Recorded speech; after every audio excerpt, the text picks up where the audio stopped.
set, go.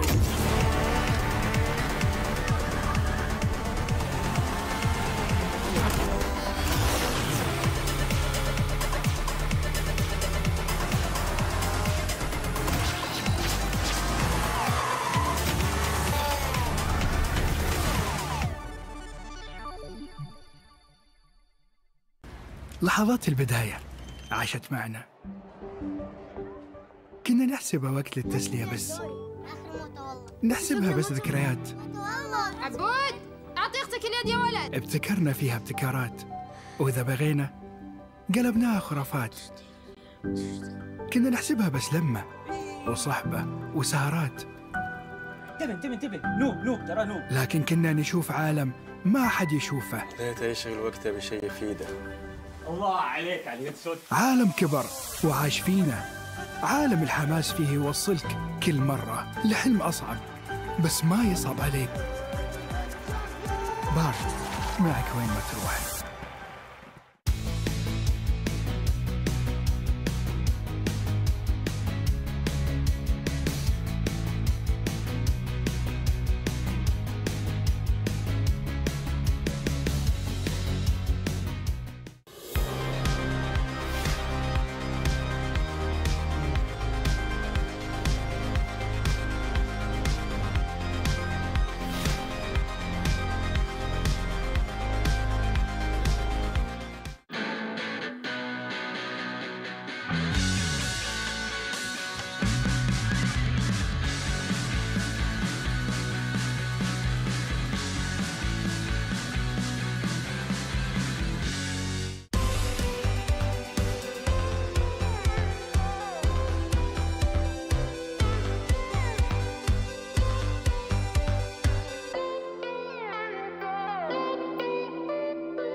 Honor 200 series, the best portrait phone AI empowered. Studio level, AI portrait camera, 3 hardcore portrait modes. Color, vibrant and classic to capture portraits that truly stand out. AI empowered magic portal. Snapdragon 8S Gen 3 AI chipset. 5,200 milliampere per hours silicon carbon battery, 100 watt, Honor Supercharge. This is Honor 200 series. You ever wondered how a Hollywood movie is shot? On a Sony. You review it on a Sony. And how do you make that sound epic? You record it on a Sony. Lunch break on a Sony. So why wouldn't you watch it on a Bravia by Sony? Have you got what it takes to get to the top? It doesn't matter how high you climb. To reach the top, even the biggest champ needs a break. So you can recharge, dive back in, and dominate.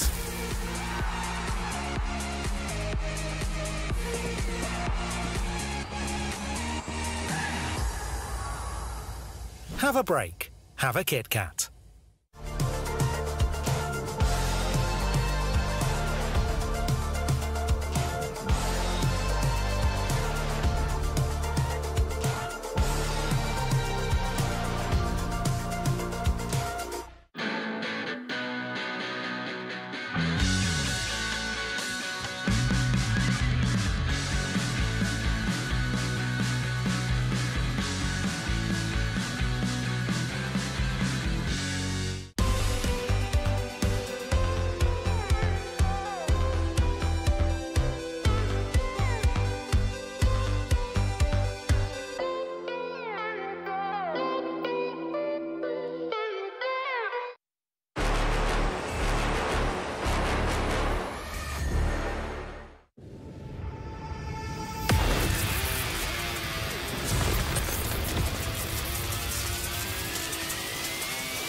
Honor 200 series, the best portrait phone AI empowered.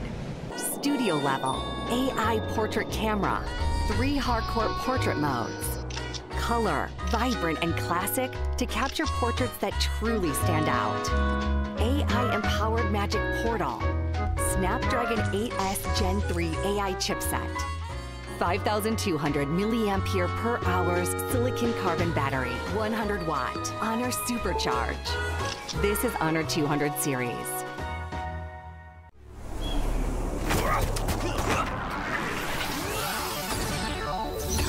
Ready, set, go.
new adventures bring new challenges. Even as the heat rises, dandruff and grease won't stand a chance. With new Clear Men, powered by triple formula technology.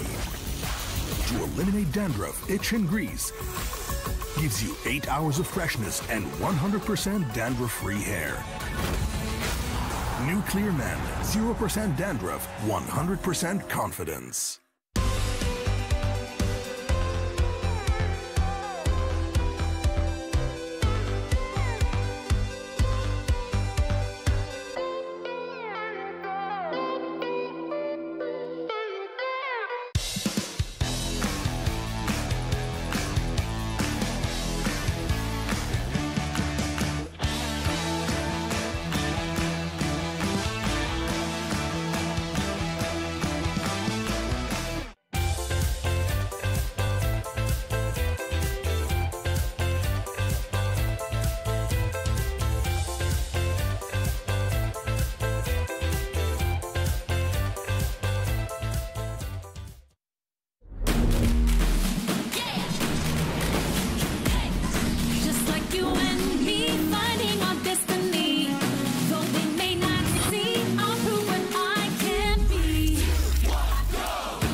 Time to shine. Perfect, isn't it? An esports scene often overlooked and overshadowed, now shining in their own right. After 3 MLBB Women's Invitational tournaments, here we are, the biggest of them all. The largest prize pool in its history, all on the grand stage of the Esports World Cup. The only all-female tournament here in Riyadh, Saudi Arabia. 12 teams from 11 regions all over the world, from North and South America to EECA and China, to Middle East, North Africa, and Southeast Asia, the powerhouse region. Who will shine? It's time for us to find out. This is MWI.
The time to shine, break barriers, and redefine esports is here.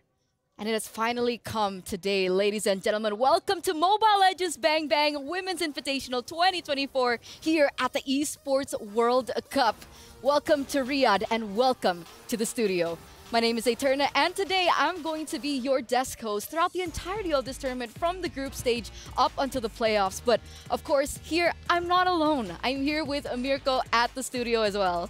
Thank you for having me, man. Very, very glad to be here. Obviously, honored to be here casting and analyzing for a lot of the women's divisions teams who've already improved so much. And with how grand, how big MWI is currently here for the Esports World Cup, it's going to be even higher stakes for every single one of them. It's insane. It's insane, right? It's been a long time coming. Finally, that we have a media for all these women teams to finally showcase what they've got and finally show to the world who they are and what they are made of.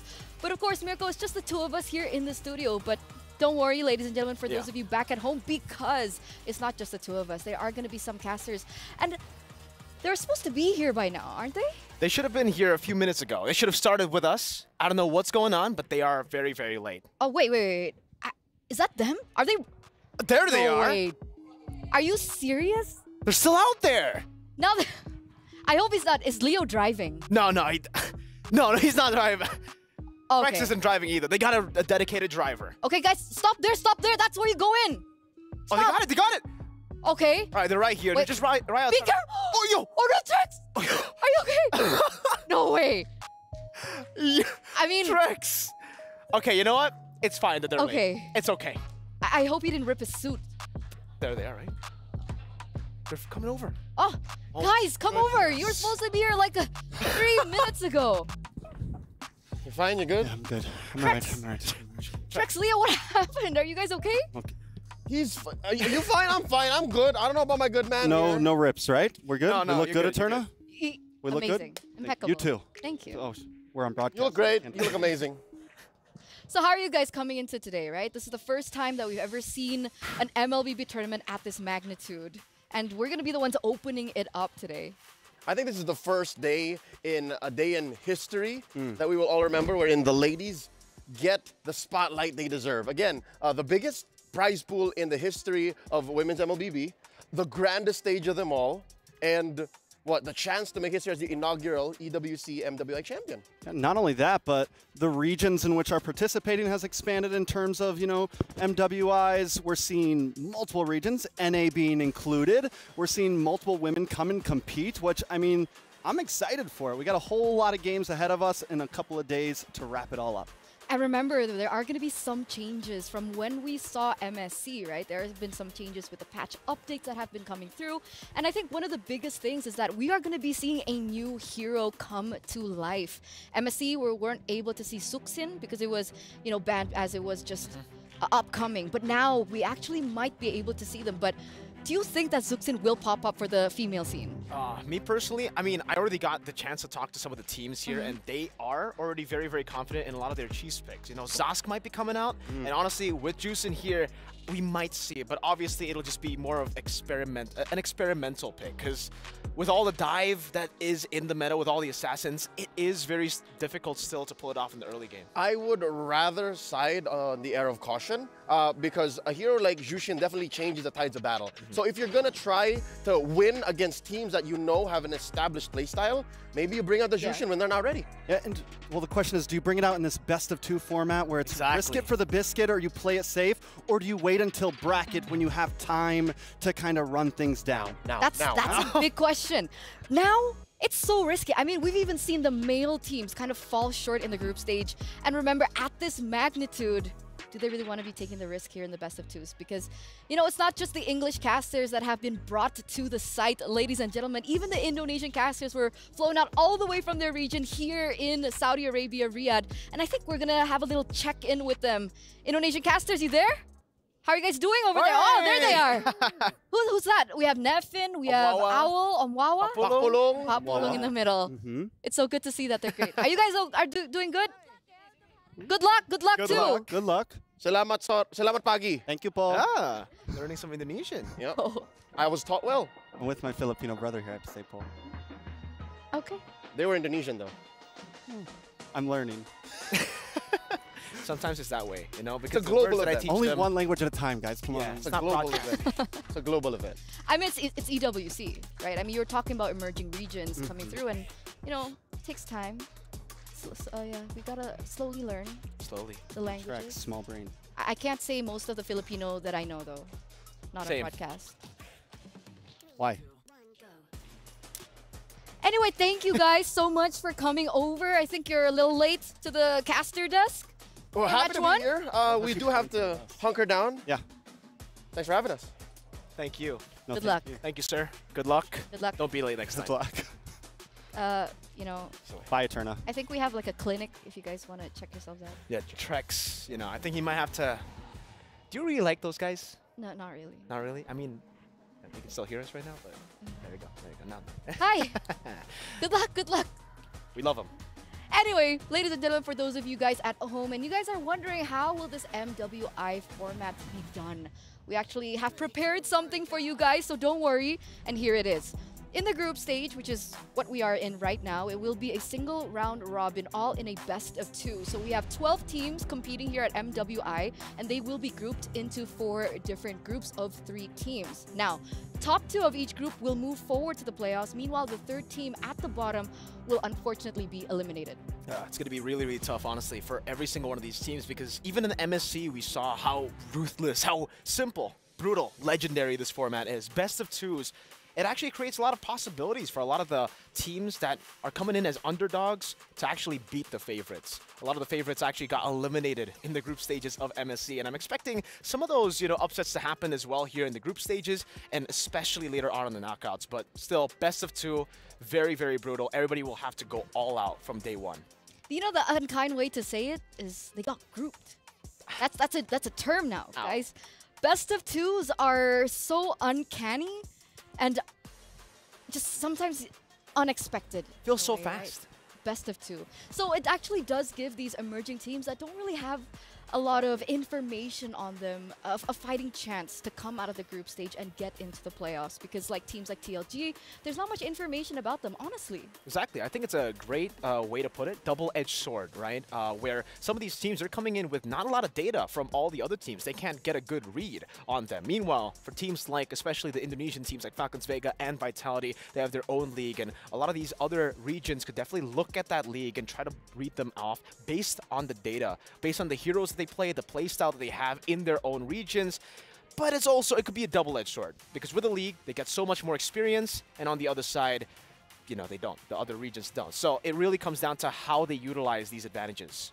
So let's see who comes out on top, because obviously all these 12 teams from 11 regions will be fighting for this.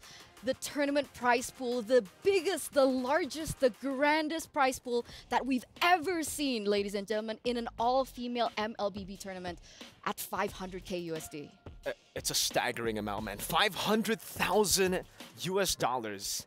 First place takes home $180,000 here. So you can already see the amount of motivation, I would say, for all these players. This is life-changing money for a lot of the women's team, you know, especially from the other regions where it's their time to shine, like the song says, like the whole theme is here for MWI.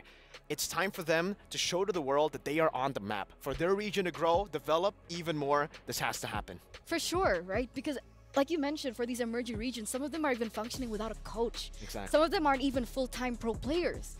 But with this amount of money that they will be able to bring home, that could cause a different dynamic and actually propel them even further in the entirety of the MLBB women's scope. So that's great. What isn't great for some of these teams are the groups.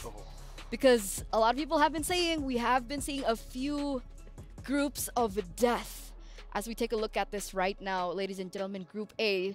So today we are going to have 6 games of best of 2s, and they are going to be centering and more focused on Group A as well as Group D. And that brings us to our group of death in Group A, Mirko. Oh man, it's such a brutal group stage here for Team Falcons Vega, for CFU, and for Cloud9. All 3 of them, they obviously have like equal chances, I would say, to actually make it out of the group stage. And also for Group D, you mentioned them. It's kind of like a toss-up here between Group D, Group A. Which one is really the group of death? I'll have to side with Group A. You know, it does feel like it's more equally, they're all equally challenged there. Meanwhile, obviously from Group D, this is always kind of a thing that we have, an idea that we have for the Chinese teams, right? How good are they going to be internationally? We had some of those doubts at MSC, and I'm glad to say that some of those doubts were actually already wiped out. Some of the questions that we had for how good they can be, they performed really, really well, taking down almost AP Brandon, going 1-1 against C9, established regions. So here, even in Group D, I'm expecting TLG to maybe pull off at least a few big moments. Let's see who they're actually going to be paired up against today. As we take a look at the schedule, ladies and gentlemen, 6 games ahead of us, 6 matches ahead of us, all in a best of 2. And for TLG, well, I guess we're finishing out the group stage today, as they're going to be playing twice here against Team Vitality, the tournament favorites, the powerhouse of the Indonesian region, and even in the world for 2 times consecutive years, as well as GGHG, an uprising team that people are rooting for, especially after what we saw at MSC with the Selangor Red Giants going all the way to the grand finals and ultimately winning that 1 million USD prize pool. A lot of people have put their hope and their faith behind the Malaysian team here in Indonesia as well. Just as a region, right? Malaysia just got that instant impact. Right after that victory, you see teams just go all out here for MWI as well. So me personally, I have the same sentiment as Eterna. I agree. I think Homegirls, GGX Homegirls, they're going to be really, really good. Definitely a team to look out for. But what stands out to me in the schedule is the fact that some of these teams will have to go back to back. The fact that it's already going to be 2 groups wrapped up in the first day, that's already a lot of pressure. But some of these teams, if they lose their first game, let's say Cloud9 in match number 2, and then later on Vitality in match number 4, they're going to have to play it out again, or match number 5 rather. They're going to have to play it out again, and momentum is a big thing here, especially for the best of 2s. We saw at MSC that if you lose your first match, sometimes in your second match, you still bring the tilt in. Sometimes your mental is not completely reset. And not just that, right? I understand the momentum thing, but also more so lethargy, right? Going back to back against 2 different teams, that is a different strategy. It requires different preparation. So we're going to see how these queens of MLBB around the world actually fare against one another as we welcome Dr. Sulaiman's upcoming showdown with Falcons Vega against CFU Serendipity up first in this best of 2. I love that we get to start off the day with a banger of a match here. Falcons Vega, obviously, you know, one of the favorites coming into MWI 2024 as well. Falcons Vega, coming in from Indonesia, I think when we're talking about the region as a whole, it's definitely the most developed region when it comes to the female side of MLBB.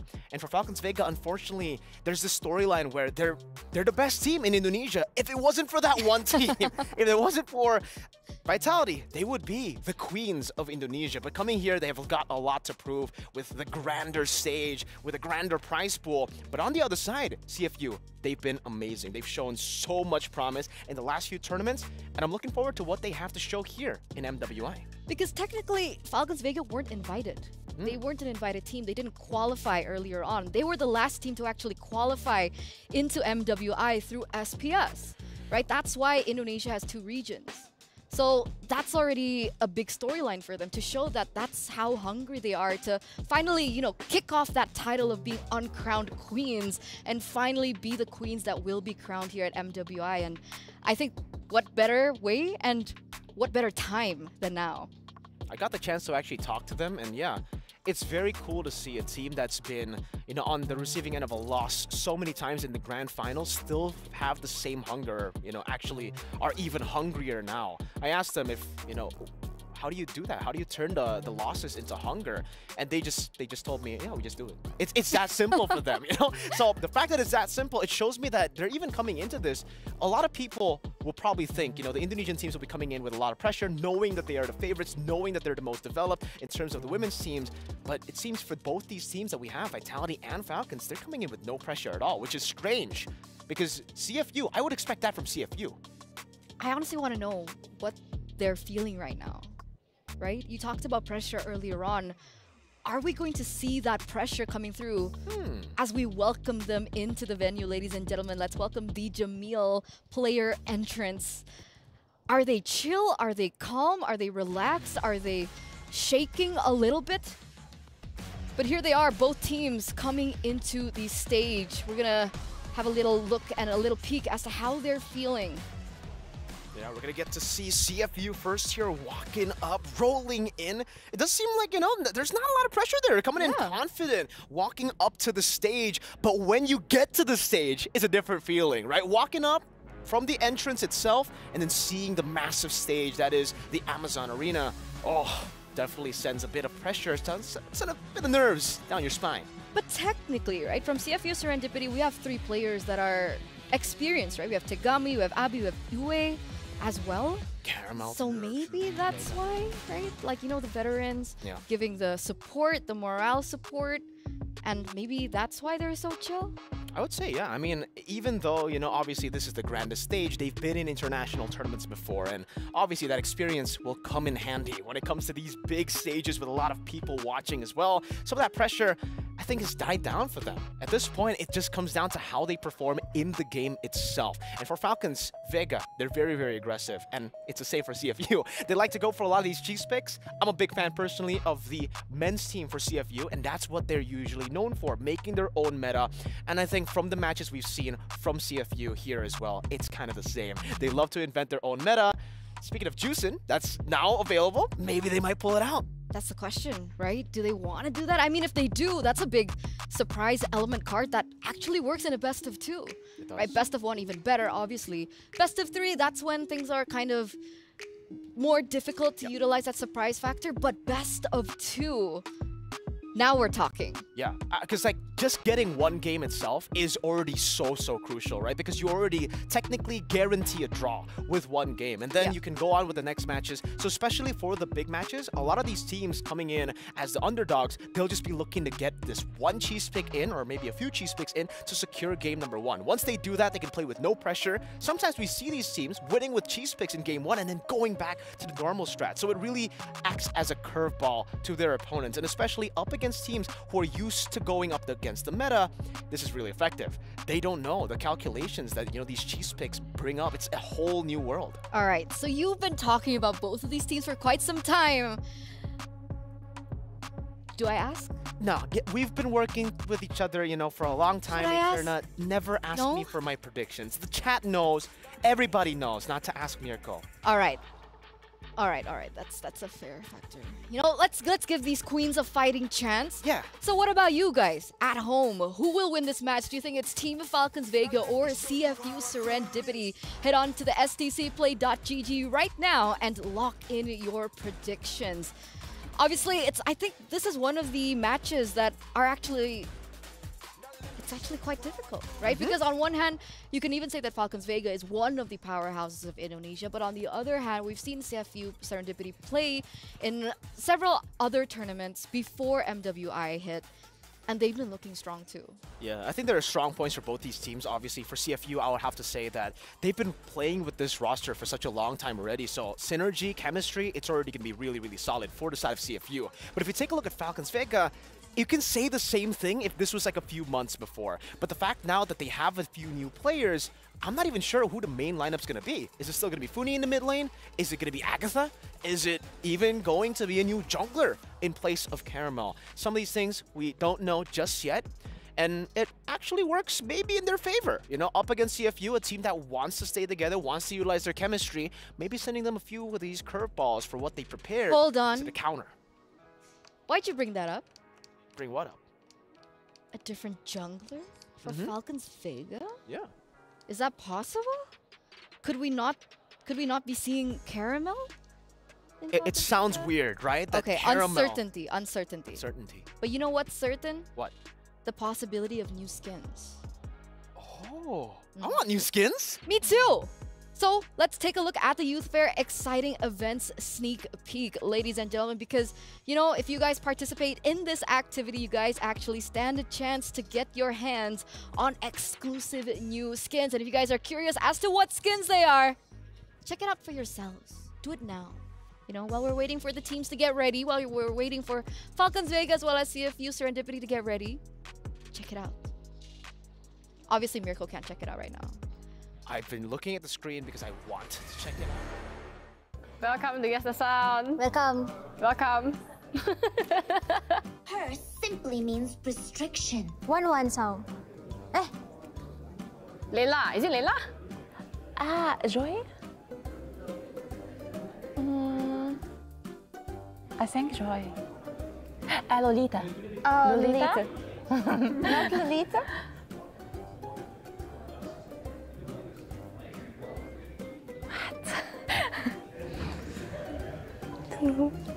I don't know.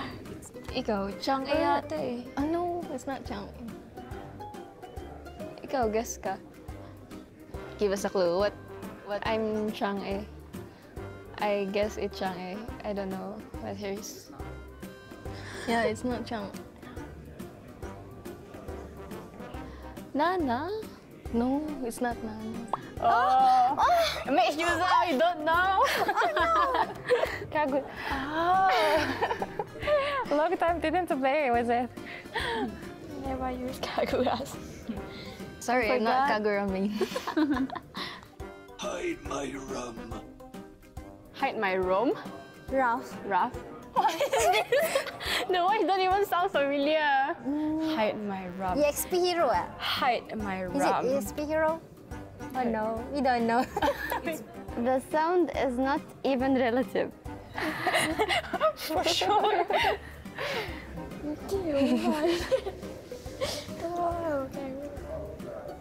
Bane. Oh, because I don't use Bane, so I don't know. Oh my, I'm bleeding. I think I know the song, but I forget. I've never heard that voice before. Oh no, I'm bleeding. Cyclops. You good. Cyclops. Oh, yeah, Cyclops. Yeah. Oh, Cyclops! Yeah, That's Cyclops why it's voice. familiar. Yeah, Cyclops. Cyclops sound like that. Dude, wrong item choice. And ini Diggy. Harry. Diggy.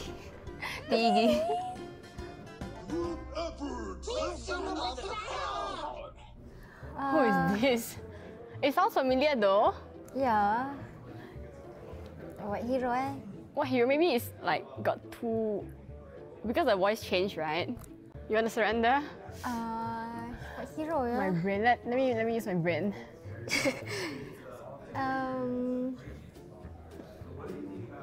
Apa? Jahit. No, Jahit don't sound like that, right? No.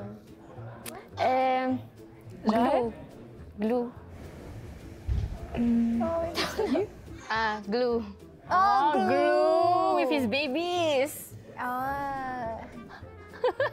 Babies. That's it, girls. Yeah, thank you so much. And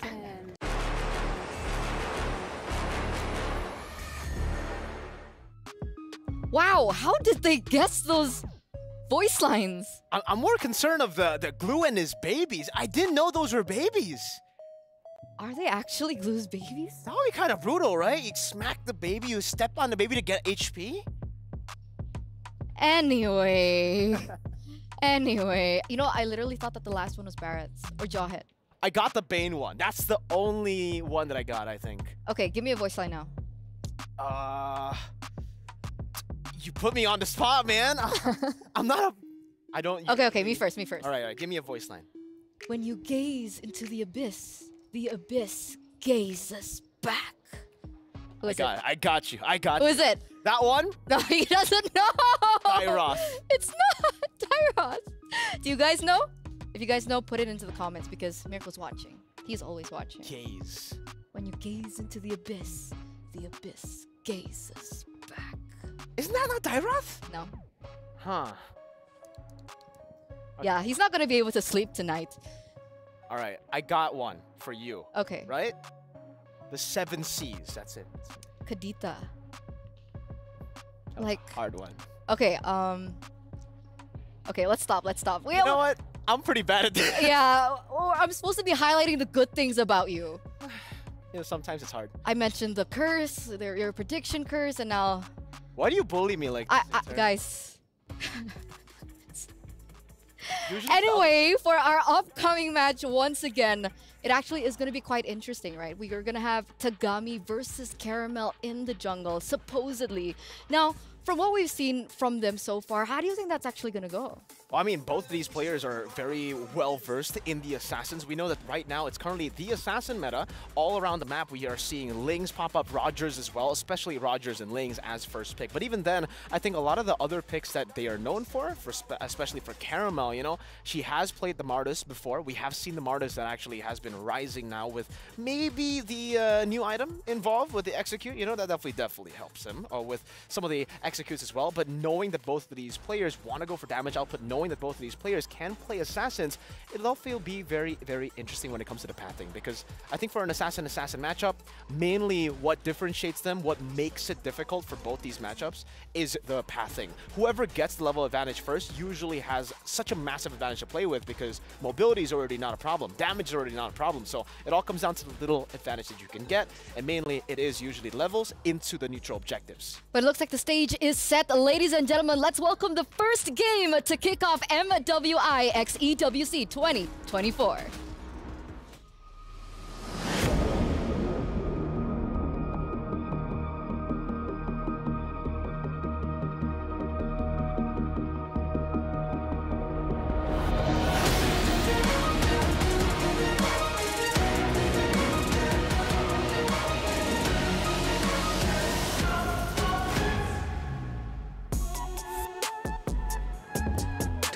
Teams from 11 regions gather right here in Riyadh, capital of Saudi Arabia, to celebrate our female professional players here for the Mobile Bang Women's Invitational 2024. Well, you got that right, Queen Cheryl. May I say it's an honor to co-host with you right here. أعزائنا الحضور وأعزائنا المشاهدين، نرحب بكم معنا هنا بكأس العالم للرياضات الإلكترونية بقلب المملكة العربية السعودية الرياض مع MWI Mobile Legends Bang Bang Women's Invitational from the land of dawn to the grand stage. How are you feeling about that? I'm feeling super ecstatic and very, very excited indeed, because right here for the next 4 days we will see 12 teams from 11 regions duke it out over the land of dawn to fight and vie for the crown, and that's to be champions of MWI 2024. And this time, it is time for our femme fatales of Mobile Legends Bang Bang to shine as they go for the championship, and that is worth $500,000 US for the prize pool. Time to shine indeed. 12 teams, 11 regions, all kept battling it out right here in the Kingdom of Saudi Arabia, Riyadh. Well, I guess we're ready to call in the teams. That's right, the Amazon Arena stage is set, and with that, let's take a look at the beautiful faces of our teams. Starting off with the pride of the Philippines, presenting to you Smart Omega Empress. And ladies and gentlemen, alongside them, coming in right now from Myanmar, let's hear for Net Angels. So yes, ladies and gentlemen, before you, Smart Omega Empress are the undisputed queens hailing from the Philippines. Philippines' best bet with the same roster since 2023. Amazing stuff. With the Net Angels, founded last year, and all that, being part of one of the best teams coming away from Myanmar, and now they are here at the EWC for the MWI. That's absolutely right. Now, next up, we're going to be seeing the faces representing Latin America, presenting to you DreamHack Girls. And all the way from Egypt, ladies and gentlemen, let's hear for Team Falcons Mina. Now, for DreamHack Girls, these are the first team from Brazil through direct invitation to the M Series Championship, and they're here to cook up a storm for MWI 2024. Let's make that happen. And ladies and gentlemen, for Team Falcons, being one of the prominent teams and the Arab ones, all-female MLBB all the way from Egypt, and they are ready to make it happen. And now, presenting to you the representatives coming all the way from Vietnam, Zino Lilies. Coming alongside with, ladies and gentlemen, let's hear for Victory Song Gamers. Now, Zino Lilies are completely undefeated through the Mekong qualifiers. Now they're here to claim their spot in the MWI 2024. Question is, are they able to keep up their undefeated streak? Let's find out. Let's find out indeed. And ladies and gentlemen, for the Victory Song Gamers, one of the top performers in the EECA, they went through a roster shuffle and now fielding in 2 PH imports. And now, ladies and gentlemen, the reigning queens of Mobile Legends Bang Bang, presenting to you Team Vitality hailing from Indonesia. And all the way from Malaysia, ladies and gentlemen, let's hear it for Gaming Gladiators Homegirls. Now, these ladies from Team Vitality are no strangers to you all because they're formerly known as Bigatron Era, and they're on a quest to secure their third peat championship right here for MWI 2024. Let's go with that. And ladies and gentlemen, for our Homegirls, a partnership between the Gladiators and Homegirls, and they are here to bag another win for Malaysia. And now, introducing to you representatives coming from China, Tidal Legends Gaming. And all the way from the US, let's hear it for Cloud9. Now, TLG hailing from the land of prodigies, they are poised to show off their prowess on their debut right here on the world stage. A beautiful debut indeed, ladies and gentlemen. And we are here with Cloud9 with some mega players. They will pretty much may have a Cloud9 moment right here. That's right, high on Cloud9 indeed. So with that being said, last but definitely not the least, the teams that will be kicking off match 1 for the day, presenting to you our uncrowned queens right here from Indonesia, presenting to you Team Falcons Vega.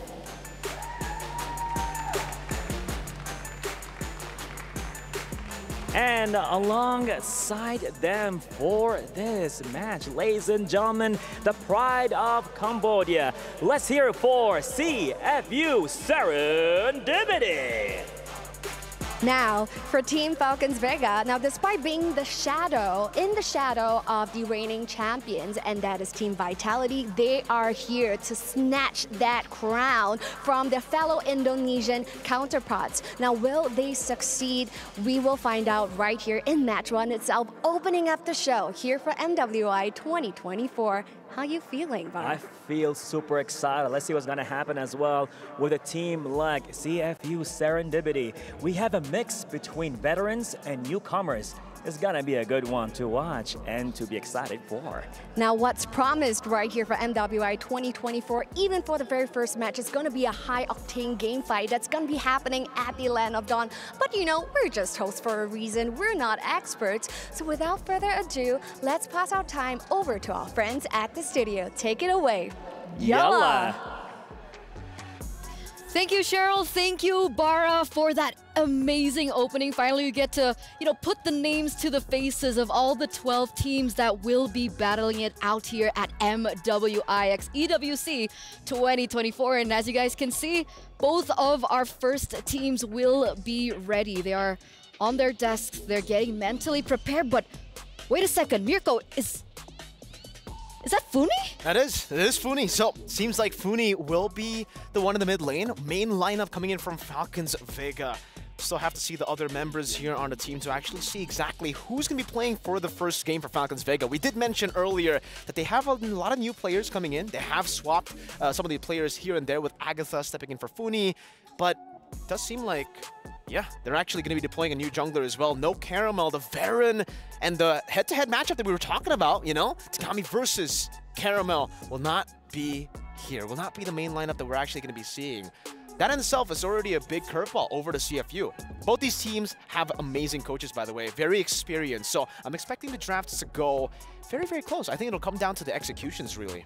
That's the thing, right? I guess most of these teams were prepared for Caramel in the jungle, Agatha in the mid lane, but with the swaps coming through, now this actually poses a very, very interesting matchup. What's going to be the difference here? What difference in playstyle, what difference in gameplay will we be expecting from Falcons Vega? I mean, for Falcons Vega, it really comes down to how they've been able to utilize the side lanes. Side lanes has been their main strength, and laning in general. If Chin Chao gets a bully laner and she's able to snowball from the lane itself, then transitioning into some of these team fights, it'll be massive for Falcons Vega. That's how they usually get the snowballs rolling from the early game to take control of the mid game. Meanwhile, for the side of CFU, it really, especially after the patch, has a lot to do with the jungle. If the jungler can get the snowball going, if they can go and secure some of these neutral objectives, it's going to be really good for them. But here is the new, the addition I want to put in to the fray is for Falcons Vega. It's kind of a, what's it called? It's kind of outdated the way that they play, right? When it comes to the gold lane, when it comes to the side lane. Meanwhile, for the side of CFU, playing for your jungler as the #1 position has been great so far. We saw at MSC as well. Teams who actually utilize the junglers, give the resources over to the junglers to enable them to pop off, has been able to find a lot more success than teams that actually traditionally play for the side lanes. Maybe that's why that they, subbed in Caramel? Could that be the reason that Falcons Vega are coming through with a completely different roster? Because, technically, one of the things that Falcons Vega are super known for is that they falter in the late game. Exactly. Right? And with CFU Serendipity being so comfortable in that particular aspect of the game, that's actually a risk, a factor that Falcons Vega are risking here. And what's scary is for CFU, right? They understand how to play the early game too. So even Falcons Vega's strengths here for the early game, usually they get the lane dominance, they control the game through the laning phase, through even individual 1v1s in the mid lane. We expect the mid lane to be, more of a clear shove and rotate over to the side lanes or to the jungle to help enable and get prior on the map. But for Falcons Vega, they've always had a very, very big emphasis on actually getting individual leads. And this is something that might change. Like you said, with the change of Funi coming back into the mid lane, maybe we'll see a more active mid laner as opposed to Agatha, who usually does want to bully a bit more, does want to play into the jungles. And with the new jungler, Meilane, Caramel was a bit of a mix. We saw her do well during the utility jungle meta, but I felt like it's time, this is the time to shine for her.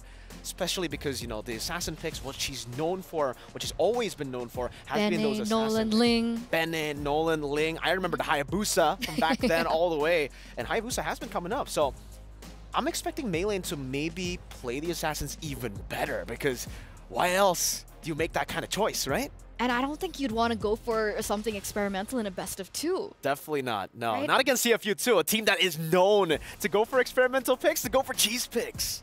All right, so with that being said, what kind of picks are we expecting here in this next lineup, right? Because, I mean, technically, when we're talking about the MLBB scene, sure, there are teams that are more formed. There are teams that are coming from a background where their league has been more developed, and they're the ones that usually bring up the meta picks, right? With the Rogers, the Lings, so on and so forth.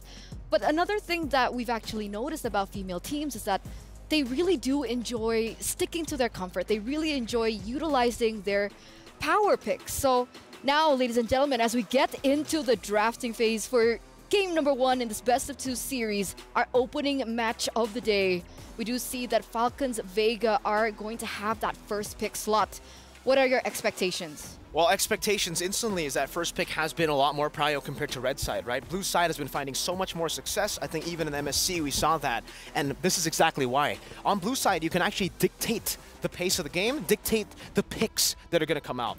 You don't need to ban out the chips. You don't need to ban out the low yi. You can force your opponents to do so. And for CFU, they're already caught in the spot here where Falcons, they're banning all the respect heroes over to CFU. They're getting rid of that Ling that we were talking about for Tagami. It's going to be massive. The assassin pick that can snowball, that can look to find plays around the map. The Edith as well, knowing that CFU love to go and team fight, love to stay and force you in these team fights for a long period of time for the rest of the members to catch on. And here it is. That's the chip. That's the low yi that we expected. This is why blue side is so scary, man. I mean, we also talked about this earlier on, right? The fact that, you know, CFU Gaming, they're coming in with 3 veterans, right? 3 players that are experienced on the international tournaments. We have Tegami, Abi, and Ue. And these are the 3 respect bands that have been given over from Falcons Vega over to CFU, right? Edith, like you mentioned, with all the advantages that the Edith has, but another thing to point out is the fact that Edith is a big power pick for UA in that roaming position. So now, Lo Yi has been taken off the board. One more. Chip, Lo Yi, they're going to have to choose between Roger or maybe even utility pick or...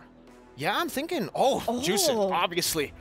Juicin is available now to be picked up, ladies and gentlemen. If you guys are just tuning in, it's a big pick. Leo likes it. Leo likes the fact that in a best of 2, maybe you need to go for these cheese picks. Maybe you need to go for these new picks to send a curveball to your opponents. But that does leave a big pick to be left open. The hero that I mentioned should have been banned out, maybe. It's the Roger, right? So much flexibility. On top of that, usually you get like flex heroes or prio heroes. Roger's both. He does both. He's a good flex pick, and he is a monster in both the jungle and the gold lane. I mean, technically, I'm not really sure what Meilane plays, right? Sure, it can be flex, but what we do know is Chin Chao is a monster. She is a beast on this Roger. In SPS, as they were going to get their slot to qualify for MWI, Chin Chao actually pulled in a split push that was so amazing that I'm pretty sure that it has still been seared into their opponent's mind. So that's definitely something that we do need to pay attention towards. And by the way, this Harith now being picked up by CFU alongside with the Ruby.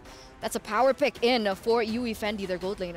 Yeah, good response coming in from CFU, knowing that the Roger can be flexed in the gold lane. Might as well give the gold lane for CFU a better time in the lane. Having a Harith in your team adds so much early game power, and especially mid game. When it comes to these neutral objective battles, the fact that they, by the way, Falcons have banned out the Edith means that Falcons could have taken it in the second phase here, that Harith. Harith, no counter available for the Edith, already banned out. Picking up the Ruby as well to stop any kind of stoppers, to stop the Harith instantly. But now Falcons Vega, they retaliate with a solid choice. Terizla. I think when it comes to Terizla, even in the MSC, it was the favorite XP. Like, everybody goes for Terizla when it's open, and it's because you don't need to put resources at all to this guy. You don't need to funnel anything. He can be 2 levels down, and he can still initiate properly and tank up a whole lot of damage. So before coming into the second phase of these drafts, are you expecting perhaps a counterplay towards this Terizla in the EXP lane? Export, CC? That's the thing, right? What is even a counter for the Terizla? It really is about... Terizla is a non-laner.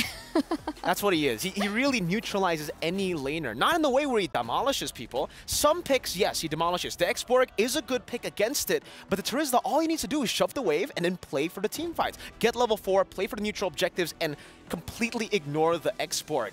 X-Borg, if he doesn't bully the Terizla in the early game, he's going to have a little bit more, struggle, I would say, to get to the mid game to actually deal damage to the rest of the members from Falcons. So the winning conditions are definitely set in stone now for CFU with the choice that they have made here in the first phase. Now coming into the second phase, right now Falcons Vega, with the lineup that they have right now, they have a lot of catch, right? They have catch from the Vexana, they have catch from the Terizla as well, but they're still afraid for CFU Serendipity that they're going to double down on that catch. The Minotaur has been taken away from Falcons Vega. Good ban, reactive ban there.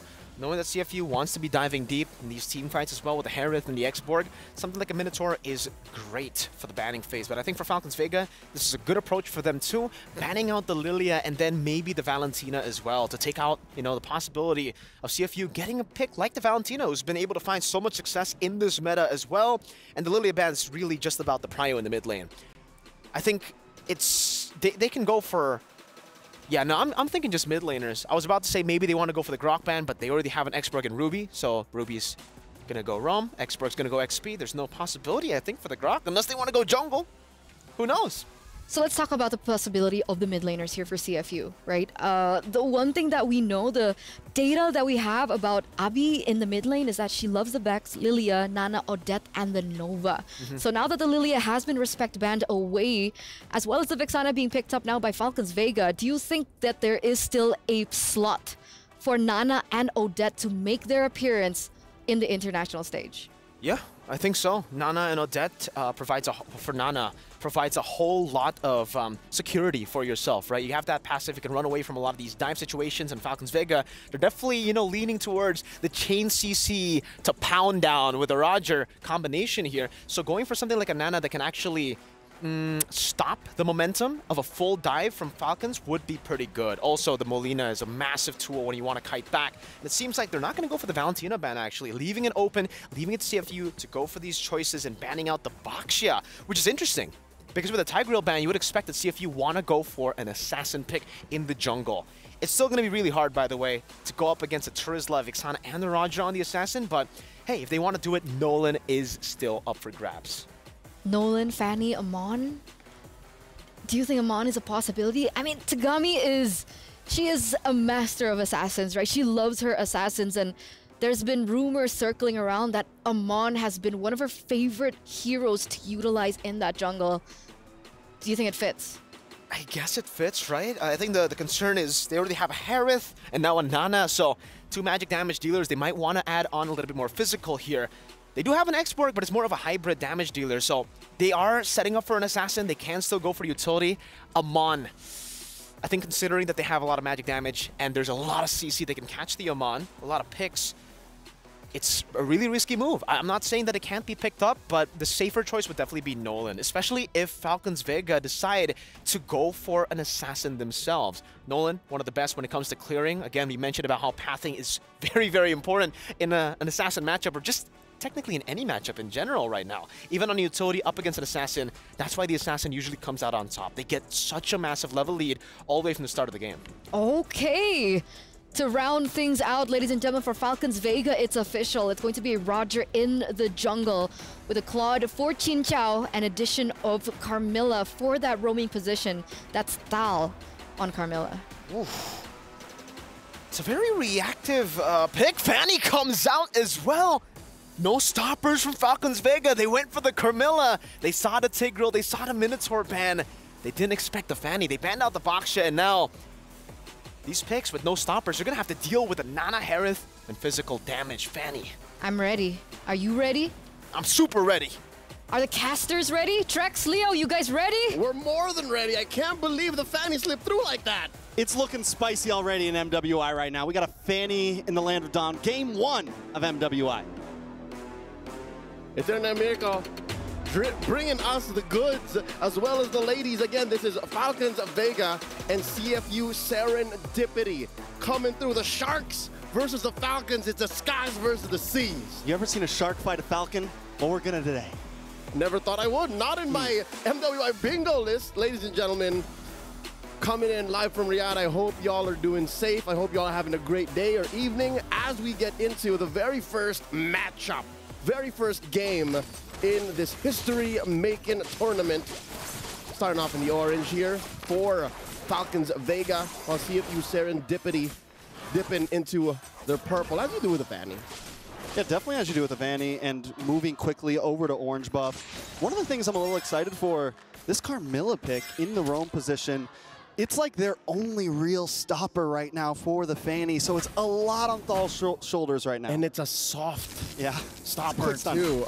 Not to mention maybe, so at best they have like a 1.5, 2 stoppers, right? You have the Eternal Guard and you have the penalty zone. That's it.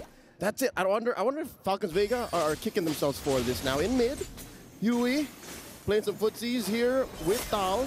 Again, I don't know if expected Funi to play today. Yeah. Funi and Mei Lane.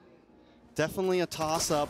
Don't know exactly what happened. This might have been the choice due to some scrim decisions. Who knows? Mirko said it. They must feel confident with this composition. So excited to see exactly how this plans out. But that Tagami pick right there definitely spices things up for game number 1. And this is what we talk about in group stage. These are the possible, strats that can get you that first game 1 win. Yep, and the draft definitely worked out for serendipity this time around. Yui taking a visit down to Yui Fendi. Something to talk about here as well.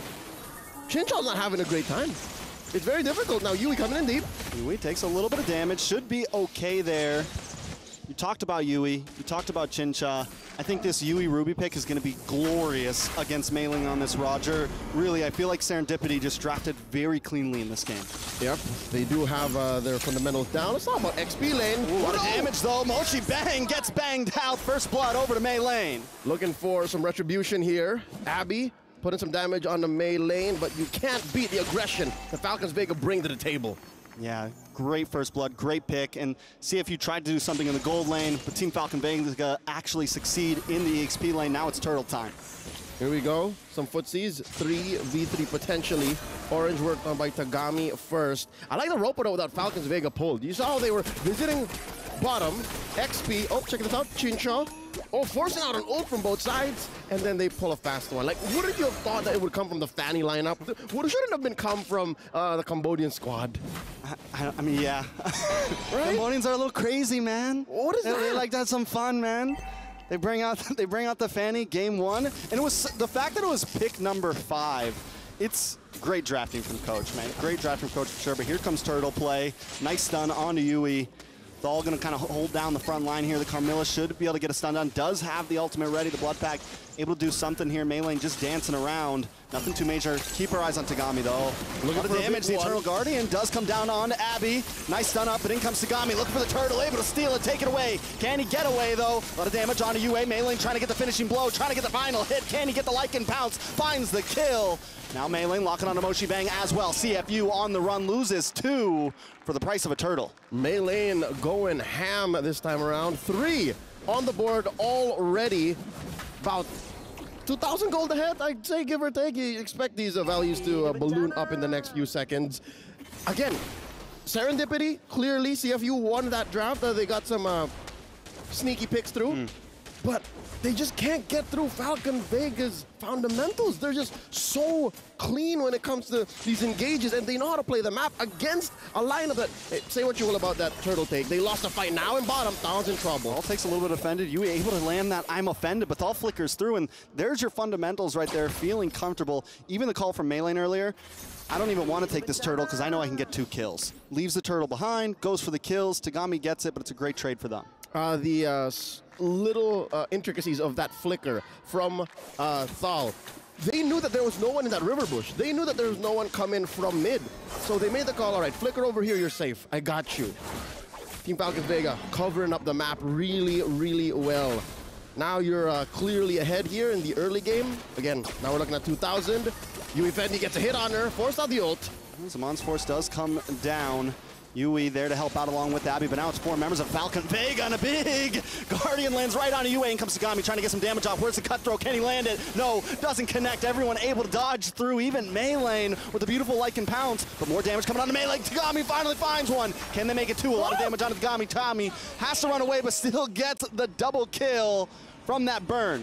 She got it down. She was trying. All this while, she was trying, and it took maybe 2 or 3 big engages. Here's the STC replay one more time. Again, the Eternal Guard came through, and now maybe we're seeing remnants of that initial dilemma. Oh, wait, what's going on? Nice push. All right, great conversion. Now we're seeing the dilemma coming through now. Where's the hold? If Tagami can keep doing this, then Team Falcons Vega have something to think about now. Meilane wailing away. Yeah, Violet getting some nice damage on Moshi Bang's frag armor. Meilane able to get the turtle this time. Tagami hightails it out. Last Insanity defensively just to try to get away. CFU backs off. All right, clean. CFU Serendipity, I think it's key for these ladies now to pick their fights. They can play where they're mobile, they can play where they're everywhere. Oh no, Abby! A lot of damage on Abby, but down comes Mon's Force, able to help out. UA's there to help as well. The beautiful offended, but Meilane still gets the kill. Meilane now moving on to the orange buff, and CFU lose another member. And they got nothing out of it. Violet walks away. And now Meilane, oh, Grand Theft Orange.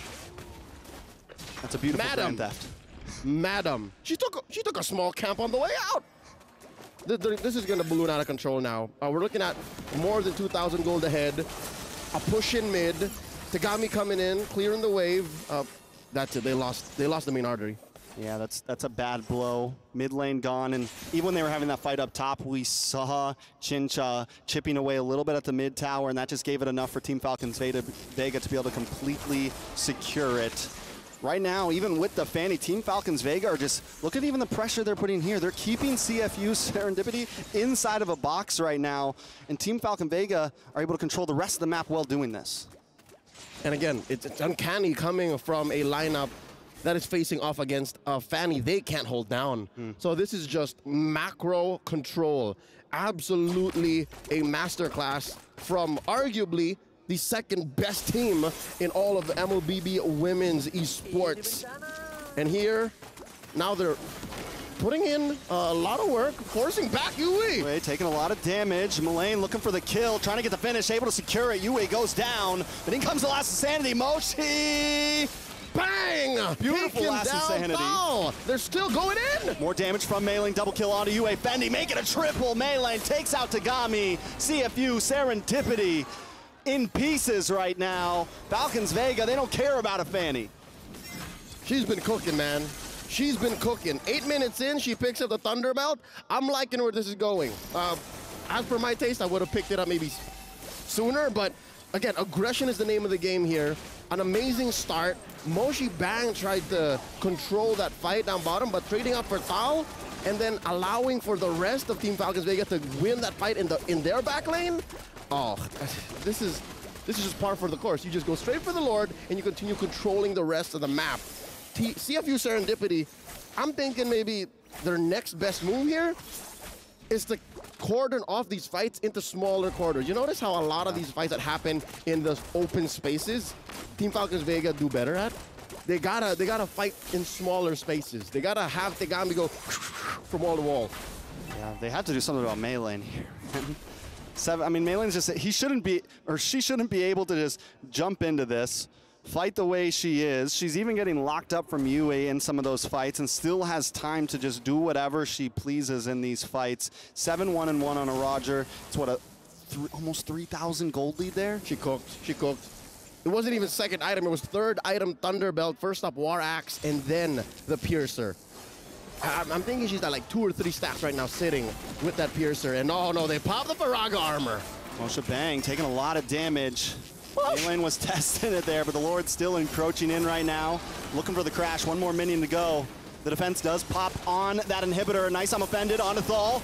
They're able to get the kill. That's a big deal for Abby, but in comes Meilane with a nice Lycan pounce on Moshi Bang. More damage on a UA Fendi. Meilane playing the field, the melee. It's looking dangerous right now for CFU. They lose an inhibitor. Thal is worth her life more in weight than gold. It's amazing how she's able to trade in for a big objective in mid and then another trade on the way out.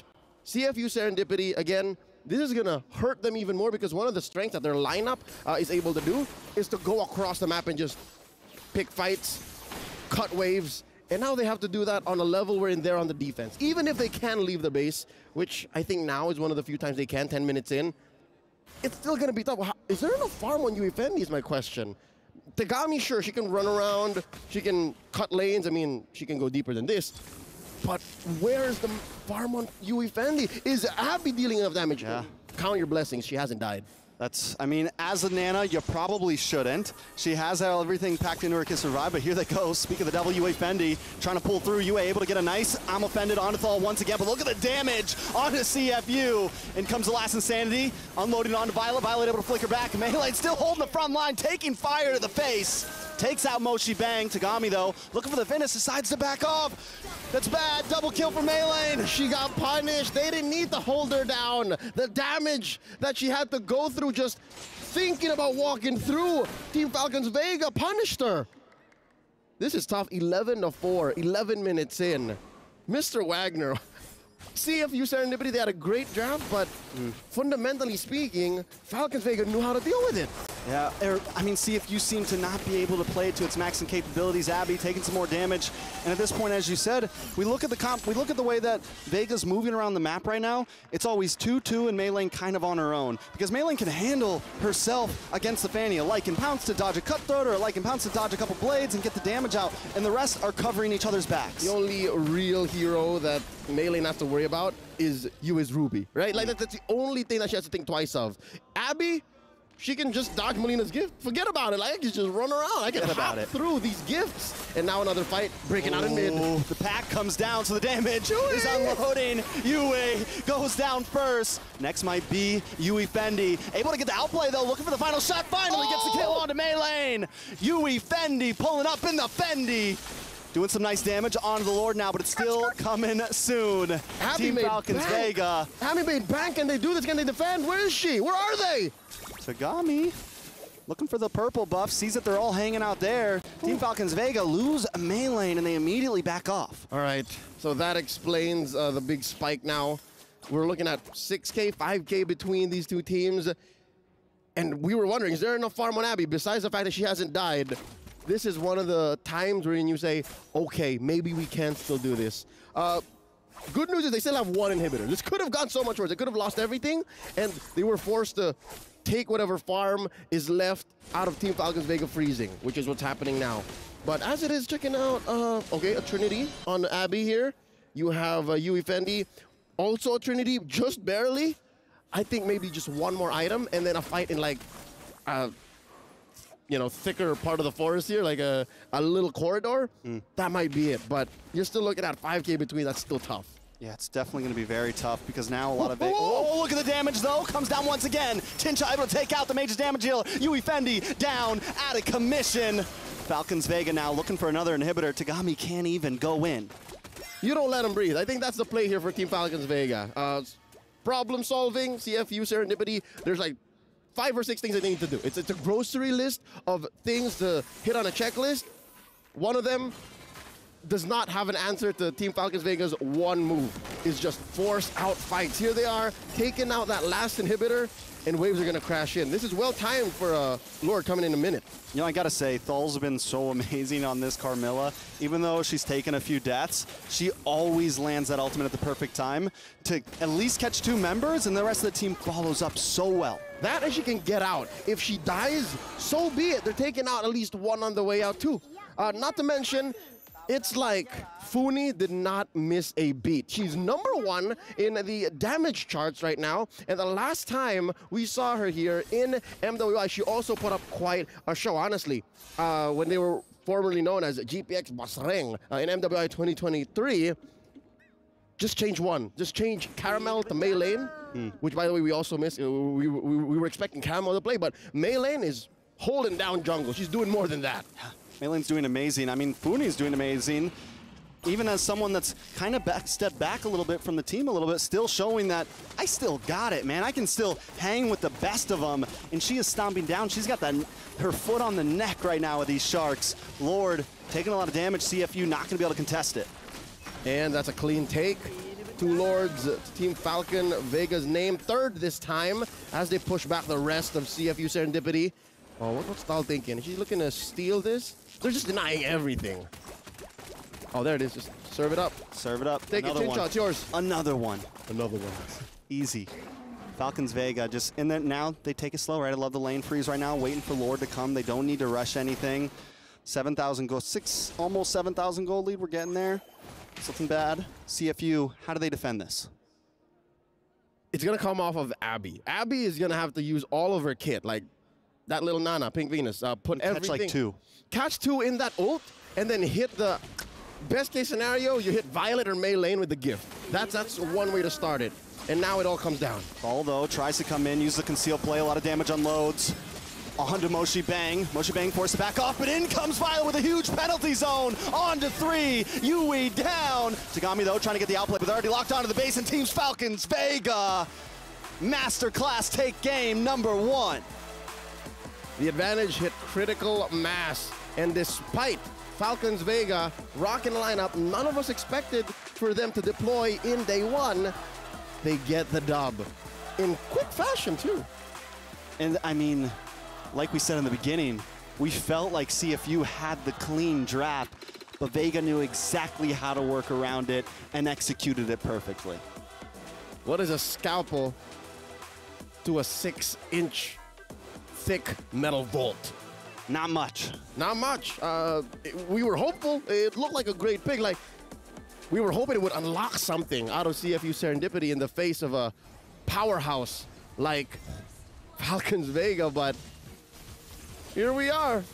We'll talk about it later on. For now, here's Eterna and Mirko breaking down game 1. Thank you so much, Leo. Thank you so much, Trex, for that amazing cast for game number 1 as the Falcons soar high in that first game of their series. Man, what a performance coming in from Falcons Vega. I gotta agree with the casters, man. We also have the same sentiment. You know, the drafts were amazing from CFU. They were able to get the Fanny pick as well. Just sneaking in that Fanny pick with no stoppers from the side of Falcons Vega. But it goes to show you that what we said as well on the early stages of Falcons Vega, when we're talking about the team, they have such a good way to win out these lanes, to win out these matchups individually, to a point where really the composition with no stoppers, everybody is a stopper when you can deal that much damage, right? Whenever the Fanny walks in, she almost instantly gets her HP deleted. And there were some points in the game where Falcons Vega, you know, the clear problem for Falcons Vega, the weakness point has got to be that discipline still. I think in the 10th minute, they actually had a solid chance to go for the end, but some of them overextended. Still, though, a very phenomenal performance for their first game here at MWI. 15-6, 15 minutes. And before I throw it back to you, Eterna, I just got to mention this, right? Terizla in itself is already a dirty pick. It's like, no resource, man. I'm going to just go in. I can go 0-5, and I can still be useful. Take a look at that build. I mentioned this a couple of times off cam to Eterna. She went first item Queen's Wings, and that was like 4th minute. Queen's Wings. Straight into, get this, the steel leg plates. And then the Dreadnought armor. She was just going for components up against CFU, and she knew that the magic damage dealers were already super behind, so she only needed to care about Tagami on the Fanny. And when that happened, Dreadnought done, steel leg plates done, Queen's Wings done, yeah, no assassin, no damage dealer can get through that.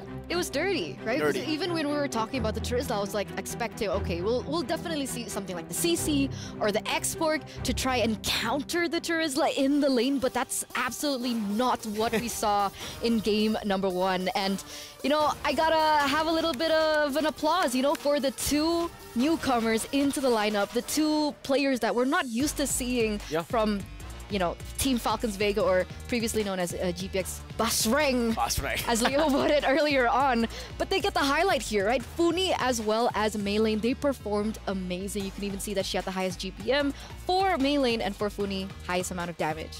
Definitely, man. I mean, Caramel definitely got to be careful, right? Because Maylane's performance has been phenomenal. If she continues to perform this way, maybe she's going to be a mainstay on the team for a long time, maybe even all the way for MWI, because that Roger performance was certainly amazing in tournament. So, do you think she'll grab the PlayStation MVP? Yes. Okay, we'll see. Let's bring it out. The PlayStation Tournament MVP for Falcons Vega. It's going to be Maylane. Whew. On point, 93% kill, 828 GPM, and even you mentioned earlier on that Sky Piercer and into the Thunderbelt. was just, you know, the cherry on top of already a very dominating early game from this Roger. Really is. It's I think this was the Innocent build, like in MSC. I think it was Innocent that actually utilized this build a whole lot with the War Axe, first item, straight into the Sky Piercer, and then go into the Thunderbelt before the Windtalker. And I think that was the item build, the item path that was the choice for Mei lane as well. War Axe in the early game to get an even harder snowball into the Sky Piercer. We already know what that item does, you know, we don't need to talk about it anymore. It definitely needs to be nerfed. Maybe it needs to be a bit more pricey because 1,500 on a Roger that's snowballing all the way from the start. I love the priority, by the way, for Team Falcons Vega and the priority for Mei lane, because in the first neutral objective, most people would be like, hey, what are you doing as a jungler? Why are you letting the turtle get taken away by Tagami? And I would say as a Roger, no, that's great. You want to go for the kills. You want to go for the snowball through getting gold by getting those kills, and it actually went to become worth it. They got 2 kills in turn for the turtle, and it enabled her to go for those items. The Thunderbelt also, such a good way of putting down utility when you already know that the rest of your team does a lot of damage. You're just there as a Roger to execute, and that was the style that Mei lane actually displayed. All she was doing was really waiting in the back, trying to go for the range form, and then whenever anyone goes low, she acts as the assassin. She wasn't a fighter, she wasn't a marksman mainly, she was an assassin that game. So it poses the question, right? Because across all the tournaments after, as well as the emblems coming through, the new emblems coming through, she actually opted for Quantum Charge, not Warcry. What do you think about that? I think the Warcry definitely, you know, it adds a lot of value, but knowing that the playstyle there for her was not about standing there for a long time, not about joining the teamfight for a long time, but actually executing Quantum Charge definitely allows you to go in, get out a little bit faster, knowing that the build she went for was a bit more of the boom, bang, you know, kind of bada hit bing. And run, bada bing. You can add the bada bing too. It makes sense for the Quantum Charge more than the Warcry. Shout out to Gani, by the way. Shout out Gani. And you know, shout out to you guys. How were your predictions in that first game? Were you guys right? Were you guys wrong? Or did you abstain? Because, you know, you have a little curse going on for yourselves, like our fellow friend here, Mirko, and his ongoing caster curse. You know, you guys can actually let us know of your next audience prediction in the STC predictions earlier on. The website was down there, so you guys can actually go to, you know, a quick refresh to take a look at that. But now, best of 2. We still have one more game between both of these teams. See, if you had the better draft, everyone kept mentioning it. What do they need to do now? That's what's concerning now, especially after taking a big loss like that. It was pretty one-sided in game number 1. Now they're going to have, well, step number 1 has got to be reset. They really have to try to reset there while we're on a break right now for them, right? And then try to look for the normal CFU gameplay, because it almost felt like it was them forcing some of these big picks like the Harith in the gold lane, where you could definitely see that for Yui, she was very, very uncomfortable on the Harith. She wasn't able to fully bully Chinchao, and also Chinchao is an amazing laner. We were talking about how the side lanes have been amazing for the side of Falcons Vega. So the fact that Chinchao on the Claude was the one initiating, was the one going for poke, was the one trading, it was definitely not a good look for the Harith. The Harith was the one bullied in lane, and that's not supposed to happen. But that's the problem, right? Because according to data and according to statistics, this Harith is actually a power pick for her.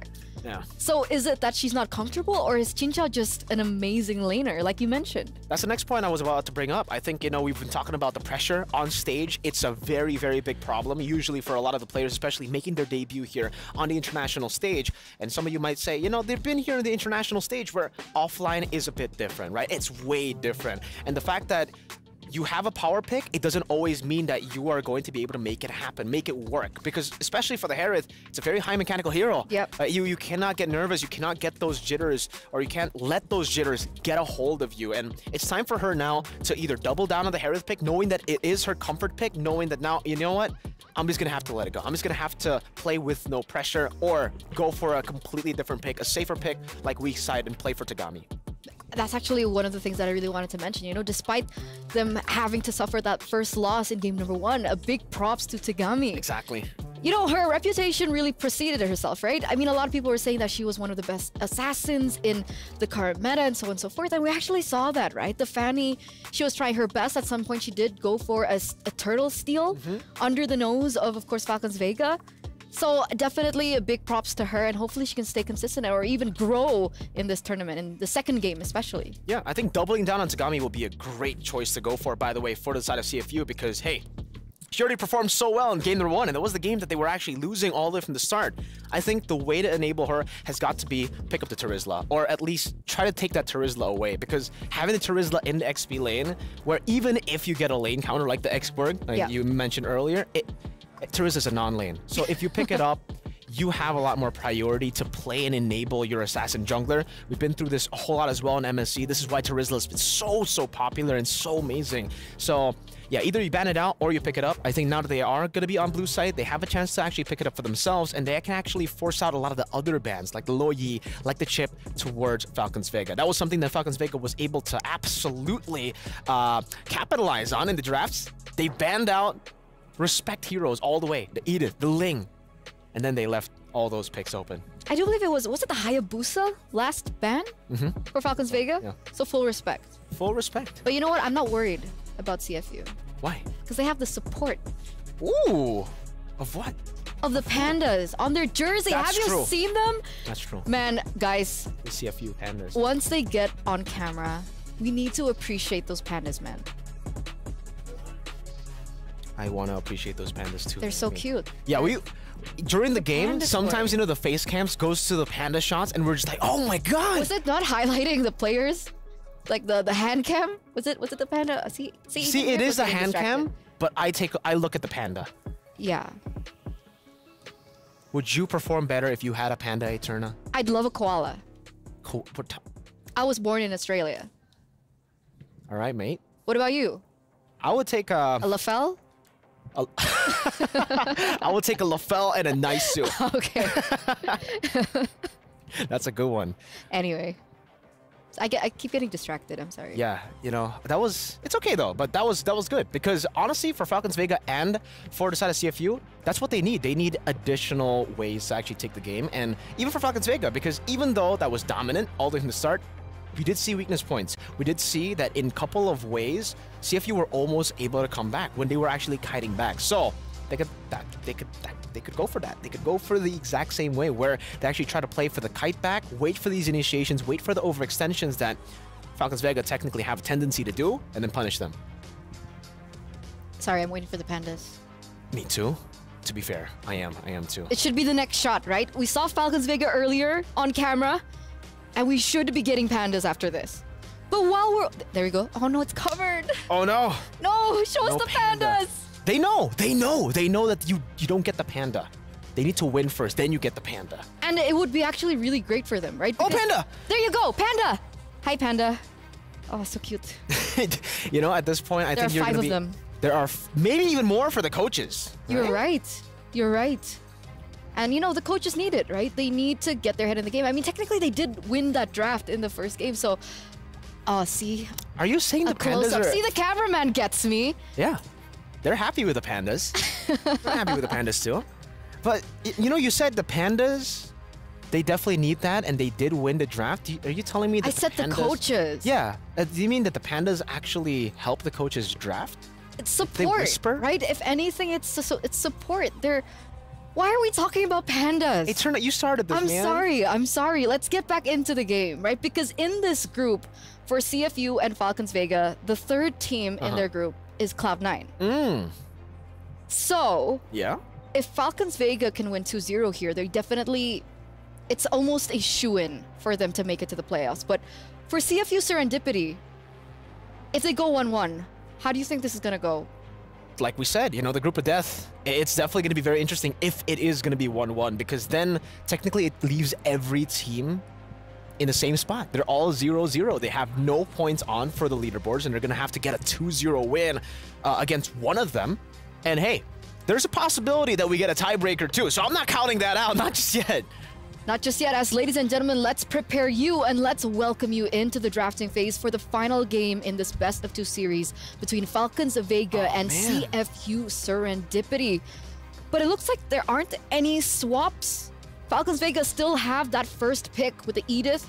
It looks like this might actually be a similar drafting phase that we saw in game number 1. I think it'll be exactly the same for the side of Falcons Vega, right, on blue side. And unfortunately, because CFU are on red, they're kind of already forced to make the same bans. It's Chip, it's Lo Yi. Maybe they'll change the last ban, right? Maybe they leave Juicin open, but I don't know. Now I'm actually kind of scared of the Juicin pick, right? Because why do they ban it out? They know something we don't. Has Falcons Vega been able to perform in scrims with the Juicin, or is it just respect? That's a big question, right? Priority. Or what do? They can't leave the Luo Yi open either. Right? It's too prio at this point. Despite the changes towards the Luo Yi and her ultimate, it seems like the Luo Yi still does have that impact, especially when pioneered or when steered in with the right person. But Vexana ban. So this is already a very big difference to game number 1, ladies and gentlemen. Last time around it was the Hayabusa, but now it has been changed into the Vexana. The big question is now for CFU, do they want to still leave the Roger open for first pick, or are they still going to go with Susin? I mean, the Hayabusa is up for grabs. Technically, they can go for that, but yeah, that's a big question now for CFU. If they want to leave the Juicin open up against Falcons Vega, I think the other picks to ban, if they really want to go and, enable Tagami, maybe would be... I mean, we've seen this before as well. I think it was Liquid Echo versus Falcons AB Bren back in MSC, where Terizla became super prio towards a later stage. But again, the Roger was something that we were mentioning for first pick together with Ling all the way from the pregame, and it will be banned out here. Roger banned out. Hayabusa and Juicin left open for the draft. Blue side has a chance to pick it up, but is it that prio? Now, that's the big question. That's a new question that arises once you answer with the Roger. And it turns out, nope, not as prio as that dirty Terizla. DT! Terizla gonna be first in picked for Falcons Vega. And I honestly wanted that question answered, right? I want to know how Zuxin fares in an international and a professional level. Does it work? Does it not work? Is it too squishy? Is her damage enough to penetrate through?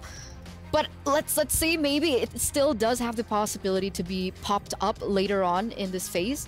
But with the Terizla first in, do you think CFU are going to go for the exact same thing? Ruby and Harith was their choice earlier on, but with the Hayabusa left open, it's actually going to be a Hayabusa and a Ruby. Man, Tagami on the Hayabusa. Now that's something that I'd pay to watch. Well, lucky for you, you get paid to watch.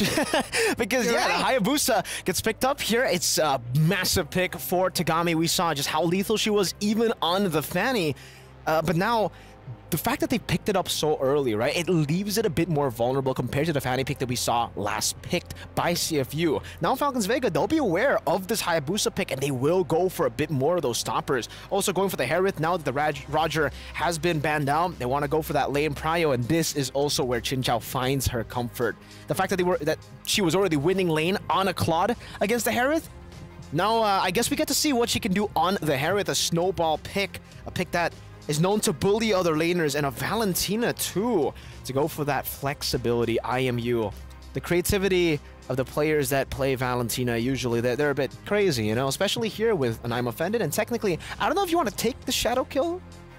It's a good escape tool. It's a good escape tool. That could be something they want to go for as well, but this could be also why the Valentina is super prio, is because it forces the enemy team to not go for any more big ultimates, right? Or go for too many big ultimates to try to overwhelm the Valentina. But in both those cases, it's kind of tough. If you don't give the big ultimates over, that means you're kind of limited yourself as to these big team fight moments. But if you do try to overwhelm the Valentina, if the Valentina's smart enough, she'll be able to choose the right ultimate for every single team fight. But they go for the Claude, so we get this exact same matchup, just on different hands, and this is where we get to see whether maybe now it's just Claude's just better in lane, or maybe Chin Chao was just a laning beast.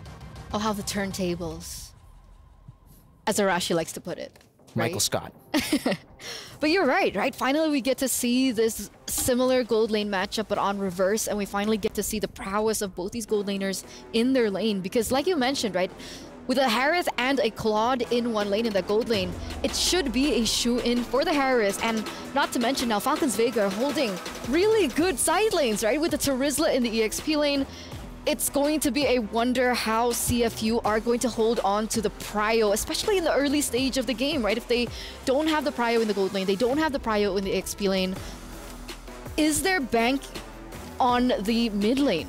But even then, Falcons Vega, they're quick to adapt, right? They're quick to react to this. The Lilia gets taken out. So what are the choices left to win in that mid-trio? You mentioned Inanna.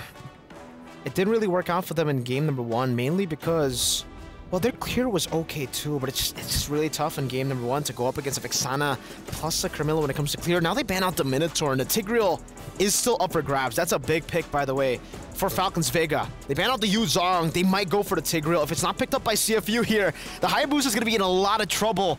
The Tigreal is one of the best picks, or I would say maybe the best pick when it comes to going up against Assassins, because once you go in, you get caught by that implosion, goodbye. Everybody's going to be able to follow up, and the Baksha ban is definitely interesting. I would have definitely thought, especially considering they have already picked up the Hayabusa early, that they want to go for the same exact bans as they did in game number 1 with the Minotaur and the Tigreal, but now they ban out the Baksha.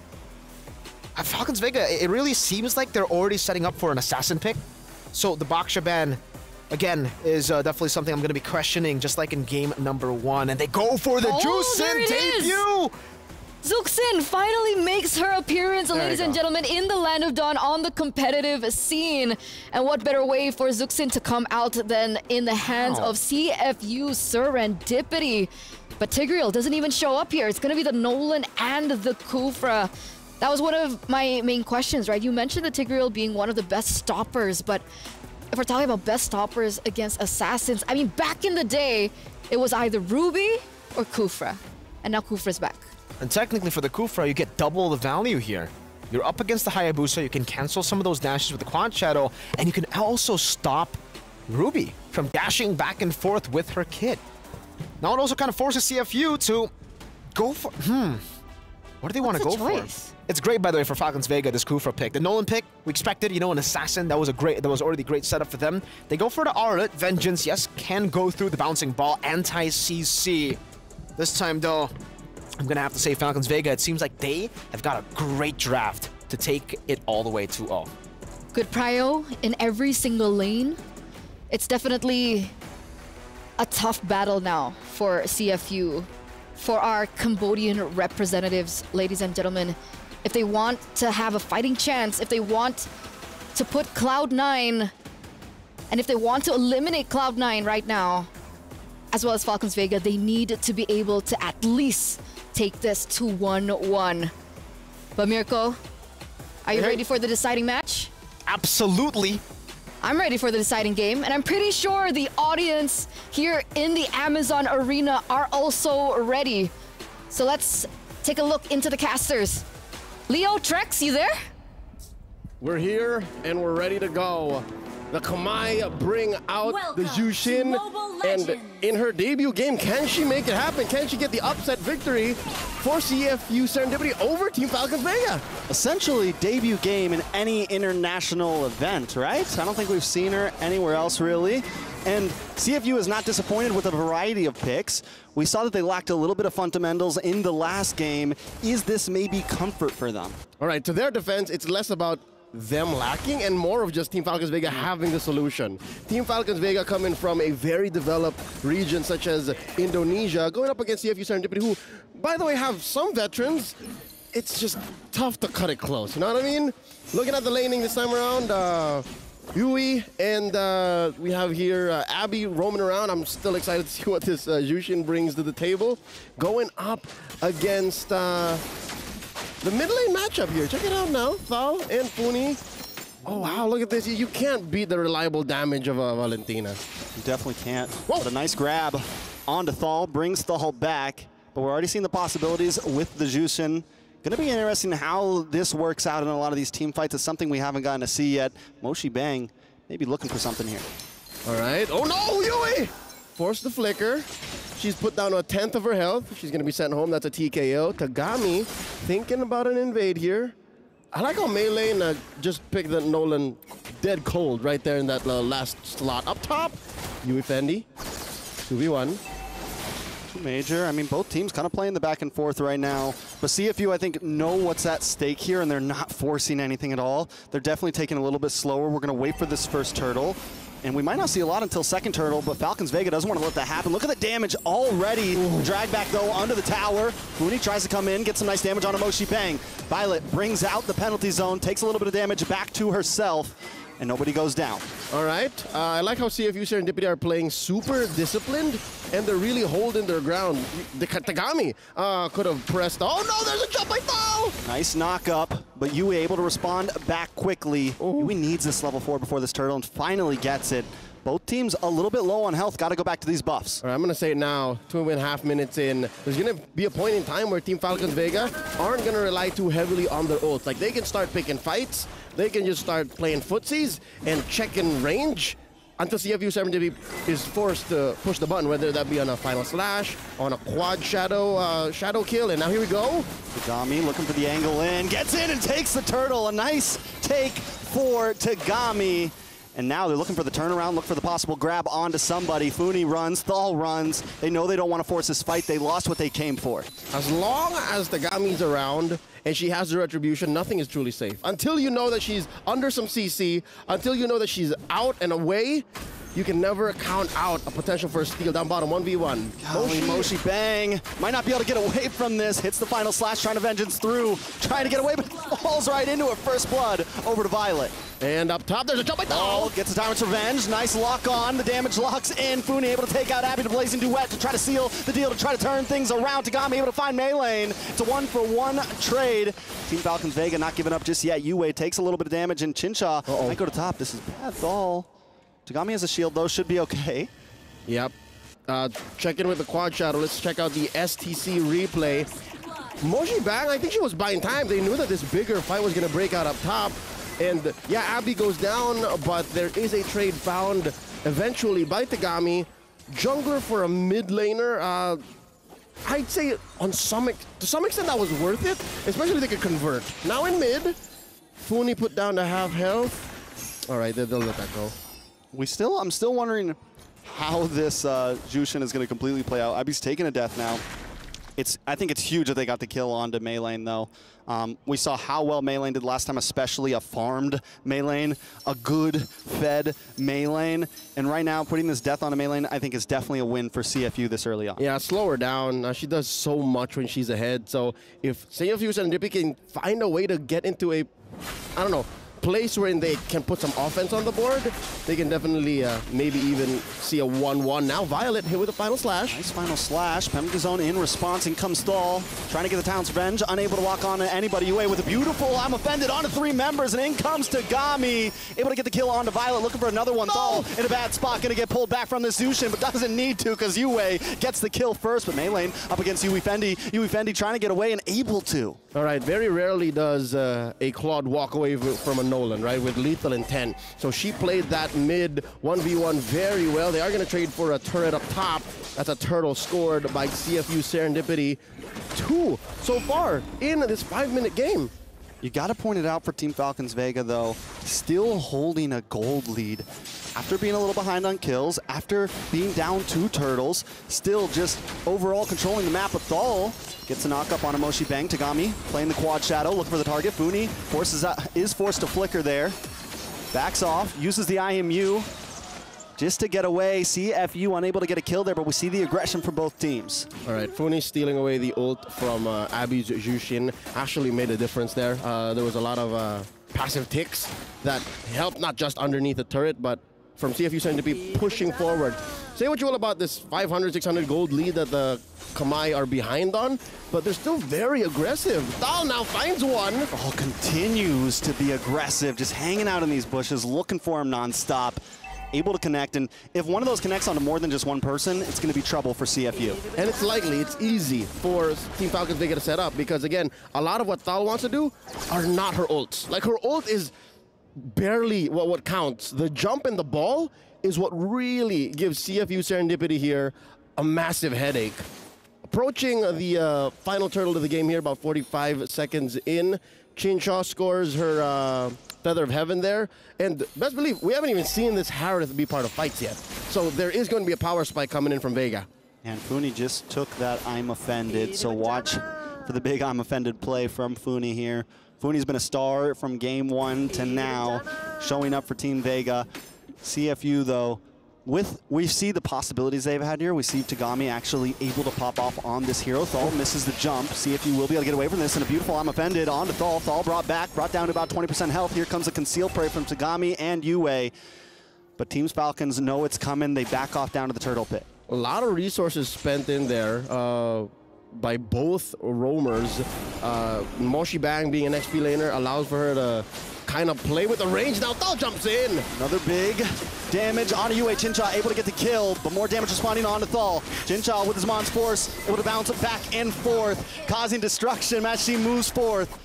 Thal, Funi down, Yue down as well, but there goes Abby. It's 2 for 2 now. Team Vega evens the playing field, but watch for Moshi Bang so low right now. Gonna try to vengeance through, but does not get away. Violet gets the kill. Yui Fendi, though, trying to pick up some pieces up in the top side, able to take an inhibitor, but Vega doesn't care because, once again, they get the main artery. STC replay coming in, even in these macro and micro moments, right? The team fight, the map. You'll see that both teams are trying to one-up each other. But so far, it seems like Falcons Vega are the ones who don't let through much. You give them an inch, they take, maybe not a mile, but they take a yard. And that's a lot when you're looking at a game that's this tight. 5-6 right now. Last turtle up for grabs. Oh, this is a turtle that's long overdue. Best believe as soon as this resets, it's going to turn into a Lord. And, all right, Falcons Vega let it go. They might be okay with it. Falcons Vega, they have a little bit of gold lead. They're not too worried about this. There it goes, going to turn into a Lord. And while this is happening, Melee knows. Melee's not worried about it. I'm going to get this purple buff. I'm going to farm some more, live my best life. Yep, which, by the way, Yui Fendi actually dealt more damage than expected. Thal caught out. More damage on a Thal. Yue tries to lock him up. A nice final slash. Thal unable to do anything. Abby actually gets a kill this time. And here comes a blazing duet. Tagami finds Chincha. Violet now on the run. CFU turning the tables, flipping him over, taking him out. A disaster for Team Falcons Vega. A 3-for-0. Can CFU convert this to a Lord, though? Didn't expect to see that come in that quick. Now Funi playing here in the River Brush. Lets it go. Suddenly a turn of events here that none of us expected. CFU Serendipity folded up Team Falcons Vega, put them in a box and sent them home. You see how far away Mei Lane was? Like, she can't fight against 3 or 4 members of CFU Serendipity, not like that. Definitely watch for Thal. I mean, Thal's just, and it's maybe at a point now where Thal has to be a little more careful about those jump-ins, a little bit more careful about those face checks on these bushes. If Yue is able to get the catch first, it becomes a problem. Au contraire, I think it's right for her to just keep throwing herself at the opponent. Okay. Because she can afford it. She's a roamer. Fair. But the rest of the team has to be careful. That, and maybe now you have to consider Team Falcons Vega, they got to be asking themselves, who's the beatdown? Are we in a position of aggression, or should we defend first and then find a way to rope a dope? Right now, I think it's the latter. They're defending up top. There's a mid lane push at CFU, so you might get final slash. Big final slash at that. Zamon's Force does drop.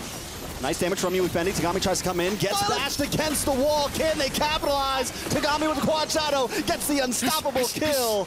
And that's the thing. Even when they stop Tagami for a second, you just click that ultimate, click that shadow kill, and the damage secured. Not just. Tagami had a safety net. She had a couple more shadows here to jump by Thal. She knows she can't do this. That's a tier 2 taken down. Yui Fendi gets another push. And that's it. Wow. CFU Serendipity. The Kamai are in control. And at the forefront is Tagami, 5-0-3. The Kamai Kunoichi. Dude, that's why Falcons Vega banned out the Hayabusa in game 1. They knew she was up to something. They knew, and I was actually very surprised that they switched it up in the draft because they won game 1 with that ban phase, and they drop it and ban out the Vexana. They let it through. Yeah, they let it through, ban out the Vexana instead, and now it's fighting. It's taking them down. It's giving comeback. It's giving comeback. All right, so let's talk about Team Falcons Vega's chances for a way to claw back into this. Again, that does sound like we are over-exaggerating the lead that CFU Serendipity has, but honestly, they're playing from a position of, I'd say, they're down, right? Especially after what happened in game 1. But now, looking at 2,000 ahead, CFU Serendipity have snowballed out of control. I think Team Falcons Vega should have had the easier snowball in the mid-game. So now at what point? I mean, luckily CFU hasn't escaped too far away, right? Team Falcons Vega only about 1,000 behind, 1,500 behind. but CFU has hit a nice spike with Tagami 5-0 and 3. They got the snowball this time. What's the big play for them on this next Lord? Falcons Vega have to get to that point wherein Fal can throw out these jumps without dying. By buying the immortality just about 2 seconds ago, that should help. That, and I haven't really seen Violet hit an amazing penalty zone. Maybe she doesn't have to hit a penalty zone. Maybe she just has to hit 1 or 2. But easier said than done when you're looking at not just an I'm offended, but also a final flash. Moshi Bang has been, you know, doing a lot of work. Like when you see that animation, oh, that's kimochi. That's oishi for the Japanese. I mean, it's a delicious initiation. That's the mochi, the mochi. That's Japanese cuisine. Mochi, They're mochi. kamai. Hey, man. They're the kunoichis. No, that's Tagami. Here's a jump by Tal. Oh, nice pick on to Abby here. The penalty zone misses too. Mochi Bang able to get the final slash, the dash through, and in comes Yui Fendi with the blazing weapon. Too much damage onto Yui. Maylane picks it up, finds it. That's 1 down for CFU. Tagami playing the bush, looking for a possible play here. In comes Abby as well. 4 members pushing back Falcon Vega. Oh, wow. Falcons Vega hit him where it hurts. CFU Serendipity, they were still playing the map. They were looking for a play. Team Falcons Vega set it up maybe 5-10 seconds too early. They did not expect. Yui gets a jump in. Yui going to be in trouble here. The lock on the damage. Devon's force, and that's enough to get Chincha the kill. Next going to move on to Abby. Abby's got to get back, able to get the stun on a Chincha. Mochi Bang there as well, but Chincha able to find Abby. Now Tagami just hiding in the bush. They're going to have to give this Lord up most likely. They slipped up.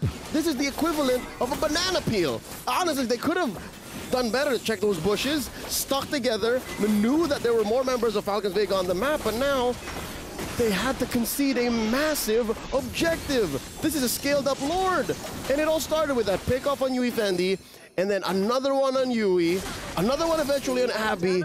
It's all crashing down. What is it, 14 minutes? This is the Lord that jumps. This is the Lord that jumps. Very true. Couldn't have said it better myself. Looking at some of these items, there's one thing that Maylane has done great, and that has always kept up with Tagami. Right now, holding the lead. I mean, the shutdown gold has to matter, right? Who did they shut? There's not even a shutdown gold. They just farmed out of their minds after the pickoff. Farming their minds off. Now she's up by 700, 1800 gold. That's huge. And all right, luckily Tagami doesn't have her Skypiercer stacks reset, right? So they can find a way to get in again, clean house, but first now they gotta defend. All right, final slash does come in for Moshi Bang there, but the Lord is coming down to about 70%. Gets the dash onto the wall, gets the smash. Looking for something here. Falcons Vega playing the distance, keeping it slow, keeping it steady. Minions able to come through, but unable to get an inhibitor, and they back off. Another wave coming. Are they going to try to force this? CFU look for the play themselves. Tagami playing the quad shadow once again. Dashes to the back into the base. Penalty zone, lands into the wall. And a nice final slash into the response. We'll see if you try to capitalize. Mochi Bang goes down first. Out comes the blazing duet. Tagami forced back. Looking for the quad shadow, but unable to lock out the damage, and Thal with a big revenge against the wall. Tagami now on the run. The Shinigamis are here. Team Falcons Vega looking to wipe them out, but Tagami wants to defend, but they're already on the base. CFU, I don't know if Tagami can do it all by herself. Too low, too late, not enough time. Team Falcons Vega with the 2-0. They lost some altitude in the mid to the late game transition, but they found a way through a series of pickoffs, a series of sudden rotations. CFU, Serendipity, despite being in control for majority of the game, slip up and end on a 2-0 victory for the Falcons. We saw promising hope in that game from CFU, and it makes me excited in the games to come for them. But Team Falcons Vega show that they just have a steadiness to them. They have that, they got that dog in them. They're ready to hold it out and wait for that moment to pull it off. And it's that veterancy combined with, again, that dog, that grit that they've had for a while now, that they had running all through these years. Again, they got a chip on their shoulder. They have a shadow looming over them where they can't beat the best of the best, but they know that they can be the best. And they started off strong here in the very first matchup of MWI 2024. Congratulations once more. And I gotta be honest with you, Trex, folks watching at home and even in the Amazon Arena, this puts CFU Serendipity in a very dangerous place in their minds. We're going to go to the stage right now. We'll be hearing from Cheryl and Barak.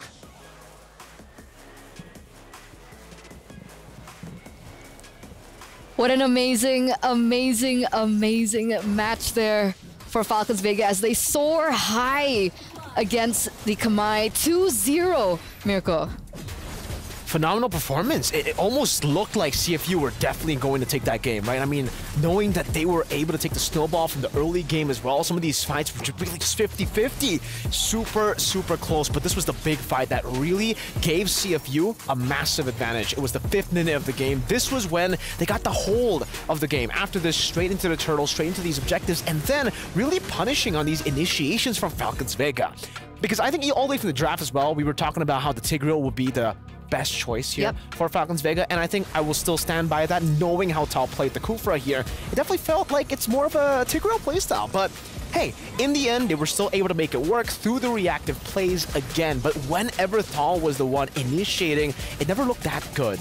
Because obviously, with this kind of lineup, when you have a Terizla and a Kufra, you want the Terizla to be the one opening up the map. You want the Terizla to be the one baiting out a lot of these resources and then initiating first for the Kufra then to follow up with the Tyrant's Revenge, with the Rage as well, finding them and really capitalizing on the clump-up team fight that was already set up by the Terizla. And in the end, we definitely got to see that where they actually comboed it perfectly with the Valentina, with the Nolan, and the Harith. And it just goes to show you, by the way, how scary the Harith still is.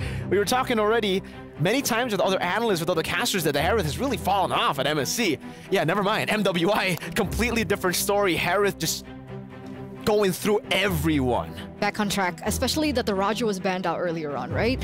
The Harith still a big gold laner to kind of watch out, and we finally get to see Chin Chao shine, right? Because from the first game, I was expecting that Chin Chao would, carry through as she usually does in a normal Falcons Vega gameplay, but in game number 2, finally she gets her moment. It was her time to shine. She was, holding the GPM. She had the highest damage dealt towards the end, had a Maniac under her belt as we do present you, ladies and gentlemen, the PlayStation MVP. It goes to Chin Chao. 11 KDA. 9-1-5. I think I just really gotta give props to the composure that Chin Chao has in this game on the Harith. This is not a pick that would usually be able to fully carry in the late game, right? I mean, there are certain conditions to be met in the later stage of the game for you to carry, but luckily for them, they were able to still play along with the Harith in the mid game. That's where Chin Chao is still at her peak when it comes to this hero, and you can see the understanding of Chin Chao, of this hero as well, knowing exactly when to take these fights. I think it was one time that she was picked off. It was around the bottom lane. That's why she had that one death. Yeah, I think it was, no, not this one, the other one. But anyways, for Chin Chao, the fact that she only died once up against this composition that was built to really punish someone like a Harith who wants to jump in, who wants to be up and close, up and personal, she played it really well. Purifies as well, always well-timed to get out of these sticky situations, even when she dove in with the team. For sure, for sure. And I think one of the biggest, turning points for Falcons Vega in that game, that CFU Serendipity were leading for that certain point, was that Holy Crystal. Yeah. Right? As soon as that Holy Crystal hit in for Chin Chao, that's when things kind of went badly for CFU Serendipity, and actually that does put Falcons Vega at number 1 in the standings, ladies and gentlemen, in group number 8. That's not a number, actually, that's a letter. By the way, But it looks like we are going to go to a short break before we get into match number 2, where, again, CFU Serendipity will have to go head-to-head against Cloud9. To see their performance, we're going to throw to the break. Don't go anywhere. We'll be right back.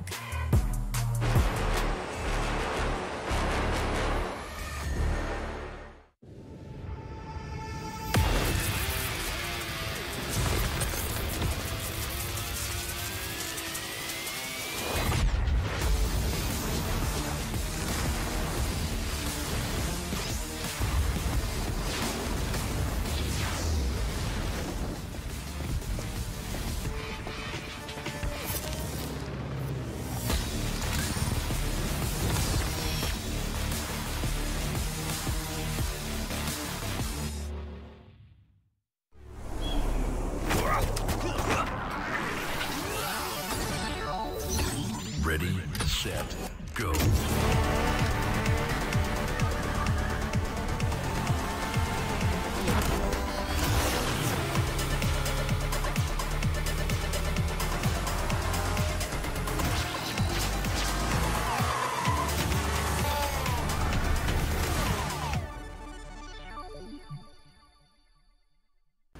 لحظات البداية عاشت معنا. كنا نحسبها وقت للتسلية بس. نحسبها بس ذكريات. عبود أعطي أختك اليد يا ولد. ابتكرنا فيها ابتكارات، وإذا بغينا قلبناها خرافات. كنا نحسبها بس لمة وصحبة وسهرات. انتبه نوب ترى نوب. لكن كنا نشوف عالم ما حد يشوفه. ليت يشغل وقته بشيء يفيده. الله عليك على اليد صوت. عالم كبر وعاش فينا. عالم الحماس فيه يوصلك كل مرة لحلم أصعب، بس ما يصعب عليك. بارت معك وين ما تروح.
Honor 200 series, the best portrait phone AI empowered.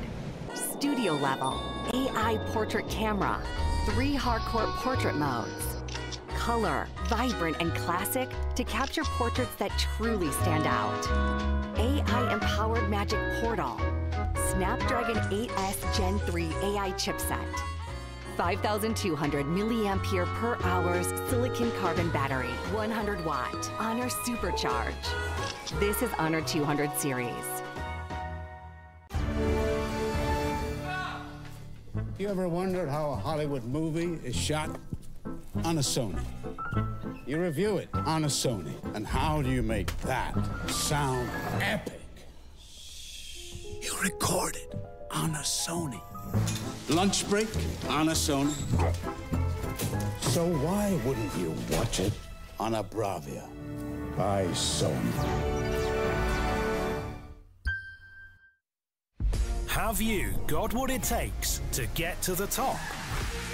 It doesn't matter how high you climb. To reach the top, even the biggest champ needs a break.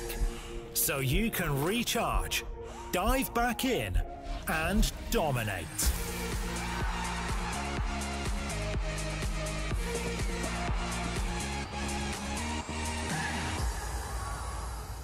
Have a break. Have a Kit Kat.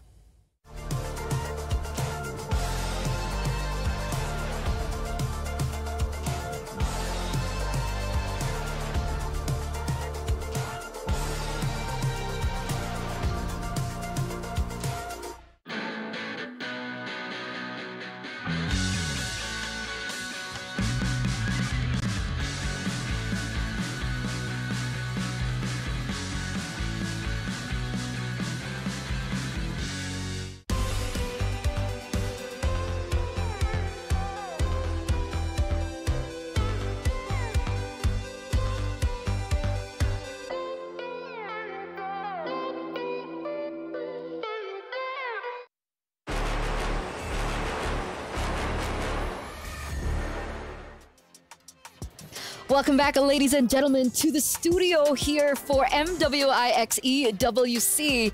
And we have an update now for the audience prediction. 91% for Falcons Vega earlier on, and it looks like you guys were right. 91% to 9%. Like, I don't know what that feels like. I don't know what that feels like, right? I mean, I think if you told me to predict, I definitely would have said CFU. So I'm in the minority. I mean, like, if you make a wrong prediction, you can cover it up and say it was a curse. Right. Yeah. I mean, so do I say it's a curse now? Yeah. CFU will win against Cloud9. Wait, so are you saying... Anyway, let's keep that a secret. Yes. Okay. Anyway, after that grueling match between Falcons Vega and, of course, CFU Gaming, unfortunately for CFU Gaming, they don't have much time as they're going in for the upcoming showdown by, of course, Dr. Sulaiman here. C9 now against CFU Gaming. C9, a region all the way from North America, but, you know, people consider this to be a multinational roster, right? If I open up my stats here, right? We have a Filipino, we have a Chinese representative, we have a player from South Korea and even Thailand, and the coach is Filipino as well. It's Midnight, same coach for the Cloud9 I know him. males. Oh, you do? Mr. MPL, because he casts MPL usually, you know? Yeah, I think for C9, it's really, really cool that we get to see this kind of roster, right, from NA as well. And really, I'm expecting a lot coming in from the C9 roster. The fact that some of these players actually, you know, went and they played in the normal league usually. So they have experiences already going up against some of the men's teams. And I think they're definitely going to be able to use that and bring it up here. Especially for Nicolette, right? She has experience from NACT, from BTK, and now she's coming into the female Cloud9 team as their jungler. So she had to transition from that mid lane role into the jungle. Now, a lot of questions are there, right? How well will she do in the jungler position, a new position that she's coming into, straight onto the international stage? Seems like we're definitely going to be seeing an assassin versus assassin battle. We've already seen assassin versus assassin in game number 1, so technically for Cloud9 coming in fresh now, up against a team who's just suffered a 2-0 loss. It definitely puts the advantage on their side, right? Not a lot of data as well for Cloud9 and meanwhile for CFU. Now that game 1 is over, now that they also have a lot of data based on the previous tournaments, Takami, Abby, Yue, Yofendi, they're all going to have to pop off. They're all really going to have to show off those unique metas that we were talking about. We were always hyping things off for CFU. It's the thing that we were hyping up about CFU is their cheese picks, their unique picks. So I want to see that now. You know, technically, we should have known a little bit about them, right? Because technically, 3 members from the side of CFU Serendipity were at MWI last year under Impunity Starlets. So 3 of them are utilizing the knowledge that they have as well as the experience that they have to hopefully pull through in their second game of the day to try and lead and come back on track if they do want to make it to the playoffs. So with that being said, ladies and gentlemen, it looks like the stage is ready for the upcoming battle between both of these teams. Let's see what we see on the stage. And ladies and gentlemen, again, welcome back and assalamu alaikum. Salam, Cheryl. Salam indeed. Amazing stuff took place in the first match. 2-0, wow. Yes, I'm incredibly excited, you know, to have watched the very first match opening up MWI 2024. We've seen the likes of CFU, you know, actually losing the first match itself and coming back here into match 2, you know, with barely enough time to come together. What we do know is definitely they are warmed up and ready to go. We have seen Falcons Vega taking the first win with a 2-0 clean sweep, even though in match 2 their positions were a little bit challenged, but they're here to show who is boss. So speaking of which, we're jumping straight in to match 2 for the day. We're gonna be seeing the likes of Cloud9 all the way from America. Let's go.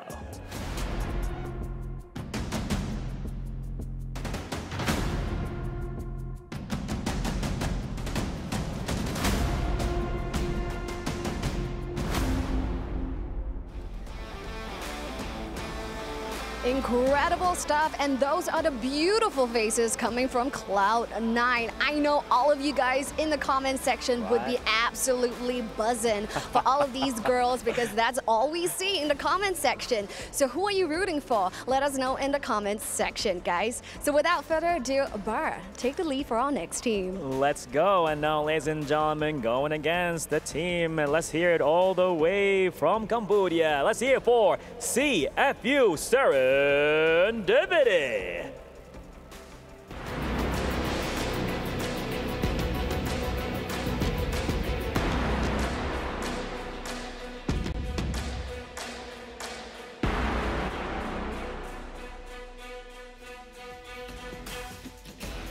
Stuff that are the beautiful ladies coming from CFU Serendipity. Now, despite facing a 2-0 loss earlier, what we do know about competitive players is that they will definitely bounce back.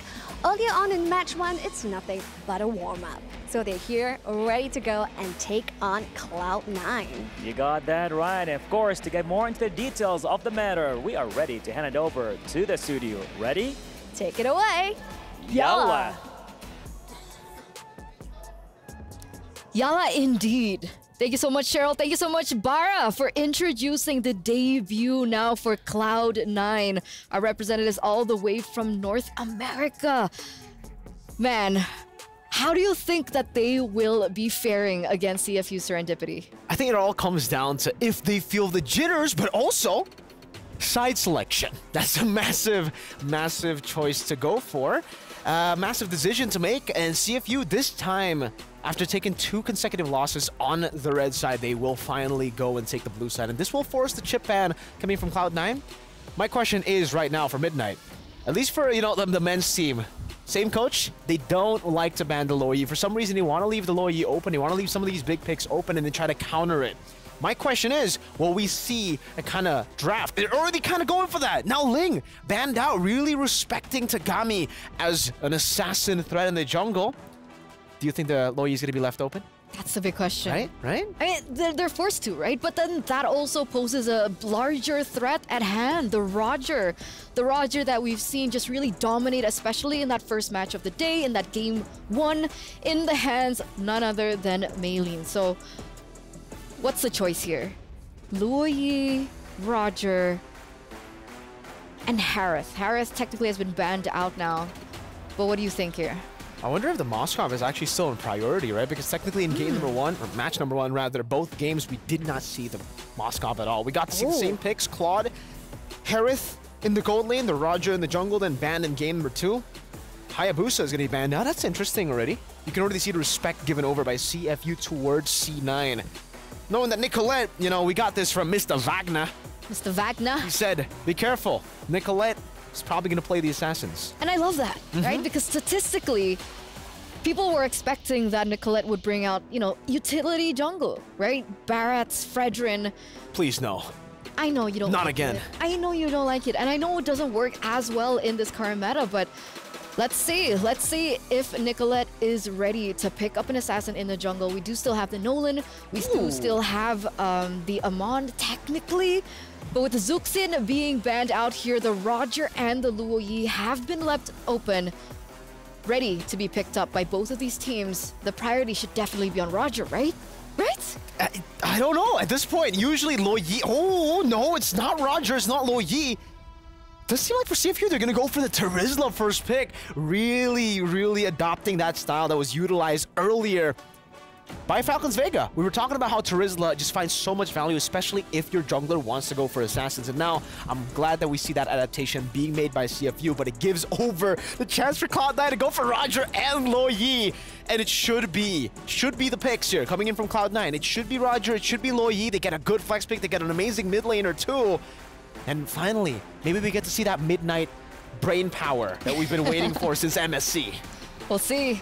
Will it be the Luoyi? Will it be the Roger? Or will they go for more comfort here? I mean, there you go. That's a Luoyi. Not a Roger, though. Carry. It's a carry. I mean, technically, for Panda in the gold lane, that it is one of her comfort heroes, but Roger was also So technically now CFU can pick it up for themselves and utilize it once again as a great flex.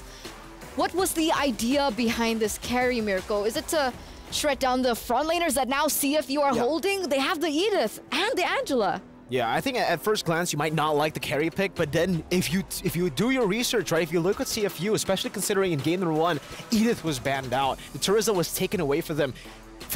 CFU really like to go for these tanky lineups, and going for the carry pick here might actually help them a lot later on in the mid to late game stage, but they still need to try to utilize this low Yi power all the way in the early to mid game. They need to try to capitalize on this, right? Because if they really just play for the carry, then really what's the low Yi for, right? I mean, these ambushes, it's going to be really tough. They can go for a Kaja carry combo plus the low Yi. We've seen that many times before. You get the diversions, get the Kaja into a great spot to go for the flank, and then the carry just goes and light wheels. That's carry's voice time. But they go for the Nolan first, which is interesting because it's technically the complete opposite of what CFU want to go for. CFU, full tanky, sustainability, and the other side is like burst damage.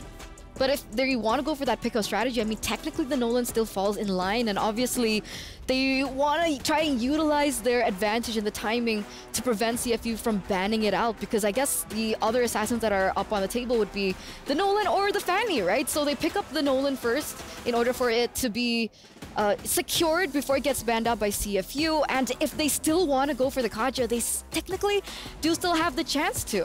And obviously the Kaja carry, the burst coming through from the Nolan as well. Even the low Yi does have also bursts as well as a holding onto the side lanes. It can definitely try and hinder if CFU want to go for an assassin too. Yeah, great export ban, by the way, coming in from CFU. It's definitely gonna mention the export here would find a lot of value for Cloud9. But knowing that they have the low Yi, the carry, and the Nolan, it's gonna be really hard if CFU actually get an assassin or a physical damage or whatever kind of damage dealer in the gold lane that acts as a hyper carry. So I'm thinking this is going to be a bit scary for CFU, technically, especially up against that Nolan. But if they have this tanky front line already and they want to play front to back, now that the Cloud has been banned out, maybe they can go for something like an Atan. Very scary, by the way. It's not the best pick right now, knowing that the early game is, you know, there's a whole lot of emphasis on the early game. You want to get that snowball going, but having these many frontliners, it definitely already kind of increases the threat of a Natan if ever it gets towards the mid game, if ever it gets towards the Holy Crystal. 3 Atom power spikes, and with the Angela, maybe none of these members can actually burst him down. CFU, they might also have to think about picks like the Kaja, because if they do want to go for, you know, a hyper carry, whether it be in the jungle or in the gold lane, nothing can really escape the Kaja, huh? That's why for C9, they banned out the Claude, because technically the only way to get out is a blink. Claude has that. Natan has that too, but it's a bit harder to pull off. Not as instant. You have to tap. Double tap. C9 are looking confident here. You can see them, you know, high-fiving one another, holding hands, giving each other support. That's confidence. It's confidence, man. That's why I never high-five. Yeah, Mirko's not that confident. Yeah. So Kaja an option? Could they still go for something else? But they don't. They go for a healer instead. They go for a support in with the Florin being picked up. So who will be their setting here? Their setup hero, right? I mean, technically Terizla's been taken off the board. What's left to set up in that EXP lane, right? Assuming for C9 in order for them to make this lineup work, because they have the damage, they have the healing and the support coming through from the Florin, but what about the setup? Who's tanky enough? They got 4 very squishy members on the team. No Terizla, they go for the Roger, CFU, Roger and Joy. Oh, CFU's got a scary composition. They got the fundamentals down too. Oh man, I'm not too sure. Wait, C9. Joy jungle? Yeah, Joy jungle, Roger gold. This is something that we don't see a lot, but no stoppers. There's no one that can really stop the Joy. The electrifying beats back then before the nerf. It's great because, you know, no one can CC you. If there's no CC on an enemy team, then electrifying beats does all this. It's the same. Even basically pre-nerf Joy here. So C9, there's no Ruby to go for. There's no Xborg. What's the choice? I mean, Dual Lex playing Esmeralda. CC and Esmeralda. I was about to say. Her 3 comfort heroes are Terizla, Esme, and CC. I mean, Edith and Angela, right? There's shields there that you want to try to capitalize on, but this, by the way, they're really looking for a snowball, right? Because if they don't get a snowball, oh, it's tough. But even then, Florian, it's not meant to snowball. What? I'm kind of confused, but hey, it's Mr. MPL Midnight. You know, anything can happen at this point, right? Esmeralda debut, Florian debut. We've got a lot of debuts in our upcoming match of the day. Leo, Trex, take us away. And away we go, back into the land of dawn, back into the games. It's match number 2 in the opening of MWI 2024. Leo and Trex at your service. It's C9 and CFU Serendipity in action. Trex, you know a little bit more about C9 than I do, than the regular viewer. What's up with this Esmeralda? I mean, it's a comfort pick for Jewel. And to defend it as well, there are a lot of shields on the side of CFU. There's a few. I mean, a few shields, yeah. And some possibilities for more depending on who Angela picks and everything. So, I mean, yes, it could be something that Cloud9's been workshopping on. It could be something to just give Jewel some comfort in that EXP lane. This is game 1 on a big stage. Jewel is the rookie of the team along with Xayah. So maybe make sure they're comfortable, make sure she's comfortable, and focus on Panda, Ashley, and Nicolette. And off of CFU, this is definitely a do or die. It's dire. Again, just by the way the schedule works, and if they get swept here by C9, then that's a sure elimination. Group A has its 2 teams moving up, but for now, we focus on the early game. Moshi Bang versus Jewel, Esmeralda versus Terizla up top. It's Panda going up against Yui Fendi. And again, just as how it is, like the Roger just start bullying. I mean, a lot of possibilities for the Roger. Wondering how this Tagami versus Nicolette is going to go down. Nicolette kind of debuting some of these assassin picks here. We know that Nicolette has had a large hero pool variety, has played some other positions before, but how is it going to be when you're playing with the big girls? On the big stage, Abby here, bursted down, 2/3 of her health. Nicolette, quick rotation through, back in the XP lane here. About a quarter of a minute until the turtle spawns. For those of you who don't know, Nicolette, also known as Apple, played a good couple of years as a mid laner. And I guess, you know, from all of those mechanics and all of the map control you have, I guess it was just natural for her to pick up. Oh, nice steal by Moshi. Beautiful steal by Moshi, honestly, very clean. That was a tip from the bush. That was a tip of that revenge strike. Just whoop. That's all it took. Into the bot lane, but both teams taking things slow. CFU knows what's on the line here. They know it's a deciding match for them. They need to at least secure a 1-1 here. Cloud9 also needs to kind of at least secure a 1-1 because they know what's ahead of them. Vega, the monsters of the group, essentially. And here comes Cloud9 looking for the possible dive here. Big penalty zone on 3 members of Cloud9, but the damage does respond. Yue able to get the Earthshaker. Jewel goes down first. Nicolette looking for a target, gets caught up against the wall. This is big damage. Tagami comes in, gets the kill. It's 2-0. Cloud9 down. Single-handedly off of Moshi Bang's monstrous penalty zone. She turns the tide and is my personal MVP in that first engagement, which turns into a massive turtle here. SEC replay, seeing again the aftermath of that penalty zone. I think they missed the most important part. It was just a second prior to this, but this is the aftermath. This is the result. It's going to be huge. They're going to have to find a way to work around that. They're going to have to keep eyes on Moshi Bang. We saw the Terizla in previous games. Moshi Bang is able to pull some big moves off, especially early game. I feel like that's when Moshi Bang really shows up sometimes. Again, benefit of the doubt for Cloud9 looking at it optimistically. This is a lineup that takes a while to get up. You have to wait for Ashley to find these odd angles for maybe Nicolette and Jewel to jump through. But looking at how CFU Serendipity are playing and how they have such a huge chip on their shoulders after what happened in the first series of the day, I don't think these ladies are going to make it easy. Like, they are going to have eyes on the back of their head saying, you know, what's in this bush? Where's the rotation coming in? While being aggressive. Look at this now, Yui Fendi. And Yui, like, Tagami just coming and helping out. Yeah, Tagami just to make sure that there's no funny business from Cloud9 here. No, I like what you said there. CFU, there's either two ways you take a big sweep like that, like losing like that. You either break down. It crushes you. It crushes you, or now you're angry, right? Now you're hungry, you know what's on the line, and you feed off that. And so far in game number 1, CFU is feeding off of it. Cloud9 needs to find the response. Turtle going to be up in 30 seconds. Jewel having a little bit of trouble against Moshi Bang in the boss side, and Tower goes down in the top side. That's a flicker forced out of Abby here, but I think that should be fine. You are looking at an Angela, relatively low necessity hero. Like, all she needs is her ult, and then she's in the fight, so she can keep herself safe there. Look at this deep cut by Moshi Bang. It's been a while. Like, we rarely see this interaction in the XP lane, right? Because Esmeralda is a non-meta hero. But look at this, a level gap between Moshi Bang and Jewel. And I can only imagine what the gold is like, right? Look at this, 2,000 ahead, CFU Serendipity. Yeah, and a lot of it's probably in the pocket of Moshi Bang. A lot of it. Luckily, Nicolette and Tagami, at least at an even leveling field. So it's a good thing for Cloud9 when it comes down to some of these neutral objectives. You do have the dashes, and look at the possible play. Onto Yui Fendi here. Ashley, Xayah both hiding out in the bush. They get the pin. Yui Fendi looking for the getaway. A lot of damage onto Panda with the Speedy Light Wheel. Out comes the Heart Guard. More damage. Can they find Yui Fendi here? Nicolette trying to lock on, gets the kill.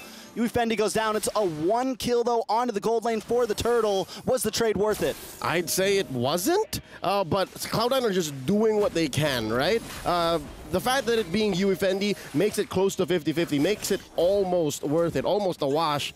But I'd say CFU Serendipity are okay with that, just as long as they don't slip up and let these pickoffs turn into massive objectives. Because look, their map is pristine. All turtles their way, not a single turret taken out. Looking at the item game here, yeah, can't confirm that's almost 1,000 between Moshi Bang and Jewel. But yeah, no, interestingly enough, Nicolette is above Tagami.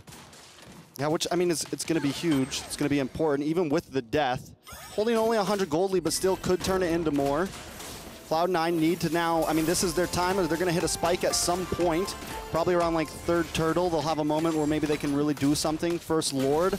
But if CFU is able to really just give them the stiff arm here, it's going to be trouble. A little bit of damage onto Moshi Bang. Panda with the sidestep, able to get more shots onto Yui.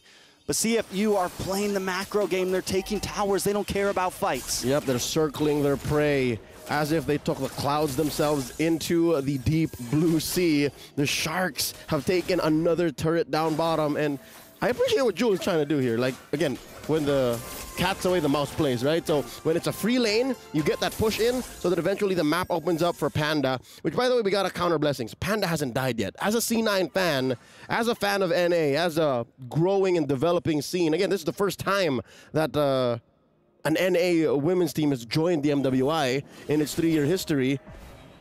You kind of want to get what you can, right? Out of these small trades, out of this relatively silent part of the game, like entering the mid game, I think this helps Cloud9. I think just the fact that they're allowed to push a little, jockey for position, allow for Nicolette to take these buffs here and there, this helps Cloud9 maybe find their footing. Yeah, I mean, I think it's one of the reasons they went for that gold lane gank early on, even sacrificing the turtle for it, is give Panda a good game. Make sure Panda's a little bit ahead of Yui Fendi, possibly, because Panda could end up being the big saving grace. They're already kind of locked into a mid-late game condition at this point, taking those few early deaths. They got to look for something. They do have the heal with the floor, and there's some possibilities there. But CFU, all they got to do is just keep pushing, keep playing these off lanes, keep playing the pressure. Don't force fights, just play for objectives. And now there's the last turtle of the game, scored by Tagami, and there's a fight. A lot of damage on Xayah, able to get some heal back though. In comes the penalty zone, able to commit. Abby gets the kill onto Xayah. Ashley now in trouble. The electrifying beat's able to lock on, bringing Ashley down to about half health. Tagami still forcing the field, dancing with danger right now. Jewel gets a falling star moon, but unable to do too much. CFU got what they came for once again, another tower. Whenever you fight CFU, especially with this kind of lineup, it's never a fair fight. You're never thinking, oh, it's just the same 4 or 3 ladies. You always have to think of Abby. And the way that Tagami and Yui Fendi just kind of dove in there and just, all right, threaten these fights. If you even think of diving us, then you suffer the consequences of a puppet on strings. I think Xayah's not there yet. Xayah can hit the blooms, but their lineup isn't built just yet. Her heroes don't have the items just yet, the damage output, to make that heal make sense. Yeah. I think it's completely right? And I think overall, we're looking at Xayah, we're looking at Jewel, the 2 rookies right now on the team. It's their time to step up. They got to be able to do something. Here comes The diversion play, can they lock onto Yui Fendi here? The stun almost connects. Heartguard does come out, but the Lycan pounce onto Xayah, brings her down to about half health. Jewel now on the run as well. Yui Fendi doesn't want to give it up. Yui also looking for Ashley, gets a toss-up, gets a knock-up. Ashley actually able to use the Purify, just dance around that, get some damage back. Jewel now get involved as well. Nobody goes down on either team. That's a pacifist run, just putting enough damage on a Cloud9 to force them back, and they eventually do get that push down bottom. CFU Serendipity shrinking the map up. I'm wondering, now that Xayah has moved over the Bloom to Panda, the Panda, does that mean it's go time? Does she have the items? Because it's going to be much, much difficult for her to get some farm in. They have to wait for these waves to crash in. And Nicolette versus Tagami in the top side. Nicolette having a little bit of trouble. Electrifying Beats comes out. Nicolette gonna go down. Tagami, the Shinigami, taking kills by the minute right now. It's 2-0-1 for her, and with that Heartguard, Tagami can do whatever she wants. This is the perfect jungler that's slightly out of meta that fits this lineup well. You got an Angela on you? Anyone diving can really help. This puts Ashley's job a very hard one as the mid laner, because as the Lu Yi, you're the one who wants to find these odd angles to put your opponents in a very uncomfortable position. Quick, easy lord here for CFU Serendipity. Now, when you have an Angela, when you have a Roger, when you have a Joy, suddenly Predator becomes prey. It's like they can't even live in their own jungle now. Look at this. The Sharks are on the prowl right now. They're aiming for the sky. Cloud9 looking a little shaky. Panda still not taking a death, but when does Panda finally do something? Big penalty zone, locks onto Xayah. Jewel taking a little bit of damage. Panda trying to pop off. Jewel still in the midst of it. Able to take a lot of shots to the face. The heal comes in. We're seeing some possibilities, but still not enough. Cloud9 unable to output. They can survive, but no output. Yep, they can kite, but can they kill? I think we are, baby, optimistically, like 3 or 4 minutes away from that. Quick item check. You do have 2 items on Jewel here, so I think she needs like 2 more to be able to tank up even more. The Trinity onto Nicolette, and just 2 items on Ashley here. Not even the Trinity on Panda yet. She needs a double time, I'd say.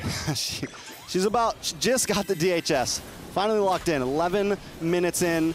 Does this mean Panda can finally start outputting? We are seeing Jewel start to be a bit tankier in that last fight, but still CFU, the way they've been playing with this macro game, taking towers, they don't care if they don't get a bunch of kills. It's 5-1 right now, and they're controlling the game. That's right. They're a sledgehammer. They don't have to see results immediately, but as soon as they see cracks, and boy, oh boy, 5-1, 5K head, if that's not a crack, I don't know what is. They'll just keep going, you know, just keep working at it slowly but surely to break down Cloud9 in game 1. But the fact that this is going much slower than we expected means C9 has a chance. C9 can actually just force fights like this. See, Moshi Bang put down to half health, and you see here Abby's even thinking about it, throwing it on Yui Fendi, not Moshi Bang. Maybe a pickoff, much like what Falcons Vega did to CFU Serendipity early on, game 2. Maybe that could be Cloud9's ticket out of here. Yeah, Cloud9 just kind of needs that big play, the big turnaround, and they've been buying time well. They were able to get past the first Lord without losing a single inhibitor. CFU, though, I think they know this, right? And they know, okay, we got to make something happen here. We got to make something shake, because it's true. If Jewel gets out of control, if Panda gets out of control, if Ashley's able to make some cheeky plays, it could be a problem. So the longer this goes, the more Cloud9 starts to have I mean, it's not like a game ender. If they get to end game, they still need to pull it off, and we don't even know if they're capable of that yet. Yep. But CFU definitely knows there is a clock ticking. Yeah, long story short, Cloud9 has to find a way to be on the offense. 5-1 here in a very slow-paced matchup just shows that the team that's in control is definitely in control. If Cloud9 can find that odd angle from the back line, maybe take out, this could be it. Oh, nice feint. Yui checking in. If they can do that again while Yui isn't checking these bushes, that might be the start. We can talk about a comeback. We'll see. It's still 1-5 right now. Positions are being held by both teams. Cloud9's taking things slow. So it seems like they do have a bit of a game plan here, but CFU also not scared to let this drag out. They're not rushing anything at all. Possible Heartguard onto Yui Fendi here. And look at the positioning from Abby. Always just hanging out in the back, going for a purple buff right now. Never showing herself. Hanging out, never showing face at all until the Heartguard comes through. They're going to be able to take this Lord. Yep, she's making herself scarce, and that's what you do. The conceal here coming in from Yui. They're wailing away. A lot of damage thrown out. Impressive. Okay, so there is some potential. Ashley can, maybe given the chance, 2 to 3 seconds of free hits with her spells. Yeah, you get a couple hits, you match it up with, and then you also get some of the bloom shots and everything. Yep. You get some of the stuns. There's some possibilities there, but CFU, they didn't overcommit. They are also playing so cleanly in a sense of like, we got Lord, let's back off, let's wait for the push. Yep, so again, the attempt by Jewel. And again, Xayah, all she can do is just watch the map, right? Now that's her best practice right now. Much like Abby, but you flip the coin over. One is playing defense, one is playing offense. And Abby, this is, oh, check it in. Dami checks in. That's a lot of damage on a Nicolette. Nicolette forced to run. Couple more shots. The heal does come in for Cloud9, but the Lord finally gets the crash. And Cloud9's late to the party, late to their own house. The Lord is in. He's home. He's kicking down the door. Moshi Bang lines it up with a nice Earth Shaker. Nicolette finds Moshi Bang, though. Moshi Bang down. Jewel might be next on the chopping block. It's 1-for-1. Yui takes a lot of damage. Cloud9 trying to respond. Panda popping off with a speedy light wheel, able to get the shots off. But in comes Tagami, the Shinigami, reaping death. But Nicolette stops her in her tracks. It's chaos, it's disaster, and Cloud9 comes out happy. It's the first big clapback from the team from North America. Cloud9 trades 3 for 1. Here's the SEC replay. Could have sworn that there was a plan from CFU Serendipity to actually end it right then and there, but C9 played the rope-a-dope very well. You see how a lot of them are very low, and how Nicolette just skedaddled out of there. She could have gotten punished, but nay. She says, I'm going to try to play for a comeback, and eventually she gets her purple buff again. That ice crown, the ice crown. The winner crown. Winner crown, foo. Nicolette hit it in the mid of the battle, was able to sidestep, then get the kill. So good mechanics. Something we were wondering if Nicolette was going to have. Maybe she's getting some rust off herself. Maybe she's getting a little more comfortable on stage. Because remember, none of these girls have ever been at something this large before. Not like this. Not even back home have they been on a stage before. So this is a big step in the direction for Cloud9. Can they pull it off, though? Because CFU, man, they almost took that game off of Vega. They look tough right now. It's true. They called this the group of death, and that holds for almost everyone. We haven't really seen it quite for Falcons Vega, but who's to say? Who's to say? We haven't seen all the matches in Group A just yet, but right here, right now, 16 minutes in, 6-4, Cloud9 are putting up quite the comeback, possibly. Ooh, conceal play. Winter Crown does come through for Ashley. Gonna get knocked up here, though. Taken out. Yui Fendi able to get the kill. Penalty zone just misses. Can they get the response to get the trade at least? Cloud9 finds it. Panda able to pop off. Yui Fendi still playing the distance, though. Heart guard still locked on. Look at the damage on to Jewel. Jewel able to just get away. It's 1 for 1, but CFU they're gonna hightail it back to the Lord, not try to push it too deep. I wouldn't say that's the safest thing to do right now, because look, I think C9 knows that it's time to hustle, all right? The few weeks or months that they've been together as a full-on team, in the guidance of their coach, knows that, hey, we got to take it step by step, you know? There are some fundamentals, some things that you got to do, basic protocol. And so far, Cloud9 have been checking off these boxes. Like, again, having seen multiple MWIs casted at last year's, this is at a level where I can say it's pretty competitive. Coming from a team that has been together for a while, in the Kamai, in the CFU Serendipity, going up against C9, first-timers on this big stage. I'm impressed by what I'm seeing. Definitely holding their own, and with Ashley back on the field, they can fight for this Lord, and CFU knows it. You said it might not be safe to rush it. They knew it. They made the call. Now they're just playing the distance again. I think they kind of want Cloud9, hoping that Cloud9 might slip up here, make a mistake. Jewel, though, she's tanky right now, man. She can finally hang out. The Esmeralda's starting to pay off a little bit. Tagami dashing through. Ashley! Looking for the big damage on Ashley. Ashley trying to escape, not going to be able to. Tagami gets the kill, but look at Panda down on the boss side, trying to pop off onto somebody. Speedy light wheel comes out. Tagami gets the winner crown. Can they capitalize? Panda in a little bit of trouble. A lot of damage coming from Moshi Bang. It's still 2 for 1. Yui Fendi, though, in the wolf form, looking for the like and pounce. Nicolette switches directions up against Yui here. Doesn't have the fracture, doesn't have the damage. Panda locks on to Moshi Bang. It's chaos once again, and Moshi Bang goes down 2 for 2. Cloud9 still in the game, but look at Yui. Jewel might not want to be the target. Minions do come out. He has the heart guard ready. Abby is a problem. What's the solution? She is with and without these fights. The fact that if you rope a dope CFU Serendipity, they can just tuck one of themselves into another and then pick a better fight. I think Cloud9 got as much as they could out of that trade. By taking down Tagami and Moshi Bang, that's as best you can ask for, but that could have definitely been the end. CFU Serendipity, again, much like the Sharks that they are, these ladies are able to split up Cloud9. Isn't that what Clouds do though? They're just condensation in the air, man. But they're holding on. I think if they can put Ashley in a better position, they can get a better fight. Looks like the Russian Lord though. Tagami's ready, Heartguard ready, Cloud9 down.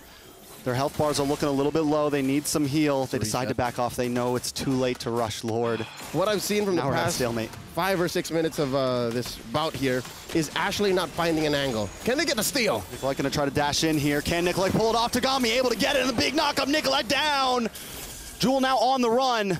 CFU with a Lord like this could be dangerous for Cloud9. Jewel still on the run, has a lot of shield, should be able to tank whatever CFU sends. It's 40 seconds on the clock for Cloud9. Oh. We're still waiting on a wave. Can they defend this? This is pre-TikTok timers, 18 to 20. This is as good as TikTok timers, especially if there is a gap as tight as this one. And I'm not talking just economy, I'm talking about the map. Look at this now. All 3 waves are crashing in, and Lord hasn't even spawned.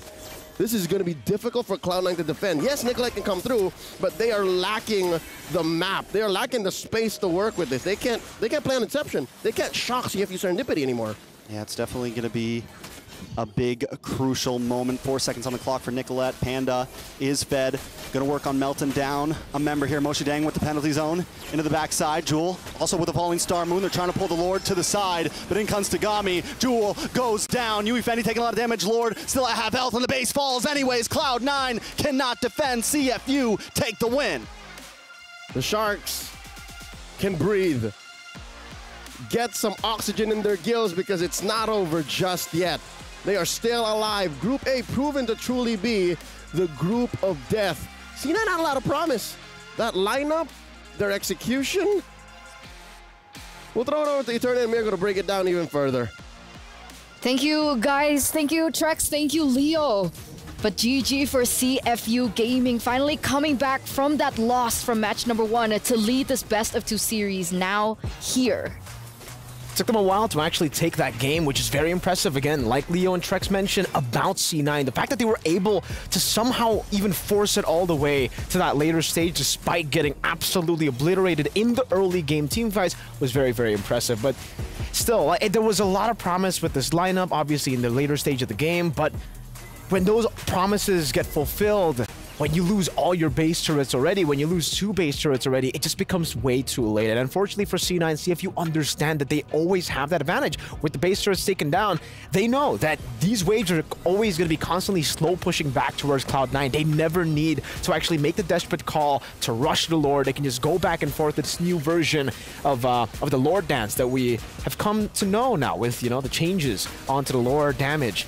But all throughout, the fact that CFU were able to just constantly look for these fights, there were moments where they were disconnected, and those were the moments that Falcons Vega were able to punish in match number 1. Unfortunately, here C9, they were good at kiting back. They were really good at kiting back, almost, right? I mean, with the carry, with the low Yi, it's good for kite back, but every time they got CFU low, it almost felt like for C9, they really had to wait for CFU to dive even more, to overextend, for them to actually punish CFU. Meanwhile, if CFU make a mistake, they can always just be like, all right, you know what? That's a bit too much damage. I'm gonna just head out. Jewel, shout outs to her. Damage taken. She was able to take so much damage, and even for damage dealt, the carry doing a good job. But unfortunately, when you're dealing damage to these frontliners, which we already, I think, established that the frontliners are quite sustainable as well for the side of CFU, the targeting really doesn't matter, right? At that point, you're not able to fully burst down to Edith with the Primal Rat sustain, with the Angela sustain, a Terizla that we've already spoken about in match number 1 being a ridiculous hero. She also had Queen's Wings, and you can see the damage reduction, definitely. So it was the broken item build for the Terizla once again. And yeah, it actually poses the question, right? In MSC, it was very different, but for MWI, is Terizla first pickable? Oh, yeah. Is that the meta that we're seeing right now? As of course, that we do have to crown our match MVP by PlayStation Tagami again, right? One of the biggest anchors in CFU Serendipity. We saw it in game number 1 and game number 2 for their first match of the day against Falcons Vega, and we're finally seeing it once again in the game. And we're gonna have a little look at her highlights this time around.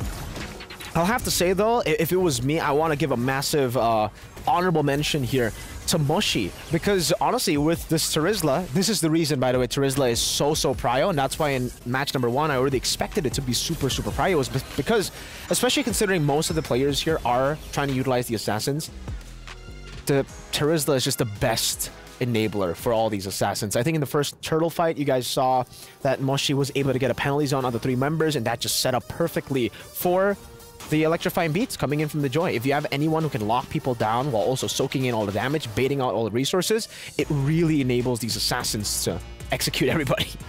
But you know, ladies and gentlemen, before we finalize this best of 2, you know, anything can happen. Cloud9 could definitely come back in the second game. We are going to throw to a short break, so we'll be right back. Don't go anywhere and stay tuned.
Welcome back, ladies and gentlemen, to MWI 2024 at EWC. We are now back for the second game in this best of 2 series between CFU Serendipity and Cloud9.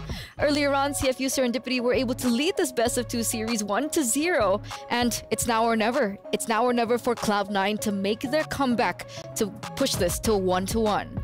Now, I'm wondering if game number 1 was a bit more of an experimental game for Cloud9, right? Because obviously it is game number 1 of a best of 2. We were talking about a lot of these cheese picks maybe seeing the light of day here in a best of 2 format, especially in the group stages.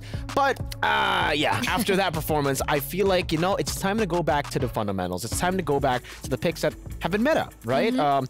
Especially now, considering if they lose 2-0 against CFU, then they're going to have to bank on a win clean sweep against Falcons Vega. And on that note, right, it's time for you guys to put in your predictions, ladies and gentlemen, the SCC predictions, because we want to know what you think. We don't want to know what Miracle thinks, right? What? We don't want him to curse any of these teams, but we want to know how you feel, because technically, for match number 1 earlier on the day, you guys did it. In 90-ish, 91% prediction, I think, for you guys for Falcons Vega, and you guys successfully predicted that. So what are your predictions for this?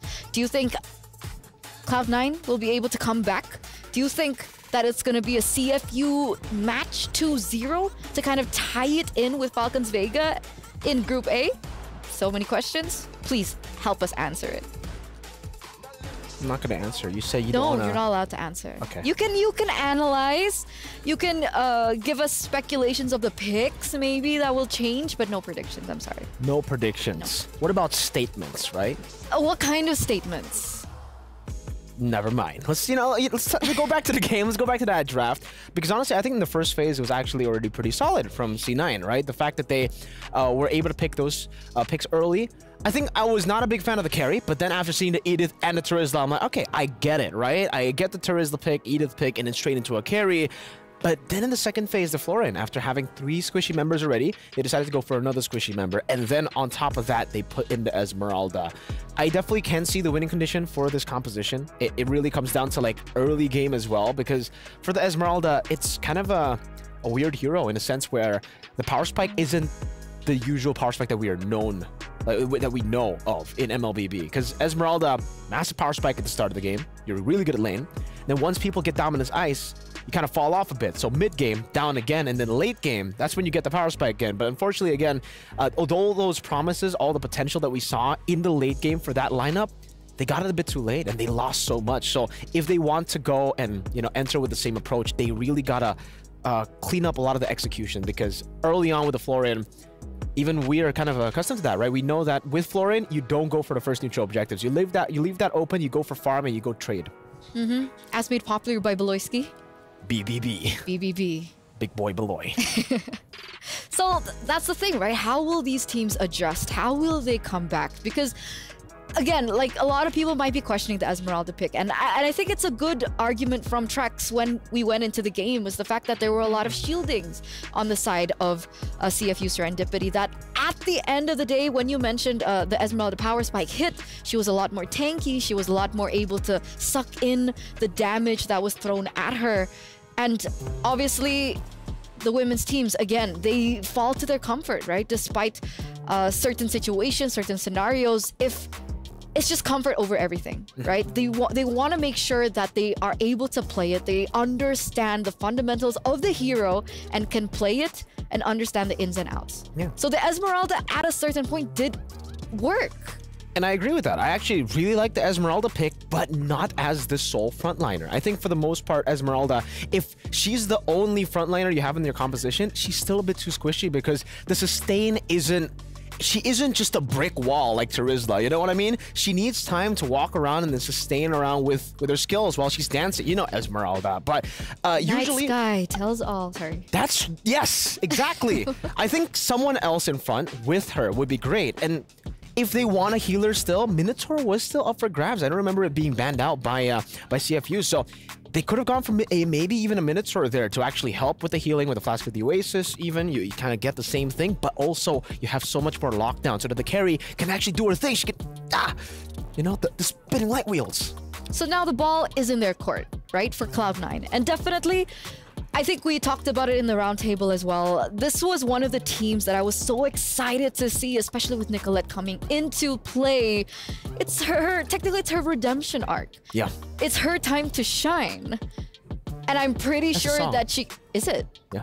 Oh. MWI song, Time to Shine. Oh. Could you sing it for us? No. No. Okay. But back to that point, right? It's her redemption arc. It's her time to shine. It's her time to prove to the world what she's made of. So definitely they're coming back in with a level head. They're coming back to try and at least go for 1-1 now as we enter, ladies and gentlemen, into the drafting phase for the final game in this best of 2 series. And now Cloud9 have first pick. See, this is what's scary, Eterna, because, blue side has had such a massive advantage. But in that game, it was C9 technically with the advantage because they were the ones to leave the Luoyi open. They were the ones to pick it up for themselves. Luoyi has been phenomenal, even in MSC. And, you know, usually you pick it up, get a big advantage. 100% win rate. 100% win rate, exactly. But now that C9 has lost on the Luoyi, I'm actually going to think this is what I would do if I was in CFU's position. I'd be like, all right, let's not ban the Luoyi. We saw what the Luoyi could do in game number 1, and honestly, it was not much. The diversions wasn't being capitalized, wasn't being used by any of the members. And again, it's not their fault because who's going to take it? Florin? All the other squishy members? Carry, solo, flanking? Yeah. I don't know. It just definitely did not fit with the composition that they had. And CFU, it seems like they are taking that route. Maybe even the chip. Knowing how C9 has been playing in game number 1, maybe they leave the chip open because then they're forcing C9 to pick up the chip or give it over to CFU. And I know for a fact, if chip gets left open, CFU will like that pick. Oh man, I've been hearing so many things when it comes to CFU, not just the women's team, but the men's team as well. So they definitely have been sharing a lot of their strategies. Chip, their combination, they know how to play the chip. They're chip FU. And the, and the thing is, like, even despite that fact, right, Chip is just so good in this current meta. Yeah. Because if you want to go for heroes that like to split push, if you want to go for heroes that like to play in the far lane, like assassins normally do, especially when we get into that mid game to try and control these side lanes, the Chip just does so well. Has so much advantage to go in and make those plays happen, the pick-off plays from happening. And it looks like the chip has actually been left open up until this point. Suxin gets banned in from C9, and CFU have opted to take away the Terizla to try and have a more level advantage in the EXP lane. And do you think with this, Yuzong might be the choice that they go for? First pick? Not too sure if it's going to be first pick. No, but like generally out. For the EXP lane. Yeah, I guess that definitely will be one of the choices. I think in MMSC as well, when the Terizla gets banned out, we usually see Yuzong.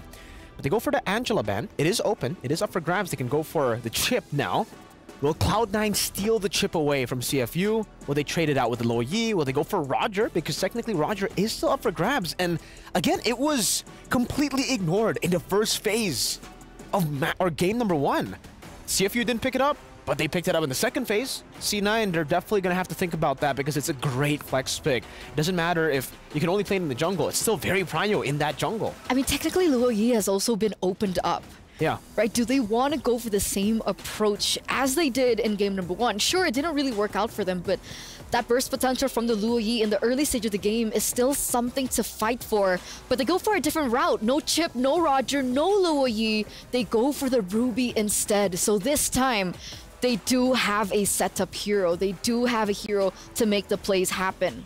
Yeah, trying to anticipate the Chip pick or a Luoyi pick here to try to go for it, but I think it is going to be a Chip Roger here for the side of CFU. We're talking about how the Roger should always be prioritized. You know, we have seen that many times before, and now for CFU, knowing that the Edith is not up for grabs, the Angela, the Terizla, they will just go for the Roger, but they don't go for the chip. Maybe they're trying to read out or trying to feign out. I don't know. This might be overthinking, right? But maybe CFU, they think C9 didn't pick the chip, so they have no intention to pick it up. Maybe we just go for a mid lane first, like a Vexana, and then end off the first phase with the chip, knowing C9 will probably just go for a counter. It's a good priority lane as well, right, the Vexana?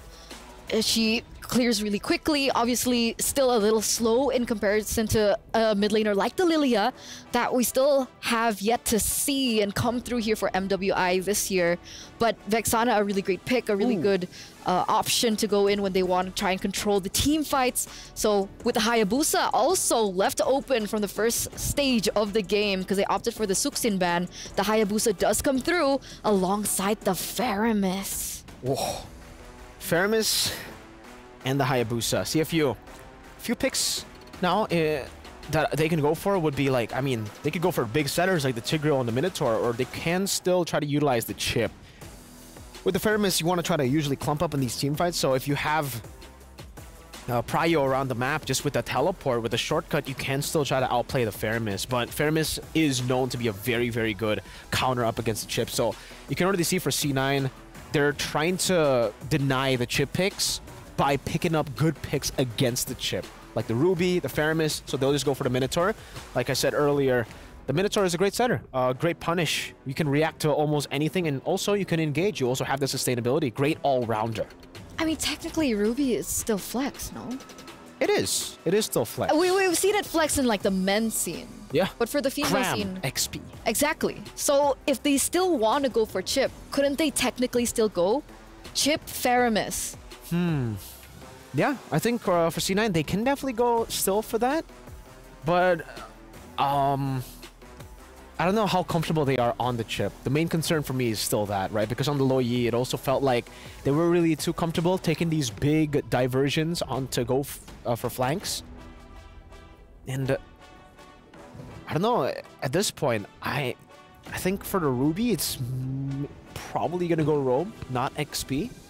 It's a Natan ban though, so they're already taking away a hyper carry from Cloud9, someone that can actually utilize the chaos that Hayabusa, Faramis, and Ruby can create in the map to get some space. But like you said, Eterna, the Yuzong could be a very good choice, and that's why Cloud9 banned it away. That's probably the next best thing when it comes down to the XP lane, when you can set, sustain, fight, tank up damage, and deal damage. That's something Yuzong specializes in. Yeah, banned down. Now the X-Borg too, so... Huh. Wow. Planning for a tanky XP lane, I'm guessing now. Who would that be? I don't know if they... I mean, technically with the Minotaur and the Vexana, Arlet is a great pick. You can also go full tank on that Arlet. You can still get countered by the X-Borg later on in the mid-game. Yeah, I'm thinking Arlet right now with the Minotaur and the Vex. You get so much value out of the CC that is already there. I wonder if C9 are sniffing this out, but no, they go for the Harith ban instead. Trying to push the tempo and trying to push this Roger into the jungle. And again, right, for CFU, it's still a big flex. Yep. Who's going to be in the gold lane? Who's going to be in the jungle? The Roger is still a big question mark, but here it is. Will Arlet be placed in the EXP lane now? Because technically, wouldn't you go for the flex for the gold lane and the jungle at this point? Yeah, I think going for the flex would make sense, but technically they can also just pick up a Claude here, because for Cloud9, they haven't picked up a Claude just yet. They need someone in the weak side of the gold lane to actually cover up. They'll go for the Arlet first, and I guess, yeah, they're really just going to try to utilize that flex from the Roger, because even if Cloud9 go for the Claude, they already have the Roger. They can flex into the gold lane. That's a winning matchup. The Harith has been dealt with by C9 themselves, so there's not really much risk for CFU right now to just go for that Arlet. Thinking about C9, I'm thinking Claude Moskov. Those are the only two picks, I guess, that are up for grabs. Moskov, maybe a bit too risky. You might need that blink, but even then, I don't know. This is like, you choose your poison. Moskov survives better in lane, but in these team fights are a bit more vulnerable. Claude is the opposite, right? He does better in these team fights, but in lane against a Roger, you get bullied quite hard. Panda likes Moskov. Panda likes Carry, and Panda likes Roger. But it looks like that Lolita and that Carry will come through. The Carry, once again, another comfort pick in for Panda. And the Lolita. Why the Lolita here? Try to push back some of the... I think they're... Wait, so Ruby XP? Yeah, so it is going to be Ruby XP. For Jewel, the Lolita pick is really because I think they're anticipating another gold lane or another marksman to go to the gold lane and Roger in the jungle. So trying to capitalize on the 3 ranged heroes that CFU has. But again, this is why the flex pick is so valuable. This is why they picked up the Arlet first instead of a marksman. Now they can adapt. They can go for an assassin in the jungle. It's not, I mean, technically it could still work. Something like a Nolan in the jungle could still work. Heck, I would say with how much damage they already have here, if they want to go... Lancelot! I was about to say, if they want to go utility, the Arlet could still go like hybrid damage and also tank, but they go for something even crazier, Lancelot. So three debut picks, right? The Lolita, we have the Lancelot. Faramis too? And the Faramis, exactly. And Arlet, so another debut in MWI. Man, these picks are getting even more interesting, even more spicy, and everything is on the line for C9 right now. Everything is on the line for the North American representatives here at MWI. Trex, you shaking now? Materna, but whoever is the better team will win today, because this is the heart of esports here. Whether Cloud9 loses, wins, whether CFU comes out on top, we're here for MWI. Leo, we're in the land of dawn. And Lancelot makes a comeback. It's been a hot minute since we've last seen this assassin in the jungle. It's possibly a kit that Tagami prefers. Because in the absence of her Hayabusa and the Roger in the hands of Yui Fendi, I think this is their next best move. I appreciate it, though. I can see how, because of Moshi Bang and Yui's CC, they needed extra damage. They needed good cleanup. How do you get that? Well, you could have picked the Nolan, but they preferred the Lancelot, so I think they needed a better way out for her. And not only that, after seeing the joy on Tagami, Tagami does great into getting to that back line, targeting, you know, just locking on to exactly who she needs to lock onto. And that could be a problem here for Panda. Could be a problem for Nicolette, maybe. But Cloud9, I think what's going to be huge for them is how Ashley utilizes this NetherRealm, if they're able to really capitalize it, and can Xayah finally land some big sets and make her hero count? That's right. The mid lane duo from Cloud9 had a tough game one, so this might be them course correcting. Now they got eyes on Xayah. Moshi Bang sends her back. That's going to be a small camp invade here. Jewel can only watch. Something to note, Ashley's rocking Lethal Ignition on the farmers. We don't see this anymore. I mean, hey man, rock it, drop it, try to pull something off here. Ashley's going to go back to base now. 15 seconds on the clock for this turtle. Nicolette on the opposite side of the map. Xayah doing a good job of like keeping cues on CFU. Not going too deep, not getting cut off, but at least giving vision to Cloud9. But CFU, they know she's there. They don't care. They're ready to position. Look at all four of them kind of making this box around this turtle. Now let's see exactly what happens. Abby taking a little bit of damage. Ooh. Abby and Jewel holding the brunt of the charge. CFU backed off. There is still Moshi Bang holding CFU's ground at the turtle. Let's go. Circling around. Something to know as well, if I'm going to nitpick about the emblem on Ashley, check out Tagami. She's rocking Lancelot with a Warcry. So all of those little basics, and then the Thorn Rose, like eventually, this tells me she's going to deal damage. Like we've seen hybrids, we've seen Tanksalots make a showing here and there in the past few months, but this is full-on damage Lancelot. Let's see how it works out. A relatively mum and quiet first 3 minutes. Like nothing has happened. These girls got their gloves on. They're stalling right now. They're waiting. The mitts are on. The mitts are on. The gloves are on. They're ready to throw some punches. Both teams taking some aggressive routes here. This time Cloud9 does have some heavy CC. They have some possibilities, but CFU answered so well with the Minotaur. Yui's going to jump in. Speaking of the Minotaur here, Nicolette holding to the bush, looking for Abby, locks on to Minotaur instead. In comes the big stun. Can Cloud9 capitalize on this? Nicolette able to get the first blood, make it two, a double kill over to Nicolette here. The pullback, Ashley with the stampede. Moshi Bang now possibly in a little bit of trouble. Moshi Bang able to output some nice damage. Ashley there as well. Nicolette, Jewel going to finally back off and go for the turtle. 2 for none. Giving Cloud9 the go-ahead, the green light to take out this turtle. They're going for it. Moshi Bang versus Ashley and Jewel. Will they force this? Oh, turtle at a 10th. Got me down to half health. Maybe still want to go for the dive in. Nicolette able to get the turtle, but a nice final slash does connect onto Jewel and Ashley. They're still able to get away. Cloud9 escape unscathed. Clean. CFU starting to walk away with nothing. 2 minutes until the next turtle, and I can expect the same kind of pacing. Again, this does propel Cloud9 up by about 1,000 gold, and based on how the first 3 minutes of the game went, that's an astronomical lead already, because they made the first move, they got away with everything they needed to do, and there was very little punish. It looks like those CFU are looking to put pressure on Panda. I'd reckon that's the best part to put it into. Wait lang, hold up. Was that, is Yui Fendi up on gold? You see that? Don't know. I didn't see exactly. Was that huge, like 500 gold or something like that?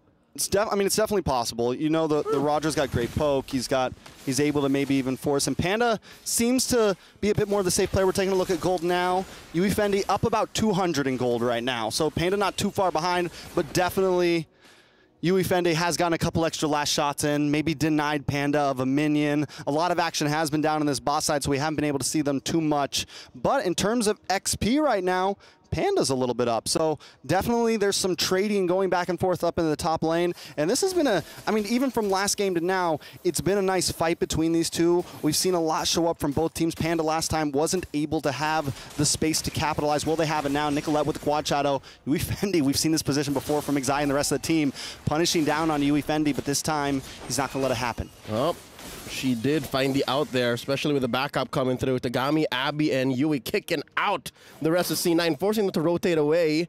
Look at how deep in Moshi Bang is.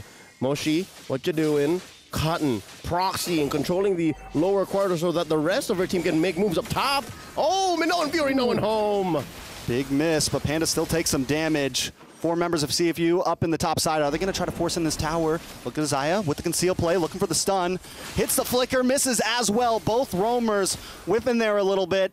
And now both teams are going to be forced to back off. It's a lot of ultimates down. Going to move down to this turtle.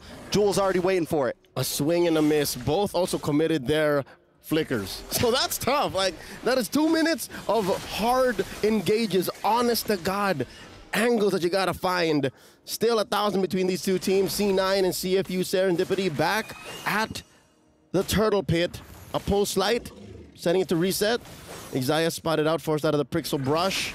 And Tagami, I'm wondering if she's thinking purple or turtle? Purple or turtle? I think she can buy time. This is enough time to go purple first, because I think they got the go signal that Nicolette is also still just farming up. Yeah, Nicolette makes the same decision, but Tagami's not going to go for this orange, right? Going to have to commit. Nicolette's there as well. Jewel able to get a little bit of a stun on Moshi Bang. Ashley Xia looking for the angle as well from the mid bushes. Now Turtle into the hands of CFU, but Nicolette loves this bush here. Wants to hang out. Target on Moshi Bang. Gets the shadow kill. Not enough damage though. NetherRealm does come out, but the big knockup. Tagami able to secure that turtle. Now Nicolette brought down to about half health. Firing back onto Tagami. Tagami trying to puncture through, puncture away. Cloud9 loses the turtle, but nobody goes down. Despite the Cloud9 collision, I call it that because they just want to ram themselves into all 5 members of CFU Serendipity. CFU made themselves scarce. Like, that could have been definitely much worse. Now wait, 1v1, Jewel versus Moshi. Oh, Moshi starting to get the better. Jewel doesn't have the minions to get the health back. Woo! Sickle versus Spear. Sickle versus Spear. Oh, neither lady walking away with a W, and that's how most negotiations work. If neither walk away happy, was a good deal. So it's a dead lane down bottom. What about top? That's a 2v1. Xia about ready to make her way there. There's a flicker back up on both of them. I wonder who's going to hit it this time. But the rest of CFU now showing up. They're going to be able to take this tower, Panda. Not going to play it too dangerous. Does get the stun onto Yui. Panda lets it happen. All right. They all retreat. That was a 4v4 waiting to happen. Possibly a 5v5 because Tagami was a little way off here. She is hitting level 11. Let's see now. She's down 500 gold. Which is good for Nicolette, right? This is where the shadows allow for faster rotations compared to the dashes on the lance.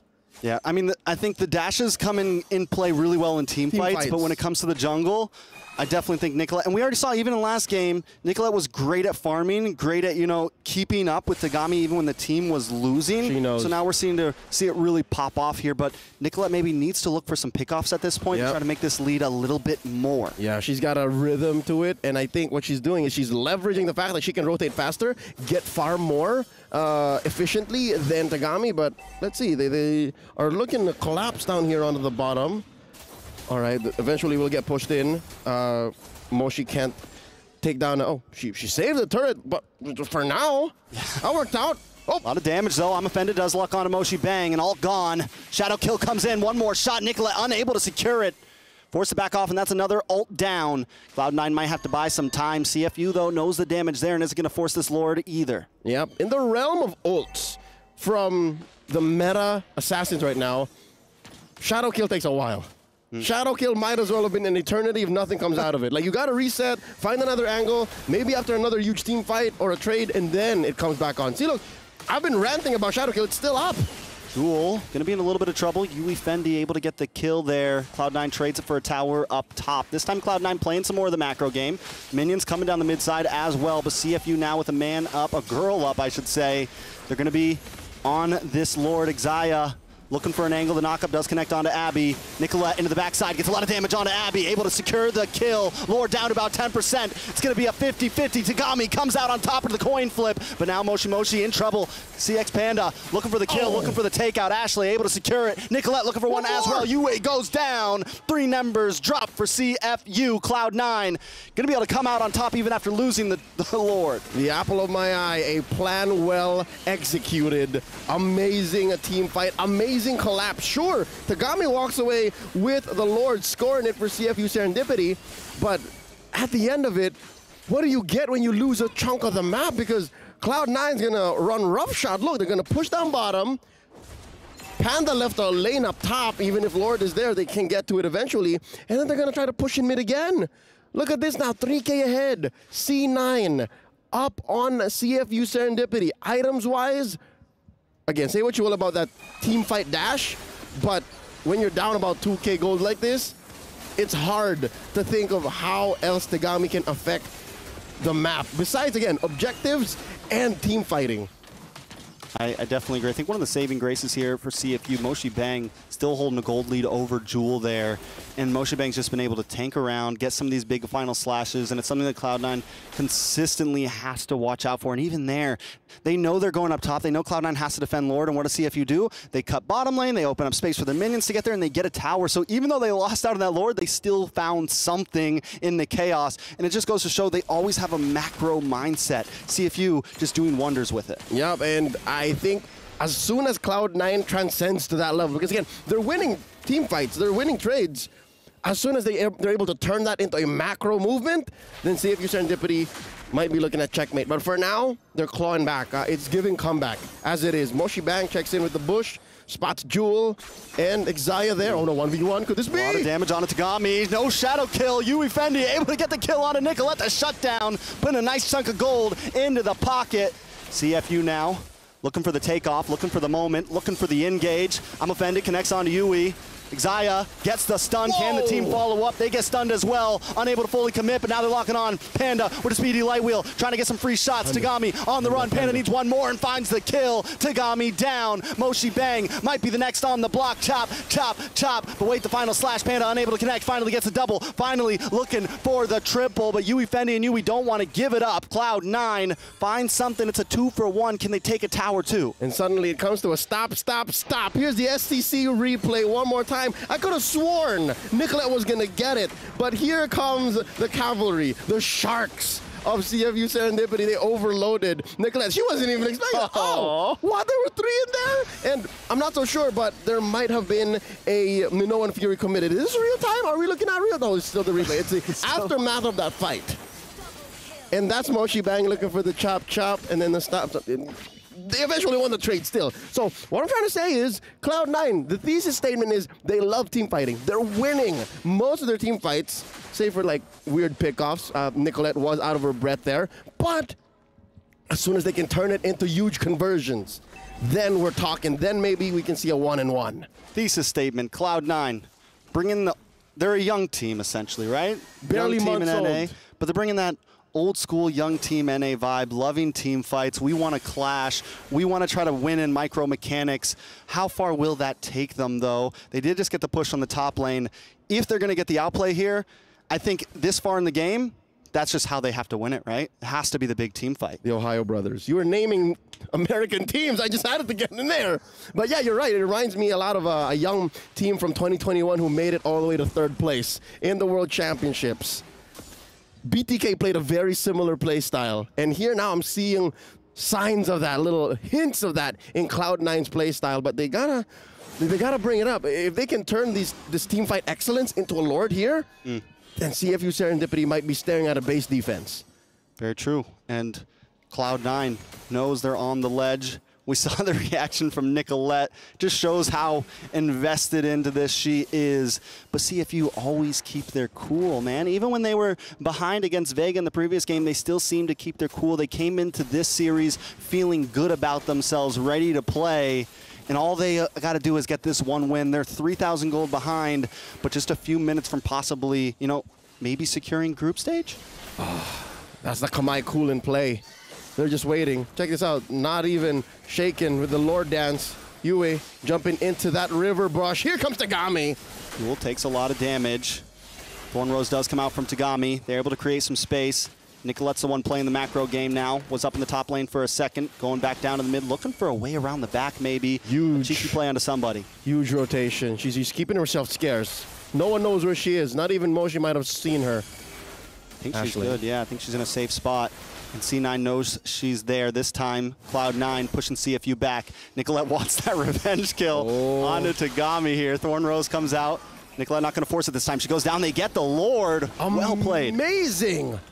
Just through the threat of the unknown. You see how there were like just 1 or 2 C9 players in the pit, and they still got the more than like showing 3 or 4 players. They were able to take that Lord clean by hiding more players. That's ridiculous.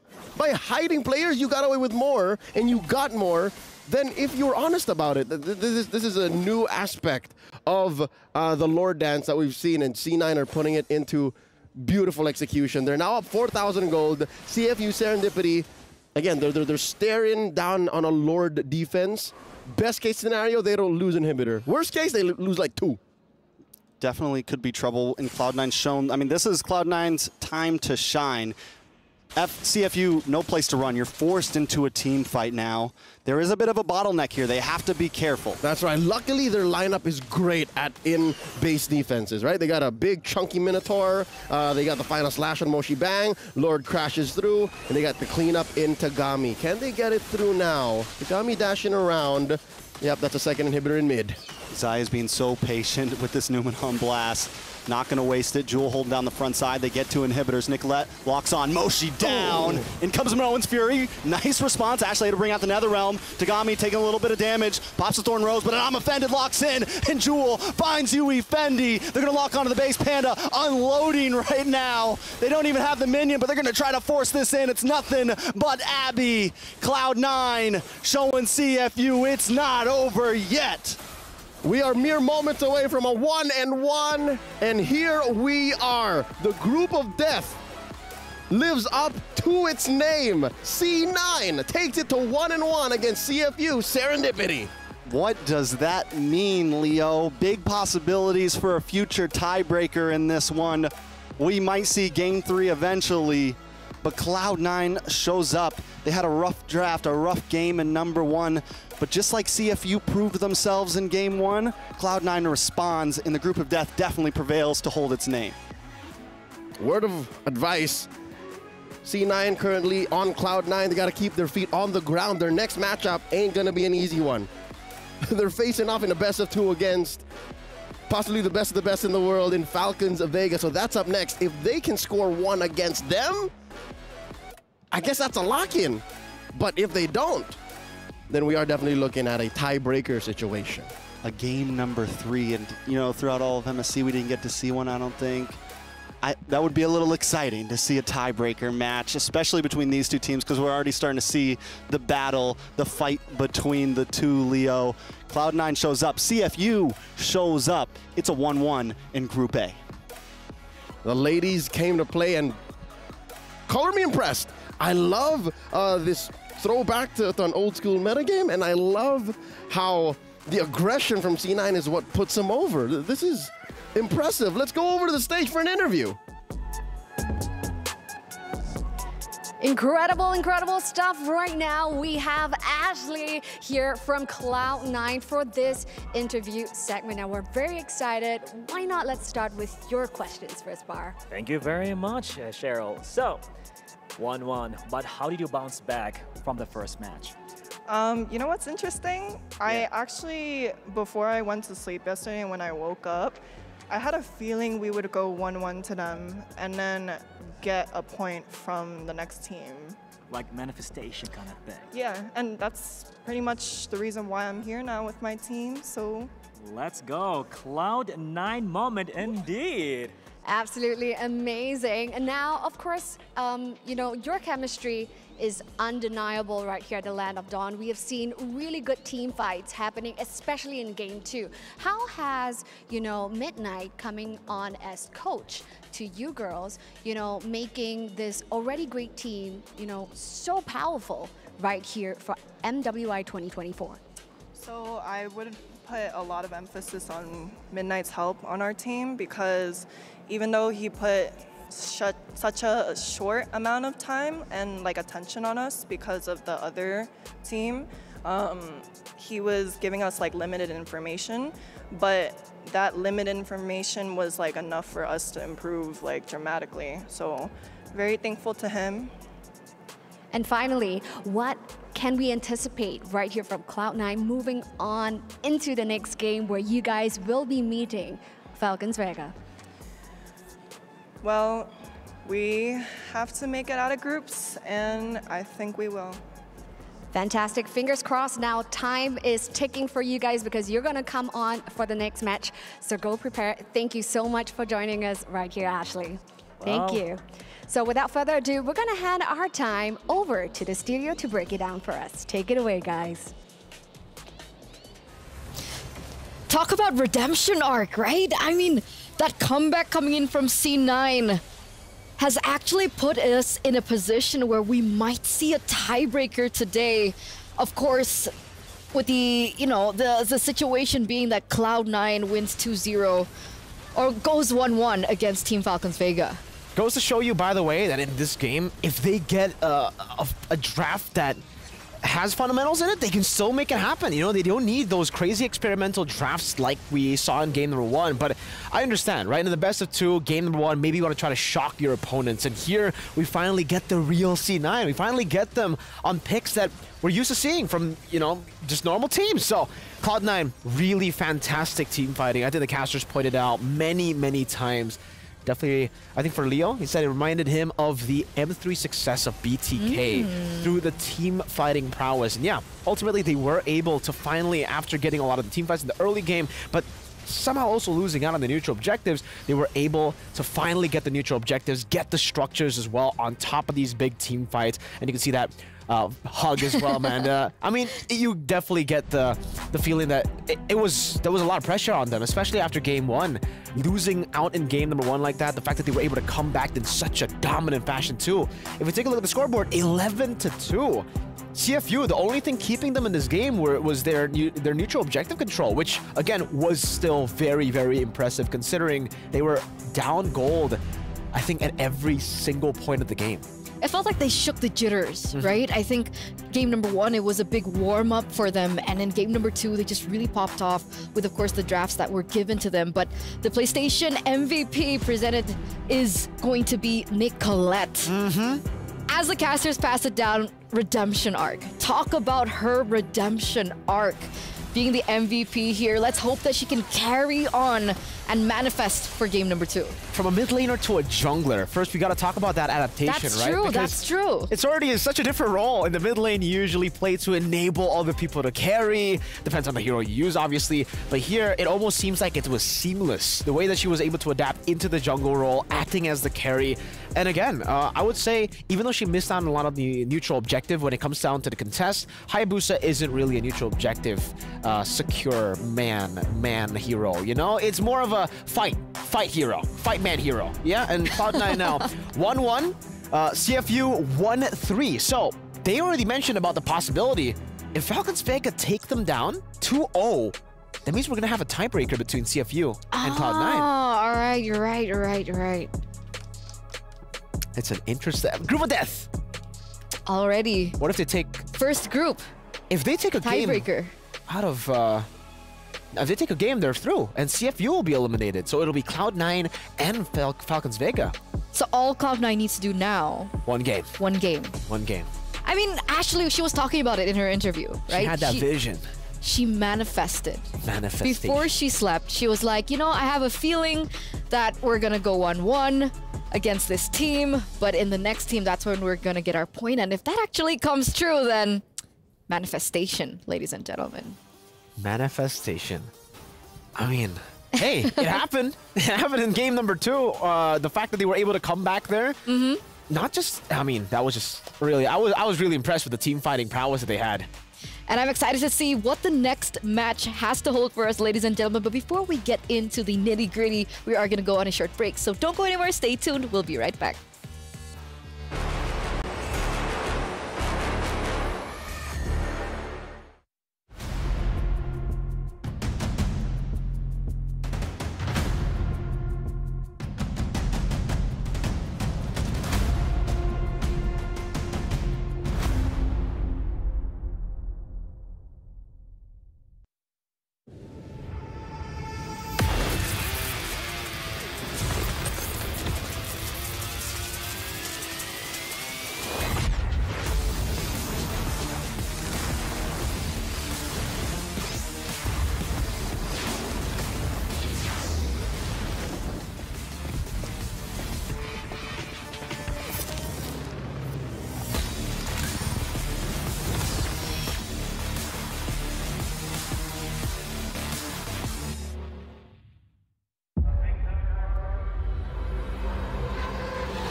Honor 200 series, the best portrait phone AI empowered.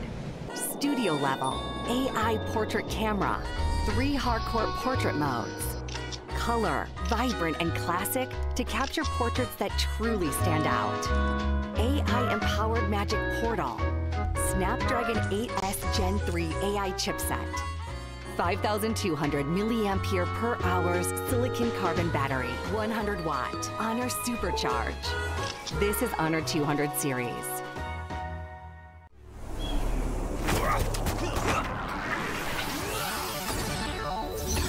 Ready, set, go.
Welcome back, ladies and gentlemen, to the studio for MWI 2024 X EWC. We're now ready for our third match of the day, the decider match to see who will move forward, who will be eliminated, or will there be a potential tiebreaker for Group A, the group of death.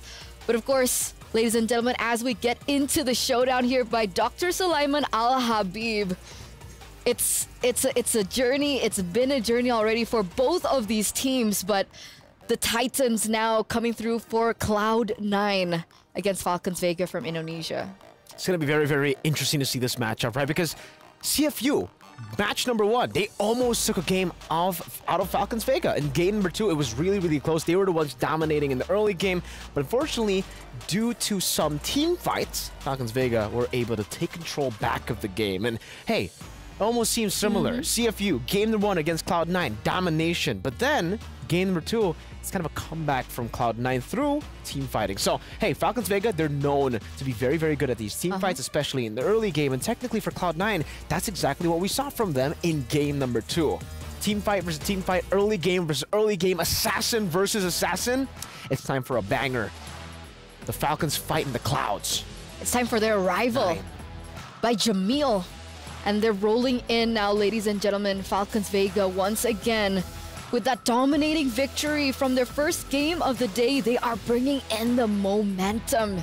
2-0 against the Kamai, against CFU Serendipity. And now they're looking to try and relay that same victory, that same success that they were able to grab here against Cloud9. Yeah, I mean, for Cloud9, honestly, after seeing game number 2, I think go back to what they were already doing in game number 2. Definitely. But here, ladies and gentlemen, let's take نكمل to معاكم the stage. المسيرة, and now we are continuing our beautiful journey. We are back again. Salam alaikum. Salam indeed. Amazing, amazing stuff right now here. We're into match 3 already of Group A, the group of death as they call it. But of course, this is going to be the decider match to see who's moving into the competition, whether it's going to be a potential tiebreaker and all. But right here in match 3, this is a match that you don't want to miss because we'll be seeing the likes of Cloud9 going up against Falcons Vega. So without further ado, let's meet the teams of Cloud9.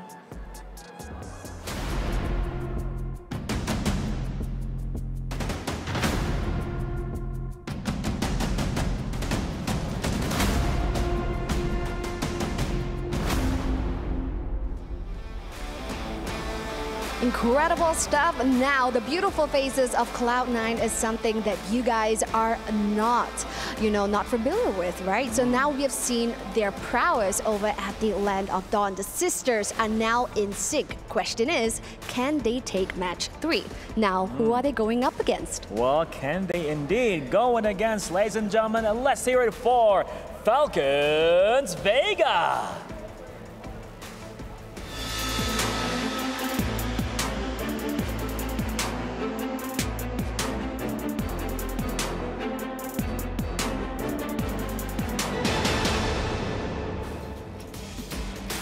Incredible stuff. Now we have met the 2 teams right here on either side, Cloud9 and Falcons Vega. Now this is going to be a very exciting match. Will the Falcons be flying through clear skies, or are they going to meet some sort of turbulence right here from Cloud9? So without further ado, let's pass our time back on over to the studio. Take it away.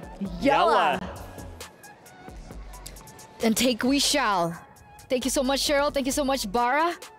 And we're about to get it. We're about to get into the deciding match of Group A, our group of death. But you're right, Mirko is pointing in right now. It looks like Caramel is stepping back into the jungle position. No melee this time around. Yeah, and it seems like, I mean, from what I saw earlier, my eyes sometimes deceive me, but hopefully not this time. But Agatha is going to be in the mid lane too, so no Funi, no main lane. It's going to be Caramel and Agatha, and this, yeah, there you go. Agatha's here. So the main lineup, it seems, for Falcons Vega. This was the lineup that we were all expecting as well. They decided to go for a different lineup up against CFU, but now up against Cloud9, they decide, you know what? It's time to bring out the big guns. Or technically, at this point, what is the big guns anymore? Which one? Which one? Which one? They're both big guns. Because like earlier on, I mean, Maylane as well as Funi, they were performing out of their mind as well. So we're not gonna really see the sister dynamic that's true. that we saw earlier on from Falcons Vega, you know, as Funi as well as Chin Chao. They're sisters for those of you who aren't aware. But we're going back into the roster that we thought that they were going in. And that just poses another threat for everyone out there, right? The fact that Falcons Vega can come in with 2 different lineups, 2 different rosters as one of their ace cards. We've seen in the past, though, if you keep on shuffling rosters, it's not really that good. It can be good, but it can also be very bad, right? It's a double-edged sword. Exactly, where in one way, it's good because technically your opponents don't know what to plan, like whether to plan against that roster or the roster now with Agatha and Caramel. But on the other side, team synergy is definitely a very important thing. The fact that they are trading in 2 players and not the whole team with another team means that these players that are staying, Chin Chao, Tal, and Violet, they're going to have to understand that they're playing with completely different people with completely different styles, right? I think for Caramel, not really the case when it comes to like how she plays, because Caramel is an assassin too. She likes dealing damage. She likes going on those picks like the Roger and the Nolan. So maybe not the biggest difference there, but I would say for Agatha and Funi, that's got to be the big difference here in the team. For Agatha and Funi. So with Agatha coming back in the lineup, maybe we'll see more of the carry heroes instead of the enablers. Funi, she played Vexana 2 games in a row, right? So she really was there to follow up, put on more CC, and add on more utility to enable the team. Meanwhile, for Agatha, she sometimes goes on the Valentina. She loves playing these carry picks as well. So don't be surprised if they actually go for a secondary carry in the mid lane. You know what you'd be surprised about? What? A fun fact. Whoa! We like fun facts, right? Yeah. I'm pretty sure the audience likes fun facts as well. Go and shoot out the fun fact. Now that Caramel has swapped in for the jungler, I'm going to tell you later. Suspense, ladies and gentlemen. Let's head over to this video with an interview. What is it, man? I'm not going to tell you. Hey there, it's Renmar. I'm here with Caramel, the jungler for Falcons Vega. They just won their first series here in MWI. Caramel, what do you think about your team's performance? They are doing so good, and I think we will do perfectly for the next match. All right, good. They're going to go from good to perfect. Is there one player in the team right now that you want to highlight? I really want to highlight Chin Chao's performance from the previous game because she is so strong in laning, and I think she carries the game well. Oh, okay. So Chin Chao, they're going and carries the game really well, according to Caramel. Now, actually, there's another thing I wanted to ask you. You are, right now, currently, you weren't able to play the first series, substitute. So what do you do for the team behind the scenes, or are you just ready to play anytime? I'm helping for anything that I could help, like watching other teams and then motivating them and always be ready. All right, so Caramel, super dependable. Now, is there anything you want to say to the fans in your native language of Bahasa Indonesia? In my native language? Yeah. Halo semuanya, jangan lupa tetap dukung tim Indonesia di MWI. Yeah. She mentioned there, if I'm not mistaken, you mentioned, hey everyone, please don't forget to watch or support in MWI, that correct? Yeah, you are doing really good in understanding our language. Just a little bit, just a little bit. All right, thank you so much, Caramel. Good luck. Thank you. Thank you so much, Reptar, for that backstage interview with Caramel. Oh. You know, that was perfect timing, right? Because my fun fact was actually about Caramel. Oh. Okay. Okay. Are you ready now? Yeah. What about you guys back at home? What about you guys at the venue here? Yeah. That's them. Okay. Yeah. Thanks. So, Caramel has a ritual. A ritual? Before every match that she plays competitively. Okay. Her ritual is that she plays ranked games with Luke. Oh. Your Luke. Her boyfriend. You said my Luke. He's your Luke now, right? Yeah. Wait, that's public information, right? No, you actually just... No, yeah, it is. No it is way. public information. Don't do me dirty like that. So that's why she didn't play in match number 1. She said it in an interview. She was still warming up, playing ranked games with Luke. You know, it's always great to have an amazing, reliable XP lane as an amazing, reliable jungler. Right? Yeah. Especially that XP lane. I mean, it's like probably the best XP in Indo. You know what I mean? You know, like Luke. You don't agree? Do you not think Luke is the best XP in Indo? I mean, we'll see. We'll see back at MPL.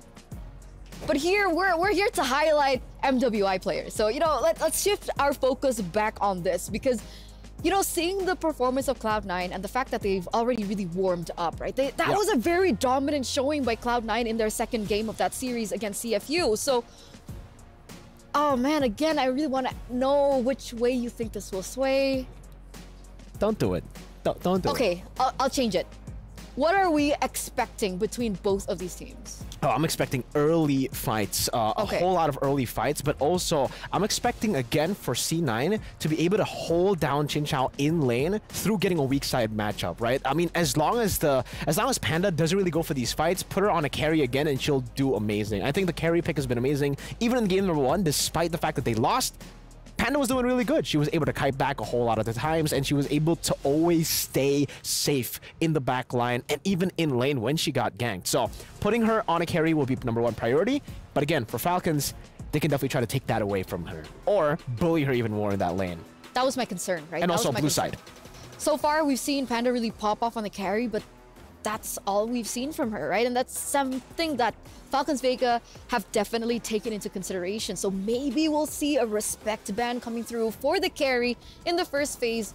But even Cloud9, they left the carry open to be picked up in the second phase. So the mind games have begun, ladies and gentlemen, as we enter the drafting phase of game number 1 in this best-of-2 series between Indonesia's Falcons Vega and NA's Cloud9. And there it is, carry respected away from Cloud9, really forcing Panda into position to explore her options. Without the carry, what else can you perform on? Yeah. According to statistics and according to data and according to the history that we've seen her on, Roger and Moskov are alternatives.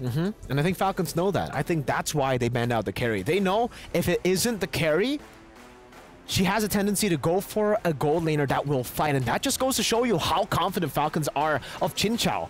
Even in the interview, when Reptar asked, you know, Caramel about the game, Caramel said, Xin Chao's an amazing laner. Game number 1 showed that. Game number 2 showed that in match number 1. And if Xin Chao gets a winning lane, even when she doesn't, she got a Claude against the Harith. She was still able to win out against that Harith. So, yeah, confidence definitely there for Team Falcons. But also, this is a fun fact. You know, you said a fun fact. You want to hear another fun fact? 100% win rate for blue side. Still. All of the games we've seen, which is 4 games in total, all the wins have come through the side of blue. C9 are blue, but they're not on the blue side. They're not. Maybe they could be for game number 2.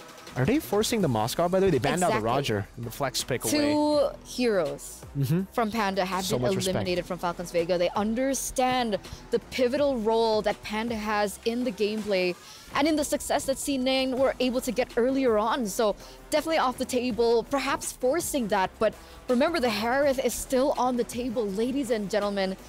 The big question is, can C9 utilize it? Is Panda comfortable on the Harith? Maybe the Harith gets first pick by Cloud9, but the thing is, the Ling has been left open as well. We know that Caramel can play the Ling, and she's pretty good at it. Chip Loyi banned out Ling for the first time, I think, in MWI today. That we're seeing the Ling up for grabs. Now the decision is, Falcons, do they want to pick up the Ling? Do they want to pick up the Angela? The Angela can combo together with a whole lot of different heroes. They go for the Hayabusa instead, and this is also a Caramel signature. But is it more prio than the Ling? Because Cloud9, I think they're also quite comfortable to go for the Ling pick on Nicolette. And the Angela, they can get Angeline. That's the problem here, right? They could even go, I don't know, are they trying to gamble with the Harith? Is that what we're going for? I mean, with the Roger being taken out, Harith is a big prio in that gold lane if they still want to control these side lanes. Terizla as well, by the way, has been left open. So this time around, C9, they're going to prioritize that EXP lane. They're going to pick up that Terizla, and they're also going to have that Valentina flex in that mid lane for her to utilize. But Falcons Vega, if they want to go for it, they can. Harith and Angela. Oh, they go for the Edith. So that's a way to battle out, but I don't know about this Edith pick. I'm not a big fan of it, especially considering Cloud9 have already picked up the Valentina, right? That's a big ultimate to be able to be utilized now. Primal Wrath in a lot of these early team fights, knowing that they already have a Terizla. That Primal Wrath is going to be very, very lethal on the hands of the Valentina. They go for the Harith too. Makes sense. They pick up the counter to the Harith to deny it away from Cloud9, and then they pick up the Harith, so really trying to enable the Harith pick. But again, the Primal Wrath can be stolen, so it's not completely taken off the board. Is this a time? Is this a time? Is this a time for Nicoling? Nicoling? No, it's time for Pandakov. Okay. Panda Moskov. Oh, there we go. Okay, so those are her comfort heroes, right? This just really confirms it in, right? With the Roger with the carry being taken away, she falls onto her comfort. Yep. She falls onto Moskov. But now Falcons Vega, if they want, they can eliminate the Ling. Would that be in their best interest? I think so. I don't know. Maybe they want to try to force out the Ling. That could be a... I don't know, though. Personally, I would say ban the Ling. Hayabusa versus Ling. I would personally give the Ling a little bit of an edge in that matchup when it comes to clear speed, when it comes to also 1v1s, because you can actually dictate to how to, like, get out of the shadow kill with the Tempest of Blades. But here for C9, yeah, it's definitely going to be the Minotaur ban here for them. I think they're happy enough with already the Primal Wrath. They don't want to give Falcons too many big ultimates. And now the big question for me is, they're banning out the Minotaur. So are they trying to force this Edith to be a roamer? So they're banning as many roamers as they can. And I think that's a great response, by the way, from Falcons. They noticed that C9 are already banning the Minotaur, trying to force that Edith to go roam. Falcons say, hey, we can do that. We can force the Edith to go roam, and then we're just going to ban out the Kufra, ban out more roamers, so that now X Zaya will be the one placed in a tough spot. Tigreal, right? I think you mentioned against the Assassins that Tigreal could definitely be a big factor to how this game turns out. Are they going to leave it open, or are they going to ban it? I don't know about this game. Because again, they might want to pick it up themselves up against this Hayabusa.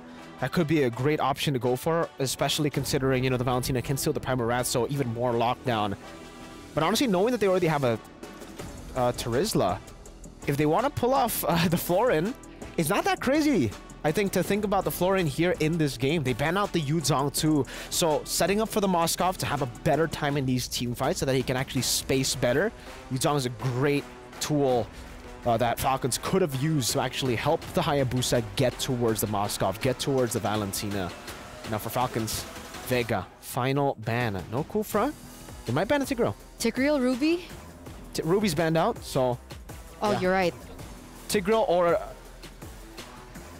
an assassin. A jungler. Ling, I would say Ling. Fanny. Probably, if they were to choose, I think it should be Ling or Tigreal. They go for the Tigreal ban. They're trying to set up for the Hayabusa. And now it's C9's time. They need a roamer, they need a jungler. Ling is still up for grabs. They don't really have any flex towards Angela's technically still open. Yeah, they could still go for the Angeling. They could pick up the Angela here. And honestly, Falcons could also pick up the Angela, so that's also a pretty ridiculous combo if they get the Angela on top of the Harith and the Edith. But maybe C9 with the Valentina pick, they're already they're kind of set up for it already. But there you go, Florin. It makes sense to go for the Florin here, at least. I like it way more compared to the 5 squishy members in the early game for game number 1 against CFU. Now they have a Terizla. And there you go, Florin. Some solid stuff. But that means they might need to have to play with the Moskov. Maybe they go for another tank in the jungle. Baksha's still up for grabs. It's a good pick here. If it were on the side of Falcons, oh, there it is. Arlet and Vexana gonna be the choice in for Falcons Vega. And now one last pick for Cloud9. If it was Caramel, I'd probably be like, you know, would Mardis be the option? But Baxia, there you go. Nice prediction. Thank you. So let's throw it over to our casters. Trex, Leo, what you got? We got an unexpected return of utility junglers. Baksha is back in this matchup. Falcons Vega versus C9. Well, how do you feel about this? Because it's a 4-in-1 now. It's all in on Panda.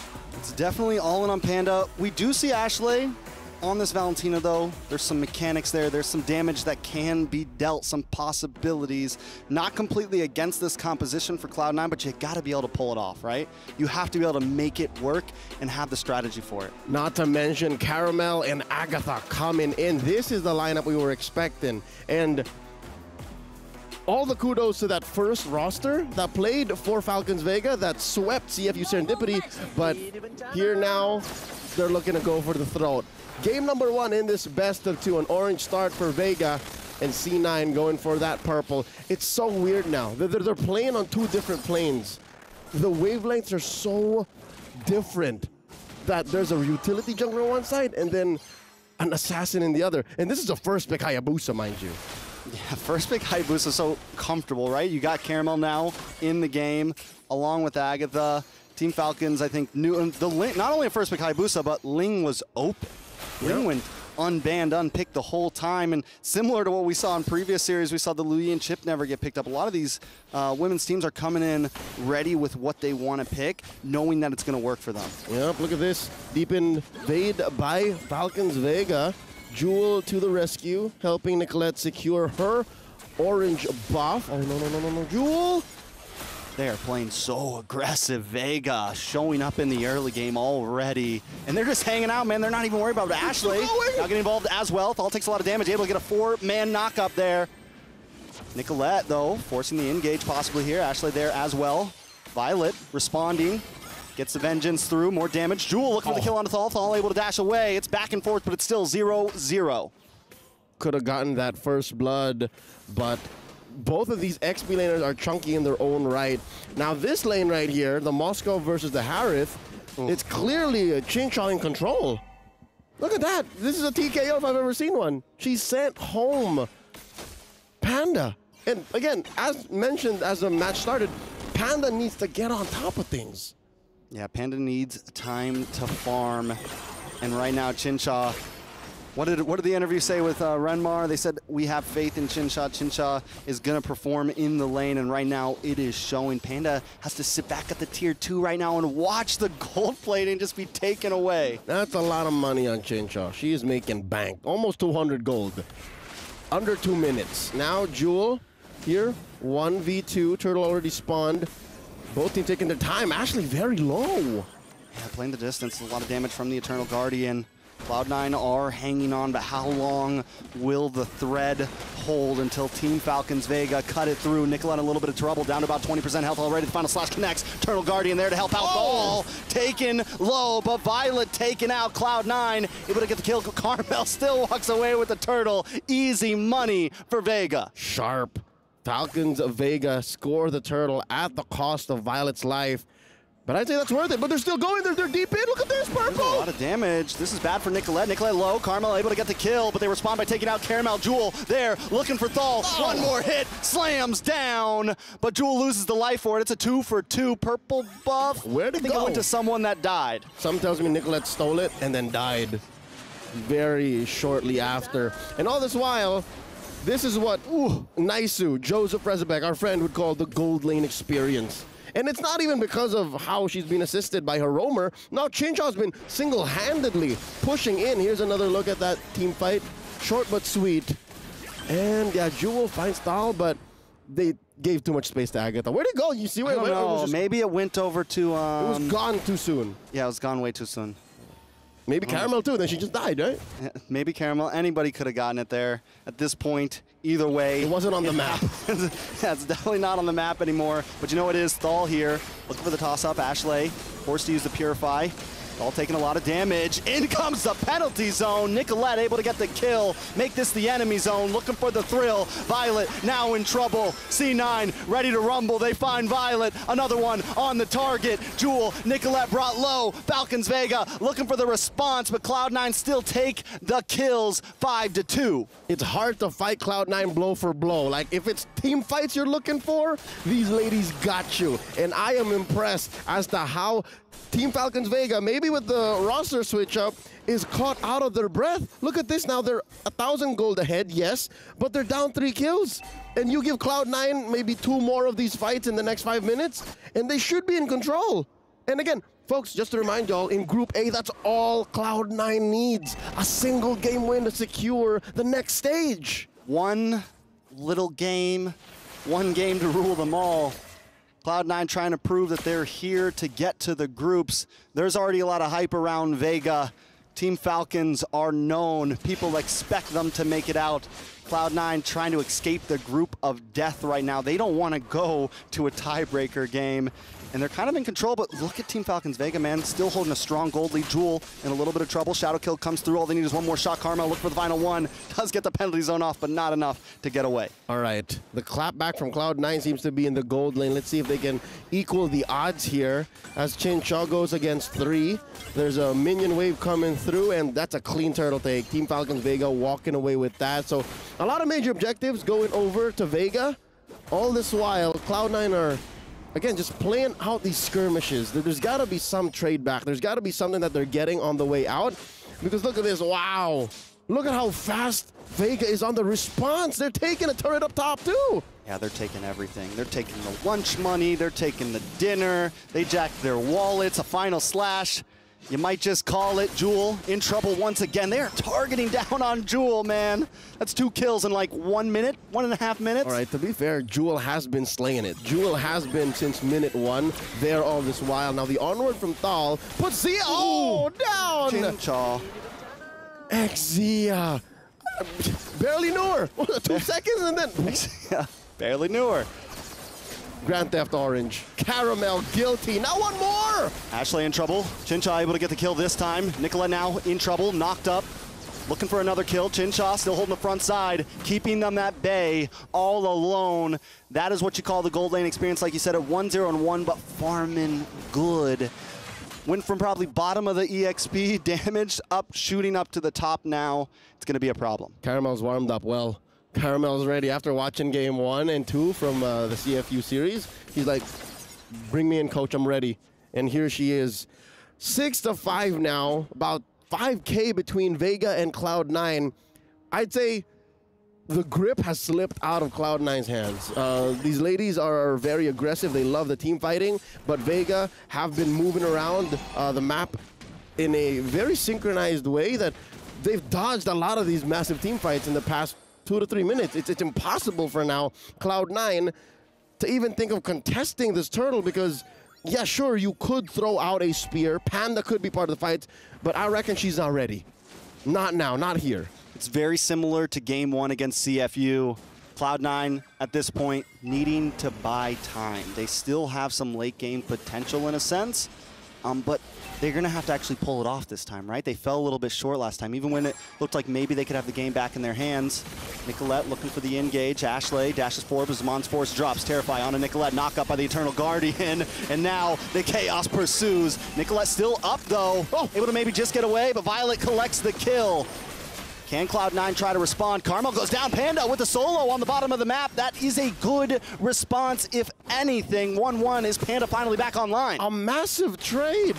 I don't think it was ever a question of if she was ever online. This is her first showing. That green dot showed up just now, and we were so focused on this fight up top, which is, again, majestic in its own right, but... Oh, Ashley!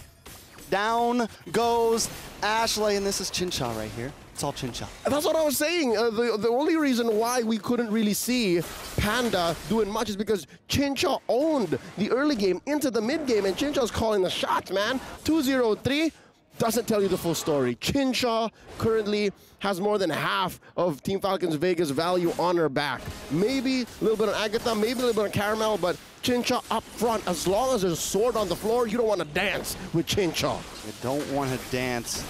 Oh, more damage on Ashley. Ashley goes down, Xia goes down. Members are dropping. Chincha just feeling confident with it, smiling about it. She wasn't even aware that, oh, I was doing that well? Like, team fights were going to go that way? Oh, that was a replay. That was a replay. I'm so used to the small screen. Yeah, it was a replay, and again, Chincha just back to regular programming. Like, she knows, right? She got her feet up. It's calm and collected into the late game. 9 minutes, 30 seconds in. Lord marching through down bottom. Well synchronized by Falcons Vega. Look at this. Another Terrify. The Falcons Vega never force it, right? They never do the full-in dive. They take their time. They're meticulous with their pushes. Yep. There's so many ways for them to engage. Off of an Eternal Guard, off of a Final Slash, off of an onward Earth Shatter, and Thal can play with the angles, right? Tal can find one up front and then flicker into the back, dash in, and this is spelling disaster currently for Cloud9. I'm looking to them losing maybe one inhibitor. That's what's going to happen here. They don't get the big Lord push, but look at the big final slash. Cloud9 brought back into him, but now a little bit of trouble. Nice penalty zone. Is Panda going to commit here? Violet goes down. Xi able to get the kill. Inhibitor goes down, but it's 2 members down for Cloud9. Ooh. Chincha holding the front line, saying this base is mine. Team Falcons Vega going to back off, though. They found 2 members. They found an inhibitor. They're feeling comfy. That's a 2-for-1 trade. Costly defense for Cloud9, but they can rest easy knowing that their base is only cracked open and vulnerable from one side. And that's strong side, if I'm not mistaken. That's easier to defend, save for the fact that it is a long lane. Like, you have a Lord spawning at 60. What's difficult for Cloud9 is they are a Lord dancing lineup. This is a utility jungler, so you want to hold on to this Lord, play for it the long way around. Luckily, they do have a Moscow. This is a fight breaking out. No, Thal coming in. Another big knock-up. Nicolette in a little bit of trouble, but able to just withstand. Can they get a kill? Jewel able to find Chincha. That's huge for Cloud9, but still, they got to back off. The damage is still there from the rest of the team. Thal trying to lock in. Violet takes out Jewel. An eye for an eye. 1 for 1. But Cloud9 still defend, looking for a comeback angle, but Team Falcons Vega doesn't care. They're ready to finish this anytime. And now they're going to steal away the orange. Not that Caramel needs it. She has one on her. And I was just going to say, this bottom lane defense, Cloud9, they can do it, given that they have a Moscow, so they can just throw out the SOD. Panda can redeploy herself. Here's an SDC replay of, again, yes, checklist of how to survive, how to win, right? Take out Chincha, yes. Force out the early Zaman Force, yes, get out of here, get out of there. But they forgot that there's so many other members of Falcons Vega that they got to deal with, right? Violet is willing to trade. Caramel is still a lethal member, and Agatha definitely deals a lot of damage, and now that's a pickoff. Jewel's good at getting up close and personal, but maybe sometimes too up close and personal. Does Cloud9 even want to contest this? Too close. Nope, let it go. Let it go. Ooh. That's a dangerous SOD if I've ever seen one. They do throw out a stolen Eternal Guard. I'd say maybe Ashley needs to protect herself a little better, but I find it hard to do given that they only have really one frontliner. They only have Jewel. Nicolette, you can kind of call a frontliner, but she's also looking to find the weird angle, right? She's walked away from death more often than she should have, but a winning team fight for Cloud9 involves the fight lasting a little longer, so that means Jewel has to stay. Jewel has to not die first. Yeah, there's also certain situations like before Lord where Nicolette can't be the frontliner, because if Nicolette goes down, they lose their opportunity. But look at the damage onto Panda. Chincha just unloading, big final slash pulling in Nicolette. Tortoise Poisons comes out. She's able to get back behind the towers, able to get back to safety, but Chincha doesn't care. Diving through the towers, diving in. Chincha can do whatever she wants right now. Violet with the conceal, holding the side. Ooh. Massive Lord. Ashley yet to steal an ult. That's going to be key here to start the fight. Ooh, big final slash does land onto Xi, able to pick her out, pull her out. Now Nicolette falls next. Agatha able to do some big damage. Lord still up at 40%. Ashley down. This is going to be it. Cloud9 in trouble.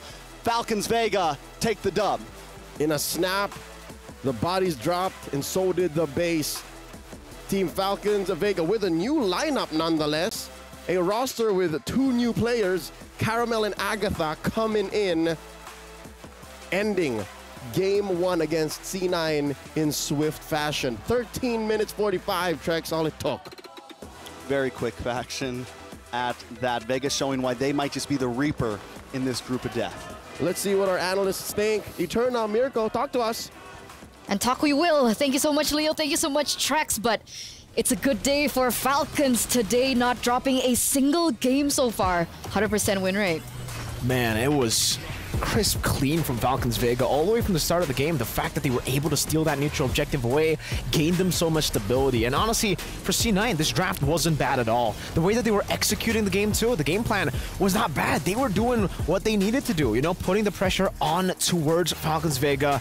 But unfortunately, Falcons Vega, they've been in this kind of situation many, many times before, where the top side of the map loses out. Chinchao, though, We've been talking about her, I think, during the whole game, every single time, just winning it out in the lane. And we got to give props to the draft, to the coaches as well, for really enabling Chinchao to get such a massive advantage in the lane. Harith versus Moskov, banning out the carry. Carry would have been great, by the way, against the Moskov. Not that carry would win, but carry would actually be able to dodge away from a lot of the synchro fissions with the second skill dash. Moskov, not as lucky. Very low range. You need to use your first skill to deal damage, and you technically have Spear of Misery, but if you get shoved in constantly like that, it's very, very tough as a Moskov. And you can definitely see that Falcons Vega took control of that. They really abused that, and hey, wow. Guess who's at GPM? Guess who? Guess who, you know? Chinchao again. Caramel said it, we're saying it, and now she's saying, You see that? That's a pose, right? There's no in it, right? She's touching her eye and like... Anyway, MVP presented to you by the PlayStation Tournaments. It's Violet this time around. So, like, despite the fact that Chinchao has been a huge element to Falcons Vegas gameplay so far and so forth, definitely one of the main things that were able to facilitate Chinchao was Violet. Yeah, and not only that, but she was the stable member in the team when we're talking about the early moments of the game, because Caramel was taken down even though they got the neutral objective. Atal was taken down during the purple buff steal as well, but Violet was always there, alive, putting them down, you know, like really stopping them from getting anything else. Violet acted as the pillar, I would say, in the early game to stop the full snowball from happening from the side of Cloud9. If it wasn't for Violet, it would be a different game, I would say. And that's why I think we also had this conversation, Eterna, where it's so hard to find a weakness point for Falcons Vega. And really, when it comes to individual mechanics, I don't think there is a weakness point. Every single one of them are just so good individually, mechanically. But if you get them to the later stage, if you try to outwit them, that is something that they have, you know, that is where they've usually lost their composure. The macro. The macro. Right? The discipline. Discipline. We saw that in their first match of the day, right? They overheat a lot. But, like, how do you get to that point? Right? If you're losing in your matchups, if you're losing in the laning phase, how do you even get to the point that you drag them all the way to the late game to look for an opportunity where you can find that opening to punish them? I think Cloud9 already had a very good game plan to do exactly that. They had a weak side goal laner to try to, you know, to try to deny all of the fights possible against Chinchao. They had a way to actually try to get a win up top. And I think it just comes down to the adjustment. Cloud9 was able to make a massive adjustment from game 1 against CFU to game 2 against CFU. It almost seemed like a completely different team. And I think I don't want to doubt them here for Cloud9. I think they can make those adjustments because it really comes down to just simple adjustments. The draft was already good. It comes down to how they can adjust that execution. Maybe take less fights around the top side, especially maybe they need to try to consider Violet here as well. There were 2 tunnel vision on Caramel, 2 tunnel vision on Chinchao possibly in these team fights as well, that they let Violet run through them in the neutral objective battles and in the team fights. So now they really need to figure a way to bounce back. And I know we heard from Ashley earlier on, but let's take, you know, an update stat with Ashley right now. Hey, this is Brent Mar, and I'm here with Ashley from Cloud9. Ashley, would you like to tell the viewers what position you play for the team? It's a secret, actually. You'll find out. Okay, a secret. I like that. There's a bit of mystery involved. So one thing that's not a mystery is Falcons Vegas actually expected to dominate the group that you're in right now. Do you think Cloud9 will give them a run for their money? I'm not going to say yes 100%, and I'm also not going to say no 100%.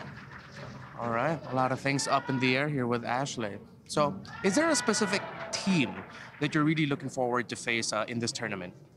I do hope to go against Vitality if we make it out of groups. Yeah. So, all right. Hopefully. Of course, everybody wants to face up against Team Vitality, one of the best women's teams in the world right now. So one thing I want to know is that when it comes to going into a tournament, going to a series, in a game, would you rather be amped up, excited, full of adrenaline, or more relaxed and chilled out? I would say the first part, because I usually thrive off of like chaos, if that makes sense. But at the same time, my attitude is very like nonchalant almost. All right. Nonchalant and filled with adrenaline. I could see where that's going. Can you? I can. Okay. Is there a song that you like to listen to or a genre of music that you like to listen to hype yourself up? Not a specific song, but I do enjoy listening to EDM. Ooh. All right. EDM. I'm too old for that now Are at this you? point. Oh, a little bit. No one's too old for EDM. I like that. No one is. All right. Ashley, you're a vibe.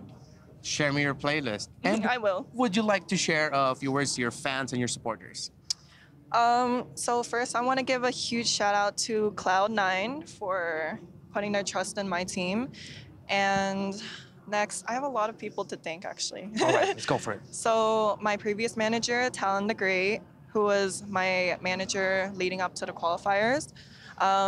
And I would say pretty much a majority of the North American community was helping me out a lot since January. Yeah. And I'm very thankful to y'all, and hopefully we make it out of groups. Yeah, hopefully so. That's Ashley from Cloud9. Thank you, Reptar, for that interview with Ashley. And you know what, guys, for context, it turns out it wasn't a check-in, right? Because like she was mentioning that it was a secret, what her position was, and she was being very vague, but like now we know. It's great to be vague as a mid laner, it turned out. Okay. Because technically you gotta keep on feinting. You gotta keep on fainting, you know, back and forth.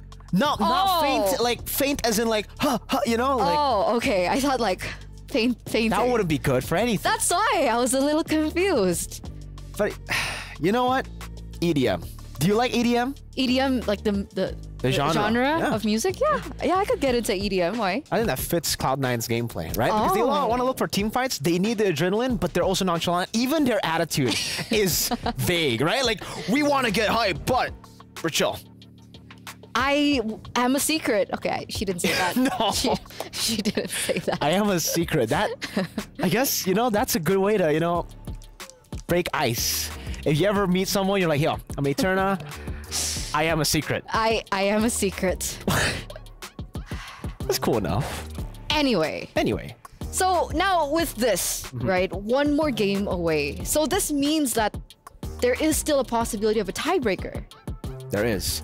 So if you guys are waiting for a tiebreaker, the only scenario I believe is a 2-0 win. And Falcons Vega, they're one step away from actually doing that, from forcing CFU and Cloud9 to go for a third game. We might get the full best of 3 technically. The tiebreaker will be a best of 1. So with the best of 2 earlier 1-1, this is the decider of who goes or gets out of groups. And did you guys predict that? Was that according to what you thought was going to happen? Because, you know, let us know, right? Give us your predictions, ladies and gentlemen, and vote for the next game. Who do you think will win it? Which way will it sway?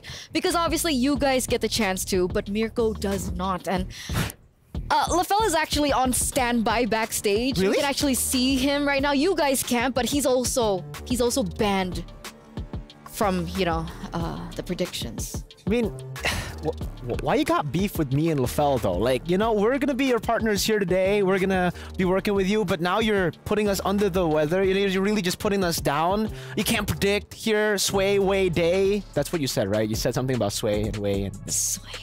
I was trying to rhyme. Bars. That is not EDM.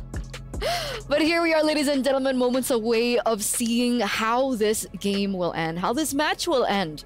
Will Falcons Vega go 2-0 against Cloud9, or will Cloud9 go back with a comeback, right? Because it feels like that's been their story. Game number 1 has been their warm-up, and then they adapt better to the team that they're against, and then they pull out surprises. Because even you mentioned, right, their draft was good. I liked it. It was just execution that they kind of fell behind of Falcons Vega in that game. Yeah, again, I feel like the draft could definitely have worked there. I mean, they already had a Florin, they had a lot of tanky members, but they weren't able to really facilitate or enable Panda enough in the gold lane. If if Panda had a better lane there in the bottom side, if they actually sent the Florin down instead of going for these invades early on, maybe they could have gone the Moskov into the item power spike a bit earlier. And if the Moskov gets into the item power spike, she could actually participate in a lot of the skirmishes. But the main problem now, I think, for Cloud9 Cloud9 is the fact that they're up against Agatha and Caramel, and this is the reason why, you know, many of us thought this was the main lineup, and I think that kind of already cemented themselves there. Their performance was amazing, and I expect them to do the same, but Cloud9, blue side, 100%. 100% so far, ladies and gentlemen, as we get into the drafting phase for the final game in this best-of-2 series. The Roger gets eliminated out of the Land of Dawn here from Cloud9. Falcons Vega now with the response. Remember, now that they're on red side, can they go for the respect bans? Can they take away the carry again? Yeah, they can. I think they can take a page out of the book from CFU as well. CFU didn't ban the chip, didn't ban the Loyi up against Cloud9, and Cloud9 did not pick it up. So for Falcons, it seems that is the idea here as well. Hayabusa ban coming down as well. We know that Nicolette was able to get an amazing game on that Hayabusa up against CFU, so respect, proper respect. Now the question is, you go Hayabusa carry Ruby, or do you go Hayabusa carry and then... No, the Roger's already banned out, so probably Hayabusa carry Ruby. So no chip, no Loyi, no Ling. They didn't pick it up last game, so maybe they want to just play around with it. And again, by the way, I feel like for Falcons, they're forcing C9 to ban either the Angela or Ling. They didn't go for the Angela or Ling because they didn't get that combo instantly. But say, Falcons leave all those open, C9 pick up a Loyi, I think it just gives Falcons so much of an opportunity to go for the Angela Ling instantly. They're on red side. So there it is. Let's see if Miracle's predictions reign true here in the first phase of the banning phase. Ruby. There you go. All right, that's 2 out of 3. Ruby and the Hayabusa has been banned out by Falcons Vega, our Indo reps. Now for the NA reps, though. The last ban. C9. Juice in. Roger. I think they might want to have to... They might have to ban like either chip or Loyi. Because Falcons can utilize the chip, can utilize the Loyi. I don't know if... It really depends on if C9 wants to pick it up themselves. Because they can deny it away. But knowing that Falcons have banned out Haya and Ruby, it shows that Falcons are confident even going up against it. If C9 don't ban it, it'll be very, very tough. Because again, we know how Falcons thrive in utilizing the early advantage. That's the chip.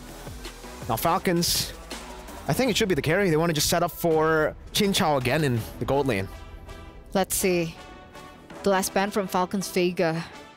Currently on a win streak, ladies and gentlemen, not dropping a single game so far today.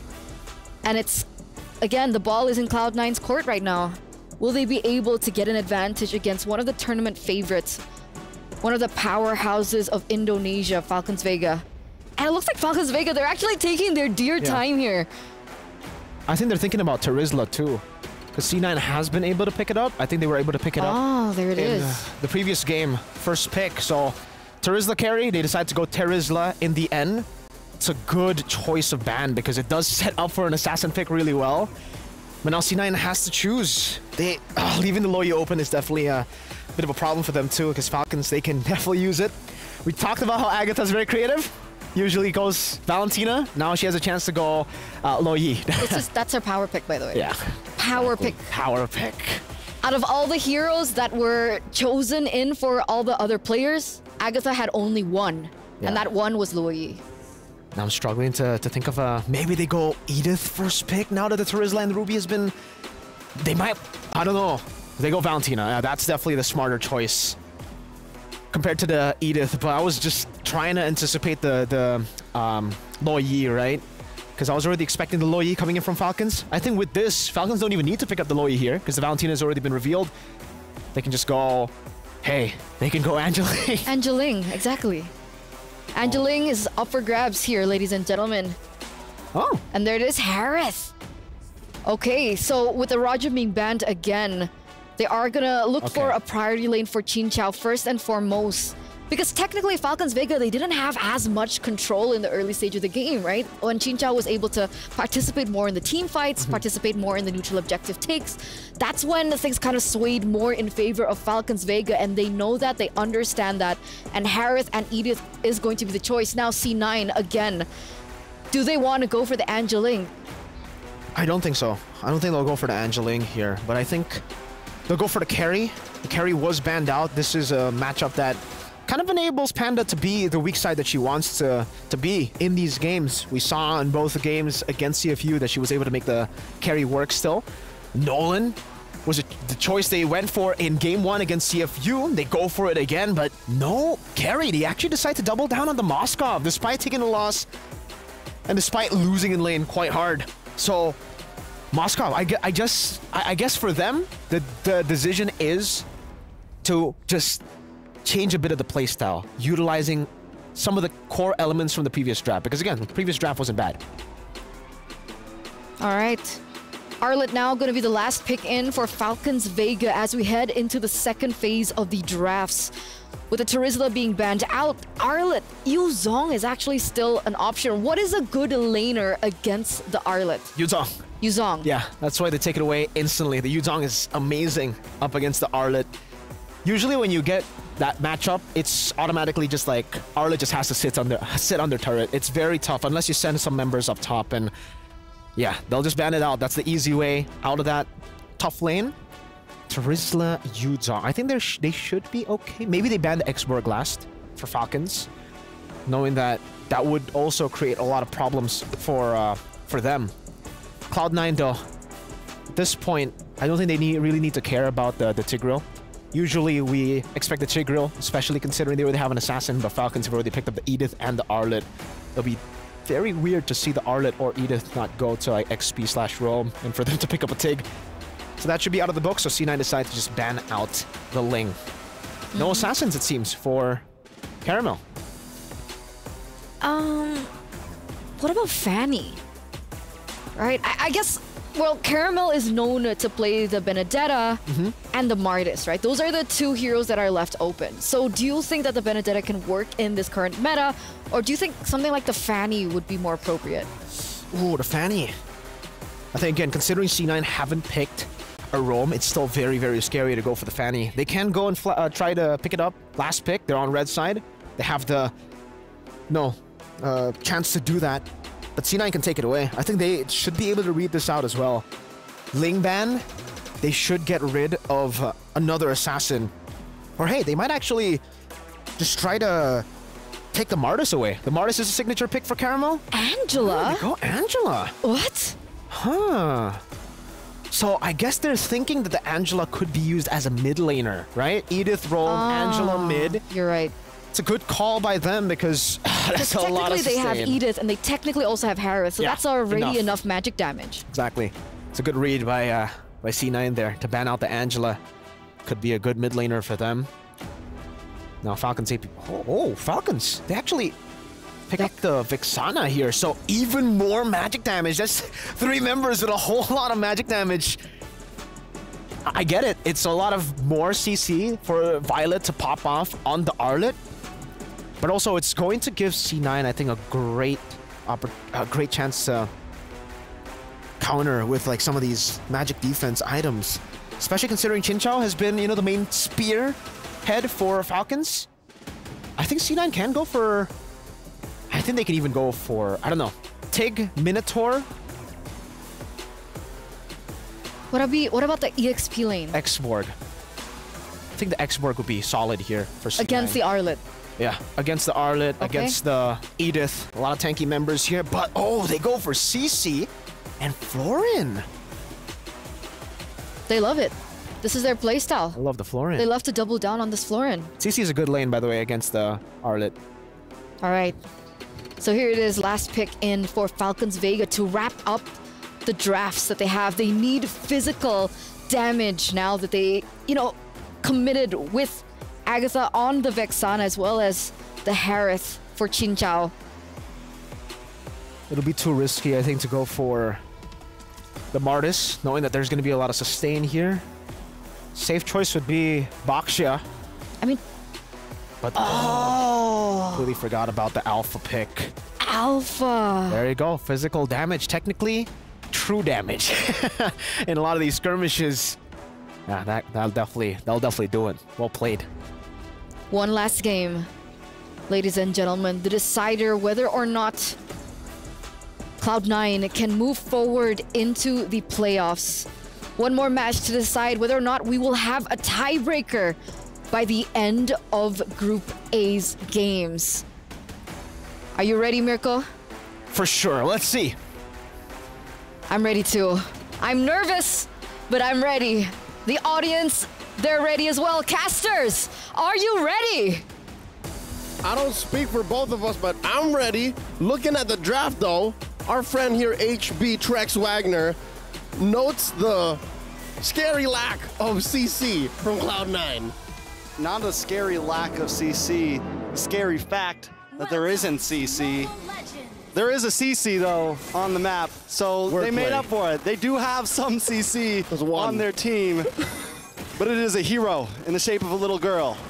She's so let's see. Not that little. If anything, Jewel has to be a colossal force in their lineup because, look, she's the only real frontliner, and I'm putting up air quotes, the only real frontliner for Cloud9. Yeah, how do you even approach this, right? I mean, it's definitely tough for Cloud9, especially the way that Vega's been playing. Falcons Vega have been doing a great job at macro. They've been doing a great job at engaging, catching Cloud9 off guard. Cloud9, they just kite. There's a reason why Falcons Vega is a constant grand finalist in any and all major women's MLBB tournaments. Now Nicolette's in trouble. Nicolette's in a lot of trouble, able to just dash away. A little bit of true damage connects, but Nicolette will be able to get home safely. But now Vega's going to take a camp. They're going to eat good for a little bit. Beta almost took Nicolette down. Caramel with the clutch alpha pick. That's one of the sweetest alphas I've seen in a while. Like that last slot, no one was expecting it. Now, here comes Thal. Big toss up. Thal takes a little bit of damage, but knows Caramel's there. Panda now. Ashley shows up, able to get the kill onto Thal. Brings down Caramel as well.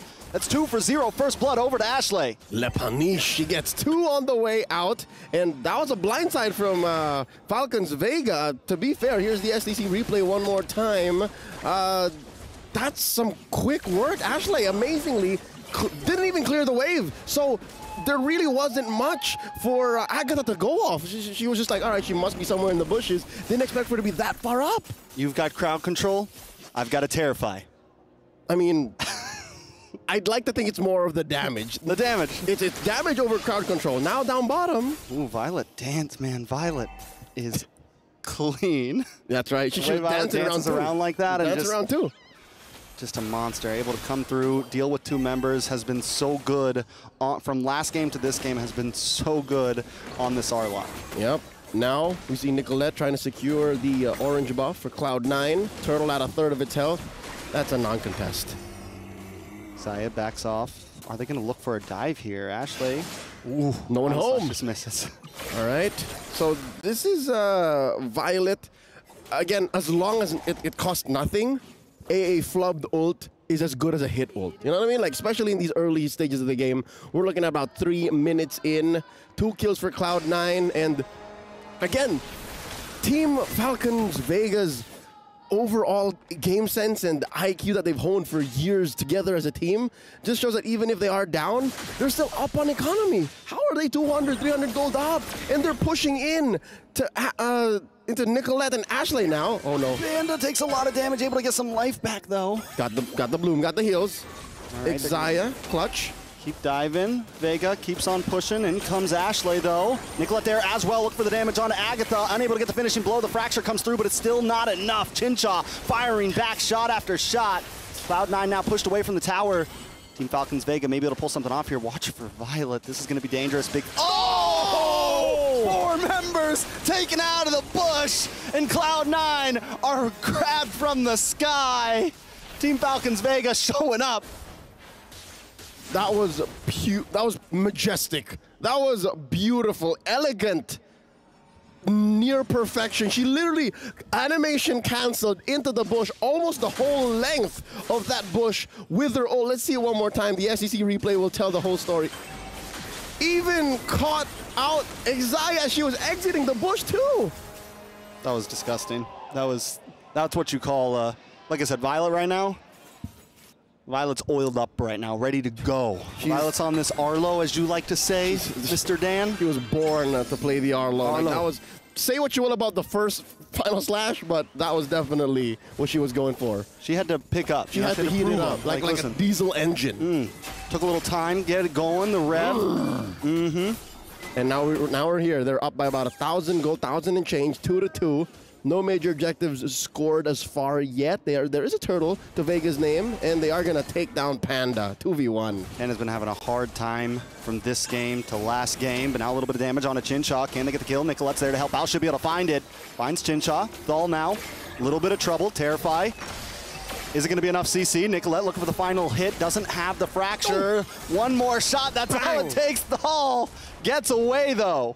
With the spear. 1 HP. She sidesteps or forward steps it. And Agatha to the rescue. That was so close. She was like three feet away from that spear. The SOD. Panda misses so close. Another check. The SEC replay here. So the 2v1. That was definitely painful. And then the clap back. Here's the backup. There they are. All right, so Chinchaw was way underneath the turret. Took way too much. And then eventually Thal walks away. Thal walked away from a 3v1, man. Think about that. Think about the mechanics that's on this young lady. Look at that. The spear so close. Look at it coming up. I saw it. Oh. She hit the Matrix on it. I mean, a slow-mo Matrix. But now we've lost the tower in the bot lane. Just as quickly. Nicolette has not gone down. I was a little worried when I saw her in a weird position. Violet, though, taking a lot of damage. Ashley able to unload. Here comes Thal and the rest of the gang. Oh, no. Caramel heated up. Looking for something here. Nicolette looking for a target as well. Gets the final slash to the face. In comes Jewel. Getting a few free shots onto Violet. Chinchaw drops him on force, but unable to connect onto anybody. Nobody goes down. 3-3. Yep, the SOD went right through the crowd. Interestingly enough, I'm seeing already a dilemma for Cloud9's lineup here. They're unable to close the gap. They're unable to finish off. There's a Purify. Exile should be fine or not. Okay, she's fine. A lot of damage. Here we go, the clap back. Panda's starting to output, though, a little bit. Yeah. But again, back to my point, they're unable to close the gap. Whether it be through a failed SOD engage or just finishing the job. Like, there have been multiple times Nicolette walks away that they couldn't finish. Like, they couldn't kill who they put the damage on, right? It's true. So, I mean, unless they can solve that, then we could maybe think of this going late. Yeah, I think they're only, honestly, the answer is just maybe look for picks, right? Even moments like this, if they can secure those 2 kills in that moment, or Nicolette can get the pick off, that's going to be the answer, because they're not going to be able to get the big group CC moment, especially right now. I don't think they win in the 5v5, Oh, yeah, right? no, definitely. They need to play the macro, which is something that we've seen them lacking on. It's got to be guerrilla warfare. It's got to be guerrilla warfare. Yep, on a full frontal fight. Yep, in the clouds, in a full frontal fight. Oh, that's a stolen buff. No, Ashley got it. Got it. Yeah, I mean, all right, Nicolette so got it. that means she just forced out a retribution. That's good news for Cloud9. This is a turtle that might just expire by the looks of it. Oh, no, this is bad for Ashley. All right, I think she knows. She's just covering her bases. Might not be. Doesn't matter if she knows or not. That is death possibly, or at least the tower. Team Falcon, this is their macro game, man, hanging out. And now they're rotating as a full 5. These are Falcons on the hunt. Look at this. They're pulling their own version of the Ube, and they go straight for the Lord. What? Straight for the Lord? It's a Lord at 8 minutes. Look at that. Chinchaw just dancing and putting it down to a 10th of its health. I don't see a steal in the near future. Oh, close. Oh, just a second. Caramel still able to get it. And I think it's a smart move that Cloud9 doesn't go for, right? I think if anything, Panda maybe could have tried to force that top tower, but they back off. Yeah, could have went in all the way, but again, in a moment of confusion, when the call is not unanimous, you play defensive because you could get punished hard. And Team Falcons Vega, they know when you show a moment of weakness, they know what a window looks like, and they take advantage. Now, at a 2,500 gold lead, 3-3, map definitely belongs to Team Falcons Vega. I'm wondering when Panda will feel confident enough that she doesn't have to wait for the SOD engage. She's short on money. That is broke. I don't want to say it, but yeah, she is broke. She's on hard times. Hard times in the jungle right now. You know, it's not easy out here in the land of dawn. She's in the red. The streets are cold. It's difficult because look at this. They're pushing in, a synchronized push. There's a huge wave up top, Lord down bottom. Vega just took out that tier 2 in mid, and they popped the Holy Shield just like that. And it was a clean pop, right? Because they got another wave coming. It's going to sync up with this Lord wave. Falcons Vega just showing supremacy in terms of macro overall. And look at Nicolette coming from the backside, maybe looking for an angle. Conceal play does come down. Final slash goes through, doesn't connect to anyone. Thal backs off. unable to really connect on the knockup, but they still take the tower. Violet now, able to vengeance through, able to get a nice little dash. Chinchaw drops him on force. Damage comes out. Ashley able to find Violet. Ashley goes down. Chinchaw finds the kill now. Panda gonna chip away at the Lord. Cloud9 able to just defend and take a member with them, but they lose Ashley. And with 3-1-1, that's a big loss. Ashley was kind of farming up there. That's right. Violet could have afforded that death, and it was worth it. They pushed all the way in to the inhibitor, and they got the base exposed. Chinchaw was able to get out of there. If the SOD hit, that could have been Panda just committing all the way. And I get it now. What Eterna and Mirko, and even through our interviews, that they're playing all in for Chinchaw. This is her era, man. Chinchaw has to play well for Falcons Vega. Caramel, Agatha, Violet, they know that. She knows that. And it makes us think, right, like maybe Cloud9. Oh, Nicolette in trouble. Face checks the bush. What do you call that, Kumar? What? I can't remember. There's the fans know when you jump into the bush by yourself. I'm sure they'll tell us later. Eventually, it's in chat right now. But we do have a push here. They could blitz it. Chinchaw could wail away. There's but one wagon, and they take it down. All right, they'll play it safe here. About 10 seconds until another Lord, and you're looking at a 5,000, 6,000 gold lead for Falcons of Vega. It slipped away slowly but surely out of C9's control. All right, they're just gonna rush this. Cloud9 can't even fight for it, right? I mean, nope, they shouldn't. There were but 2 or 3 major slip-ups, a pick-off here and there that just got this way out of their breath. Like, it was a stone throw away earlier, but now they're looking to burst him. Slash comes down. Nicolette terrified, locked up. Caramel gets the kill. Samon's force drops, and Chinchaw alone. I mean, could be by himself, could be by herself right now, and just shredding through. 2 members down with Lord coming. This could be it for Cloud9. Very rarely do you see 3,000, 4,000 gold be the difference when it comes to an arms race. But here, with the way Team Falcons Vegas playing, Violet with a final slash! Big final slash at that. Panda now alone. 4 members down, nothing but Panda against the world. Team Falcon Vega. The Reapers in the group of death seem to prevail with their onslaught. No one can stand against them. Unscathed, unbeaten, and undisputed in Group A. Team Falcons Vega force a tie between CFU and Cloud9. And that's what I think that happens later today. And it's going to be do or die for CFU and Cloud9, but we can talk about that later, because right now, Falcons Vega, man, they have just showed from micro to macro to their Lord pushes and to back and forth. Their roster is. I mean, there's one thing you can't change. Swap, do whatever they want. Yeah, there's one thing you can't change. Chinchaw's got to be there. Very true, I think. Chinchaw's got to be there, and their veterancy, their dominance, it shows. This is just another day in the office for the uncrowned queens, and we can't wait to see more of them. But that's up until we go to the next stage. It's still the story of who comes through, CFU and C9. Suddenly, in the group of death, it's sudden death. Yeah, and I think at this point we know, right? Team Falcons Vega is a contender for that trophy. The way they're playing, I think, the way, whatever you want to say about CFU or Cloud9, they have showed that they are definitely a dominant team in this event, just through their mechanics, through everything in the game. I'm excited to see them in the bracket. Yep. As for the aforementioned teams, it's all about grit, it's all about heart, and of course a refinement of their play styles. For now, we're throwing over to the stage for an interview.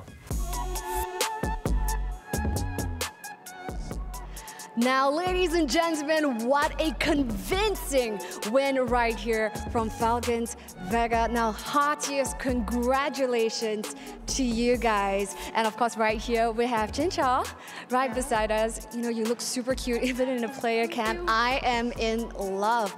Now, question for you guys is 2-0 all the way, undefeated thus far. Who has Falcons Vega got their eyes on right here at the MWI? Of course, it's Vitality. The other team from Indonesia. So you're gonna take the crown from the reigning champions? We'll try our best. Yeah, that's the mindset of a champion. All right, Bara, what do you have for Chin Chao here? Well, I think as you've been playing beautifully and, you know, pretty much like having it one win after another, how do you choose the players' deployment during the matches? Sorry. The deployment of players, like during the matches.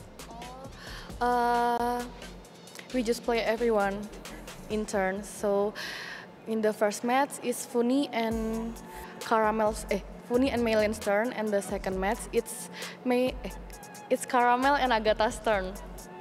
Amazing, amazing strategy, pure planning, and they got it going on. Right, so just adding on to the question, you guys made a little bit of a roster change despite a 2-0 win earlier on in match 1. So is this like a strategy, or you guys are just super confident that all of the players right here from Falcons are just ready for deployment, ready to go? Why the switch in match 3?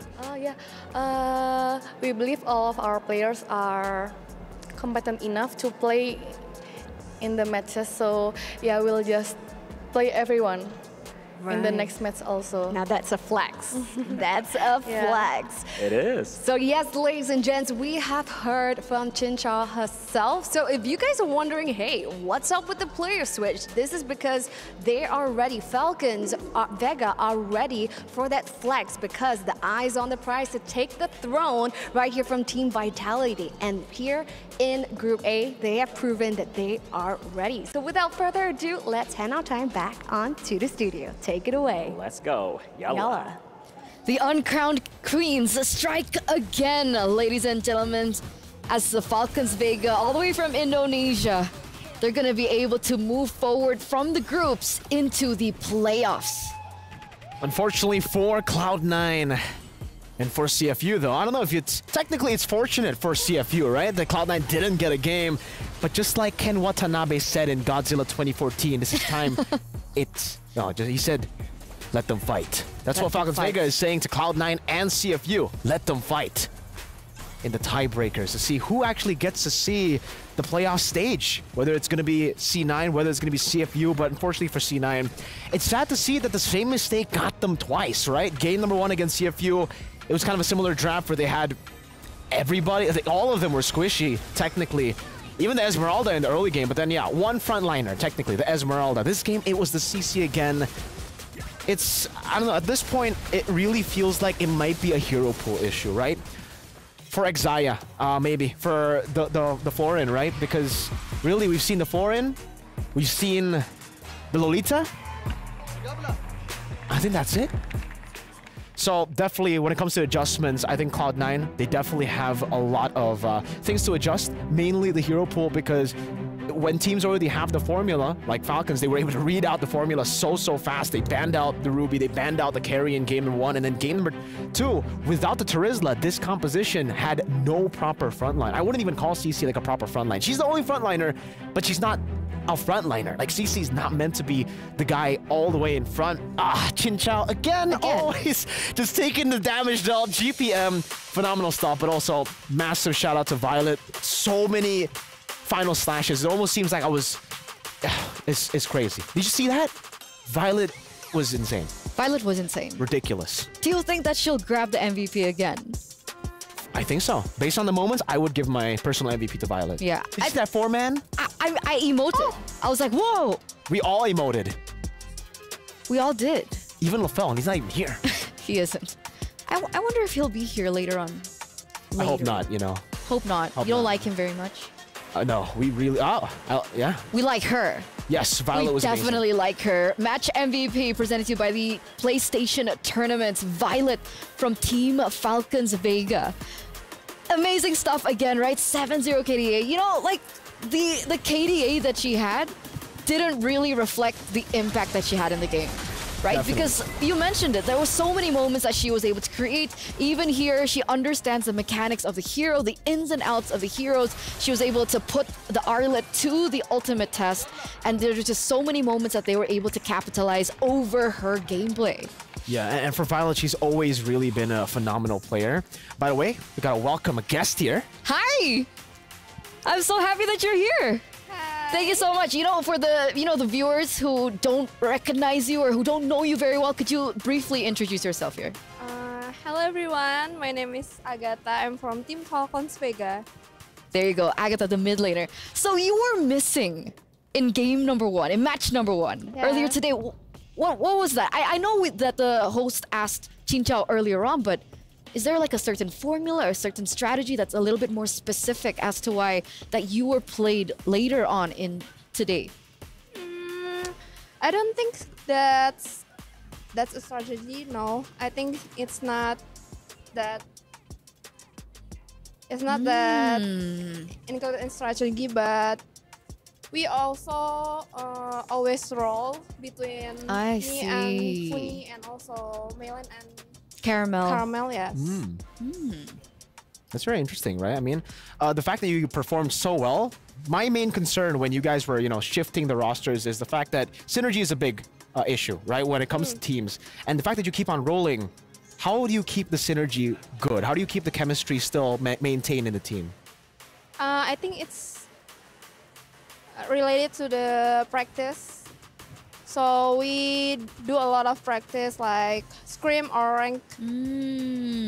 It's every day, so it's not a big issue. Oh, so you always swap in these scrims, in these ranked games, always the swap? Yes. Oh, so they're used to it. They're used to it, Because we were thinking that maybe that there was a certain reason as to why the swaps happened, but it's the same lineup essentially, right? With the same chemistry. Do you have the last question, Mirko? Yeah, I mean, this is kind of a toxic question, right? you can choose, but out of the two teams that you demolished today, right? 2-0, 2-0. Which one was harder? Was C9 more difficult or was CFU more difficult? I don't really know because I feel like it was the same. Oh.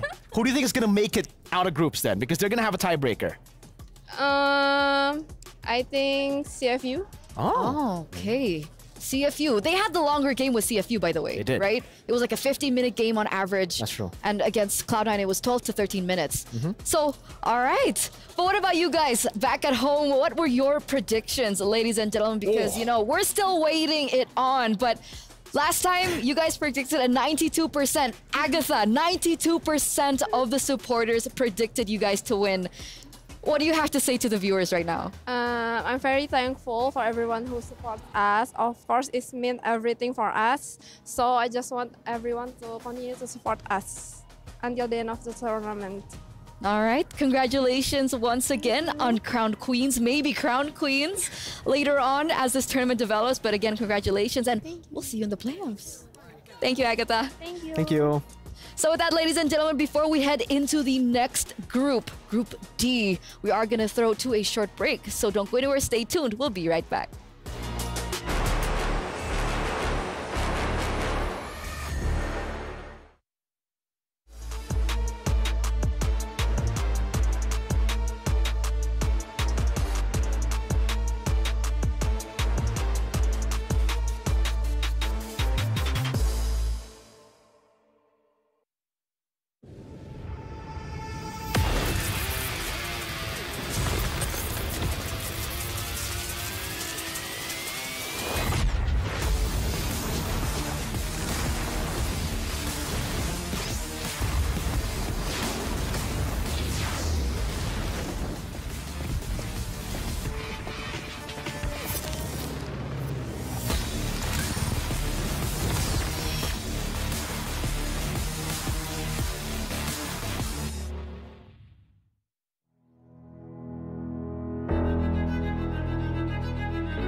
adventures bring new challenges. Even as the heat rises, dandruff and grease won't stand a chance. With new Clear Men, powered by triple formula technology.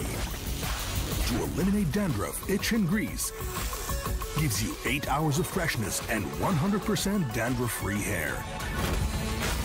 New Clear Men, 0% dandruff, 100% confidence.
Welcome back, ladies and gentlemen, to MWI Studio Moment.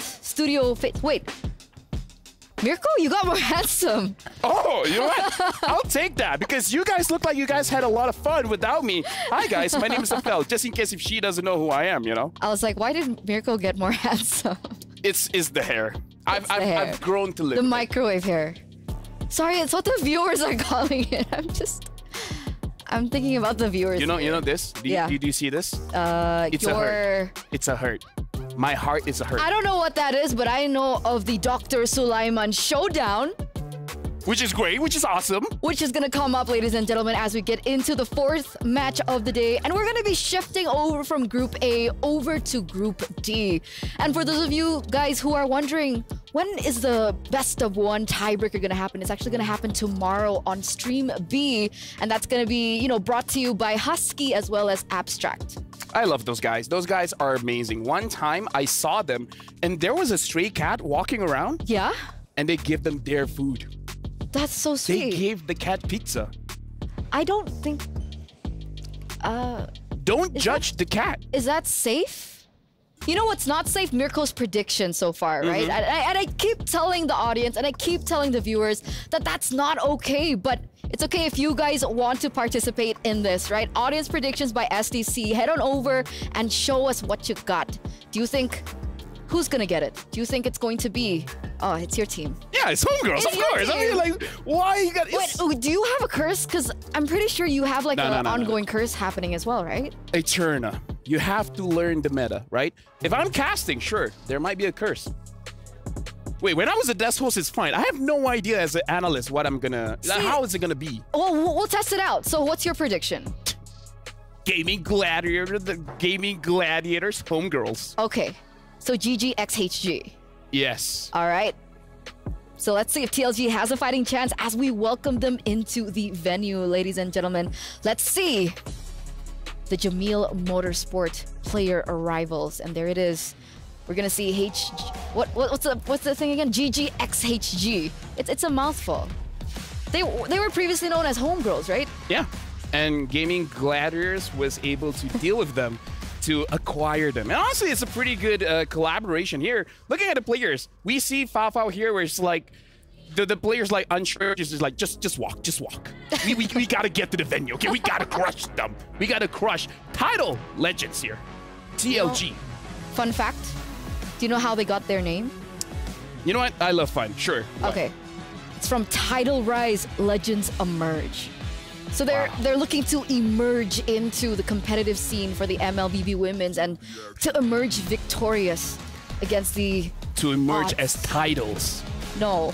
No? I mean, titles are an exceptional force, so maybe that's what they're going for here. I think that's what LaFell meant. Look, listen, like... I miss Mirko. We've been friends for a while. You got it, like, I got ADHD. You just got to get used to this. Okay. A bit of autism as well, but that's neither here or there. All right. Shout out to mental health. Anyway. Find a therapist.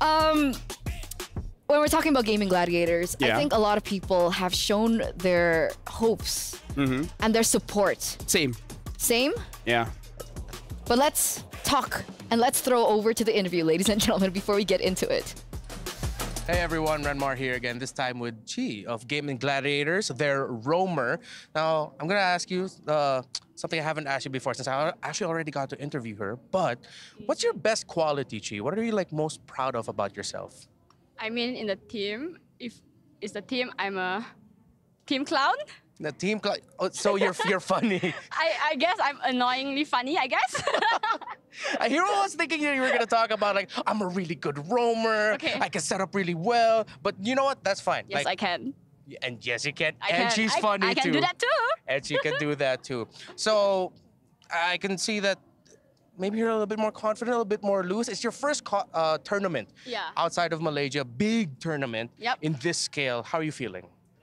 Excited, nervous, happy. I can't wait to bantai everyone. Yeah, all of the emotions here for Chi. Now, do you have any messages that you want to say for the Malaysian fans at home supporting Gaming Gladiators homegirls? And you can say it in Bahasa Melayu if you want.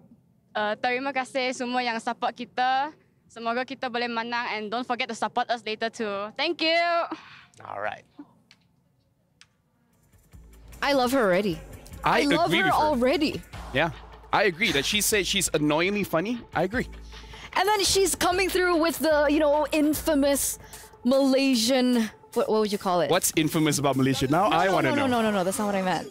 I mean, like, you know how they're very, like, confident and they were like, and then she even mentioned in her interview that she's going to bantai everyone. I'm not bantai confident. is like dominate over everyone, but like in a, what's the translation of bantai?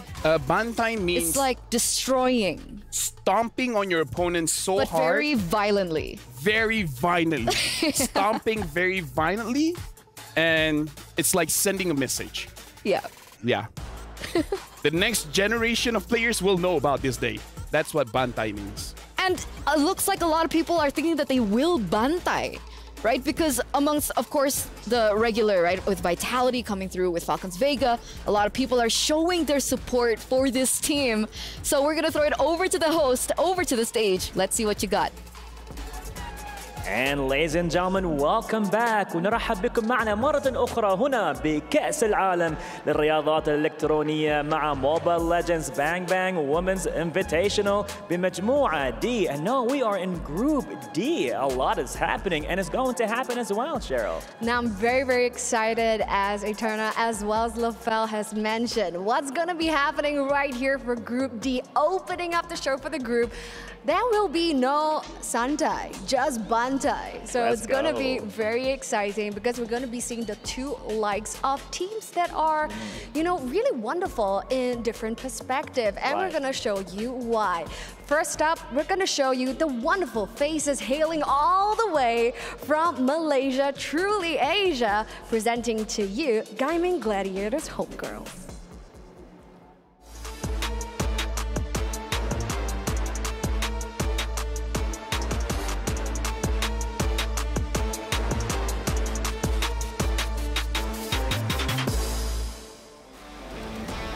Now, I don't know about you, but for me, I'm incredibly excited about what Gaming Gladiators can do. Okay, Lafel, don't get excited. Calm down. But for me, I'm very excited because, you know, are they able to replicate the success just like the boys did in MPL, you know, Malaysia, as well as taking the throne for the MSC. Now, will Homegirls or Gaming Gladiators take this victory and proceed on in the tournament? We will find out with this match starting off. And who are they going up against? Well, like you said, exactly. They might win another and bag another win for Malaysia, but now they're gonna go against, ladies and gentlemen, as they're gonna rise to the tide all the way from China. Let's give it a good voice to the amazing team of Tidal Legends Gaming.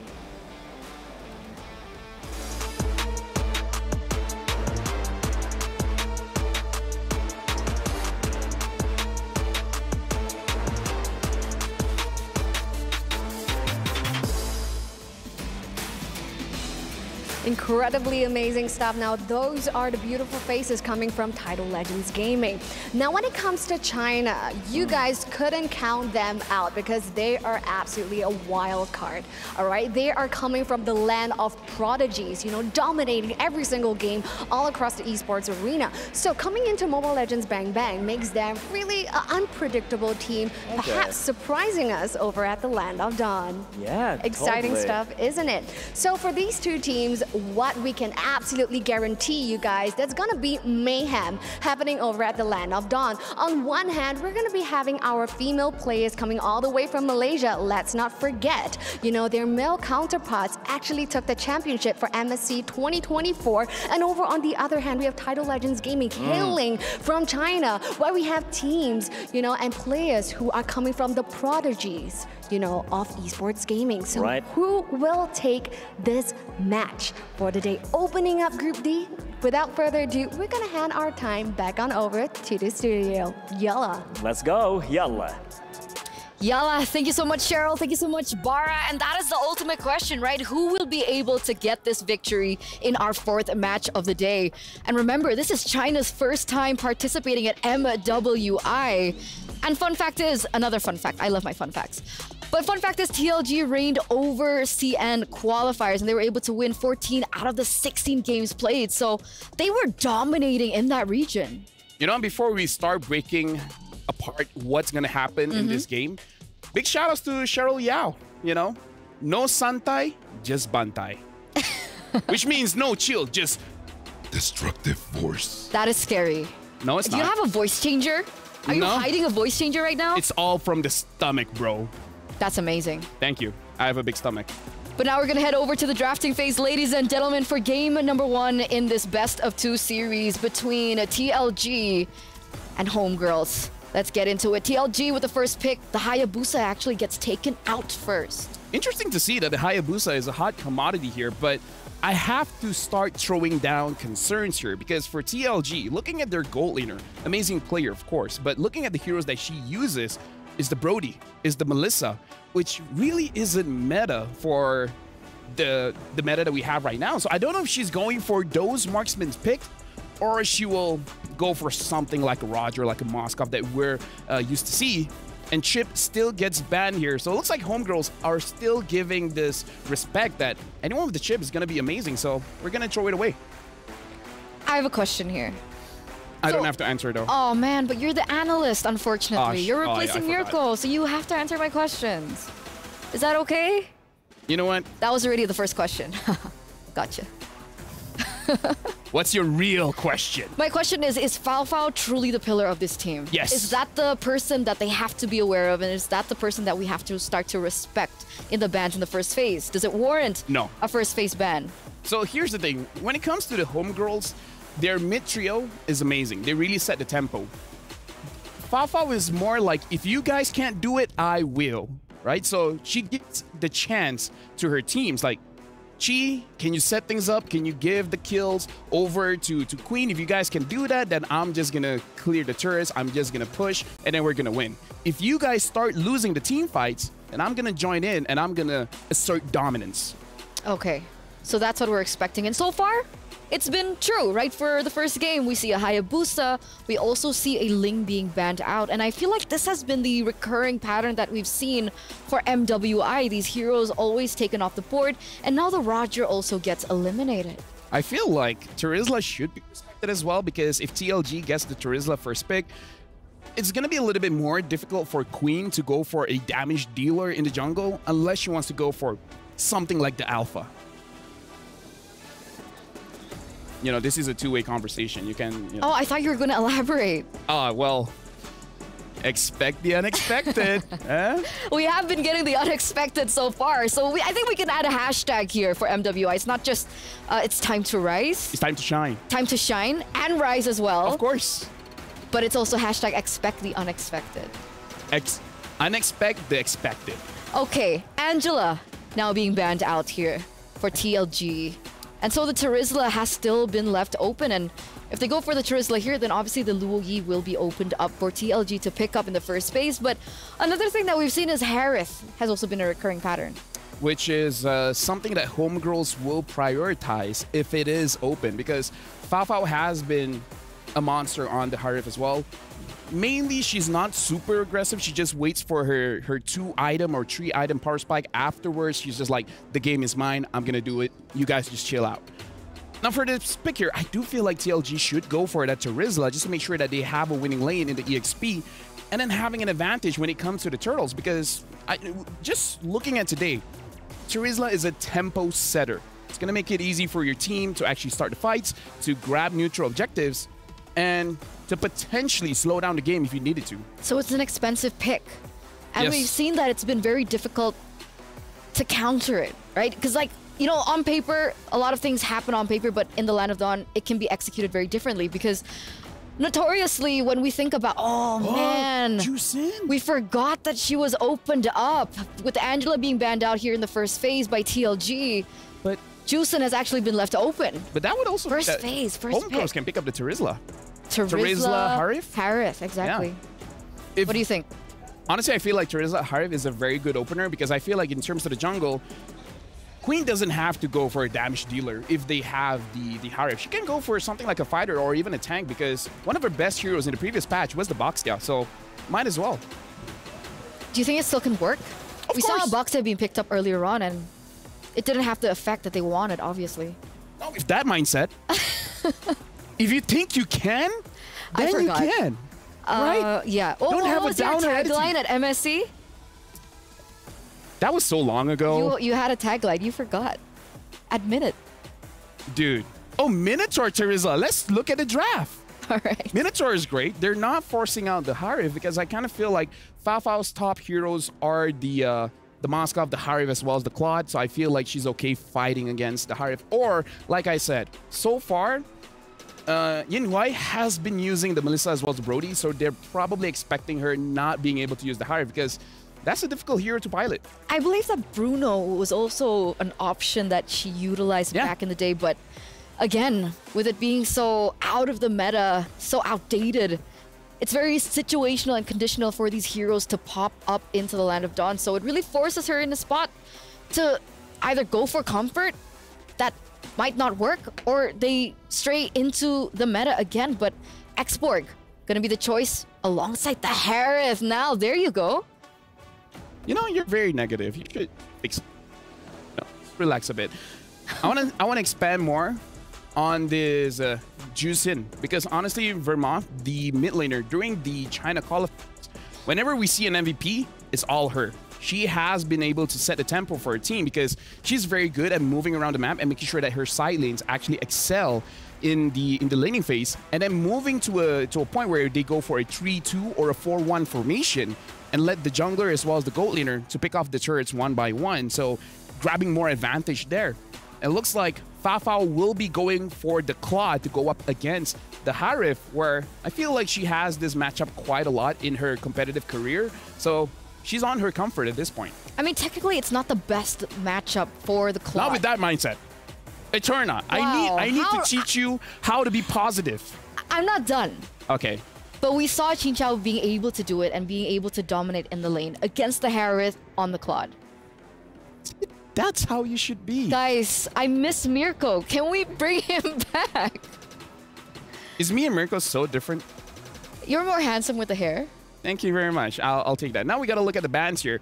I feel like for homegirls, they might consider this X-Borg possibly going into the jungle. So when it comes to the bans, I feel like, oh, never mind. They feel like this X-Borg maybe could go to the jungle, but banning out the Julian is going to be good here. So I kind of feel like they're making sure that Chi on this Minotaur is going to have a good time. So probably ban out heroes that is able to punish the Minotaur, and then you're going to be good. And on that note, right? We were talking about the Zask earlier on with the patch updates coming into MWI from MSC, and finally we see the Zask coming through. Okay, getting banned. Not getting played, yeah. Banned, but at least we see Zask on screen, right? Because I think a lot of people were anticipating that Zask would be a lot more popular coming into MWI. I get it. It's okay. You know what? Looking at the bans here, I wonder though, why do they ban the Zask? What do they know that we don't? Which is very interesting because I feel like Zask is good in the mid lane if you're fighting against a damage dealer because you're able to outplay that kind of situation. Maybe they want to go for a damage dealer in the jungle. The question is what? Because Link is banned, the Hayabusa is banned, the Roger is banned as well, and now even the Nolan. So what else do you go for? Do they go for the Fanny? Like, that's very risky, especially when the Terizla is there. Like, going for a damage dealer when the Terizla is on the opposing side may not be the best idea. So what do you think? Honestly, Alpha. Alpha. Alpha to go up against the Terizla as well as the Minotaur with the X-Borg. There's a lot of true damage going on. So you can have a prolonged team fight, especially when you have Zushin as well, using the Lantern Flare, able to move people around. It's possible. It's definitely possible. So Alpha, one of the options that they can utilize here, and it still works despite them not going against a utility jungler. I mean, we don't know just yet, right? True. So homegirls maybe don't show the jungler now. They're picking up the Novaria. The Novaria kind of shows that you kind of want to go for a utility jungler because it helps the team out, right? It helps Terizla, it helps the Minotaur to set things up for a fight around the turtle. Okay, so the Novaria being picked up now. And I thought the mid laner for Gaming Gladiators, she likes to opt for more support instead of damage. Novaria can give a lot of support, right? It's gonna make them able to... It's an enabler. Novaria is an enabler, giving vision, as well as a bigger, hitbox to make sure that the Minotaur, as well as the Terizla, can actually execute their skills. Oh, wait, that's a Bane! Ooh. Casters, are you there? Are you seeing this? A Bane debut coming through. That's Bane. As you can see, he's very excited. I'm Naisu. This is Leo still. We did a little swip swap, just like we did with Mirko and LaFell. How are we feeling about the Bane? Y'all know I'm in love with the Bane, but I'm also excited to see how GGHG and TLG do it in the Land of Dawn. Honestly, the Bane is amazing because the ult can actually counter the Blazing Duet coming in from the Claw because it's a knockup. So you can cancel out the Blazing Duet. So honestly, this composition coming in from TLG, they can have a very prolonged team fight. And honestly, it's pretty good for counter-engaging. So if Homegirls wants to engage, might not be the best idea. When was the last time we saw Bane? Did we see Bane at MSC? Yes, we did. What was the choice of emblems, of items? What did that look like? Oh, so it looks like it's the Alpha coming in from Homegirls. Gonna be very quick here. I can hear whispers. Oh, same here. So since we're hearing whispers, do we want to throw it over to them? Yeah, let's do it. Alpha being locked in. Naisu, Leo, what you got? Hey, we were whispering, but thank you so much for breaking down the draft here, guys. You know, we're excited about the matchup here because, yeah, we're moving to Group D. And once again, everybody, welcome to the Caster's Desk here. I am Naisu with Leo as we're bringing you the next 3 matches to round out today, day 1 of MWI. It's a best of 2, and again, only 2 teams move on through the next stage, and we're starting the competition here in the group with TLG from China going up against GGHG from Malaysia. Eyes on these ladies from Malaysia specifically because, as mentioned by our desk host, by our analyst, They recently won the biggest tournament here in MLBB Esports just about a week ago under SRG. Now GGHG have a big chip on their shoulders. We're going to find out exactly how things fall into place, just like we did with Group A, now that we are starting to kick things off with Group D here. Once again, it's Title Legends Gaming from China and GGHG Gaming Gladiators, home girls from Malaysia. We're jumping into the land of Dawn. This is game number 1 here in this best of 2. A first pick. Jushin opens it up for Vermouth, and they also close it up strong with a Bane. And to answer Eterna and LaFell's question, it is indeed Quantum Charge. So Chokes here is building the Bane properly. And I'm wondering if it's going to be physical. Likely should be, given the kind of lineup that they have. A lot of magic damage on Vermouth, a lot of magic damage on Yinhuai, which is, again, a big matchup between these two gold laners, Yinhuai and the ever-charming Fa Fao. Fa Fao, I think, you know what? I gotta say, LaFell downplayed how important Fa Fao is. Yeah, maybe he was being modest. Maybe he was being, you know, he didn't want to show all the cards here, because of course he's going to know a lot about GGHG here. And one thing too to note, while you know they kind of get situated, is Fa Fao, I believe she idolizes, she mentioned that she really idolizes Benny Cutie. That's right. Right? She looks up to that playstyle, and one day she would hope to, you know, I'm not sure if that'll ever happen, but if she wants to be able to go and match up in the lane against, I believe it's Benny Cutie and even like Sasa or Saksa. She's playing on the same stage Benny did about a week ago. Yeah. So this is already on her way to fulfilling her dreams. Huge population of heroes up top here. That's 4 members from GGHG rotating towards the turtle. And this is impressive coming in from TLG. I gotta say, because the level of discipline that they have for a team as new as a developing team could be from a region like China shows a lot of promise. Yeah, I think we got a glimpse of that already, like the nature of that back even in MSC, right? With China just in general throughout wildcards in this, but looks like they're going to battle out for the turtle here. I'm not sure if they're going to get much of room to move from. Whoa, the Crimson Beacon helps him get into the fight. First blood drawn by Vermouth. Chokes gets one. The turtle taken down. Quinn as well. Ash, can she get away? No! That's what a Bane does! That's what a Bane does! Kinzaki, though, traded out for off-camera. But I gotta say, wow, TLG coming in like a huge tidal wave. I was gonna say, they are rising here. This title is going for it. This was great placement for this objective. Look at the deadliest catch timing, too. I know that. I know you're smiling. I know you're happy. That's a slam dunk. That Coach Leo appreciates. Coach Leo appreciates it because, hey man, look at that! Look, already getting themselves a good lead here early on, and this is something we don't often see, right? We don't often see a Bane versus an alpha matchup in the jungle. But I think this is the natural progression. We'll talk about it in just a bit. Chi here gets caught one more time. As if the deadly catch wasn't enough, how about a Z-Force 2? Oh, you were saying? Yeah, this is not a matchup we often see. Bane and Alpha. But I do believe this is the sweet spot between utility and assassin. And there is a room in our metagame that's currently developing for a fighter versus fighter jungle matchup. Jungle matchup, so the door is open, basically, is what we've seen. And so far, it's Bane walking through that door. I don't know how well he can fit through it, but it's going to be a pretty big door for him. In the hands of Chokes, it's looking like any door is no match. She's doing it, you know, at this point. And that's something, because when you look at this, even the gold difference that they've gotten themselves at this point, helping them get that little bit of lead for a lineup that they have. Again, that's something you really have to point out, because with the Harith even, you know, Harith's damage is going to be quite insane later on, especially once you build up.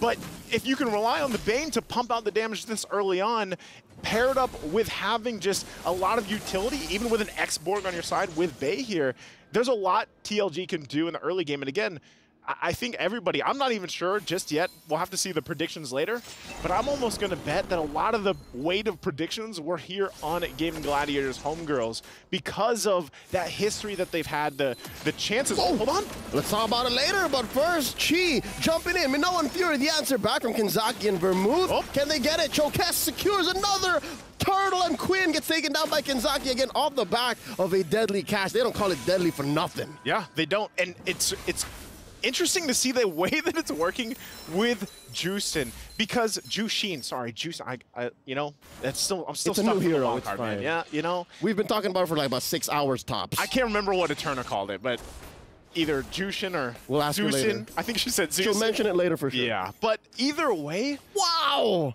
Look at that, turret down. Title Legends game incoming. Are you surprised? We didn't know their game. We didn't? It's a very limited amount of information on them, and now Quinn's in trouble. Another try from Ash coming in. Chi-Boy still holding down. Vermouth gets taken out by Hani. All right, GGHG on the board. Okay, they're on the board. They lose an objective down bottom.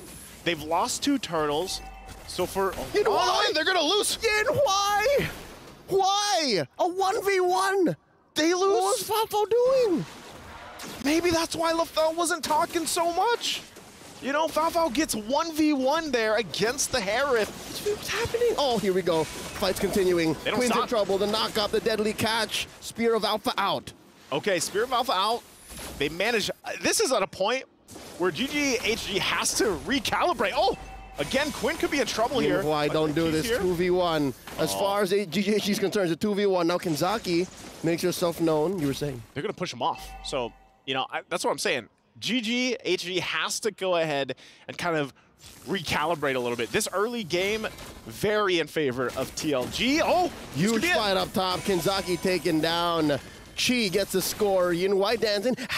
Summon Force. 3 come through. Bay pushing Ashi back. This is favorable for the X-Borg if the fight goes long enough. Yeah. And they let go. All right. All turtles so far up until this point went to TLG. Now with woman down, Kenzaki just about to catch up. Kencho Castile. I think you're going to see her be very patient, but Asher's going to go ahead and spot this out. No. Forces are back, so no. Turtles secured here finally. They get an objective for GGHG. They're happy with that. Go ahead and get these resources as well. This is where you start to see this lineup that they have, which is also very CC heavy and vision heavy, with that Novaria start to shine here. So TLG, they conquered the early game. Yep. Now you just got to be like, all right, do they have enough in the tank to keep toe-to-toe in the middle game? Now with this lineup, as you see, they're going ahead trading objectives around the map. They're working around with that. Fafao gets the DHS locked in now too. What Yinwei is doing is what they should actually be doing. Forcing all of these objectives, these fights, and these takes while GGHG aren't quite ready yet. Again, the early game, the first 6 minutes, what it did was put them up 3,000 gold. Yeah. Right? Now slowly GGHG is catching up.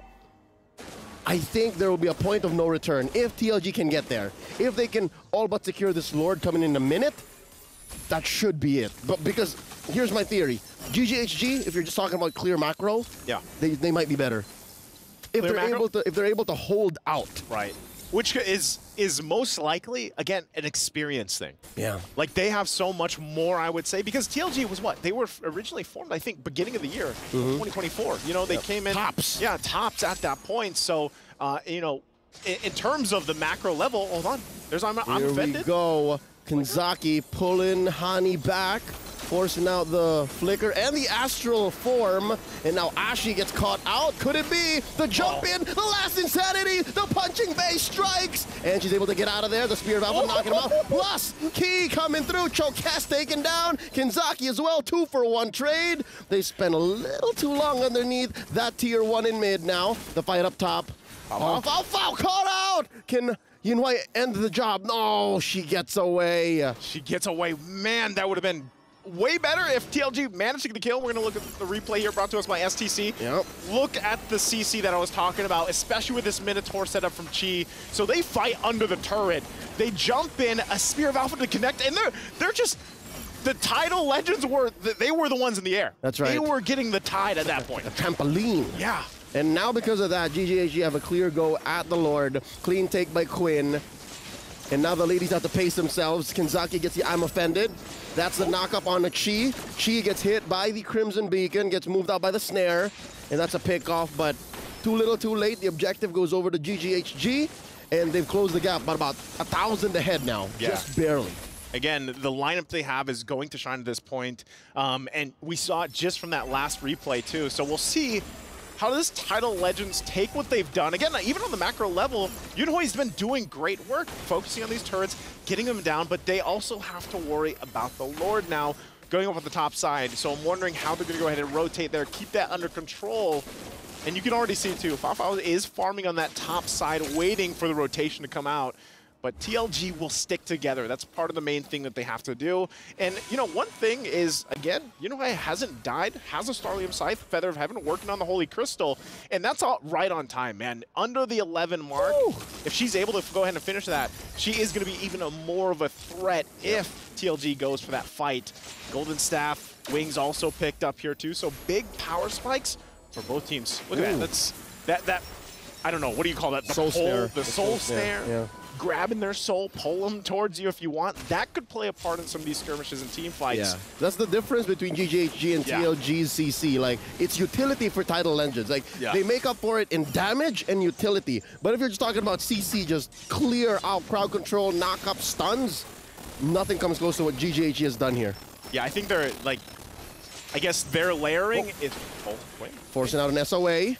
It's out. Defensively, yeah. That's okay, though. You know, there's the Holy Crystal. So right at the 11-minute mark, it is picked up. That is just the proof of work that we've seen from Unihoi so far. Oh, jump in!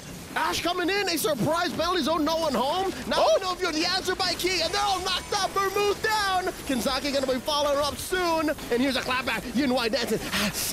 No! This Harris Bay punching Quinn down into the ground. 3 for 2 so far, and TLG stand tall. Okay, as I was saying. You blink and you miss it. You blink, you miss it, and there is Unihoi with that Holy Crystal damage. And that was a great team fight there overall. So now I know Zaman Force, that's what it sounds like. She's dancing. Look at this. Look at it again. Look at the replay here from STC. This was an initiation from GGHG. And a great placement. I mean, look at this. Again, the placement of the Zaman Force was right on where it needed to be. And the angle of the catch, too.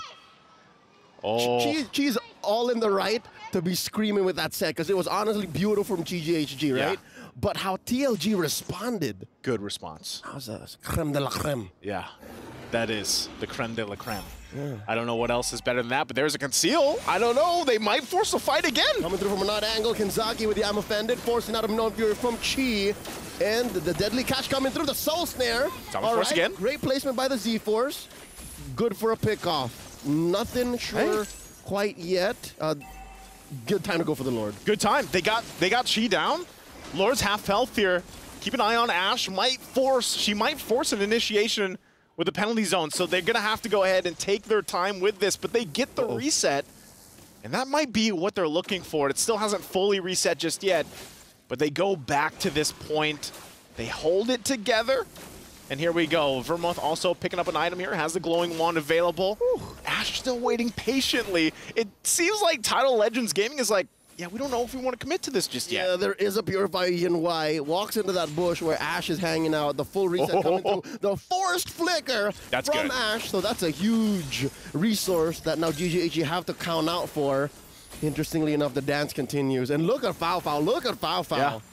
Farming her mind out at this point, you know? And when it gets to it, this is where we see these Claudes. In a way, I don't know who I would pick more in the late game, Claude or Harith. I'd probably go with Claude, especially with the lineup that they have, especially because the value of a blazing duet is so good here. That's where it differs. Now, wait, the fight continues. Forced out, the deadly catch. Ash goes up against Chokes. Again, deadly catch comes off cooldown like 8-9 seconds. Yeah, that's no problem. Should be fine. But yeah, Foul Foul, I guess, is making herself scarce. Like, she's showing herself, pushing down bottom, coming back. This is giving TLG a minor headache. I think this is where you're talking about, you know, the macro decisions from GGHG. This is what we see from them. So at some point, TLG, like, think how much time they've spent here around the Lord. It's, you know, it's almost been an eternity in my book. It's been a minute and a half and, you know, plus 15 seconds at this point. So basically forever in this That's a lot of math, you know? It is. And with that... Wait. Oh, hold on. They catch Bay, forcing out a last insanity. And there's Chi with her Minoan Fury. The answer back, deadly catch. What I say, quickly off of cooldown.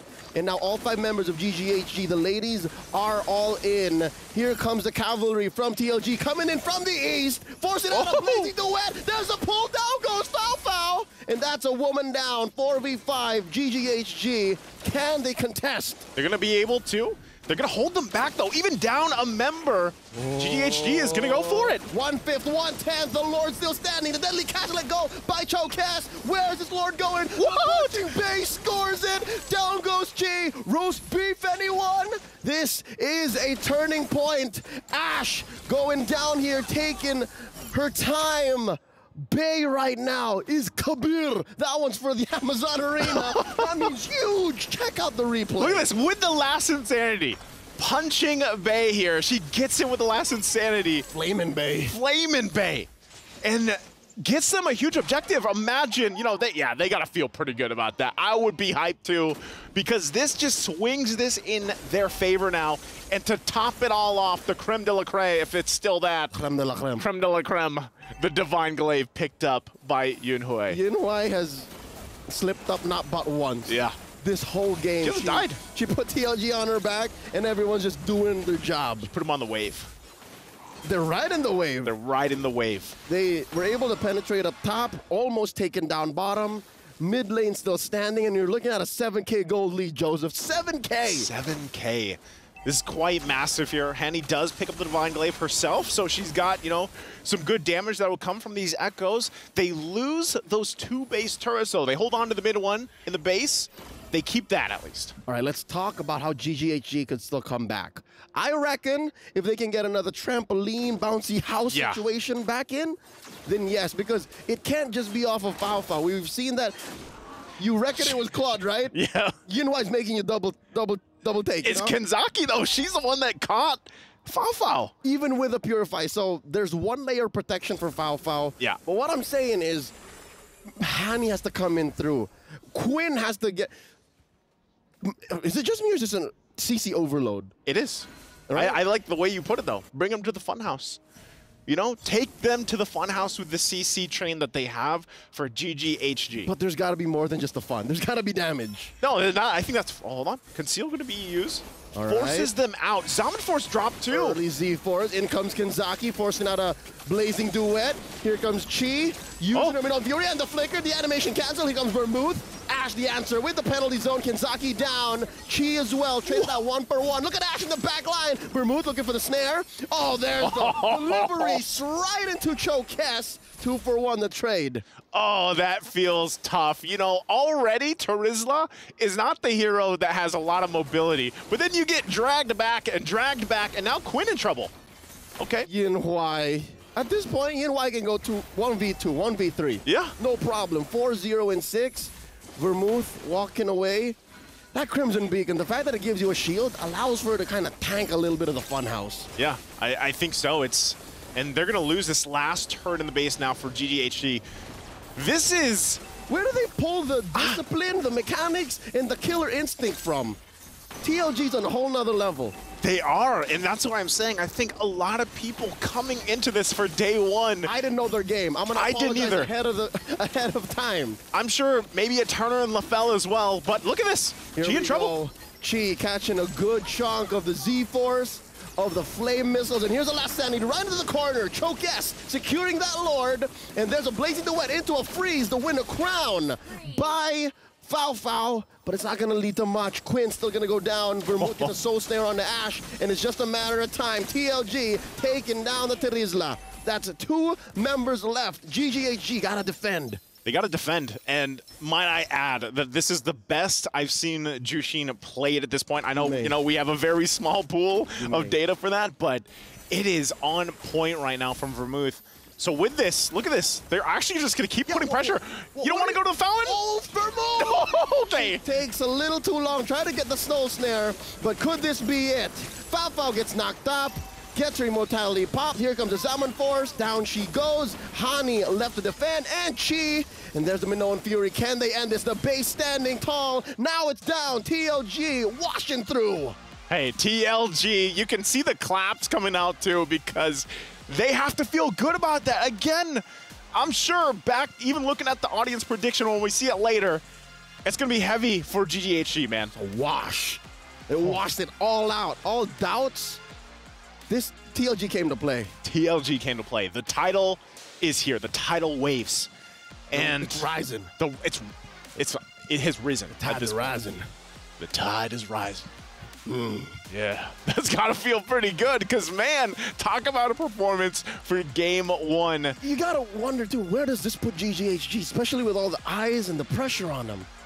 Exactly. All the expectations. Exactly, because they were asking, you know, we already saw what Malaysia did at MSC.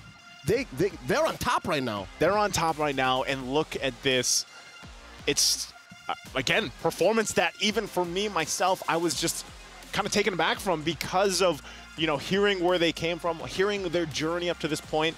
And I don't know, I think even looking at the player cams here, you know, they're probably a little bit even surprised how it went. But let's throw it over to the panelists to break it through. Thank you so much, Leo. Thank you so much, Naisu. But I think we've got another group of death on our hands. Wow. I guess coming into MWI, a lot of people have been saying that Group A is the group of death, but looking at the performance by TLG, wow. We gotta talk about Vermov, right? Using this juice in, it makes it so that, yo, homegirls, I hope you have frontliners. Not anymore. She's the one picking people off. Like, it's amazing. Like, they're showing why Jushin should be bad. And let me just say, in terms of the macro understanding of this game, TLG did very well. They have a very good understanding of making every single fight a 4v5, because before they do anything, they're gonna pick off one person, and that person is Chiboy, making sure that this Minotaur is a non-factor. And then after that, everyone else from homegirls makes it much more easier. Like, look at this. Every single highlight we see, Chiboy is the first to be taken out. Yeah, every time she tries to go in for something, every time she tries to build momentum for her team or tries to go in for cover, for support, she gets immediately annihilated. And to make it all worse, Kenzaki, she did amazing as well on this Ruby, right? There were so many times that we even mentioned it, right? Fao, one of the main pillars, one of the main backbones of GGHG, gone. Every time she went in with the Blazing Duet, I'm offended, and then that was it. Honestly, the itemization for Vermov here for the Juicin is making sure that she does not die, because she has the Clock of Destiny, which has been changed, making sure that when you're below 50% HP or mana, it increases again. So she can stay in the team fight for a very long time. And Jushin actually eats a lot of mana, even though her passive makes it so that she can have more mana like in a prolonged team fight. But again, that Clock of Destiny really helped her out to make sure that she can keep pulling away the front line away from GGHG. Because we saw Zusin played earlier on in MWI, but not to this degree. And we finally see the potential that this hero has in the mid lane, just creating an entirely new landscape for the mid trio. And, you know, mid prio. What do you think about Zuxin? Do you think that she is the #1 hero to go for now in the mid lane? Okay, here's the thing. Juicin is very strong mid to late. Like, in terms of clearing the wave, she doesn't have priority. Like, if homegirls went for something like a Grok Lilia, they could have cleared way faster, and then they could actually put pressure on this Juicin. But Minotaur as well as Novaria, you don't have mid prio at all, right? The Novaria, you just poke around, use your first skill, second skill just to clear the wave, but you're not interacting with the mid lane. So Juicin had a very good early game for this one, because no one is really pressuring her. No one is making it so that she is in a bad position. So let's see who's going to be crowned MVP by PlayStation from that first game of this best of 2 series. And it's going to be Bay TLG, man. Again, it was incredible, right? Xborg came in at the late stage of the drafting phase. And you're right, the Lord Secure coming through as well. There's an argument to be made for a lot of the players on that team. Oh, yeah. You like triangles? Yeah, I do. I love triangles, actually. But again, looking at how they've been playing here, we got to talk about the interaction between Xborg as well as Minotaur, because Xborg is very good at making sure that the Minotaur dies fast so that the Minotaur doesn't have an opportunity to use the Minion Free or the Motivational Roar. So having this Minotaur is honestly maybe because of the first pick, picking this Xborg, maybe because of the first pick Minotaur, right? Maybe the mistake coming in from GG Homegirls is that they showed the Minotaur way too early. So let's talk to the coach. Let's talk to TLG right now, because they're the highlight. It's time for them to rise, and it's time for them to shine as well. So let's head over to the interview. Hey, Redmar here, and we're currently with the coach of TLG, Katvin, and we have Betty here to help us translate. So, Coach Katvin, how did your team prepare for their first major tournament out in a foreign country? 教练您好，请问在准备第一次国内的 Major 大师赛的时候，我们团队做了哪些准备？我们是更多是在学习其他赛区的一些优秀的打法，然后结合我们本土的一些MOBA的经验，然后再去做一些准备。The coach side, they gain a lot of experience with the player in their own country, and they also learn a lot of methods from other countries, and they get together the experience both China and other countries, so they have a good experience. Oh, that's really great. There's a lot to learn. So I think it would be great to know now, for you, Coach, what is the strength of TLG? 对于我们现在的战队来说，我们战队的强处是什么呢？更多是我们整个团队很想赢，然后尤其是我们经验路选手以及我们的辅助选手，个人手法、个人操作是比较好的。The most important thing is everyone in the teams, they wanna win, and the team have the excellent roamer and EXP players, so they are very excellent players in the teams. All right, so watch out for the roamer and EXP leader of TLG. All right, very quickly, what is your message for the fans of TLG? 最后有想对粉丝们说的话了吗？谢谢大家能关注中国 MLBB 也是中国女子 MLBB， 然后也很感谢大家支持 TLG， 我们会不负大家的希望啊，然后继续打好我们自己，打出风采。The coach side, thank you everyone. Pay attention to the MLBB, especially to the women MLBB, this MWI, and they will keep hard work in the future, and they will have a good goals to all the fans. That's it. All right. Thank you so much, TLG. Time to shine. 谢谢。Thank you so much, Reptar. Thank you so much as well to Coach Catvin. What's this? The mindset. The mindset. Redmar was asking, what makes your team so strong? They want to win. It's all about the mindset, baby. The mindset. And talking about mindset, let's take a look at the player reaction. That's a lot of passion. That's a lot of, wow, look at that. I feel like I understand what they say. Okay. I'm gonna go for a shot. She's even choking on the victory. That's how passionate they were. Grab her some water. She needs water. Wow, that's just great to see. It is great to see. Because I think coming into this matchup, we're going to take a look at the audience prediction as well, but I'm pretty sure a lot of people are hoping that GGHG would win this and then TLG do that. Maybe I do have a curse. Maybe when I'm a Desos, it's fine. I don't think you can say anything. But what about you guys? What were your votes? What do you think is, what's your prediction for the next one? You know, let us know at stc.gg.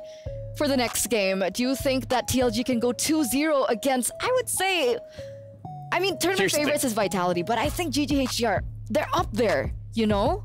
If it was me, I would go to stcplay.gg and actually vote for TLG so that it could be a 1-1, so that maybe we have more tiebreakers, right? Okay. The more games, the better. Don't you love more games? Like, aren't you hype? Yeah, let's put Abstract and Husky to the test, man.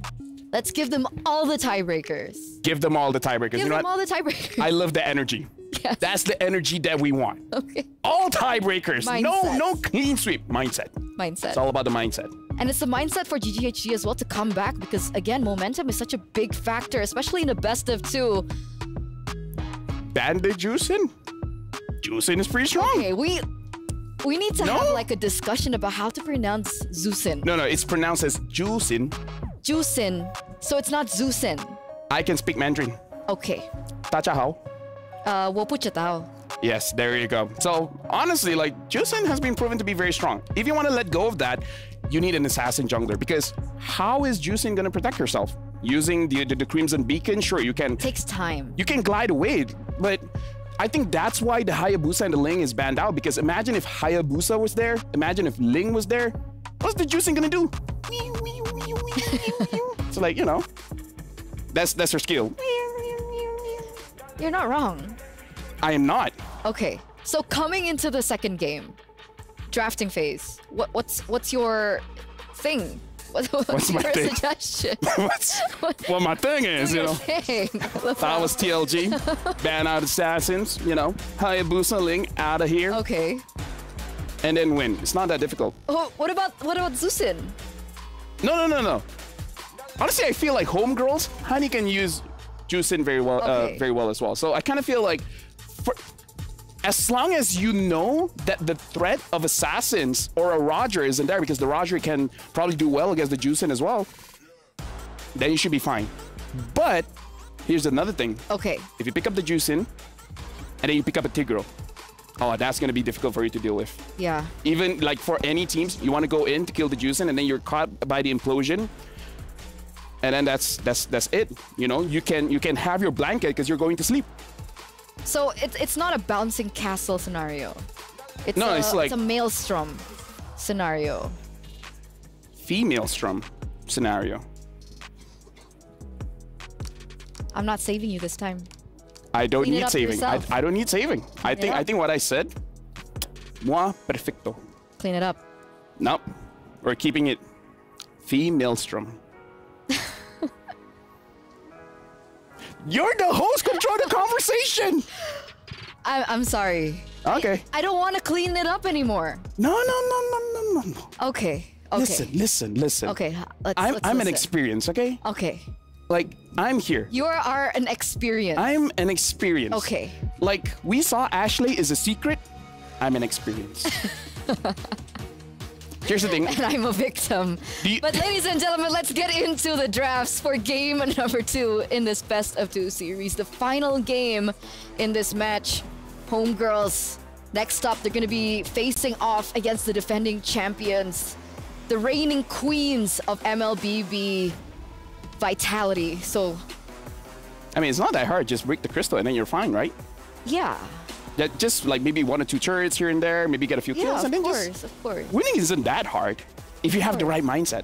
The mindset. Speaking of which, GG Gaming Gladiators homegirls, either they ban out the Juicin or first pick it, because again, if you're not going to be having access to assassins, because we saw Alpha, even with the Spear of Alpha, you're able to go to the back lines. You're still not able to catch the Juicin, because honestly, Vermoth is very exceptional when it comes to her positioning. She makes sure that she doesn't get caught. Okay. But what did TLG do here? What did TLG do here? Angela being banned out. No Chip, no Roger, no Luoyi ban. I guess Luoyi was already banned by GGHG earlier on. Ling still a possibility, and the Hayabusa. So there are a lot of heroes to consider here, Lafel. Especially if TLG, they really should respect the chip. Chiboy, I haven't seen her use the chip because, again, it's always been banned out, but I have to assume that she's quite good at using the chip. So TLG, because they banned Angela here, yeah, I feel like one of those assassins is going to be opened up. So it's really about homegirls here. Do they still want to ban out the Juicin?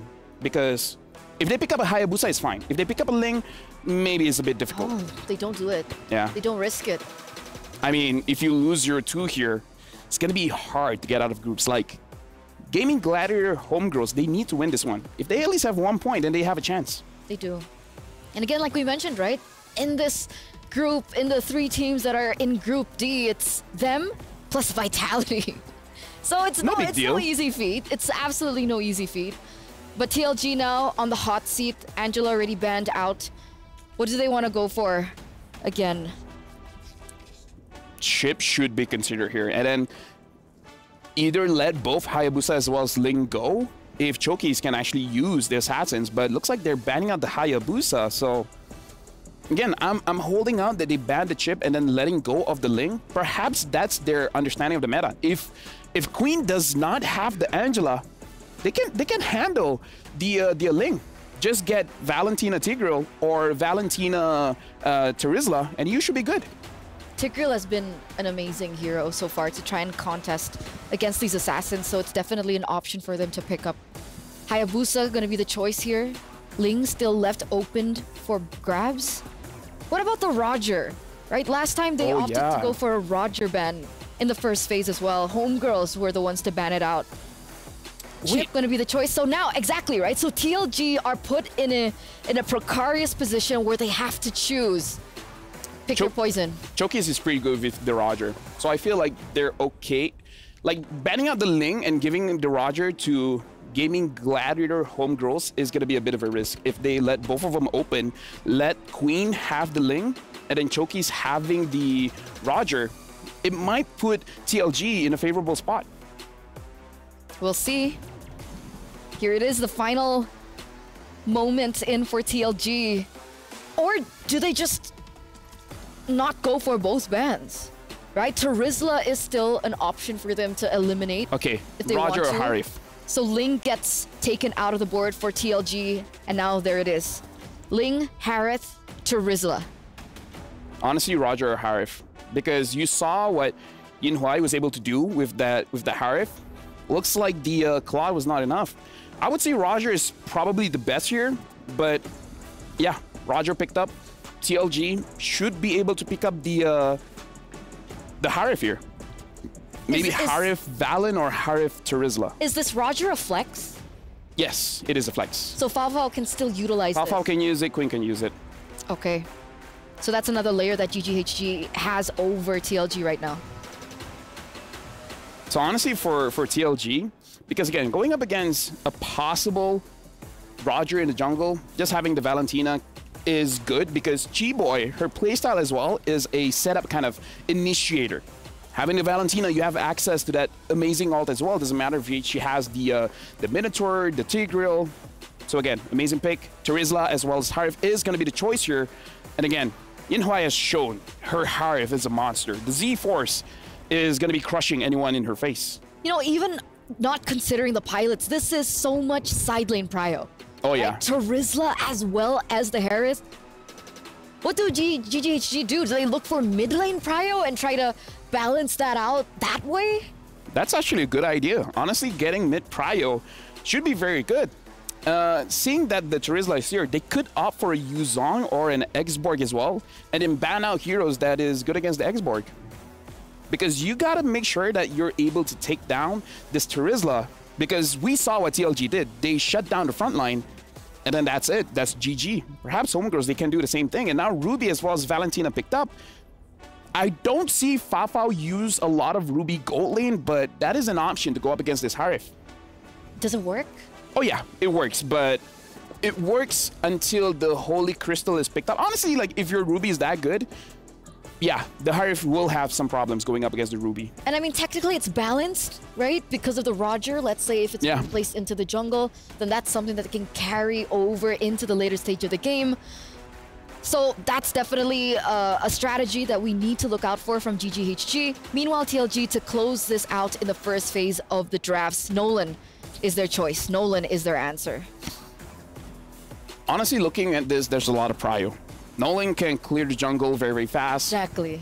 Like, TLG looks like they understand this game in the sense of you want to have tempo. You want to make sure that your laning phase is very good so that you transition well into the turtle phase. So I feel like their understanding is challenging the coaches coming in from GGHG. We have a lot of prio here. How are you going to deal with us? Either you have to match our speed or find a way to counter us. And honestly, a good counter that I don't think GGHD can pick up anymore is the what's the guy that really likes when someone dashes? Phoveus. Phoveus. Yeah. Phoveus mid could deal with this, but now that they pick up the Valentina, they can't do it anymore. Yeah, there's no flex. Unless Valentina Goulet. No, that's too crazy. It has happened before. Shout out to Chidera. Yeah, it has happened before, so it could work. But yeah, I don't think so. Okay. Yuzong banned out. What I'm really scared about right now, if we're talking about tempo, if we're talking about speed, and if we're talking about mid-trio, prio, TLG, one of the comfort heroes for Vermouth is Lilia. Oh, yeah. I mean, you're scared of that. I'm scared of height, so we have different fears here. I'm scared of you, actually, if we're being honest. This is exposure therapy. So I have I hope you're having a good time here. Yeah, Zas Zas gets banned out. And honestly, like, it's okay to let go of the Lilia because honestly, Valentina players like going up against the Lilia because Valentina is able to push Lilia around and then get her ult so that the Valentina can be much more aggressive and then eventually just use the black shoes and reposition. So honestly, like, just because the Lilia is there, as long as you have the Valentina, doesn't mean the Lilia has prio. So it's a pretty cool matchup. So maybe Homegirls, they let go of the Lilia because they already got the answer. They already got the Valentina.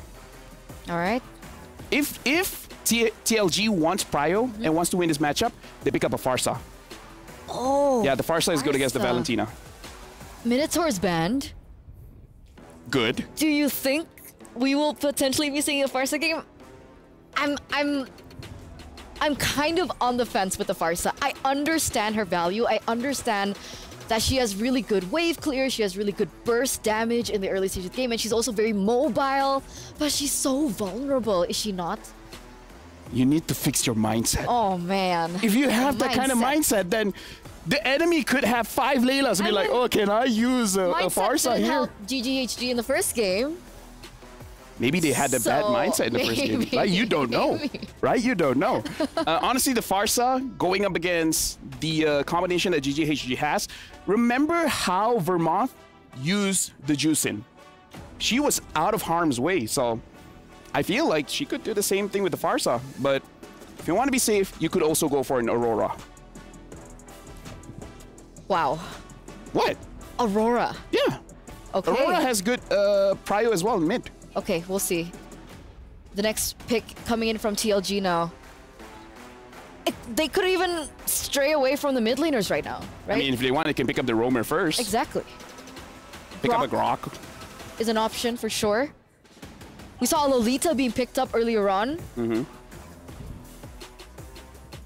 What? Sure, Lolita. I don't know. I don't care. Pick it up. What? There you go, Aurora. Nice. I'm an analyst, Eterna. I do this for a living, okay? Amazing. Look, it's good to be reminded. I'm weird, but I know my stuff, okay? I play the game. Okay, next 2 picks for GGHG then. It really depends. I feel like, honestly, Roger has a good matchup going up against the Harif. So I kind of prefer just let the Roger be in the gold lane for this one. And then have a very fast clearing jungle as well. The Boxia is fine, but I don't know. The Boxia is very tricky here. Arla picked up. So this Ruby is going... Actually, no. Even the Arla can go roam, so it's still flexible. Ooh, Arla Valentina. That's very aggressive. That could get mid prio for sure. And that's exactly what they need, right? Mm-hmm. I mean, they're losing both of the side lanes. Alpha. But they're going for the alpha. Yeah.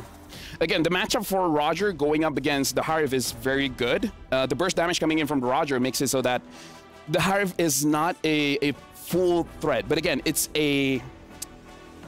How do I say this? It's a skill matchup, right? It's not a hero matchup, it's more of a skill matchup. What did they pick up for Gromar? Exactly. Tigreal is good here. Tigreal. The only bad thing is that the Tigreal can give the implosion to the Valentina. But other than that, it's okay. If you don't want the Tigreal... Do you really want to give over a CC hero over to Valentina at this point? I'm thinking Grok has an amazing ult. Tigreal has an amazing ult. If they can use the Cho, Cho is good too. But again, Cho is an intense hero. Let's see. Atlas! That's Wow! Wow, okay. Debut Atlas, ladies and gentlemen, for TLG. That is their decision. That is their answer. That is their solution. But we were CC talking overload. about... Exactly. CC we were overload. talking about that against the Valentina, and they doubled down. They doubled down, and they utilize Atlas. I'm down. You're down. I'm down. I'm down. Audience, are you down? Amazon Arena, are you down? Can we just pass it to the casters? Are they ready? Nice It doesn't Leo, matter. are you guys down? Hey, yes, we are. We're down, I guess. Jay Shaw. Yeah, that's true. Well, hey, you know what? I love the draft once again. It's been a while. Atlas. We're not an MSC. It's MWI, Leo. But hey, you know what they say? Underneath the tides is Atlas. So fitting. It's lore. It's lore. It's lore accurate. It's lore accurate. Well, let's jump into the game here. It's game number 2 for TLG versus GGHG. It's China and Malaysia, the two teams here battling it out. It's Group D in this first matchup. Once again, TLG surprised us in game 1 already. Okay, game 1, we had a taste of what TLG and GGHG were bringing table as per their identity, right? Yeah. Now, TLG's identity is challenged. The Jushin was taken away. For some reason, Chokes decided to go for an early... Oh, wait, what? No, she's Okay, good. I She's thought, fine. yeah. Chokes goes for an early Nolan. Yep. And they bring in an Atlas. So they got to be onto something, right? They must know something. There's got to be a plan. It's called, you know, just use the which is surprising because I just saw the concussive blast too. But I was gonna say, you know, use that fatal links with this lineup that they have in the frigid. Yes, it's the frigid breath glacier. Yeah, frigid glacier. It's a crazy level of CC layering that again she's gonna make the most out of Fafao and Hani's Purify. Yeah. That's for sure. Yes, and I think part of it too, if you want to go ahead and fix what happened, also a major part from game 1 was control Yinhui on this Harith again, man. I think she was a key component for that #1 victory that they got in the previous game and how she played on a macro level. But something tells me this is enough. Again, GGHG, one of their main strengths from game 1 was an ungodly amount of CC. Here they kind of eased up on it. They let go of a little bit. Yeah. They took some damage. But it is more reliable now since a lot of their CC doesn't have to rely on big ticket ults that are for the big 5v5 fights. But if they can get a good ticket final slash, that's a different story. That's a different story. Yeah, the first turtle spawned up already, and it looks like TLG is going to secure. They're pushing back the rest of GGHG. And this all happened all the while we were just talking about win conditions. This so fast. Like, this is what I was impressed with from game 1, and now already in this early portion of game 2, I'll still say I'm impressed with the macro decisions and the no hesitation from TLG. Because honestly, when we look at the previous matches today, I know you casted some of them, there was a lot of hesitation that we saw in those matchups. But this one, at least even for TLG, there hasn't been much. Interesting, Hani is going to take the Fatal Link now, available for this. As she should. As she should. They're playing with the 2 Purifies. Yinhui has her own Purify. So this could be a great way to, you take the Fatal Links, you have that for Hani, and then you have a Spirit Destruction, Final Slash, and an I'm Offended. Like, there's a lot actually available for GGHG. She has multiple ways to come in, right? Yeah. You have the Terrify, you have the Dash In, you can Purify on your way out with the Fatal Links, and it's all up to them now. Here we see the perfect match from Kinzaki, which is something we forget. I think maybe second to none, Atlas has the easiest way out of most things. Now here's a big team fight. Oh, the Fatal Links! Plus Yeguan, and then the answer, the Fatal Links, and the Fatal Links! And they do draw first blood onto the Atlas. The Spear of Alpha coming through. Yinhui down, 3 for 1, the trade, all for Quinn. GGHG starting up strong. Okay, taking a look at the STC replay. Look at this. Like you said, Fatal Links upon the Fatal Links. I'll drag you here, I'll drag you back. And even with the Z-Force, it wasn't enough. I mean, they just get handled here. Not yet. Not yet. The timing, the spikes are not here just yet because we talked about this in the previous game with the Harith. You need that time to build up here. And, you know, with that, it was an even spread for those kills for GGHG across the board between Chi, Hani, and Fafu. You know what they look like? Who? Combat ropes. Just I was going to say, yeah, at that point it does. I mean, that's why I was pointing it out when Hani grabbed that Fatal Links herself. And she did so very early. Did it, yeah. Early Thunderbelt, by the way, picked up by Ash here. This is something we see more often than not now. Here we go. Stuns. Quick collapse, Chi's in trouble, and gets caught out by Kinzaki. Yinhui secures the kill. The dash and the dash from Ash. Can she get one through the river? Ash has to walk out the normal, the old-fashioned way. Down she goes, and the fight continues. Collapses underneath. Quinn gets one. Can Yinhui walk away? All right, a trade clean-up. 1 for 1, which still puts GGHG on. Whoa! Chokes! Chokes, can she get Quinn? She gets a double kill! I thought they were done and they're still going! Oh, is she gonna be able to, okay, she gets away, but man, just when you think that it was over, Choka says, no, it's not. And also, with all that, you know, at least for them, they made something better out of that situation. And on top of it, Chokez, like we saw what she did in the previous game, now she's able to replicate it here. At this point, a turret goes down as well. Taking a look at the replay once again, a great fight here. Yep. Initiated and started off, but man, TLG comes out swinging for this. And you're going to see a reinitiation from Hani as well, utilizing the penalty zone fights them in the bush. A ton of damage is there with the Spear of Alpha, but then Chokez finds this moment to bring it back, you know, to equalize the favor. Oh no, here we go one more time. A stolen. The legs Vermouth down. Kinzaki too. This is looking bad for TLG. Base sent back. Is there enough of a body of Smith on there? No. Ash gets one. 3 for none. Clean wipeout. Oh, clean wipeout. They're still gonna fight though, Hanny. Yinwei finds Hanny. That's a kill. Ash up left. Alpha pushing off camera. Ash. Oh. No. 2K for Yinwei. And now they're still going. Chokez walks away. Non-stop. Non-stop, and I know, like... Women are non-stop. They like to duke it out. They're still going to be going, chasing down. Chokez. Oh, that's Yinwei. She's Yinwei! out. Okay, Z-Force out, gets an extra shield. Wanted to fight, wanted to use a spell vamp, but that's a 3v1. I don't think that's a smart goal. Yeah, and, you know, I know we don't have the exact numbers right now just yet, but these are a lot of back and forths, you know, going on, and I really want to see where things are falling in place, especially when it comes to the items here. Okay, if you're talking about a back and forth and you're looking at a lineup like GGHG, that's very mid-game centric. Wait, that's a Fatal Link's already committed. Can Kinzaki walk away? She commits the flicker. She's finding one extra damage. As you were saying, back and forth. GGHG, they always will come out on top. They will come out on top of economy. They will come out up on trades. It's because they're a very mid-game centric lineup, and now they're still going. Vermouth used to force a flicker. There's a fridge of ice, and they do take down Hani. 2v2 up top. Chi and Fao, and I think Fao says let's get out of here. Yeah, get out of there. That's fine. Great usage. I mean, for TLG, they're finding their little moments in these exchanges. I mean, even when a team fight happens and it's highly in favor of GGHG, it's usually Chokez able to find at least something in the exchange, or even Yin Yao. So with that, you have to go ahead and start to kind of think about, all right, these objectives, this next hurdle is coming up here. Both teams are relatively equal. There we go. They are. You know, it's 21,000 pretty much across the board. There's 1+ turret here for a GGHD, but this turtle now is up. And they're going to go ahead and just kind of get centered around here, but it looks like Quinn's just going to go ahead and take this. Yeah. She's fine. Conceal going to be used, though. They might force a fight.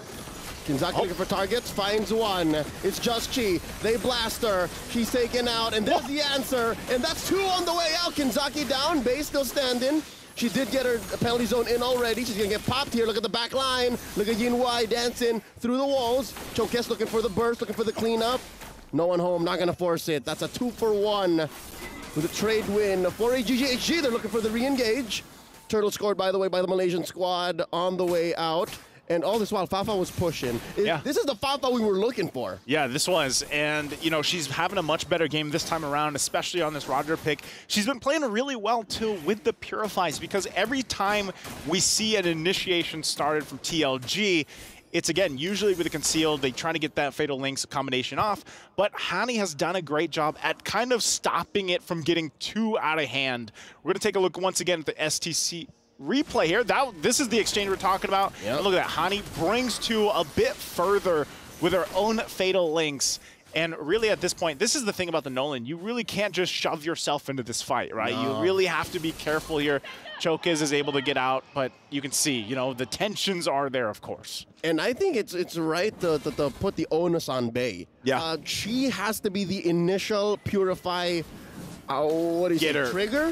Oh, wait, they do find one. Ash hit with the Fatal Links. Where do they go next? Already spent out the penalty zone. They're inside. Kinzaki gets popped here. Another one goes. That's Bay. Chokez looking for the engage in the back line. Down goes Ash. Yinwei drops the Z-Force. Underneath tier 1. All right, still, again, the same result. Same result. 2 for 1. And you know what they say about insanity? What do they say? It's expecting a new result with the same steps, something like that. I was going back to the idea. Yeah, I know. Doing the same thing again, except there you go. Something like that. Yep. Yeah. So doing the same thing, expecting the same results. And that's the same thing, right? Like again, look, and then throughout that whole thing, the whole debacle. Yeah. Not a single Purify was used. Not a single. And that's the point you were getting at here, Leo. You know, you're saying that Bay has to be the one. She has to be the one. The initial to get those out. Trigger. Yes. Yes. And this could be the time for her to do that. She has a flicker and a penalty zone available. Chokez is going to get spotted out of that, you know, little bush that she was waiting in to get this vision, but they're going to go ahead and start up the Lord here. So it's already half health. She also waiting there, getting the information they need. They might I don't know. I don't think they just get this freely. Concede it, looks like. Do they? Yeah, it looks like they're just going to give it up here. So very interesting decision from TLG. Maybe it's more so like we need more time. You know, but how much time do they need to buy to build up these items? What are they waiting for, you know? Okay. The 11-minute mark previous game, Harith had the Holy Crystal, Starlium Scythe, Feather of Heaven. Not a simple and a clean go at the gold for ENG here in Game 2 compared to Game 1, right? Definitely. But I understand in the defense of TLG as what they did there, are you going to try to contest and, you know, try to stop the inevitable, or are you going to go farm elsewhere, right? Like what they did was farm elsewhere, trying to find something. Chi gets hit by the Fatal Links. Zaman Force dropped in. That's good Chi pick. Down. 4v5 now as they go for the defense. That's a great start. All right, so as we were talking about that too, Holy Crystal's locked in. It's 10 seconds later from the previous game. So, still on schedule. Yeah, still pretty much on schedule. They're going to have to deal with the Lord, of course, keeping the mid lane down too, trying to hold on to that tier 1. But the eyes are set on this. And it looks like they're going to go ahead and grab this. That's the play here with that Lord take. Also going to lose some of the resources. But right now, Ohani. Okay, I didn't think they were going to start an initiation there. So it looks like still Lord's going to be worked on. And for now, TLG will go ahead and hold on to their base turrets. And as we're looking at it too, you know, a minor lead here. We're talking about 3,000-ish gold for GGHG. Minor, but, you know, significant enough. Yeah, it still plays a big part because I think that, you know, the nail on the head here is the fact that TLG has to get these Purifies down.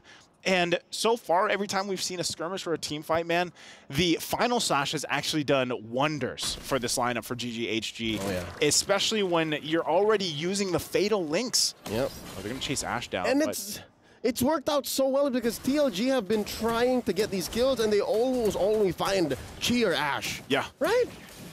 And at that point, then they get just retaliated. And and especially at that point, it's not worth it. Oh, here's an I'm offended. Kenzaki found. That's the Fatal Links on 2. The Purify spent up already on Fao Fao. Zaman Force dancing. Good damage? Way. Quinn is about to go, and they get bursted down. Fao Fao was here. Fao Fao. What? Helping Quinn score a double. That's 3 for none. GGHG. Great team fight. And somehow, I mean, I expected Quinn to go down, but she survived, and she has the immortality. These fighter junglers, man. These fighter junglers. And I guess that's the difference when we were talking about this in Game 1 was like that door, right? That room for the fighter versus fighters, if you will. Yep. A good taste of damage plus utility.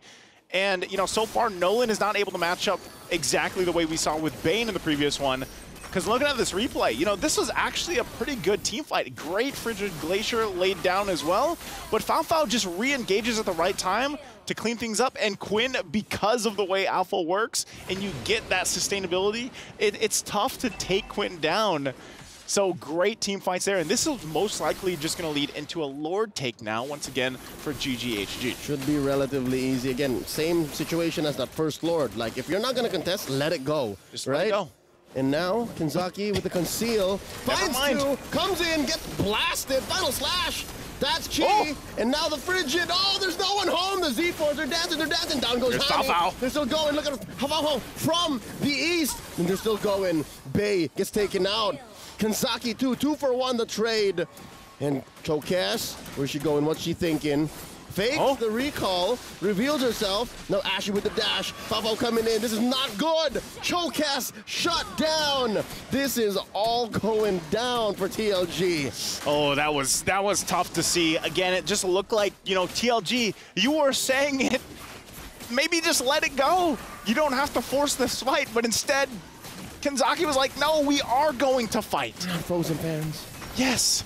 Just, they don't like it. They don't want to let things go. They want to fight. How do you let a tide fall down? Best grossing film of 2013. That's true. Here we go, an SCC replay one more time. This is the tail end of the disaster. That was the Hani for Kenzaki and Bay trade. Usually when you take out a gold laner, or rather a mid laner, it's a good deal, right? That's a huge amount of damage and utility. You take a Hani, but if for the price of Kenzaki and Bay, that's a high price here. It's expensive. Yeah. It's a big take. That's quite expensive. It's quite expensive. And right now, they're going to have to defend against this push. I mean, Lord's still making its way in the bottom side. You're going to try to hold this on. But I think, you have to watch it. At least zone used. defensively, at least to clear the wave, at least to deal with it. No purifies spent, but it should be fine. Again, given maybe 15, 20 seconds, they should be back in shape. Kanzaki still has her Fatal Links, though, so just say goodbye to this turret. Yeah, Hani has it as well. This is what we've seen time and time again. Woo! This is that insanity. So turrets are going to go down to mid and bottom. Lord's still up. It's quite healthy.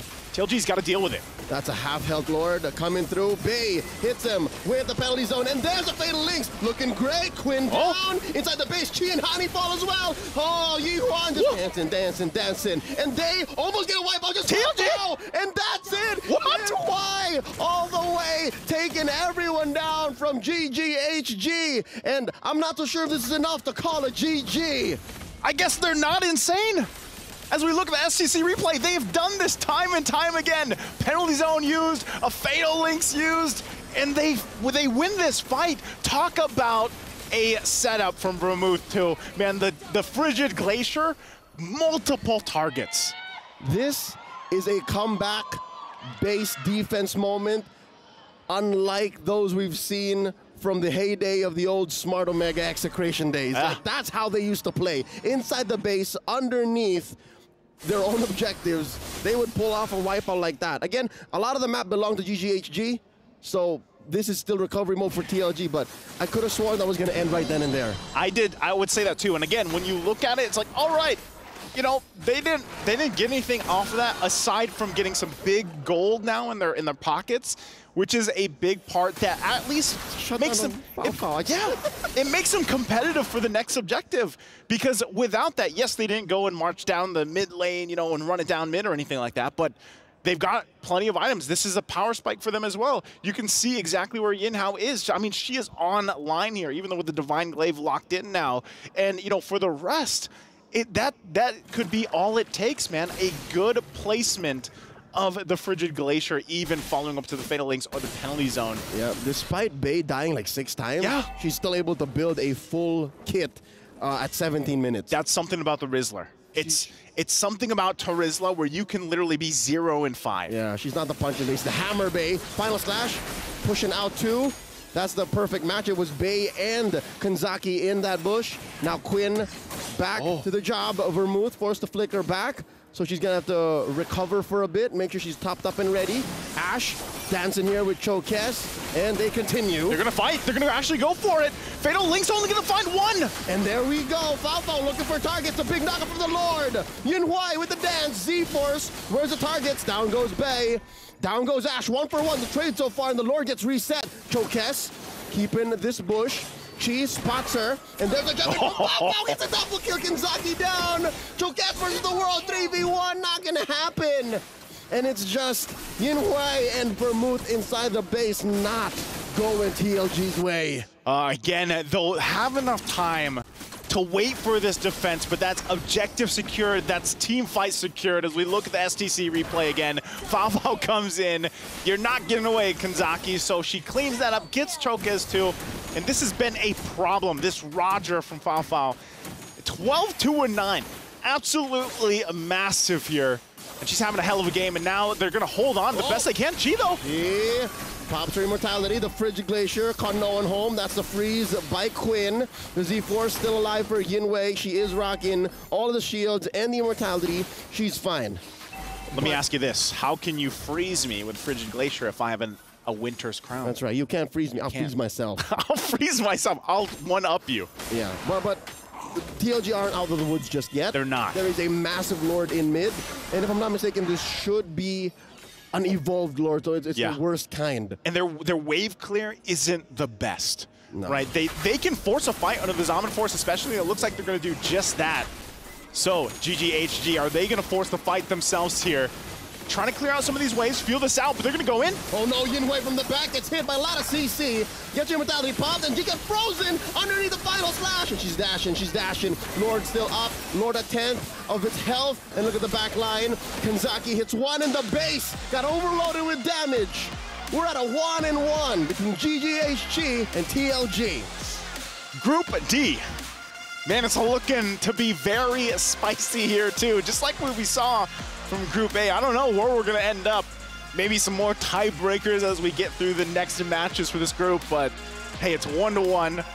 Good readjustment as well from GGHG after what happened when what TLG did in a surprising matter for game 1.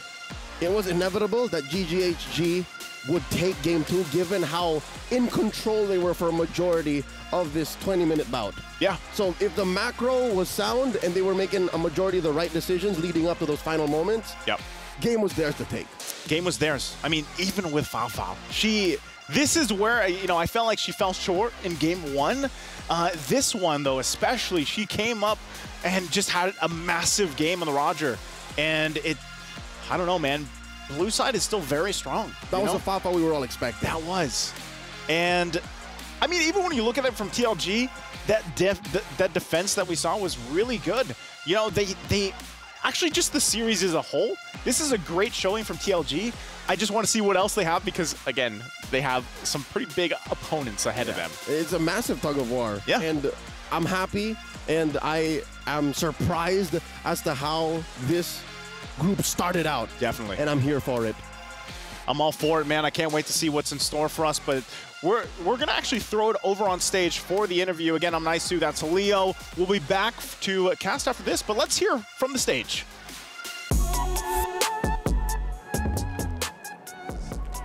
Now welcome back, ladies and gentlemen, and right here at the stage segment, we have none other than Bei right here from TLG right here with us. Now we have so many burning questions for TLG, given that this is their very first debut here on the international stage. You got that right, of course, congratulations. So the question would be, being your debut right here at the EWC, how does it feel to represent China on international grounds here in the Kingdom of Saudi Arabia?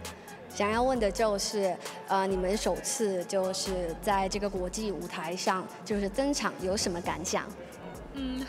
很开心吧，然后也很荣幸，很感谢沙特主办方能给我们，就是给我们一个这样的机会，然后也很感谢国内的生态，就是女子电竞的生态环境，然后才能让我们一起能站到这个舞台上面。 Now it's very inspiring to say that they're very excited to be here and they're very thankful for the support from Saudi to give them the opportunity to come on board right here on the international stage. Amazing stuff. Well, go ahead. Let's see what's going to happen. 还有第二个问题想要问你，就是想要了解一下稍后的这一场游戏，你们会遇到这个印度尼西亚的这个战队，那他是前冠，就是 MWI 2023年的这个冠军。 来就是玩这场游戏，您有什么准备吗？有什么感想？我们会尽自己最大的努力去准备好每一场比赛。 All right, so the question posed to Bebe was that, they will be facing off the defending champions of MWI, and that is Team Vitality, which is whom they're going up against next. They said that they will do everything in their power to play all the games to the best of their efforts to take the match coming up next. So, 谢谢，感谢贝贝，就是让我们更深入了解你们中国战队，谢谢。 Thank you. So yes, thank you so much, Bei, for this interview right here. Now they're going to be going up against the queens of MLBB next, and this is Team Vitality. So stick around, and we're going to hand it back to the studio. Take it away. Yalla. Thank you so much, Cheryl. Thank you so much, Bara. And oh, wow. Is it too early to say that we are in another group of Deathlevel? I feel like... yes, because this is the very first match of Group D, and I really feel like for both teams, it's a roller coaster of emotions because winning and losing, and like we see the intense moments coming in from the players, like they're very passionate about making sure that they get a 2-0. Both teams failed to get a 2-0 here, but again, starting things off with a 1-for-1, I feel like even Team Vitality, it caught their attention. Definitely. Because now it's up to them, because they're going to be the ones, the team that has to go back-to-back later on, first up against TLG and then against GGHG.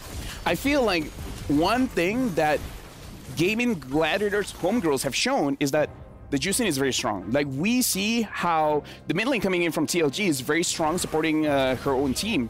So I feel like if they take that out or just prepare an assassin to deal with it, this is a lot of information coming in for Team Vitality after this. Yeah. For GGHG, we see that sometimes they overcommit. So it's definitely a dangerous situation where I feel like Team Vitality should be able to handle. I mean, technically, they do still have a bit of time to prepare, right? Especially for GGHG into... Is it enough, though? That's the question. But that's the beauty of a best of 2, and that's the beauty of having 6 games of that best of 2 in an entire day. Oh yeah, don't you just love it? We have 6 games back to back to back. 20 minutes, by the way. 20 minutes. I gotta say, Eterna, you must love this, right? But either way, right now looking at the stats here, something that we do have to say is that Fafao, yes, she did perform very, very well. But again, it did seem like TLG, they had the reactions to actually deal with the Roger in the goal lane. So I feel like this is a wake-up call for both teams. Like, as strong as they think they are, all the other teams here are potentially stronger. Wake-up call. Ring, ring, hello, it's like 4 a.m. Wake up, you gotta pray. And also, you gotta give in your predictions.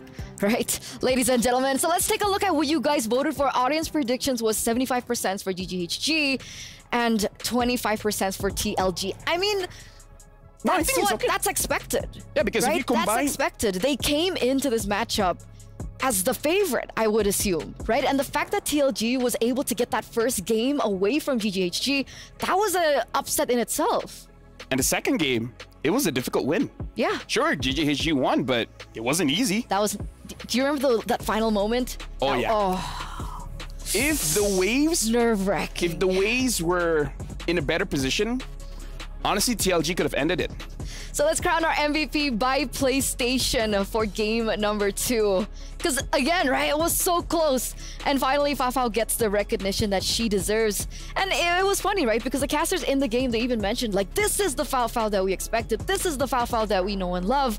And Fafao gets to show off in game number 2. Again, I feel like the first game she couldn't perform well was because of the Bane. The deadly catch is deadly. Like, the moment Fafao goes in, even, like, you don't have to think about the Blazing Duet getting interrupted. She died immediately when she goes up against the Bane. So, honestly, like, game number 1, she couldn't do it because the jungler is a direct counter to what she's trying to do. In this game, is a little bit easier. The Roger has a lot more burst damage. Looking at the itemization that she has, it is going for a cleanup kind of Roger, making sure that they're around 40-50% HP, and then she can deal the rest. And, you know, one of the other things is that she was in a matchup that was unfavorable to her, right? Harith and Claude. But in this particular situation, in this particular scenario, we see time and time again, when she's given that space, when she's given that time to farm from the early stage of the game, that's what she does. Yeah, because the annoying thing about a Harith is that you generate a lot of shield, but the Roger just destroys the shield so fast. So that's why the Roger is honestly a very good pickup going up against the Harith. There you go. Over and over and over and over again, she gets her moments. It's her time to shine. I see what you did there. Nice. But again, for both teams, I didn't know that Roger was taller than me. He's pretty big. I'm kind of scared. Don't be scared. Roger is scary in particular hands. I don't want any part of this. Well, he's not here anymore. I need a break. I'm too scared. I'm shaking in my heels right now. So we're gonna throw over to a break, ladies and gentlemen, for the next match of the day. So we'll see you right after. We'll be right back.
Ready, set, go.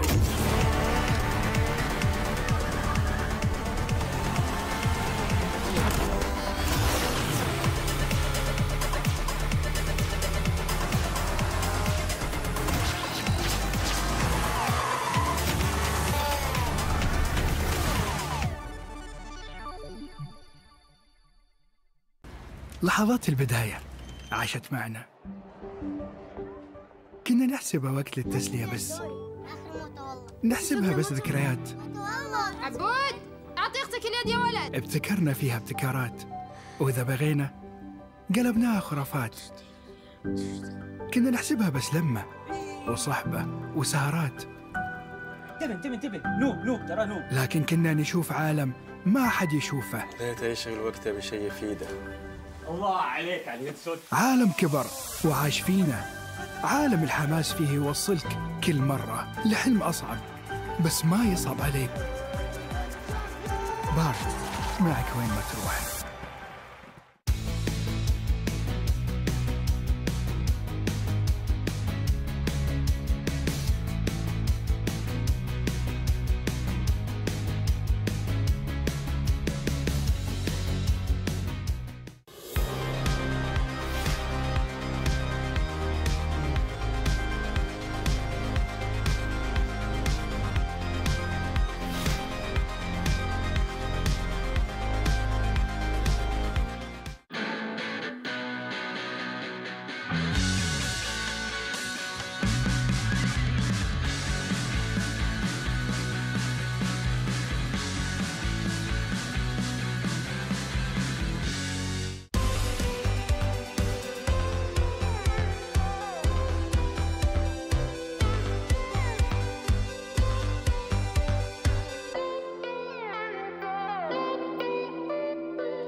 Ladies and gentlemen, boys and girls, welcome back to MWI X EWC 2024. We're back here in the studio to bring you the next match of the day, as finally Team Vitality are back, and they're back with a vengeance. They're going to try and defend their throne, defend that title of being the queens of MLBB. But honestly, going up against TLG might not be as easy as we think. Like, imagine if the whole match goes 1-1. That's going to be amazing. So that brings us to Dr. Sulaiman Al Habib upcoming match. Let's take a look at the showdown for our next match of the day. Best of two. You mentioned it. TLG once again back on the stage. And I would say that TLG, one of the dark horses now. And it's actually a funny story because back at the round table, I don't know if it's aired yet. Am I allowed to talk about that? It hasn't aired. We can hint about it. Well, we can hint about it. A particular strong team hinted that TLG was one of the teams dark horses, like one of the teams afraid of. Exactly. So instead of dark horses, they're nightmares. Nightmares. I like that. Right? Because in case you guys don't know, mares are horses. Oh, that's what you don't know? meant. Yeah. No, I thought you were referring to just a general mares nightmare. Are horses, so dark horse, night, glup, you know, it's very dark. That's why he's an analyst.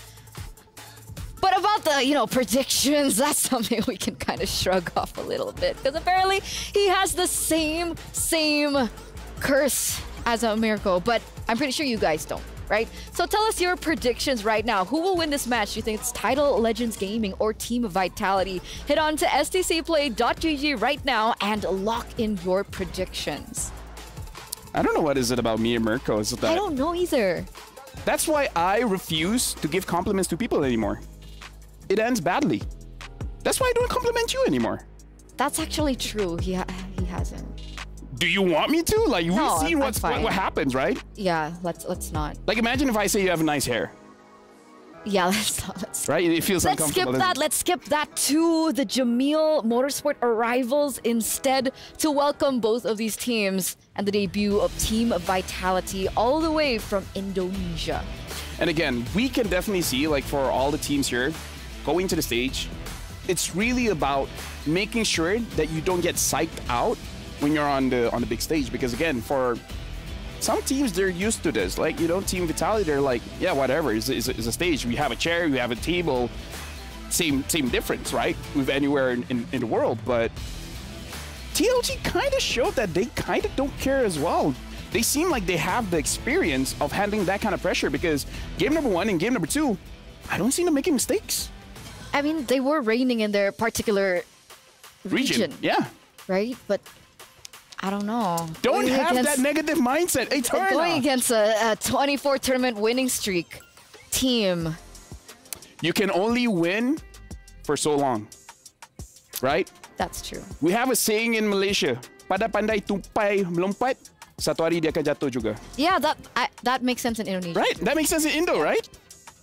It means that fly, squirrel, fly. No. Squirrel will go down also. Let's take to the stage. And ladies and gentlemen, welcome back. مرحبا مرة أخرى هنا بكأس العالم للرياضات الإلكترونية مع MWI. It is getting more and more exciting over here. Yes, it definitely is heating up, especially from the performance from TLG earlier. Now, we did not expect, the audience's predictions didn't expect either to be a tie right here for TLG versus the Gaimin Gladiators homegirls earlier. So now that a Title Legends Gaming is all warmed up, this is going to be their biggest challenge yet, because they're not going up against any team. They're going up against the reigning queens of MWI, and this is none other than Team Vitality.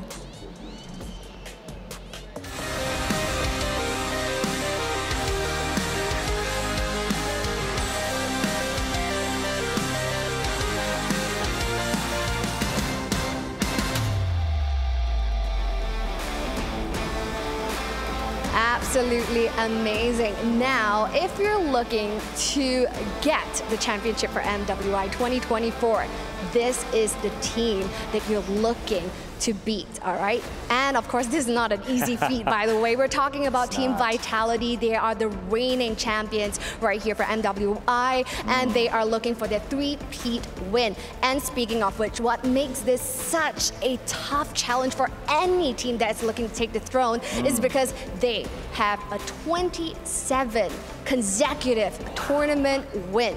So, is there any team out there that can topple the champs?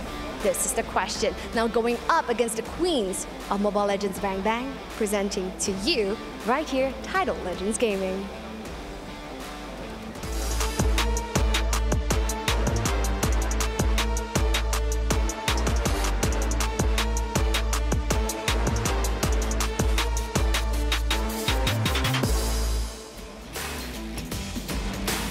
And ladies and gentlemen, yes, this is gonna be it. Debuting for the first time, representing China right here at the EWC, Saudi Arabia. A lot of surprises took place. They surprised us with the last win and within the tiebreakers of the first match. But now we are here for the second one. What's gonna happen? I cannot wait. Yes, we're very excited indeed. So once more, just to recap a little bit, we have seen TLG taking a 1-1 earlier from Gaimin Gladiators. So how would they fare against our reigning queens right here at MWI? We're gonna hand our time over to the experts to find out more. Take it away, guys, at the studio. Yalla. Yalla, we're back in the studio. Thank you so much, Cheryl. Thank you so much, Bara. And you know, even Cheryl mentioned, right, 27, 24. You know, people are starting to lose count at this point, Lafel. Numbers, just numbers. It doesn't matter. I mean, it does depend. Oh, it does? I think it does, especially as an analyst. Yeah, I guess mathematical people are not going to be happy. It's like, yeah, they're seething. Numbers. Numbers, alphabet, same difference. Also, like the squirrel thing, that's not what I meant. It's clever squirrel jump. One day squirrel will fall down also. Yeah, okay, that was better. It's not fly, squirrel, fly. Eventually you'll fall down. Listen, I'm scared, okay? Okay, that's okay. That's okay. While we get you unscared, we're gonna head over to the drafts, ladies and gentlemen. Our first game of this best of 2 series between TLG and Team Vitality. The dark horse now, I would say, for TLG, going head-to-head against the queen of MLBB themselves. Hayabusa taken off the board. I feel like the plan should stay the same. My only question is that will TLG get the Jushin again? And I wonder if they have something else. Because the thing is, Vermov can use damage dealers.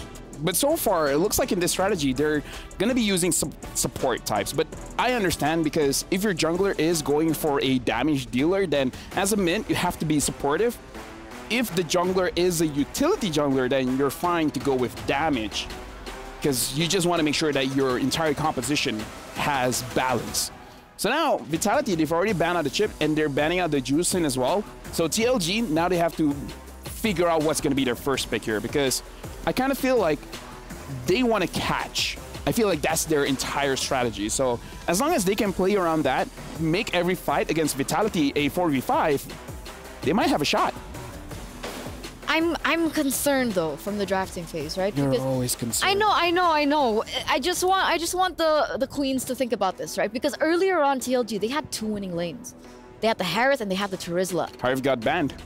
And yet they still lost. No, I mean, like for this one, Harith got banned, so... Right, but what I'm saying is, even if, let's say, TLG go for a proper draft and they win those side lanes, that execution is still going to be so paramount. Well, now they have a Luyi, so it almost doesn't matter what you pick up in the side lanes, right? Because with the teleport, you can actually impact a lot of lanes for this one. So this is going to be very interesting to see how Vermouth is going to use the Luyi.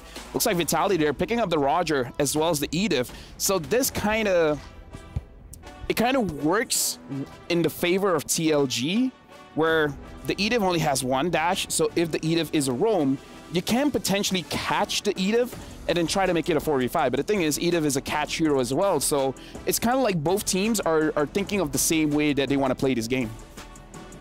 So what's the go-to here? Do we still focus on these side lanes? Terizla still opened up. Yeah. Exactly. Do they go for that? Is that the key? The only problem is that what are you going to pick up in the gold lane? Because not a lot of matchups win going up against the Roger. Looks like they're going to pick up the Arlet first. If this is going to be an Arlet mid lane, it's going to be amazing. And they pick up the Julian. So they understand. Win early, win mid, you're good. They have a good tempo moving up. If this Arlet is going to go mid, they can punish Vitality, and it looks like they are picking up the Terizla. So this is going to be an Edith roam. But dude, like, TLG's hero pool right now, right? I mean, they've been swapping around. They've been picking up debut picks here, left, right, and center. And it's insane. It's a hero ocean, not a pool anymore. I mean, tidal wave. Exactly.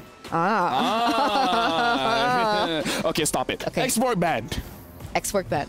They want to secure, for sure, a winning lane for this Terizla, right? So X-Borg, heroes like CC as well, is definitely something that they are going to look towards. Yuzong. Yeah. Honestly, like, Arlet going up against the Terizla, I'm not a big fan, so I kind of hope they have something else in the EXP. But for TLG, I kind of feel like they should ban out the mid laners. The Valentina is still open. Perhaps banning out that Valentina could be good. And then eventually maybe even... Honestly, their comp is good going up against a Farsa, so I feel like just focus on the mid. But looks like they're actually going to ban out the Nolan. If they're going to focus on Assassins, maybe even a Fanny.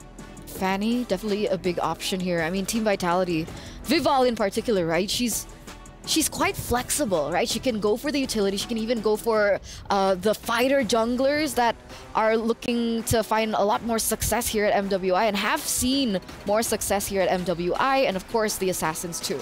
Minotaur, though, going to be the choice of ban from Team Vitality. It does seem like with the Minotaur ban, you kind of want to go all in, like a very heavy dive composition. So perhaps this Roger is going to the jungle role, and then they have something else in the gold lane. But I don't know, I kind of feel like as long as you have Roger in the gold lane, you kind of win the lane, you win the pressure. Looking at the lineup here, if Vitality, they want to challenge back what TLG wants to do, they could have a Lilia to make sure that they can slow down TLG and make it so that any kind of engage doesn't look good. Like, if Julian finds a Lilia, you can just Black Shoes out of there. But is the catch for the Julian jungle enough here? Right, we have Terizla, we have Edith. If Holy Crystal first item, it's going to be enough. It really depends, because we've seen players go for Holy Crystal first or the Genius Wand first. Both are great, but damage-wise, definitely Holy Crystal. So Valentina now gets eliminated. Yeah. Honestly, at this point, still a lot of options. Like I said, the Lilia is going to be okay if you want to play more tempo. If you want the Aurora as well, it's going to be pretty good. But the Kagura, now I didn't see that one coming. Another debut. I love today. I love debuts. It's a day that keeps on giving. What? Yeah. Yeah. Me too. So Kagura now being planted in. And again, right, that burst, the CC coming through as well from the Kagura. I've seen it in a different tournament. It has done well. But in this composition, how do you think it will fare? I feel like the Kagura, the reason why it's there is to deal with the Lu Yi. So the Lu Yi wants to stay in the back lane and then try to use the Yin Yang reactions to control the fight. The Kagura can use the Yin Yang overturn to burst the Lu Yi very, very fast. So it looks like your job is just to win the 1v1 in mid. I mean, not in mid in particular, but like in turtle fights, in lord fights, just aim for the Lu Yi. And maybe that's why they pick up the Kagura, because you have easy access to the back line. And okay. Ruby Claude and Louis. Claude for TLG now. Okay, again, this is flex. Both Arlet as well as Ruby can be flex in the roam position. So Vitality, now they have to show whether this Roger is going to the jungle or going to the gold lane. I like TLG's draft because it's a very meta draft. Like, we see male teams use this kind of draft. And the strongest point about this is actually the macro play, right? Sending the Claude over anywhere all across the map, making sure that he has a fine time farming. And now the carry gets picked up. So this is going to be a Roger jungle. Yep, Roger in the jungle. I'm actually quite surprised, right? Because last time at SPS, when Falcons Vega qualified for MWI of Team Vitality, they did so well with Shell on Roger and Shell on Clint. So with the carry being picked up, it's interesting. Why do you think they went for carry? I really just feel like that they want to have a good laning phase going up against the Claude, because I think she really just wants that true damage on the Claude so that the Wind of Nature doesn't really help. Ah, I see. So there it is, ladies and gentlemen, the first game in this best of 2 between Team Vitality and TLG. We're gonna skip over to the casters. Guys, are you ready? Ready we are. Thank you very much, Eterna and LaFell. Love the nightmare thing, all that too, LaFell. Love it. You know, did you get it? I got it. Hey, once again, it's me, Naisu, and Leo joining on the desk. It's this match number 2 for Group D. And yes, it's Team Vitality versus TLG once again at Title Legends Gaming.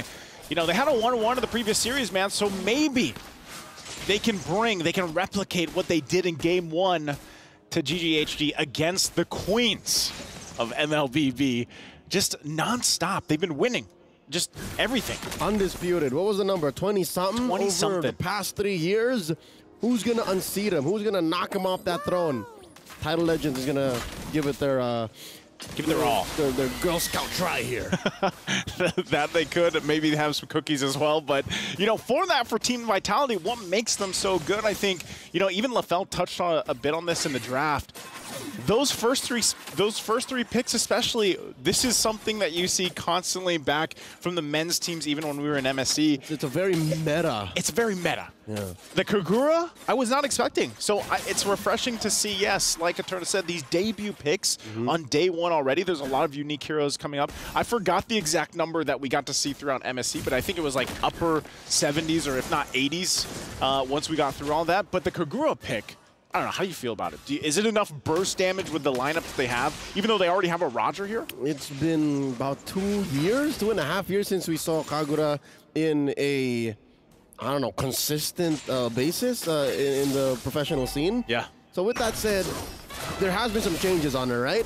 We were talking as Chokes goes ahead and applies some pressure on to Chell there, but yeah, no. I'm wondering if those changes are going to be enough. Yeah. To put her over the top and make her a legit pick once more. She's got the level 4 right now, so they're going to go ahead and make their way to this turtle. Looks like they have complete control over it too, so this might just be an objective in the hands of Team Vitality. And it looks like just that. Vival gets it. They come in though. The diversion. And now Vermouth goes down. A quick response by Fumi Echo. And Bay's really trying, but Chinny takes her down. 2 free kills for Team Vitality. And now that's a purple attempt by Chokes. I'm not so sure this is wise. Yeah, Chokes, you might want to get out of there. Looks like she's going to be forced back. Oh! All right. Okay. So she dashes through. Again, I think they knew that they weren't going to get punished hard. Yeah. Well, looking at the SCC replay here, this is what I'm saying. They came in with the diversion. They wanted to fight, but I don't know. They were they weren't even fully healthy here when this fight broke out. And, you know, with the advantage of, like, if you're just looking at this early game advantage of having a Terizla in the hands of Fumi Echo, who, you know, naturally Terizla, especially early on with a Brave Smite and that body of Smith, he's tough. She's tough to take down. Yeah. Even with this, I mean, look at this. You're just going to force her back and she's going to be fine and will sustain back up here. And taking a look at the items, you know, early on, you got a lot of penetration coming out with the arcane boots. Because that's all they need, that's really. There's an overabundance of CC coming in from the Queens of MOBB, and they're coming in at a low cost. Wow. I don't know how they call Vermouth there. Something tells me it's off of Vivian. The queen, the mother of tanks here, just caught her out of breath, and again, she had like 10 seconds left on that Purify. Yeah. Vermouth had nowhere to go. This is, again, as you're looking at just how they're dominating this early game, it's a rotation that you guys have seen many times if you've been fans of esports for MLBB. They've been doing this since 2021. Yeah. This is the same play style. Even under the utility jungler meta, Vival was living in their opponent's jungles already. Yeah. Pretty much. And, you know, this allows her, because of how this is going, diversion's going to be used. I don't think they can stop that from happening. Just turret take already this early on, under the 5-minute mark. Okay. Chokez, though. She's trying. Does she get it? She did. Now she's in trouble. Can Chokez finish the job? Oh, Chokez gets it. But where is the clapback? Chokez walks away. Off camera, Team Vitality scores another turtle off of Vival. And I guess that was enough of a tempo break, but you're still looking at about 2,500 gold ahead for Team Vitality. Whoa, whoa! Shell! All right, Shell. I didn't expect her. Like, she didn't even use the flicker. She didn't have to. Nothing. There was just full-on commit. I don't know what Yinwei was trying to get at there, but I hope that the death was worth the gold she was getting off of the plate. I was going to say, she got some gold, but, like, even with that, look, 2,000 ahead for Team Vitality because of this macro play that they're making, that they've done time and time again, which is reason why they've just been so dominant in the women's scene here for MLBB. So for TLG, it's like, you know, they're trying to find something. It's almost at this point where, you know, as we even look at the replay, this is already after Yunhoi was pushing for that gold. We get a slow-mo look too, because just Shell comes in. Of course, she's going to feel good about that. She didn't even expect that she would get it that quickly, right? Yeah. And now here's a concealed play coming in. The BMI out. Yinhua is not going anywhere. She could have flickered, but I'm sure she would have died still. Yeah, most likely would have got dove under that turret. So, you know, again, at this point for Team Vitality, they're scaling up really quickly. Even on the carry, mid lane though. Fumi Echo catching all of that and still standing. The body of Smith, that passive, just allowing Fumi Echo to be so tanky. I know, you know, the body of Fumi Echo at this point, it's just tanky enough. She's just standing there. Like she's capable. She has the kit. She's got the guts. And now here comes Vivian, asserting dominance. Look, Chokez, she has to think about it. Where do I go from here? Oh, here comes Vermouth, alone. That could have been disastrous. And now the flicker away from Kinzaki. Team Vitality is just walking through. It's like they have, you know, these check boxes that they're just going down a list. You know, they have these steps every time they go into a game. And now third turtle's up. We're right there on point. We go and grab it. We zone them out. Oh, Kanazaki. Got the I'm offended. Looking for the knock-up. Fumi Echo, that's a lot of damage. Yinhua blazing the way into the back line. Fumi Echo still standing. She gets her. And now Vival traded out with Chokez. Can she get it? Throws out an umbrella, taking down TLG's jungler. 2 for 1 the trade so far, but look at this. Chell was working quietly off camera as Vivian might not be able to defend. Can she do this? Oh, looking for some damage. Looking at it, gets her. Oh, and then she's actually going to come in and clean a kill too. Kanzaki down. Not sure if Shell can get anything further, but good response. And off camera, there's still that massive wave. So TLG have to clean up house. Interesting how Team Vitality are allowing certain things from TLG, but something tells me it's a calculated risk. Like, I'll let you come in a step further, but we're working on something else 3 or 4 steps back. It's almost like they, you know, it's either a game of chess or a code in their own where, you know, we'll, if and, basically, for coding. You can go ahead and do this, we'll cap off something from that, and even push on a macro level. And all this kind of leads into is eventually the Lord fight, you know? So for TLG, it's like they've managed to find a couple wins here. But when it comes to the objective that is coming up, I don't think they're anywhere near where they want to be. They still shouldn't engage. They should not engage because of just simply the lineup. I mean, I don't have to go down the list, but just because of an Edith and a Terizla alone is a lot to handle. Looking at the map, again, TLG is just about to score their first turret off cam. There it is, down bottom. Up top, Vitality take another. I'd say it's a little bit closer to chest. We'll talk about it later after Fumi Echo goes in with the penalty zone. Lost a lot of damage coming through. Pulled in underneath tier 1 in mid. Chokes goes down. Can they get the revenge kill on the Vivian? The answer is no. Hyunwei falls. In comes Bay, dashing from one to another. Not before she goes down. 2. The shutdown on the Bay. Double kill on the way out. 3 for 2 the trade. I'm saying it's closer to chess. Like, take this juicy night, but we're taking your queen. Yeah. And with that, they're going to go ahead and get themselves this Lord off of that. You know, as we look at the replay, this is exactly what Team Vitality wanted to do. Fumi Echo goes down, and Vivian. They both go down in an exchange, but they get the 3 from a TLG plus the objective. All part of the plan, and Shell is just completely fine firing off. You know, having this time, and of course there's going to be some frustration there, TLG. But again, they know what they're up against. And something tells me even TLG knows what they're capable of getting on the back end too, because that's why Hyunwei and Bay were saying, that was close, we could have gotten them, because they were the 2 closest to achieving something against Team Vitality in that moment. They could have, Bay got the double. Yep. Hyunwei was blazing the winning into the back line there. It's just she's taken care of so fast. And like, that's the problem. She's not fully kitted out just She's yet. not kitted out. That's the point, right? I think especially when you're talking about defensively, usually you see those Wind of Nature's picked up. Look at the items here. She's just got 2. Not even she doesn't have the Trinity. And I think even if you get to that point where you have the Trinity, you also have to account for that magic burst, you know, coming out from this pick, because that's a holy crystal now online for Cine. So Lord's taken care of. Yep. They at least deal with that, but I'm not sure. Does Team Vitality want to push this any further? I think they're still going to go ahead and be the disciplined. Like I said, they got boxes, man. And they'll go down those steps and check those off one by one. They're very disciplined in how they approach this, even with the lead that they have. I mean, looking at the damage, you know, this Kagura pick was a surprise, something we typically don't see often, but it's paying dividends. Again, you're talking about discipline. She's one of the heroes that you can just leave the damage out there and protect yourself with, and you have a cleanse built in. That's the concealed play coming in from Vivian. Finds no one. Does force out a final slash from Bay, and they let it go. They go ahead and take away all these resources from Chokes.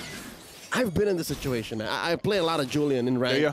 And when you can't jump in because your opponent outvalues you in CC, it's kind of miserable. You're just walking around like, how do I, you know, at least you can retreat. Like you have a way to retreat, but your whole point they talked about this in the draft, was that interaction where we usually see the Genius Wands built up, you know, or the Holy Crystals, whatever path is taken first, and you work really well with kind of like a burst combination, especially with a Luo Yi. And unfortunately, that just has not worked. That game plan that they approach this from TLG has not worked for them. And part of it is just the way that Team Vitality's been playing with their frontliners. Tanking that up, it works great. Because you can see, she's got the Genius Wand, she's got the Divine Glaive. And the Feather. And the Feather. Yep. So the damage should be there. It's more so like, can we get the placement? Oh, they go in. And there's the pull. Vivian welcoming it. Look at Vival looking for targets. Vivian very low. The blazing the the back line. Bay goes down. Vermouth as well. Inway follows. That's just 3 free for Team Vitality. And they collapse. Run, Chokes runs. He's going to fall. There's just about one left. Kinzaki, the lone survivor for TLG. Kinzaki, she's just going to be able to watch this as a full force of Team Vitality. Just 1 minion, is that all Team Vitality needs? The answer is yes! The Queens end at 12-22. The Queens of MLBB. Victorious 20+ times at this point, going on 3 years further. And you can see why. Again, TLG, very impressive in the game that they had previously, but man, this just looks like you know, they couldn't stand a chance on what Team Vitality threw at them in this game. They might have found, you know, some moments here and there, but I think it was just part of the game plan from Team Vitality. It was them utilizing that front line, willing to sacrifice some of their members for the greater plan, the greater good in this matchup. In multiple ways, it was a checkmate. Well, you guys go ahead and break it down there in the studio. Eternal Lafel, take it away.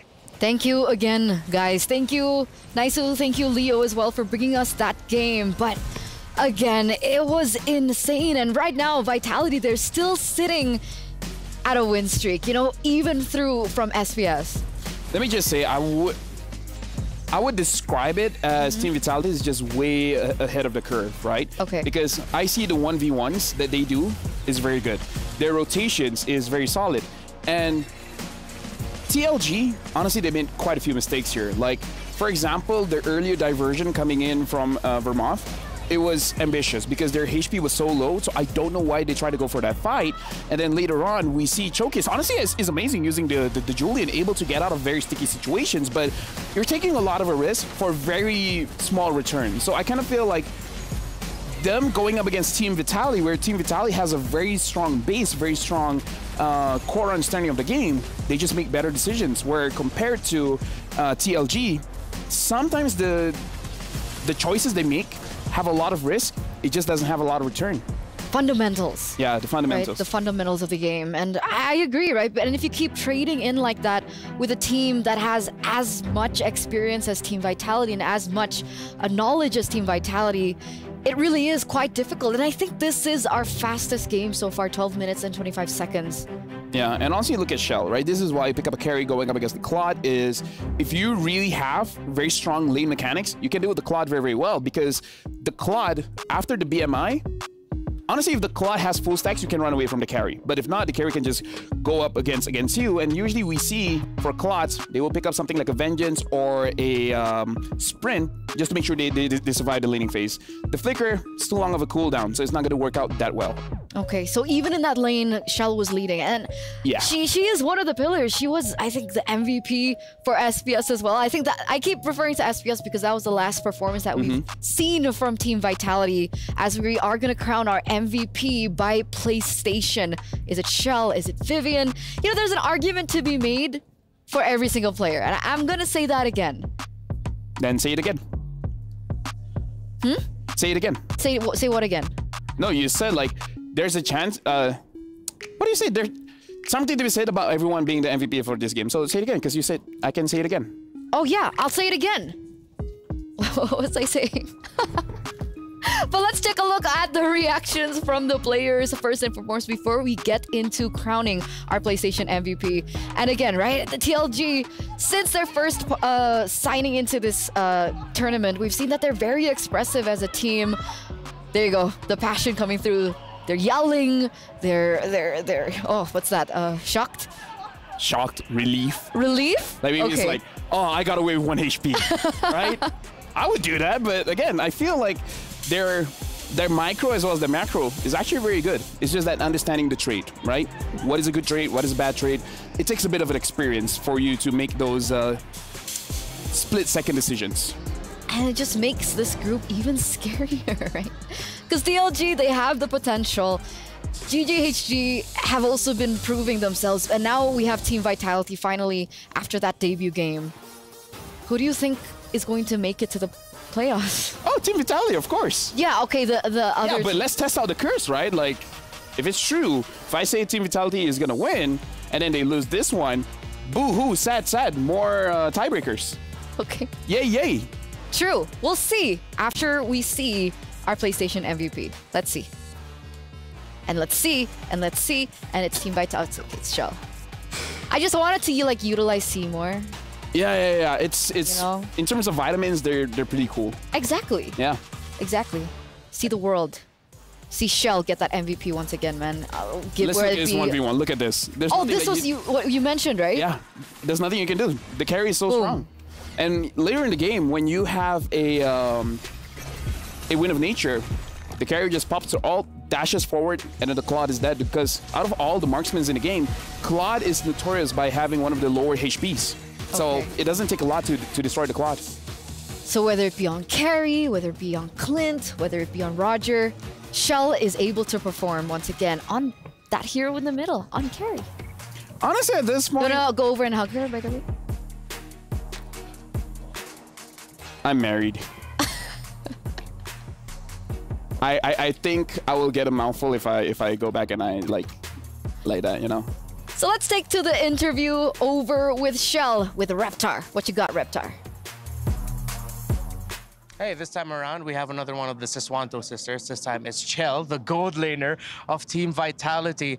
You're gonna be going up against TLG that you only saw or knew more about based off of their first game earlier today. How are you and the team feeling about going up against a team you're not that familiar with? If I might say, I think I'm pretty thrilled and also challenged at the same time. Oh. But we're gonna do our best, and we're just gonna focus on ourselves and make sure that we have enough preparations. All right, so just focus on yourself, and I like that you really want to face the challenge of a team that you're not so familiar with. That confidence is important. Another important thing is the fact that, again, you're in the same team with your sister. So how do you guys usually like to spend time? Because I went through your Instagram. Seems like you guys enjoy hot pot. Are there any activities that you guys enjoy together? Go out to eat or spend a lot of time just joking around? What is it? Yeah, basically we love eating, especially hot pot and Korean barbecue. We love Korean barbecue so much. All right, so hey, if ever Korean barbecue, that would be great. That'd be great, yeah. All right, so do you have any messages for the Indonesian fans watching at home and supporting Team Vitality? Should I say in Indonesian? Oh, yes. Okay. Buat fans Indonesia, tetap dukung kita, nonton match-match kita. Pokoknya dukung kita terus lah, karena meskipun kita bawa nama tim luar, tapi kita tetap Indonesia, kita tetap bawa nama Indonesia. Kalaupun kita menang, pasti Indonesia bangga lah. All right, thank you so much, and good luck to Team Vitality. Thank you. Technically, I actually did find a really good Korean barbecue restaurant in Riyadh, yeah. I think I'll talk to Shell about it later on. For me, I'm just missing spicy food. Bring your own. That's what OG's doing. Really? Yeah, Ranger Mas, KB, Owl, they all brought their own sambal. It's sambal. Let's talk about the game, shall we? I mean, honestly, Shell, I like that she also is like, you know what? We haven't faced this team, so it's gonna be thrilling. It's gonna be challenging for us to go up against them. But so far, Shell did show gold lane, mine. It has been for so long. It seems like she's very comfortable on it. It's very similar to Chin Chao, right? Even being in a losing matchup, she's able to excel, and it's very similar to Shell too. So it's very interesting to see them actually in a 1v1, and maybe we'll get to see that. Honestly, we might, because so far, looking at Team Vitality, because that match really wasn't as close as GG Homegirls going up against TLG. So honestly, this is one of the matches that can go 2-0, but we have to talk about this. If Team Vitality goes 2-0 against both TLG as well as GGHG, same thing. Another tiebreaker. And if you see me, what I'm wearing, I like ties. So you're the curse. You're the reason. No, it's me. Why we're having a lot of tiebreakers. We come as a package. Okay. We're born from different parents. I checked just to make sure. But yeah, we both carry this power and curse. Because our uncle did say one time, with great power comes great curses. Not responsibility? That's Uncle Ben. Our uncle. Oh, it's a different uncle. Yeah, our Is it Uncle Wawa? Yeah. Wawa. Yeah. He's over in the Indo desk, guys. We have a weird family tree. Yeah. I would assume so. But I love my family, Go whatever we have. So right now, Team Vitality are leading their best-of-2 series against TLG, and hopefully TLG can come back, because there are a lot of teams that kind of fall short in the first game, but they go for a terrifying comeback that is quite unexpected, and maybe that's all they need, right? Maybe they just needed to adjust to Vitality's gameplay, because technically this is the first time that they have met, seeing as this is the debut of TLG on the international stage. Maybe the Kagura really threw them off. Because Vermont usually had amazing games, but with the Louise, she didn't seem all that confident. Because again, before she can actually execute her combo, she gets executed. And she's like, wait, I'm not used to dying this fast. You mentioned that, right? The burst potential coming in from the Kagura? I know! Let's appreciate Lefel first. Thank you. I act stupid, but I have my moments. You too. So, Don't agree. Okay, what do I do then when I'm negative? You get mad at me. When I'm on your side, Let me teach you. You get mad at me. Habibti, let me teach you. Okay. Right? Okay, Habibi. Whenever we are in an awkward situation, we don't know where the conversation is going. We change conversations. That's what I do. If I say something that I shouldn't have said, by the way, how about the weather? The weather is quite nice, actually. Yeah, see, this is why I have a lot of icebreakers, because I don't want to talk about the weather, because if we talk about the weather, it's pretty dry. Get it? Oh, because... Get it? What about we get into the drafting phase? Ladies and gentlemen, for our second and final game of this best of 2 series, Vitality now on blue side, TLG on red. And again, right, so far, blue side has the best win rate. But Falcons Vega... TLG just had blue side.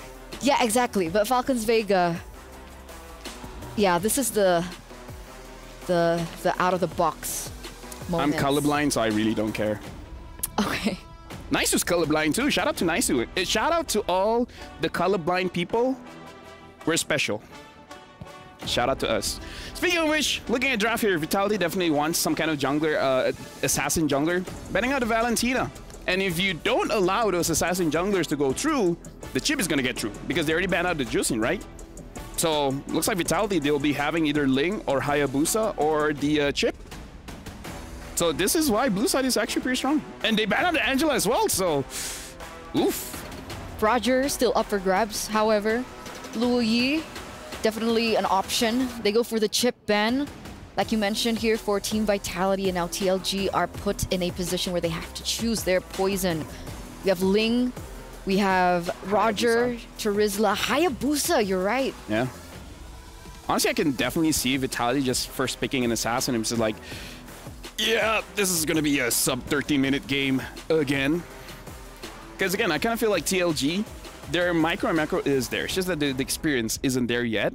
Like, I feel like they don't understand the limit of every single hero just yet. For example, like the Kagura. So if Vitality comes out with a hero that they're not used to playing against, they will have bad decisions. And it showed. So we'll see now, ladies and gentlemen, as we get after this. Oh, there you go. The Ling first pick, very quick, very confidently, even without the Angela. They don't mind, they don't care. They understand the limits of this hero, and now TLG will have to go and pick against it. Tigreal is still opened up for grabs. Terizla as well. They need it. And, huh? No, they need it, because imagine Terizla and a Ling, how are you going to deal with that? Exactly. So I feel like TLG, they need to pick up the Terizla here and then start figuring out whether they want the Harif, because the Harif is open, or they pick up a priority mid laner and then last pick picking up something like a Hayabusa. So they pick up a priority mid laner here, they're picking up the Vexana, and they're picking up the Edith as well. This is a bit dangerous because they're giving away the Terizla over to the Ling. So you have one opponent that's hard to catch and one opponent that's hard to kill. And there's also a Tigreal that's still left open. Can Edith be flexed into the EXP lane? Is that... Yeah. Okay. So Terizla has been picked up by Team Vitality. You said this was scary, and now it's actually coming true. Minotaur and Tigreal, the option now. Or they can pick up a mid, something very aggressive, just so that the Ling won't be invaded, right? But going up against Vexana... Do you want to go for wave clear? Lilia? Oh, they're picking up a Claude first, but again, this if TLG doesn't pick up Harif now, it's gonna get banned out for sure. I feel like they need to pick up Harif right now. It's a good lane against the Claude. It wins that lane as well. They can try and shut down Shell. She was the PlayStation MVP in our first game from Team Vitality. So they need to figure out a way. How do we shut Shell down? And maybe that starts with having a better setup, a better lineup in that gold lane. The thing is, Ling is going to be quite good going up against the Harif, but again, it's kind of like pick your poison. If you have something else like other than Harif, then sure, go for it. They're picking up a Ruby, so they're making sure that their front line is pretty solid here. And again, this is still flexible, but based on what we saw just now, the Ruby did go to the roam position, so maybe it's the same thing here where they put the Edith on the EXP. Okay. So now... Ban mid. Honestly... Because, you know, Claude technically did lose in lane against the carry, right? So is TLG, is that what they're kind of fighting for right now? Sure. Take the Harith, whatever, pick up the Claude, and then now we're trying to counter it with a carry. It could be an option. I'm thinking of something else because I feel like something bursty could do well going up against the Claude as well as the Ling. I feel like Faramis is a good ban here because if Vitality has a Faramis as well, you have to kill them twice. Killing them once is hard enough. But then maybe that's when the Hayabusa comes to play. Yeah, actually you're right. Yeah, you're right. The Hayabusa can deal, but the Hayabusa gets banned. So this feels like a Faramis pickup. It's just that TLG, are they seeing this Faramis? Man, that's so scary. If it's not that Faramis, team fight. If it's not Faramis, honestly, there's a lot of very good mid laners. I'm just thinking of a situation where TLG, as an inexperienced team, they just want to go for team fights. Pick up a Faramis and deny all the aggression that they're going to show. So let's see. The next ban coming in from TLG. They're taking their sweet dear time here. Are they going to go for the Faramis ban, taking it away from Team Vitality? What's on the board? I mean, we've seen an Aurora today. We've seen a Nana today as well. But they're going to go for the Grok takeaway, taking it away. One of the power picks from Vivian. I feel like the Grok is a very good ban because, again, it gives you priority in the mid lane. And it's a hero that if you have a very good early game, you're able to go inside the jungle very comfortably. Harvey gets banned out. Now we got to see if TLG does want to go for the carry. The carry is a pretty good pickup here, going up against the Claw, going up against the Trizla. If they want a little bit more burst, we haven't seen the Brody, we haven't seen the Bruno. Bruno is one of Yinhuai's, comfortable heroes, but going up against the Ling is okay if you have like 3 or 4 items. What about Melissa?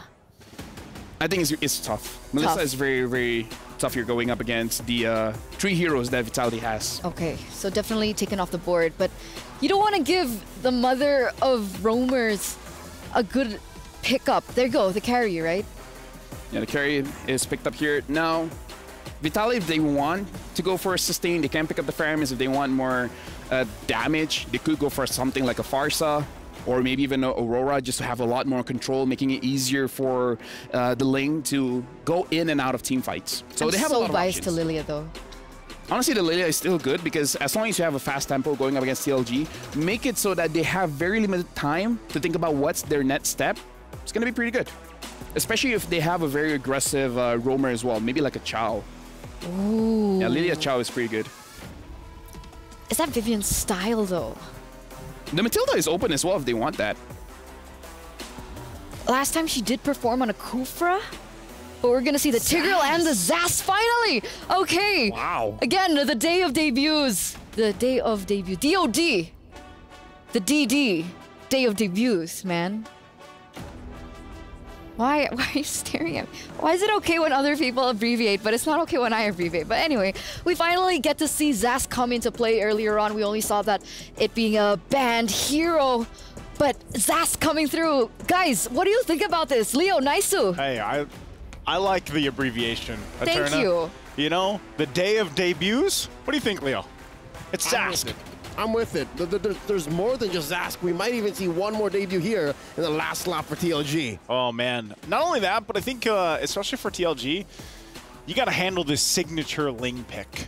You got to be able to control it. And what is the answer going to be? Oh, look at it. It's Julian again. Oh, man. I was hoping for like a Hanzo or something. Yeah. I mean, to be fair, Julian is a natural counter towards the Ling. You know where the Ling is going to pick up the sword, so you prepare your enhanced scythe there. Yeah. Thank you for confirming. Thank you for, supporting my DOD, by the way. I like the affirmation as well. You know, our casters are very nice. They're so nice. They're not like us. We're very toxic to each other. We are. You guys. We're horrible people. I mean, we got to balance it out some way. But, take control, Leo Naiso, as we battle it out here in the studio. Be nice. Hey, you know what? We can battle it out here because the two teams are going to be battling out again after what we saw from game 1, man. TLG, can they replicate, emulate what they did in the previous matchup? Going into this, can they get a win off the Queens of MLB, Team of Vitality, the massive win streak they've had? We've seen this even back for MSC, and how this plays a part in all of this. You know, for Title Legends Gaming, they gotta bring the tide once again. They gotta come help it rise. Yeah. You know what I mean? They took a dip after game 2 against GGHG, and again, stepping up to Team Vitality. But looking at the draft now, maybe all you need is a little bit of refinement. You know, take a bit of what your opponent used in game 1, recalibrate how Chokes plays on this Julian, and maybe there's something there. I think even part of that, like going off of that, the Edith could play a big part in Title Legends controlling. I feel like that's one of the things, but from what we've seen so far, especially in the competitive landscape, Zas can be I don't know, I was going to say an alien in the side or the thorn in the side of all of these teams that have to face against this, you know, because the slow alone that comes from Zask is tough to deal with. I see what you're trying to say, and from my point of view, it's such an alien pace to fight a Zask. Yeah. He ends up with an extra life, a style of damage that we're not used to. Like it's a DOT with a little bit of a slow. It feels awkward. It's very awkward. Like again, you're from a different planet when you fight a Zas, and is TLG ready for that? That's the question. Yeah, I think that is. Nothing too crazy happening in the early portion of this game. It's very calm. It's very calm leading into this first objective, because I feel like for both teams, that's really what they want to play around is these level 4s. Once Fumieko also gets this penalty zone, that's where you're going to see them try to make a play. If anything, now that the turtle spawned, you'll notice that TLG are up maybe 300, 400 gold, stable. Their farming is a better rate now, at least against Team Vitality in the opening minutes. Now the turtle's up, less than half health. Chokes very far off. Kinzaki with the spear and the suplex coming through big penalty zone. What? Down goes the turtle. Chokes secures it. She's on fire right now. And so is Kinzaki taken down, serving up the kill to Chinny.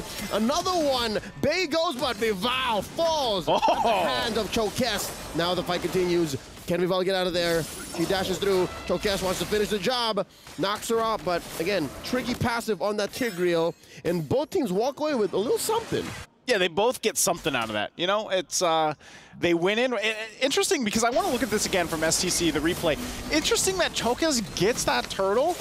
I feel like the retribution was also just off from Vival there.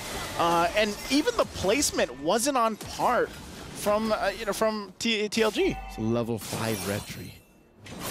Chokes on the Julian was just a little faster than the scaling Ling. That's true. That's true. You know, which is interesting the way that it went, because for Team Vitality, you still see that awkwardness with the Zask playing part of that. Gets 2 kills.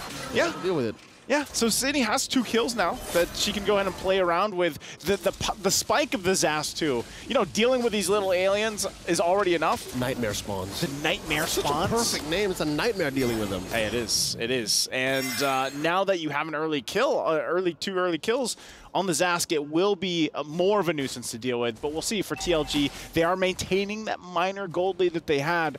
But I think this is where you want to see, okay, at this point, you have to make plays. You have to find setups. You have Bay able to use I'm Offended when she rotates to these objectives, if that's the choice. But even so, like, this is what I was saying with the Edith, you know? Like, this is a big play potential that you can use with the Earth Shadow combination. Yeah, despite being a 2-in-1, TLG are in a much better shape than they ever were in game 1. Yeah, right? definitely. 4 minutes in, they're up by about 300, 400 gold. Again, they're keeping that solid lead. As small as it is, it at least allows them to be competitive and forces Team Vitality to choose how they engage. Now the turtle's up, less than half health now. Oh, this is a quick take. I think they just give it up. Oh. Will they? In comes Kinzaki, repositioning herself, and there goes one more time, Deja Vu! Chokes secures the turtle! Vival takes out Kinzaki though, Tempest of Blades up, she's in the air, taking down Chokes. 2 for 1 so far, and Chinny scores another one, make it 3. All right, that, you know, Chokes gets the turtle, but at what cost? Right? I mean, look at this again, the STC replay. Good setup, but look at the implosion. That was, I mean, we have talked about the Tigreal pickup so many times. That's why. All on Vivian. Yeah. All on Vivian. And the truth of the matter is, I'd reckon a huge chunk of why she is able to walk into these engagements and be on the brink of death or even barely take any damage is because of how well she plays the passive. Yeah. She stack. I'm coming in. Yep, I'm here, right? And she does it like, that was a multiple setup implosion, and we saw this even previously in an exchange where she didn't go down. Like you said, she plays with that passive very well, and that's a cornerstone of what's allowing even this lineup from Team Vitality to build up the way that it needs to. Again, we're talking about timing. Shell is just having that hell of a time farming up. What do they call it? What do they call that? We call it the gold lane experience. And what's crazy about her gold lane experience is in olden times, I'm talking about like olden 9 months times. back. Yeah. Back in my day. You would need a roamer to help you out, yeah. right? Or a massive rotation from your mid, duo even. But so far, even in game 1 of this series, she's been having the golden experience alone. Yeah. And I think, again, when you have, it's usually for a Claude especially, that's exactly what you want. Uh-oh. They're actually going to go for Vivian, but... Trying to find her. Kentucky was like an inch off on the onward. Yeah, unfortunately. So they're not going to get anything off of that. Also, Turtle's now up here. So far, though, hey, Chokas has been on point. We'll see if she can grab another one and make it 3 for 3, but they don't want to have that same kind of at the cost that they had in the previous one. It can't be a Pyrrhic victory anymore. Like, it has to be as clean as possible. Maybe a trade, but not a losing trade the way that last engagement went. Bae here pulls the trigger on the M offended. I don't know why she pulled it so early. Now the turtle at a third of its health. Showcase looking for the Oh, again! Here comes the implosion! Chinny secures the turtle, and it's all going downhill from here. Tidal Legends crashing into a wall, and it's named Team Vitality. Oh, yeah, the wave can't get over that one. Okay, she's gonna get spotted out too by the little alien. Goes in. It looks it's a losing battle, Chokez. Uh-oh. Spotted out by Vivian. Knocked off. Chinny's gonna deal enough damage here. Oh, dashing through the iframes. Shell gets the kill. Yeah. So and I wanted to say before that turtle broke out, TLG has done a good job, I would say, in game 2 in comparison to what we saw in game 1. But with these exchanges, they haven't found out an answer to that play yet. Like, they haven't dealt with Vivian's setup potential. Yeah. And I think that's already step 1. You have to get over that obstacle somehow, some way. How do you do that? To be honest, again, just how Chinny's Zask is playing a very alien game, and how its pacing is so unfamiliar, almost extraterrestrial. Yeah. It's the same with how TLG are focusing so hard on the turtle that maybe Team Vitality doesn't even want the turtle.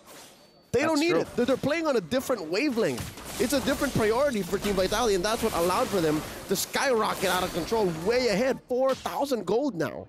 4,000 gold at this point, and you can see the choke point now for Team Vitality is to go ahead and take the resources.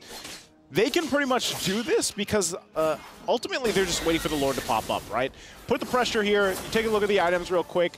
Obviously for TLG, they still need a lot of time. You do have Corrosion Scythe and DHS now in the hands of Yunuhoi. Hasn't died. She's been okay. She's been able to farm herself. But at what point does this carry start to play the role in these team fights, in these exchanges? You know, for the most part, like we said, even in the beginning of the game, you're really just kind of relying on the fact that you have a Julian that can use a lot of damage early on. You've got a Vexana, but it's not enough to deal with that lead that Team Vitality has now. And now Lord's up. When? I'd say after the implosion. After Vivian commits and shows herself and it's a clean go for Tidal Legends Gaming, that's when Yunuhoi is able to do her job. But looking at the map and how quickly Team Vitality makes work of that Lord, TLG are clearly on the back foot. Maybe under their turret, under the base. That's my guess. They might be under their own wave at this point because, like we saw, Lord was just cleanly taken. Lead is there for Team Vitality, and like we saw from game 1, they ended it in about 12 minutes, 20 seconds. They're gearing up to get close to that position. They're going to take these tier 2s now, especially on the bottom lane, and put the pressure on TLG's base. Let's talk real quick Oh, hold on. Oh, no. We'll talk about it later. After Chokes is taken down, there was what, a 2% chance she would have survived that. Yeah, see, how do you avoid the implosion when it comes from the bush? You know, like, you can't. To be fair, TLG have a huge dilemma, right? They have very little checking potential. And now Bei's in trouble. Taken down by Fumieko, one quick swing of the mallet, and just like that, TLG are holding on for their inhibitors. Yeah, going back to this, shields are all going to go down too. Lord's still top side, so they're down 2 members as well. And it looks like Team Vitality, again, might try to do the same thing, possibly even quicker. That last shield's going to go down here. Lord makes its way. They got 4 members now up. Bei should be up in just a second as well. So they're going to have the full force defense. They're going to lose that mid lane turret, though. They deal with the Lord. I think their eyes are going to be set on this top side, too. Even bottom. Vivian once again. All the way. Big 3-woman implosion. Down goes Yinwei. Chokes as well. This is just a matter of time. Bei goes down, so does Kinzaki, and it's just Vermouth left. Just Vermouth, and that's Vivian. That's my MVP. That's my GOAT for this game, too. And in fashion, there it is, the Queens of MLBB. It's giving Slay. It's giving Slay. The mother of tanks. Undoubtedly #1. I'd say MVP of this game, maybe even the series. Yeah. Never missed a beat. Never. I felt the pull. I was getting implosion. I was going to say, I felt like I was a part of the implosion. I need a Purify. That's how amazing Vivian was. And TLG, they tried. They were in control for like all of 3 minutes. And they did great. Two turtles. Yeah, that would be about, you know, if we broke it down in percentages and how fast this game was, that was about 25%. 11 minutes is the game time. 11:01. All right, so that's about 30%-ish. Which is like a good chunk of the early game. It's a good chunk of the early game. Even after the second turtle. Yeah.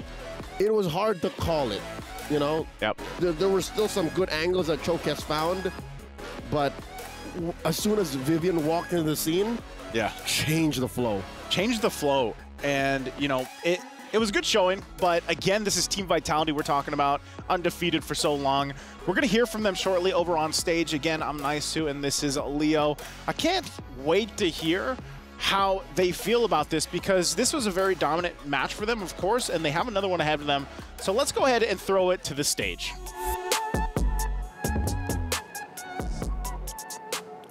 Indeed, that was a very, very dominant win right here from our reigning queens of Mobile Legends Bang Bang Women's International. And right here for Team Vitality, we have Shell right here beside us. Hi. Hey. So, amazing performance. Like we just kept us on our foot. It's like, oh, what's gonna happen? What's gonna happen? But before that, you know, being right here on the international grounds here, the EWC, how do you feel being here in Riyadh? It feels amazing because like we're so facilitated here, and that's just amazing. Love it, love it. I really echo that, Riyadh. It's really, really larger than life, especially right here in the Boulevard itself. Oh, yeah. Yeah. So the next question is, you know, a little bit of a pat on the back for TLG, given that this is their debut, you know, coming in as the reigning queens. What do you have to say about brand new debutantes like TLG? For me personally, I think they played really well. Like most of the time, they dodged us, but they know what they're doing. Like they dodge us, but they want to get something in return. So they played really well. Incredible. And of course, final question for you, Shell, would be that you guys are the reigning champions, and you guys are looking for that 3-peat win right here for MWI 2024. Does that come as a stress on your shoulders for Team Vitality? No, we're just having fun here. Just a day, just a random day in the office. Just regular another day, having fun Yeah. right here, you know, walking in the Amazon arena, you know, just another day. That's a beautiful confidence coming from Vitality right here with Shell. But how do you feel about it? Now I'm very, very excited to see what they can do, of course, in classic and record time, may I add, especially for game 1. That was just record time, as they have mentioned on the panel as well. But of course, we're going to let Shell go because they're going to be starting off match 6 real soon. So thank you so much for joining us, and stick around for match 6 that will be coming up. We'll be seeing the likes of Team Vitality going up against Gaming Gladiators Homegirls. So I'm going to pass it back to the studio. Yalla, let's go. Thank you so much to our amazing hosts as we get back into the studio, ladies and gentlemen, with me, Eterna, alongside with LaFell. And we're going to take a look into the highlights of this best of two over from game number 2. Honestly, I have to echo what Shell did say in the interview. Is like, honestly, they know what they're doing. They're able to dodge our engages, and then they're finding ways to get any kind of trades back. So honestly, this does show how strong TLG really is, because in this match, we definitely see a lot of glimpses where TLG could really take it. But I gotta agree with Naisu, man. Vivian's the MVP for this one. Look at all those crazy implosions. And there were even 2 Purifies, right? On the side of TLG. Yinhuai picked up the Purify, Vermouth picked the Purify as well, but with the way that they were able to layer their resources with the penalty zone coming through, and then Vivian comes in with the implosion, or either way around, or vice versa, right? It worked so well, and they timed it perfectly. Yeah, again, like, this is why we keep talking about this Tigreal pick. Yeah. Sure, there are ways to fight against it, blah, blah, blah, you know, boring schmoring, but Tigreal's very strong. Like, that CC is instant. It's so fast. Did you see what I did? That's how fast it was. We couldn't even see it. You couldn't even see it. Didn't even see it coming. Especially, there were so many times that she actually put herself in a position where they didn't even have time to react, aka in the bush.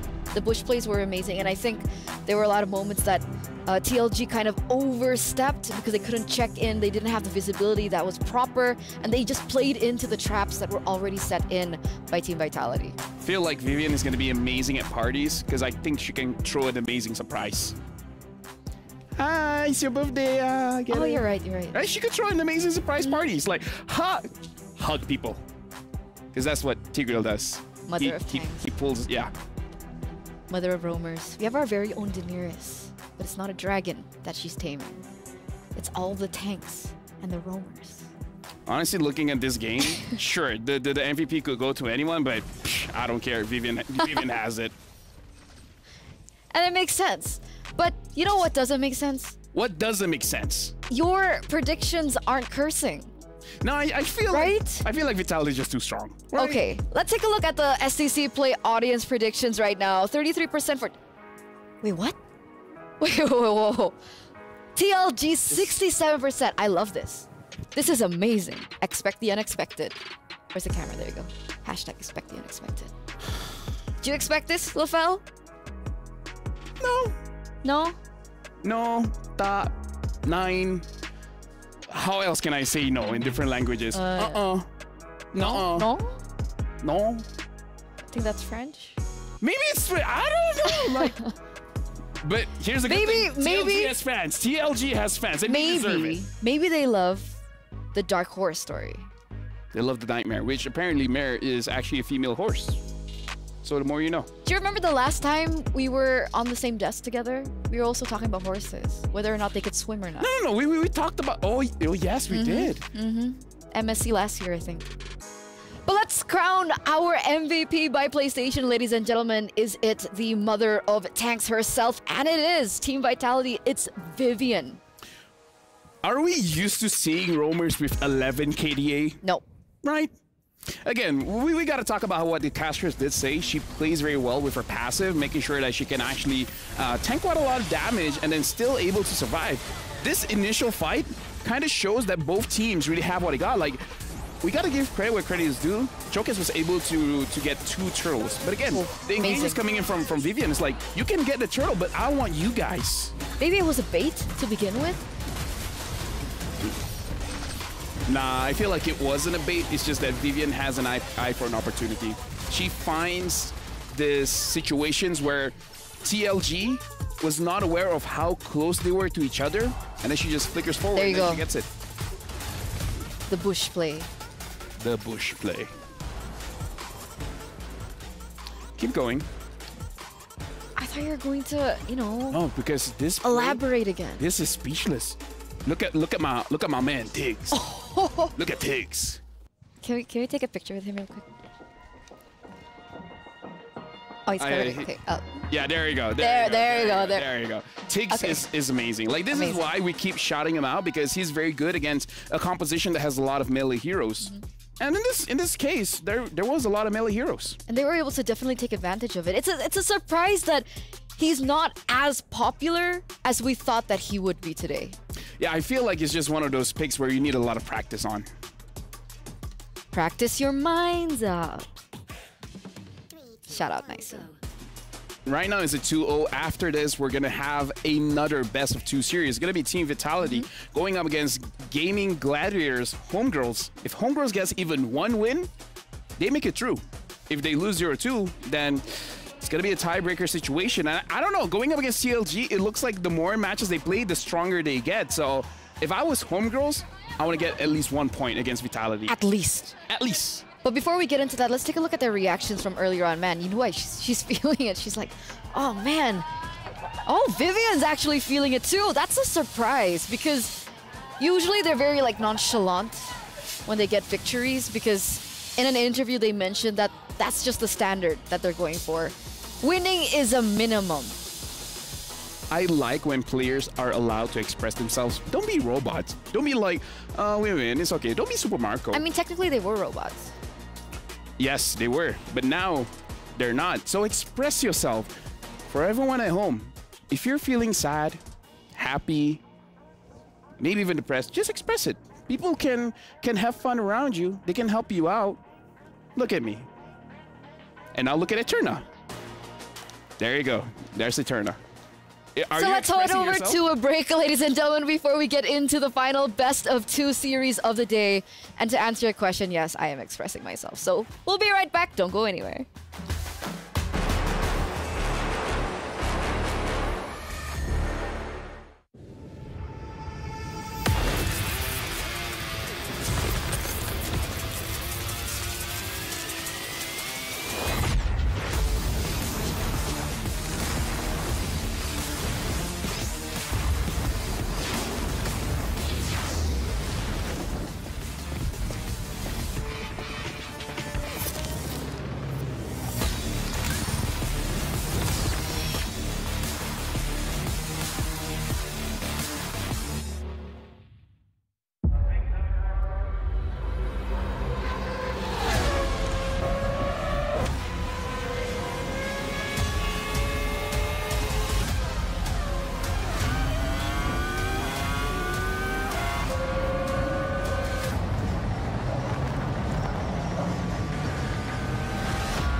Honor 200 series, the best portrait phone AI empowered. Studio level, AI portrait camera, 3 hardcore portrait modes. Color, vibrant and classic to capture portraits that truly stand out.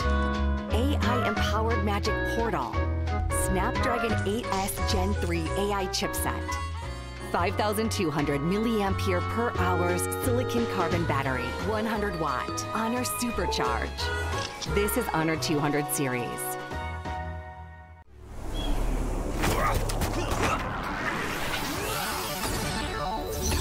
Ready, set, go.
Honor 200 series, the best portrait phone AI-empowered.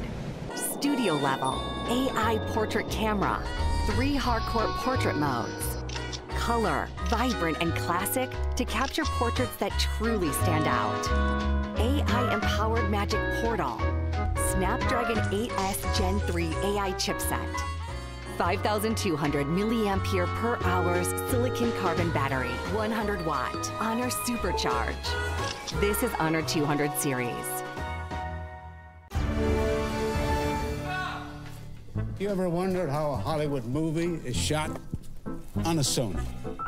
You review it on a Sony. And how do you make that sound epic? You record it on a Sony. Lunch break on a Sony. So why wouldn't you watch it on a Bravia by Sony? Have you got what it takes to get to the top? It doesn't matter how high you climb. To reach the top, even the biggest champ needs a break. So you can recharge, dive back in, and dominate.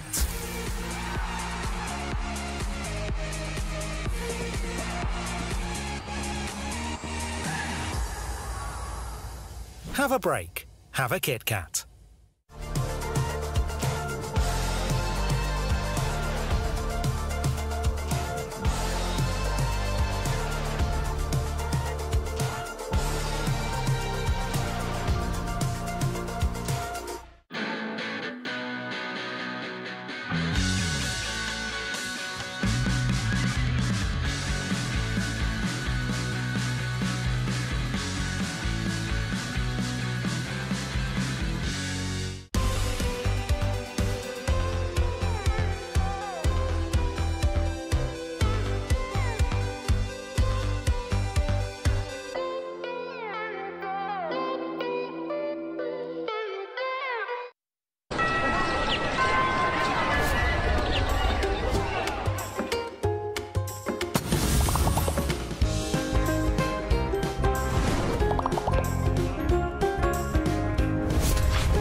We're back, ladies and gentlemen, at MWI X EWC 2024. And for the last match of the day, we will bring you a surprise with a surprise guest. Hello, Maria. How are you? Surprise. I'm really great. Thank you for having me here.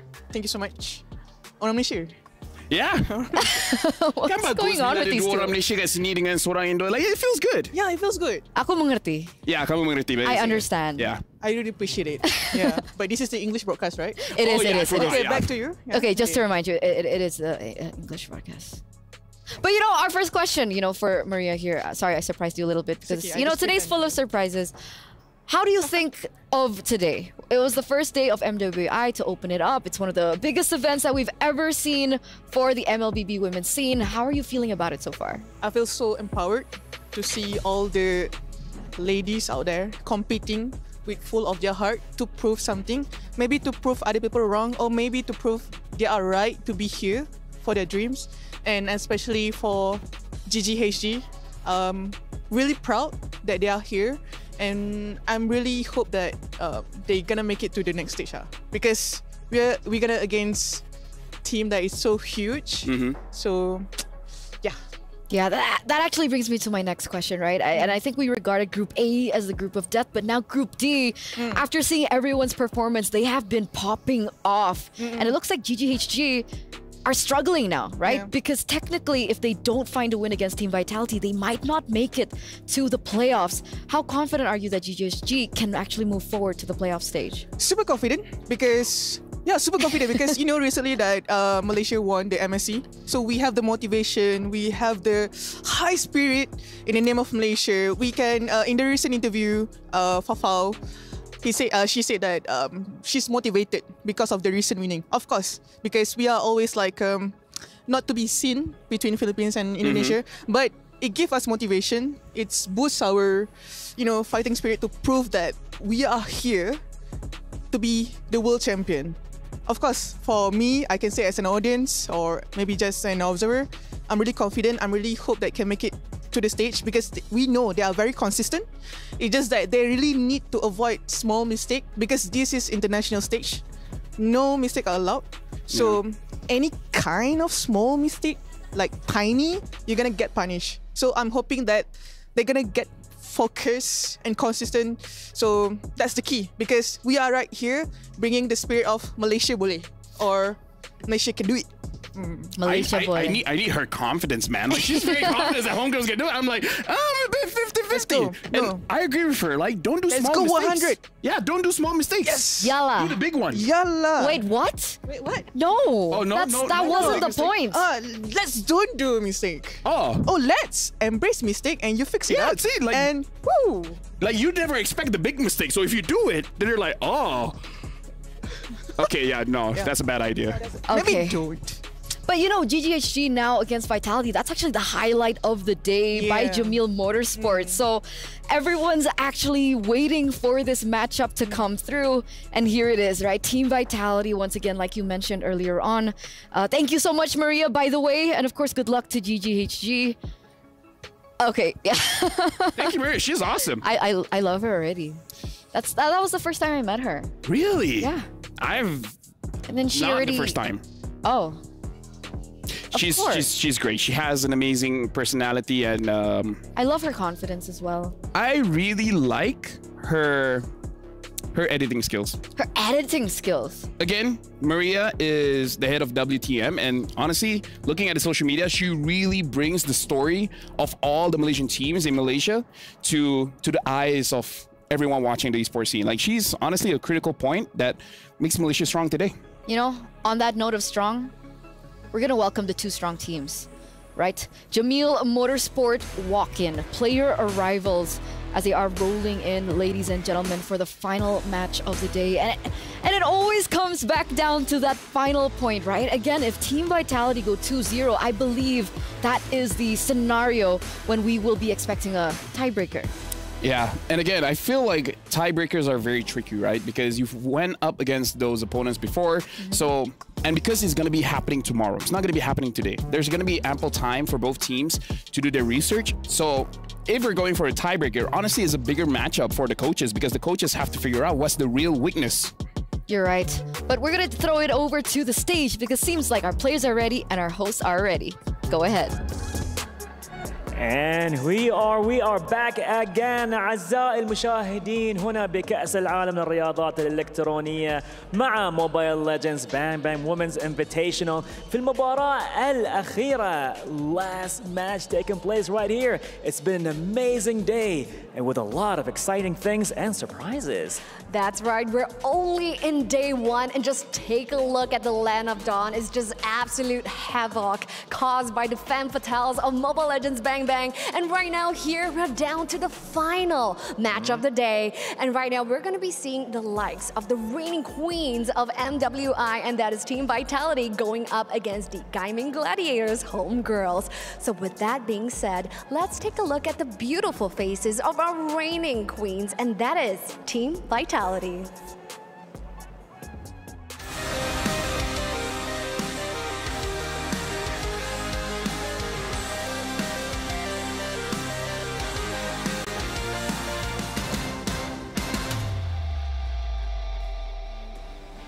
So yes, given, the match that we've seen earlier in match 5, they are the reigning queens for a reason, and they are defending their throne really heavily with that super stomp of that 2-0 clean sweep earlier that we have seen against TLG. Now, they're going to be facing off against the Malaysian players, Malaysian representatives. And with that being said, presenting to you, Gaming Gladiators homegirls.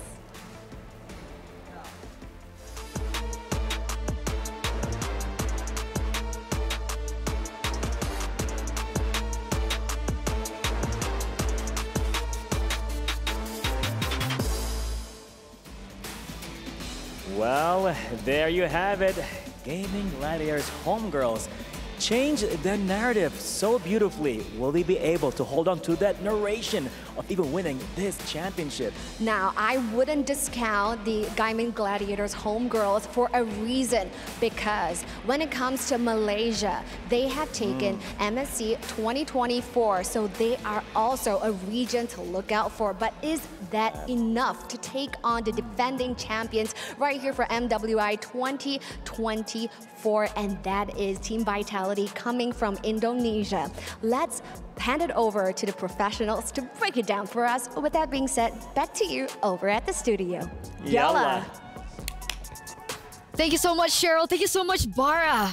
I'm super stoked for our last game, last ultra match. Stoked. I'm mega stoked. Ultra is more than mega. I'm mythically stoked. Mythically immortal stoked. I'm infinitely stoked. No, nothing's higher than mythic immortal. I gotcha. I died and revived again. That's how stoked I am.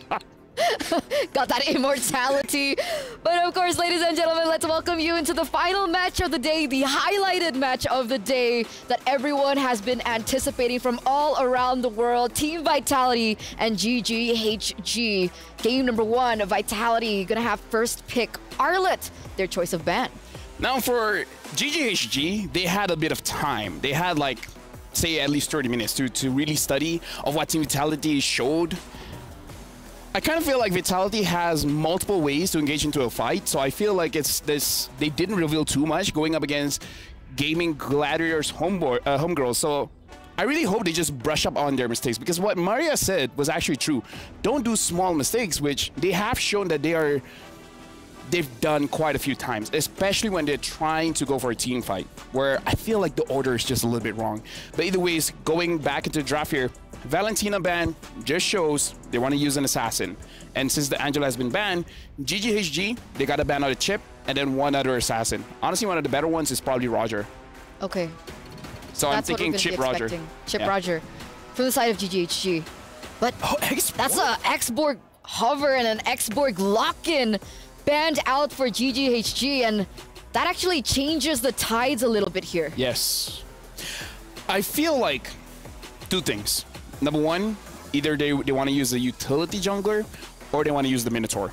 And they've learned that the X-Borg can deal against the Minotaur quite well.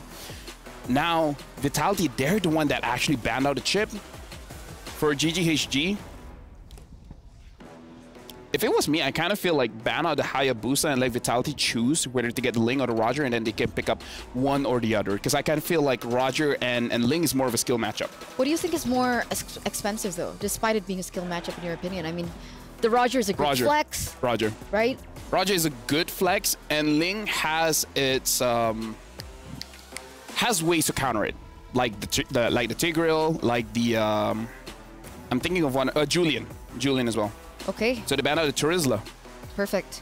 So they are gonna have to battle it out between both of these picks. Roger should be a shoo-in for Team Vitality. They love that flex. Shell is impeccable on the Roger, but they don't. Jushin! They go for Jushin. Okay, that's good. I really like that So pick. wait, but that means Roger and the Ling are opened up. Is it possible for them to go in for both of these picks at the same time?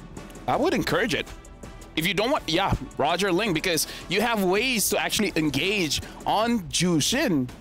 So this is kind of good, but Vitality, they just need to pick up a Tigreal, and we saw how Vivian played on that Tigreal, and it's going to be pretty good going up against both these heroes. What, so the risk was okay for them to take going in for Zuxin? Yeah, because I think I even talked about it during TLG going up against Homegirls, where Jushin and a Tigreal, yeah, it solves both problems, right? It helps the Tigreal engage, and Tigreal helps Jushin from getting engaged.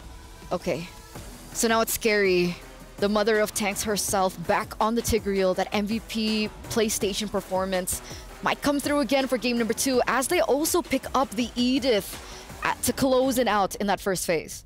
Now I'm thinking about the now they pick up the Zas, because they have a way to actually deal with a possible damage dealer coming in from the jungle, because again, Zas is pretty tanky once you're level 4. Now that you can actually use your the Nightmare Spawn, you can position yourself in a way that you're out of harm's way, and the slow is really helpful for both the Roger as well as the Ling to really engage in those turtle fights. So Zas is a very good pick, and this is something that is going to be new to us coming from GG Homegirls, because Queen only really uses the Ling in her ranked games. Haven't seen her use on the competitive scene for quite a while, but again, it's because Ling is just meta recently. So has she gotten used to the hero? It's going to be something that we have to watch out for. It's a perfect time to put her to the test, right? The Ling for Quinn. Hayabusa gets banned out now as we enter the second phase of the drafts, ladies and gentlemen. And that does leave still a few options open. I mean, if they still want to bank in and go in for these assassins, there's still the Nolan. Julian was also quite exceptional. And, you know, technically, it still could be picked up. Do GGHG want to respect that away? I feel like Julian is a good pick. Nolan is going to be very difficult as well, because we've seen how even Choki on the Nolan was able to actually demolish Homegirls. Even though Homegirls still win, but it wasn't an easy win. Yeah, I don't know. Nolan or Julian, both are very solid bans here. What about Fanny? I feel like because they have the Zas, you can survive the Fanny. Yeah, if you're on any other mage, say a Farsa, yeah, going up against the Fanny is going to be very difficult. Zas, a little bit better time. Okay, so Claude gets banned out. Wait. They're forcing a Harith pickup here. Yeah, that's what I was about to say. Harith has been left open. Yeah. Few good reasons, because the Roger can deal with the Harith. So that's number 1. Number 2, if you force out the Harith for Vitality, they're going to be overloaded with magic damage. Right? So they're forcing a damage dealer in the jungle. So maybe a little bit less balance in the draft, because even Edith is magic damage. Yeah, you're right. Yeah. You're right. This must be the mind games that are happening between both of these teams. So you don't think that they should go for the Harith? You think they should go for something else? I feel like the Harith is still fine, as long as you have a very good jungler here, which this also kind of makes it bad if they want to pick up a Julian, because then it's all magic damage. Yeah. So what do you think? Do they go for Alpha? I mean, the fighters have been finding success. We do see a Ruby being picked up now for GGHG. What are our options for the jungle? Do we fall back to the utility? What about Bane? Because I feel like in terms of the fighters, there's still quite a few pickups that we haven't seen a lot of. Alpha is pretty solid, but yeah, something like the Bane might be fine. If they do want to force out a full magic composition, they can still win. All they have to do is just end the game before... yeah, there we go. Bane pickup, as well as the Moskov. Okay. I know this game. That's why they're the analysts. See, do you still miss Mirko now? No, no. You're handsomer, better hair. But final pick for GGHD now. I'm thinking what's going to be good going up against the Edith here. Yuzong is still open. I don't know if they want to pick up the Yuzong, but the Yuzong is going to be pretty solid. And Jushin is going to have a hard time. If not Yuzong, something like even... The Lapu-Lapu is good in theory, but it's just not good in its meta right now. So what do we think, right? Because technically they already do have a setup hero in the Ruby. Do they need more peel? Do they need more sustainability? Go crazy, or can they go for something crazy like Paquito, Benedetta, that kind of strat? Or the CC?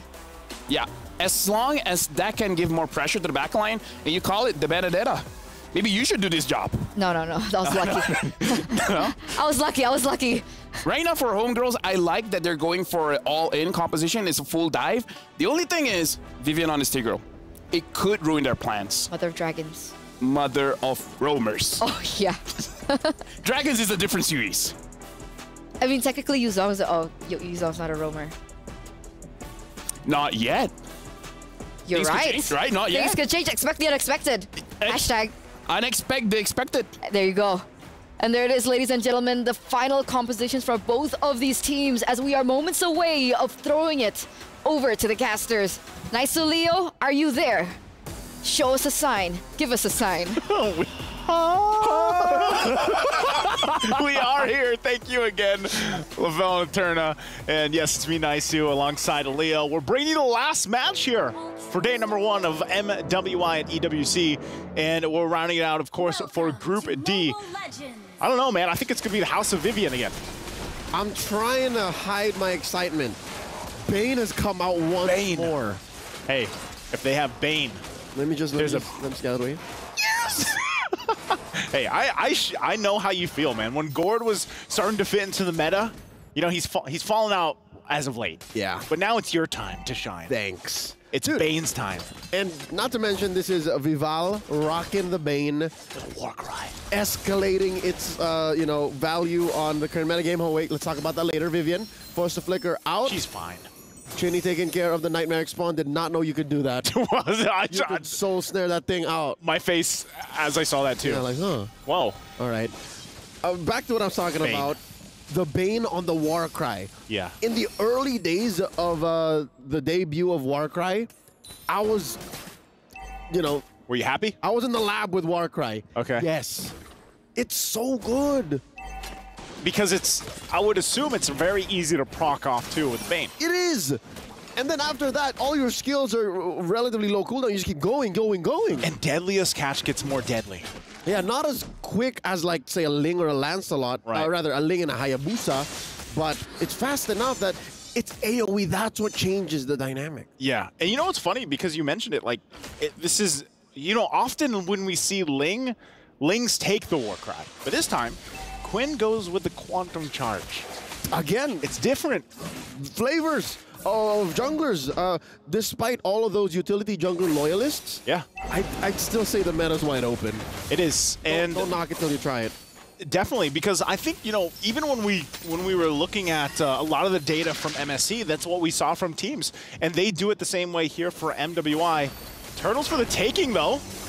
Wow. Ball secures with a deadly catch. Oh, no! Chi gets caught out with a suplex, a choke slam. Forcing out Tempest Ablaze. I think that's enough stacks on the Quinn. Now the fight continues. Hani inside her massive nightmaric spawn. The oats spent up already. Enough to push back the rest of Team Vitality, but the Queen still walk away with a big win. Another choke slam! She's still going. I mean, this is the use of Jushin and why I think now she's going to be a menace in the meta. How long do these soul snare stacks last? That's a good question. Like, how long does it take for the stack to drop? Because so far it just seems like Chinny's just like, yeah, I'm going to drop it down. Here's the snare, pull you in. I'll leave you cool down, and then I can do it. What? Oh, man. This is... another implosion is going to be used? Vivian coming in. The implosion into the deadly catch. Enough to catch Quinn. Hey, good friend of ours, Ray Ash, noted that it's very hard to hit Quinn with the soul snare. Yeah. But you can do it after all that. Like, you can just kill him. You can just kill the hero. And, Chinny. They got tired of it. Didn't get the flicker out. Miss Honey with the onward and as well the SOD, but they are gonna get him with the Primal Wrath. And now Ash, here she is, dashing through. It's also been a while since we've seen Benedetta. Yeah, you know, and it's good to see for Ash here that picks up the Benedetta, can be aggressive with it. She's already got the 2 kills as well. But there's the Deadliest Catch down the mid lane, stopping Ash from going back a little bit early. But, you know, that's the thing that they want to do. They want to play with some of this aggression that they can. We're going to take a look at the replay here by STC. And you can see it. This is where Ash came in. She swooped in. She got the kills. And even for this, you know, too bad, right? Because the spear from Shell wasn't going to be able to land.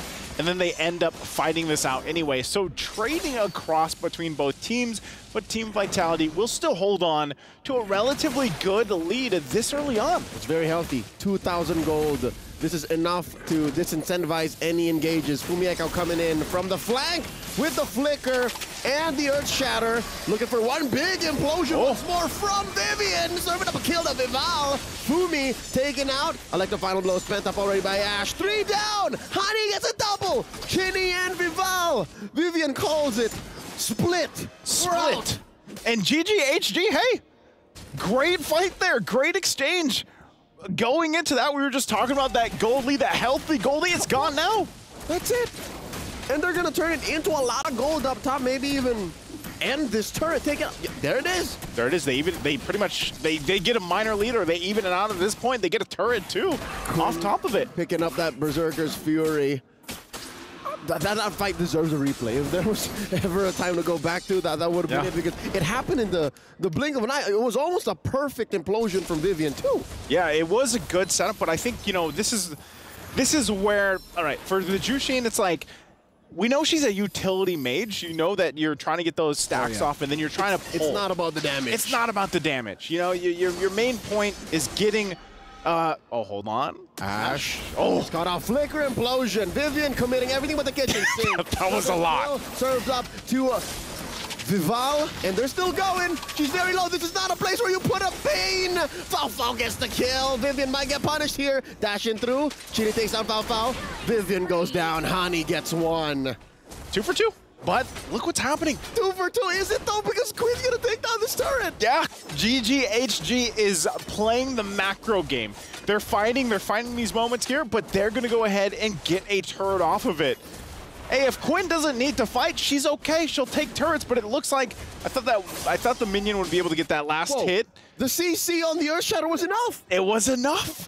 Apparently. I think Quinn will eventually, she's just gonna be, yeah, I'll go get that later. Quinn maybe could have afforded one more basic. One more hit. Yeah, one more basic hit. Again, that's the discipline coming out of the veteran squad. That is GGHG. The last turtle spawns here.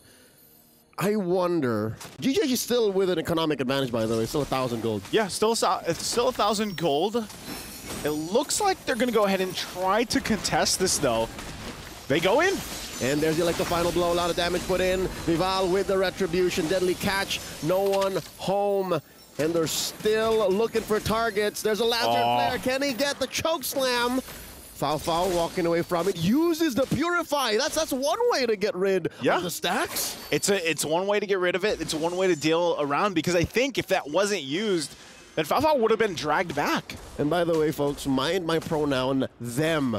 You can put multiple stacks on multiple people, hit the lantern flare, and do a double, triple, quadruple choke slam. As long as they're in that circular. And they all have the 10 stacks each. So that can actually be pretty devastating if you talk about the fact that if you pair it up with an implosion, how fast can you get those stacks off, you know, and then pull multiple people that are centered around an implosion? I mean, it does sound like, you know, magical MLBB Christmas land, but you could hope for the best. And it's probably, we've seen multiple ways of that happening, and now Falfal trying to run away. Jumping from target to target, not enough to walk away. The ult spent in by Hani. Where's the damage? Where's the CC? There's the implosion. There's the implosion coming in. Chi Boy walking away, the Tempest of Blades. Dashing through, 1, 2, 3, 4. Picked up, and all they can do is back off. Ashi hit with the full combo. Earth, Shatter, onward. She's backing off. She's fine. She's got the Petrify too, so... All right, a whole lot happened in that exchange, but also this is now the time for Team Vitality to be like, you know what, we'll go ahead and take the tier 2.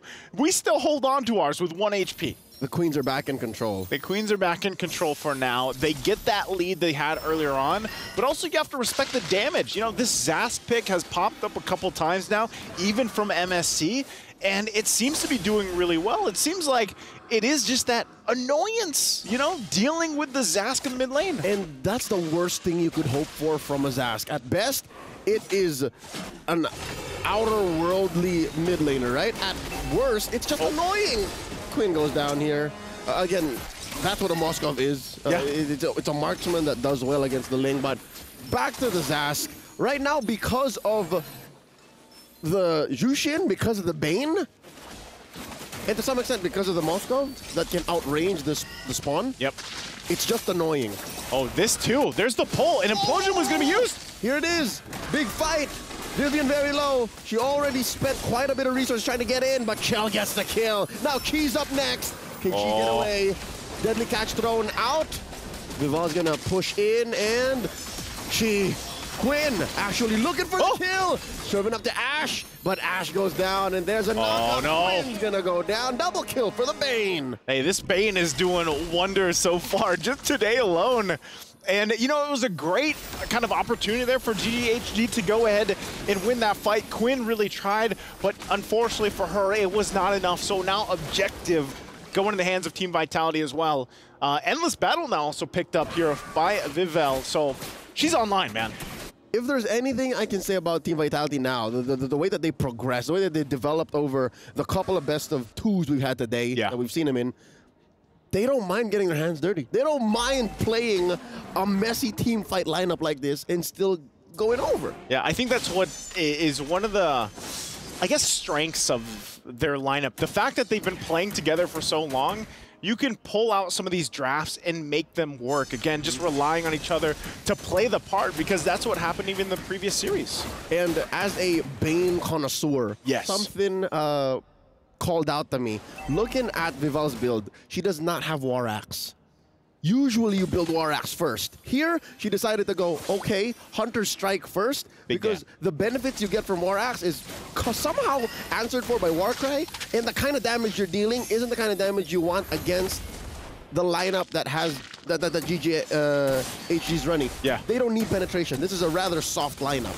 Yeah, and not only that, but you have a tanky enough front line to go ahead and help you. You get the Hunter Strike, you get the damage, you have Endless Battle, so then you're pumping out damage. It's all out. You're proccing the Warcry. There's very little sustain you need. And here we go, Quinn deep in. Another implosion, keeping her in place. Taken down by Chell as she picks up the Wind of Nature. And there's the SOD coming in from the back. Honey goes down. She is next. They don't have a wave, but they do penetrate up top. There is a wave pushing in. Down 2 members for GGHG. 3 defenders. Can they defend it? Can they do it? Here we go, putting them stacks on with the Lantern Flare. Sanchi. And there's the deadly cast. Down goes Ashe. She-Boy's up next. Immortality's getting popped here. They cleared the wave. Still no waves. Vivian gets taken down. Just Foul left. They bought time soon. But yeah, a minute out till the Lord. I think Vitality should play for that. Yeah, GGHG, they had one assignment at that point. They're like, you know what, just clear the wave.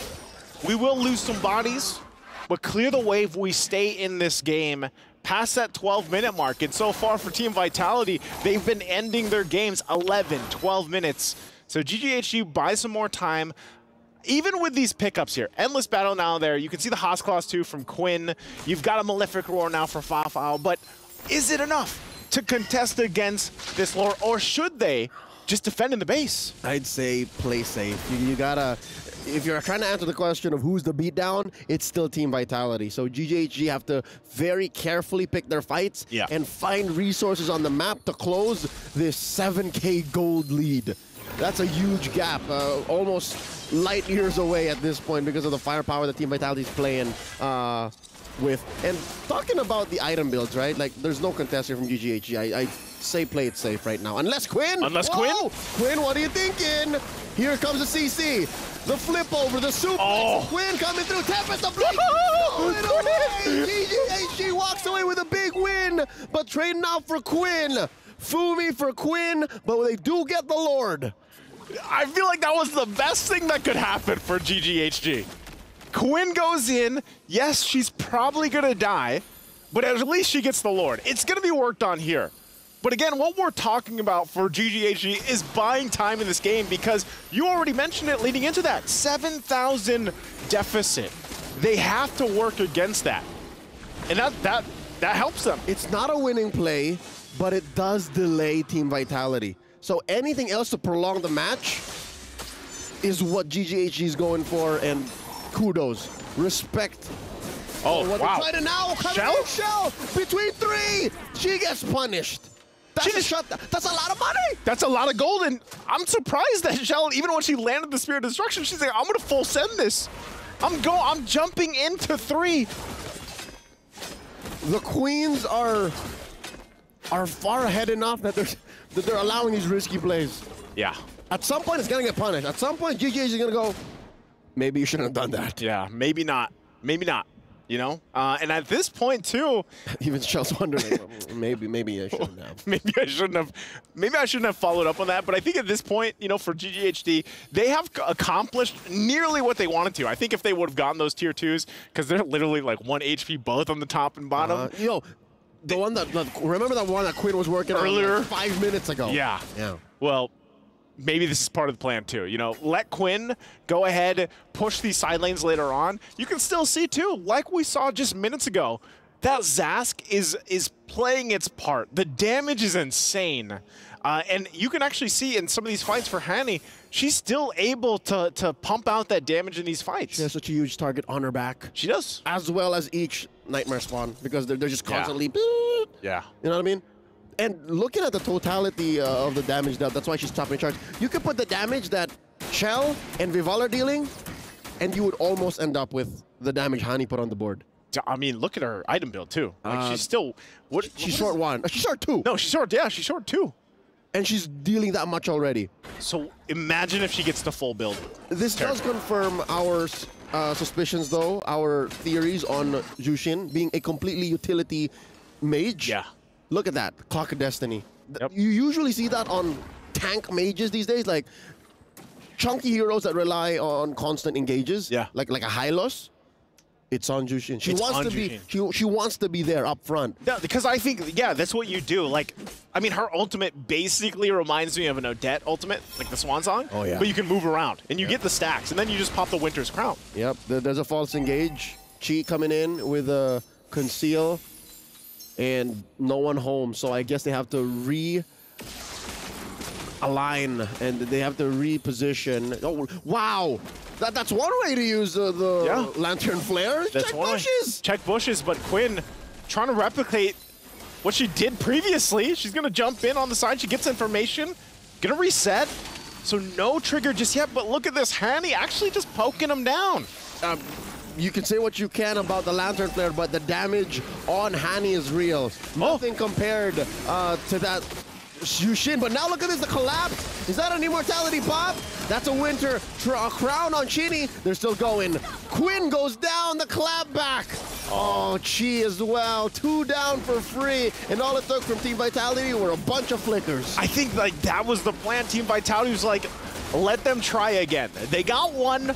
They're not getting it this time, so let's feign the take and then fight GGHG. If they can get Quinn, because they know that Quinn, she has to come forward. She has to be in that position, and I like the way that even Shell, the way she played it, pumping out the damage, and then you have Vivian do the same thing, use the implosion, and then cap out on a win.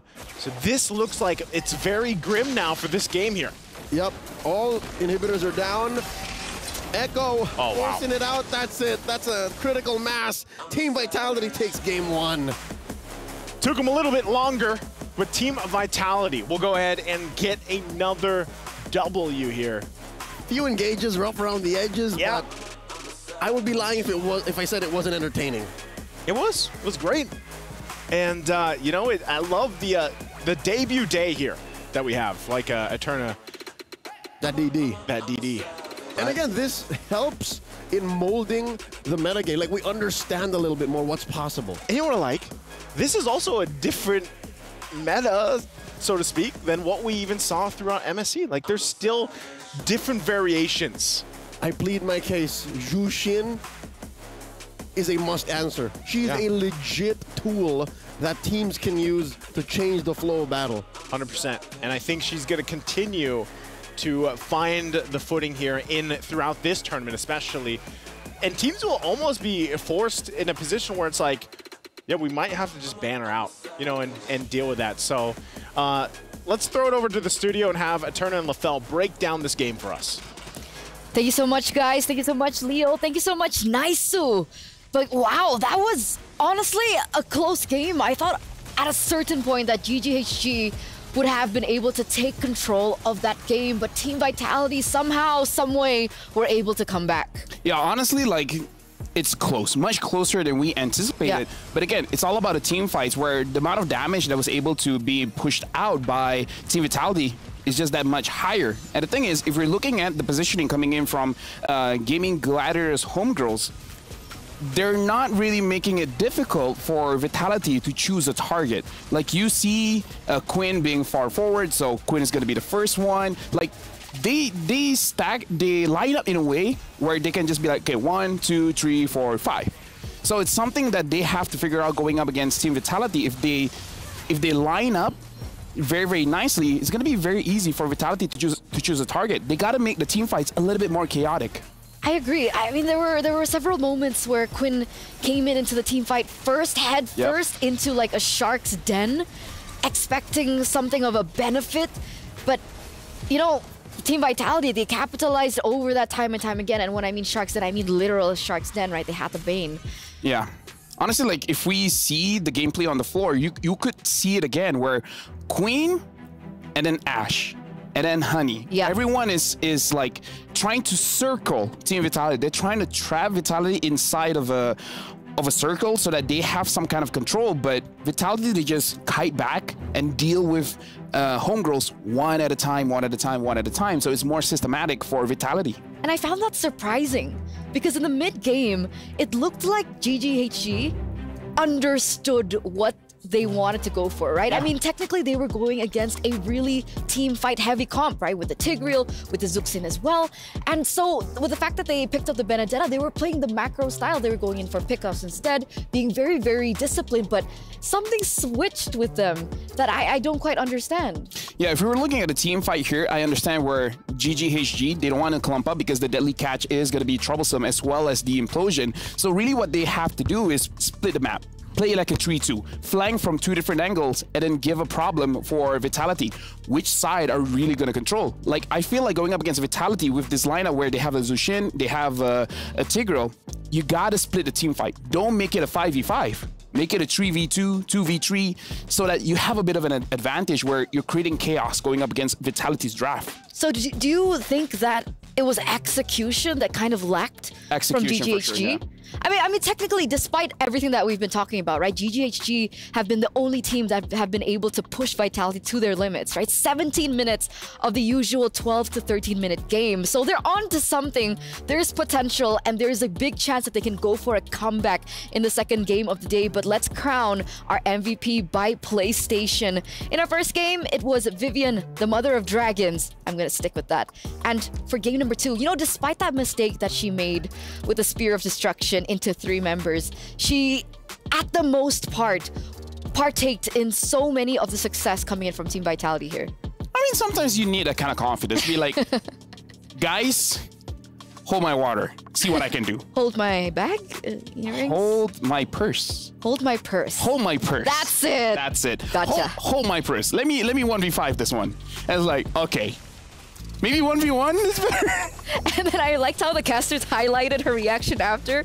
She was like, you know, shifting on her nose with her hand, and she's like, oh, okay, maybe that wasn't the greatest idea. Maybe they were like, why did you go for it? And she's like, watashi wa gatau si. That might be what she said. Okay, yeah, true. But yeah, looking at the team fight, it really is about the execution, because I feel like the idea coming in from Homegirls is pretty good. You have a dive composition, that's what you want to do, you want to dive. But again, it's like when you're going up against a composition that wants to play as 5, you got to split them up. usually when you have a composition that you're going up against a Minotaur, you're going up against a Tigreal. Even we saw the Atlas. If you can make their team fight so that the damage dealers are far away from their engagers, you're gonna have a successful team fight. But again, it's one of those things that's easier said than done. So I don't know, was it hastiness that got to them? Was it patience that got to them? We're gonna take a look at the player reactions, and hopefully we get a replay of Shell's earlier reaction. But we have Fumi Echo here celebrating Vival. All smiles, no problem whatsoever. Usually Vivian is like the cool control one. See, there you go. That's the Vivian we know and love. I feel like in this matchup, they went in pretty confident. Like, I'm pretty sure that they understand that GGHG is pretty strong, so respect is supposed to be given to them. And I feel like they did. For game number 2, it's really about home grows, because if they win just one, it's done. It's done. They make it to the playoff. And if they don't, they got to go for a tiebreaker. And again, it's basically a toss of the coin at that point. So 50-50. Oh, yeah. Right? With TLG's performance, the way that we've been able to see them play so far, and imagine them getting like an overnight time to adapt. Oh, yeah. I don't think GGHG want to risk that, especially if they want to replicate the success of SRG. So we are going to take to an interview now, ladies and gentlemen, and I'm pretty sure it's with Reptar, so let's see what they've got. Hey, I'm here right now with Ginny, the mid laner of Team Vitality. And I gotta ask you, you've already won this tournament twice. You're favored to win it all again 3 times in a row. How are you feeling going up against Gaming Gladiators for your first series of the day? Because it's our first time meeting them, because they just recently changed the roster. But I'm pretty confident with our team. Oh, so very, very confident with pretty much what everyone is feeling about you guys. You're also feeling that too? Confidence? All right, that's good, that's good. Now, I gotta ask you though, and fun fact, by the way, Chinny here, sisters with Chell, the gold laner of Team Vitality. What's your favorite thing about being in the same team as your sister? Okay, because we're just 2 years apart, so we're really close. So like, I don't know, we always joke around together. Yeah. And yeah, it's really fun because I have a family member with me all the time, so I feel safe. Yeah. And because I'm the younger one, yeah, she'll always be there to protect you. Oh, okay, so she's there. Oh, that's great. And that's wait, but it's funny because you're the mid laner, so you're protecting her in game. That's actually true though. Ah, but outside of the game, it's like big sister has you. Oh, that's very sweet. So, do you have any sweet messages this time for the fans of Indonesia supporting Team Vitality? Buat netizen Indonesia, tolong support kita terus. Support kita dan juga tim Falcon karena kita sama-sama representatif dari Indonesia. Dan don't trash talk and just keep supporting each other. Yeah, well, you heard that in the end. She said, Indonesian netizens, please support Team Vitality and also support Team Falcons Vega. Just in the pride, yeah? Yes, in the pride. All right. For grand finals. Yeah. Whoa. He speaks Indo now. Exactly. I was about to ask, is this a girlfriend buff on Reptar's side? I'm really gonna expose him that way, but yeah, it's fine, right? Congrats, Remar. But yeah, support both teams. Amazing. And again, I like this sister kind of dynamics. Like, okay, in game I'll protect you. Outside of game, you get me Korean barbecue. You're right, actually. I'm right? You're right. Right, there we go, Shell. And it's the same dynamic that we see in Falcons Vega, because they're also sisters. I actually do have sisters. They're cool. They're alright. Yeah, I have a sister too. Really? Yeah. She's cool? Yeah. Not as cool as them, but you know. Not as cool as the prediction so far. Because, you know, okay, aside from the TLG one, everything has been super accurate. So we still want to know what you guys think. So head on over to stcplay.gg to let us know what you guys think. Who will be able to reap the rewards here and the benefits? Can GGHG come back? Can they force this to a 1-to-1? And can they secure what is rightfully theirs in their playoffs? Yes, they can. Yes, they can. They just gotta... Every time LaFell is optimistic, that's when things go very, very wrong. Aww. What are you saying? Are you saying when I'm happy, things go wrong? Yep.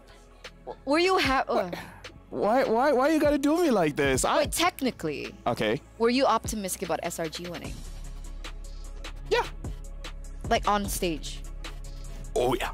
Oh, okay. Okay. I mean, you heard what I did, right? Like We're not gonna say it here. Like if you guys saw, you guys saw. If you guys know, English is difficult. Okay, going for game number 2. I feel like in terms of the drafting, I feel like it was fine because I feel like they have answers to each other's problems, right?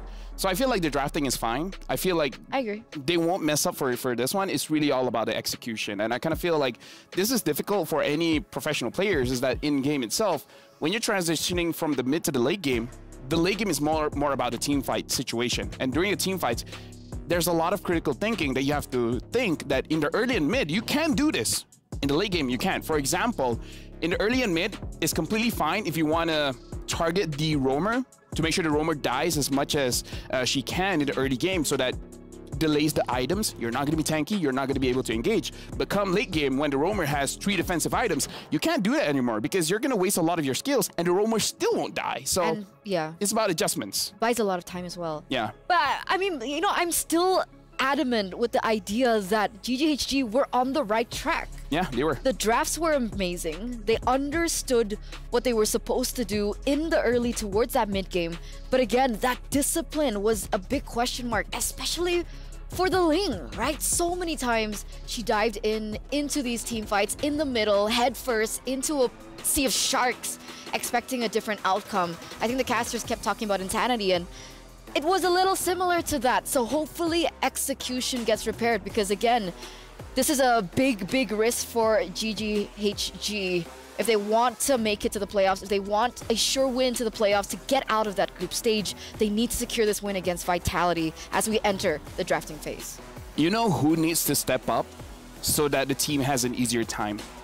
It's the EXP. Ash needs to step up, create problems for Team Vitality to enable everyone else, because we saw how Quinn had to be so close in the eye of the storm, in the danger, to make sure that she can get these crazy steals on the Lord and such. But if your EXP is causing chaos, right, controlling the enemy jungler, it's going to be easier for your jungler to actually grab the objective. Like, it makes it so that it's not a 50-50, it's like a 70-30. So if they want to go up against Vitality, honestly, the jungle and EXP duo need to start to have more chemistry. They need to be able to open up for the entire team to pop out. Because as crazy as Fafao is, if no one is being distracted, she's not going to be able to free hit. But you know, on that note, I think I was talking about Quinn a lot, but like that hero moment that she had with that Lord Steal was insane. It's crazy because honestly, she did it by herself. Yeah. Because again, usually we see all these crazy steals. The roamer will flicker in, EXP will flicker, the mid lane will try to control and try to poke anyone in the front line so that there's a lot of chances for the jungler to create that moment. Quinn did it by herself in that game, so I'm hoping for this game, they're gonna give her more space, because I feel like that's the problem as well. Fafao and Quinn is not having the space. So let's see how they're gonna be able to give that space, right? Because right now with GGHG swapping sides here with Team Vitality, it looks like these are completely different bands. Very different. Charizla Edith gets taken off the board. You're right. Ruby, Chip, last man, Lafel. I think it should be Luyi, because GGHG is going to be pretty good with the Luyi, or ban out the Roger, because even though Vitality won against the Roger, but still, probably want to respect that. So Roger getting banned here. Now you have an option between Valentina or Luyi here. Both are honestly equally good. So we're not in a shoe-in for Zuxin? It's a new hero. I keep forgetting about her. But we saw that Zuxin is not a free hero. There's an answer with the Zas. There's an answer with the Kagura. So it's a strong hero, but it's not like Luyi in MSC. Yeah, but do they want to leave that open for Team Vitality to pick up in the next 2 picks that they will bring out? Okay, this is not what I expected. I guess the answer is yes. This is not what I expected. Zas first pick is insane. Now, for Vitality to answer this, 3rd pick up the Harif or the Claude. The Claude is going to have an okay time going up against the Zas. So what do Vitality do now? Zuxin... Ling is still open. Ling is open, and then pick up the... maybe you don't pick up a Zuxin anymore. If you're not confident, if you're confident, you can pick up the Zuxin. If not, go for more damage to go up against the Zask. So what, Vexana? Is Vexana the answer here? Honestly, Vexana is pretty solid because of the nature of her passive, exploding things. So just dealing with one thing, you're kind of dealing with everything else. But it looks like they're picking up the Arlet as well as the Ling. Now that the Terizla is not open, this Arlet is going to have an easier time dashing around with the Vengeance. So technically, they also do still have time, right? Even if they wanted to go for Zuxin, they didn't have to go in first phase because of the Zas pickup. So I guess they're buying time now. Arlet a really good trade-in, especially now that Terizla has been banned out. Now, for GGHG, they are the ones who do have that option to pick up the Harith. It's difficult. I feel like this is why they pick up the Arlet as well as Ling right now. The Harith, he's not going to have an easy time going inside the Zaman Force because the Ling has an answer for that as well as the Arlet. So I kind of feel like this is why they pick up these two heroes, so that if Homegirls makes the mistake by picking out the Harith, they already have the answer. Props to Susugeja. Yeah.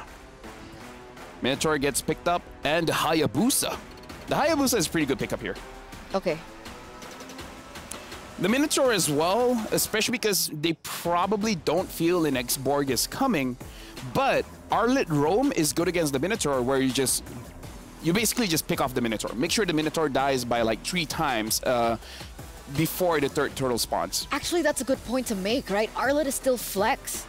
It's not a sure win to go into the EXP lane. It actually can be flexed into the roam for the Mother of Dragons to pick up herself. So now that there's a bit of a flex here that Vitality can utilize coming into the second phase of the drafting, do you think, I keep mentioning this, but Zuxin, because I think she's been so okay, they go for the Claude instead.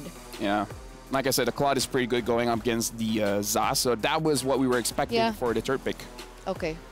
But again, I feel like the Zushin is pretty okay still, especially because we've seen how strong the Zushin is against the front line. It's really about seeing his experience going up against the Zas. If the Zas was a very horrible experience for her, then perhaps going for something that has a little bit longer range so that she can impact the team fight without directly interacting with the Zas might be good. Harith gets banned here. I feel like it's a very good ban. For GGHG, this is a good opportunity for them to either ban out the roamer so that the Vivian can't really shine, ban out something like the Tigreal, or just ban out the mid lane so that the Zas has a better time. Going up against the Claude is difficult, but at least you don't have a difficult time in the laning phase against an annoying mid laner. And there it is, the Tigreal being banned out straight in, as you mentioned it. And for Team Vitality, they're going to go for the carry ban here. Or are they going to let it go? I feel like the carry ban is pretty solid here. If they want to ban something else, maybe ban some kind of EXP that has an easier time going up against the Arlet, but we haven't seen Ashe using the Yuzong even when it's open.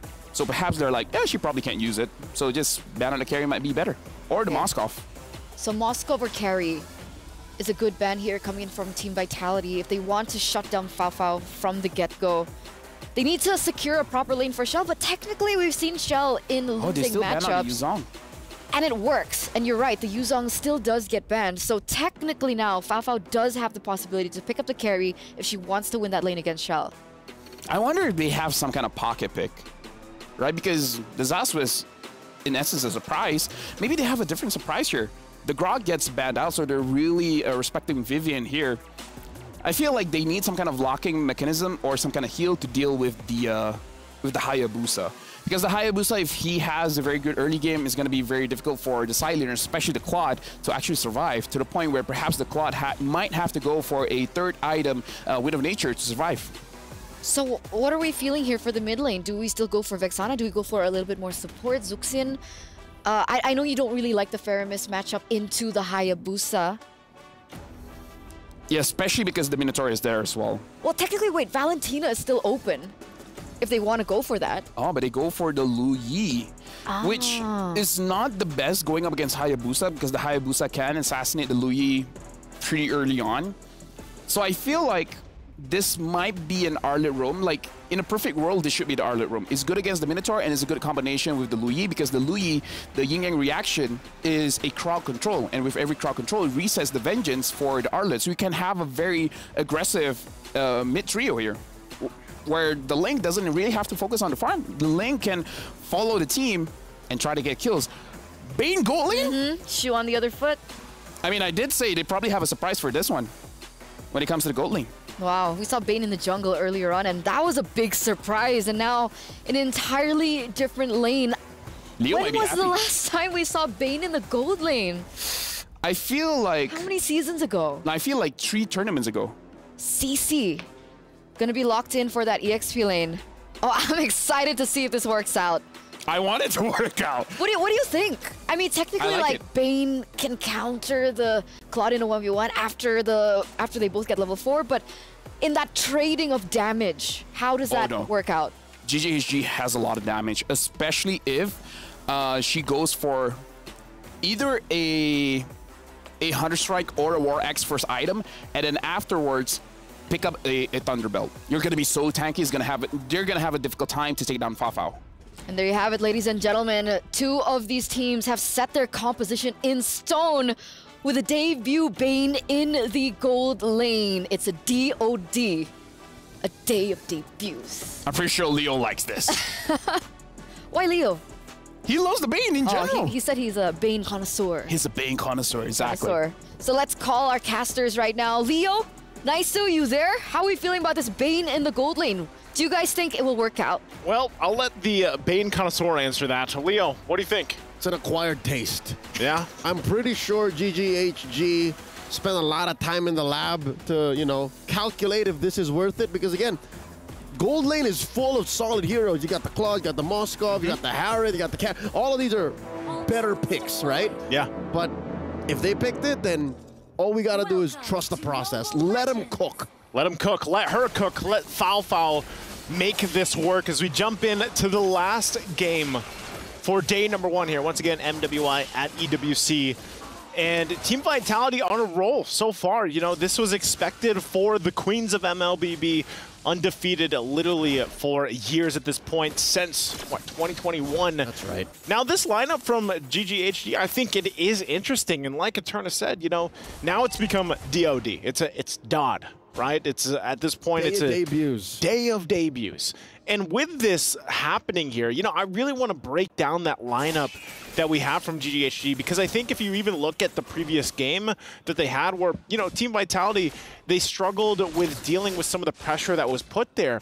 This lineup that they have, of course they have the Zask. We saw how much damage Hanny could do just from the previous game alone, but I think also you pair it up with a Hayabusa. You pair it up with a gold lane Bane, and this is it. Look at this. A lot of pressure on a Shell, putting her to a 10th of her health. They couldn't finish the job. Oh, Look no. at Chi from the back, taking a few hits from Chinny, and now Vival forcing out a flicker.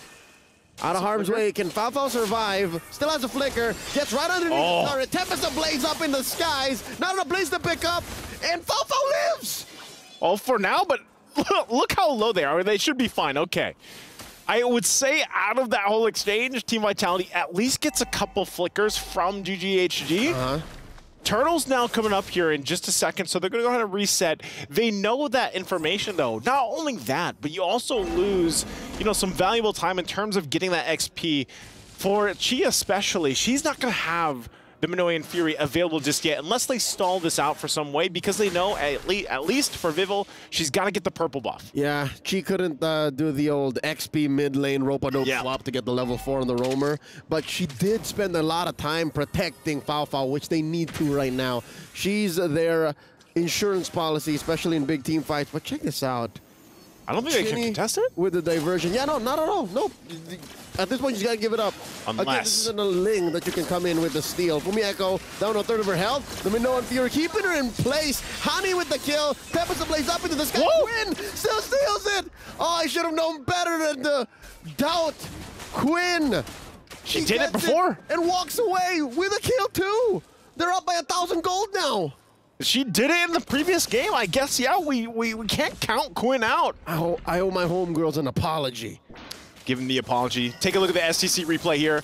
She pulls this off great, and also it was the pressure from Ashe.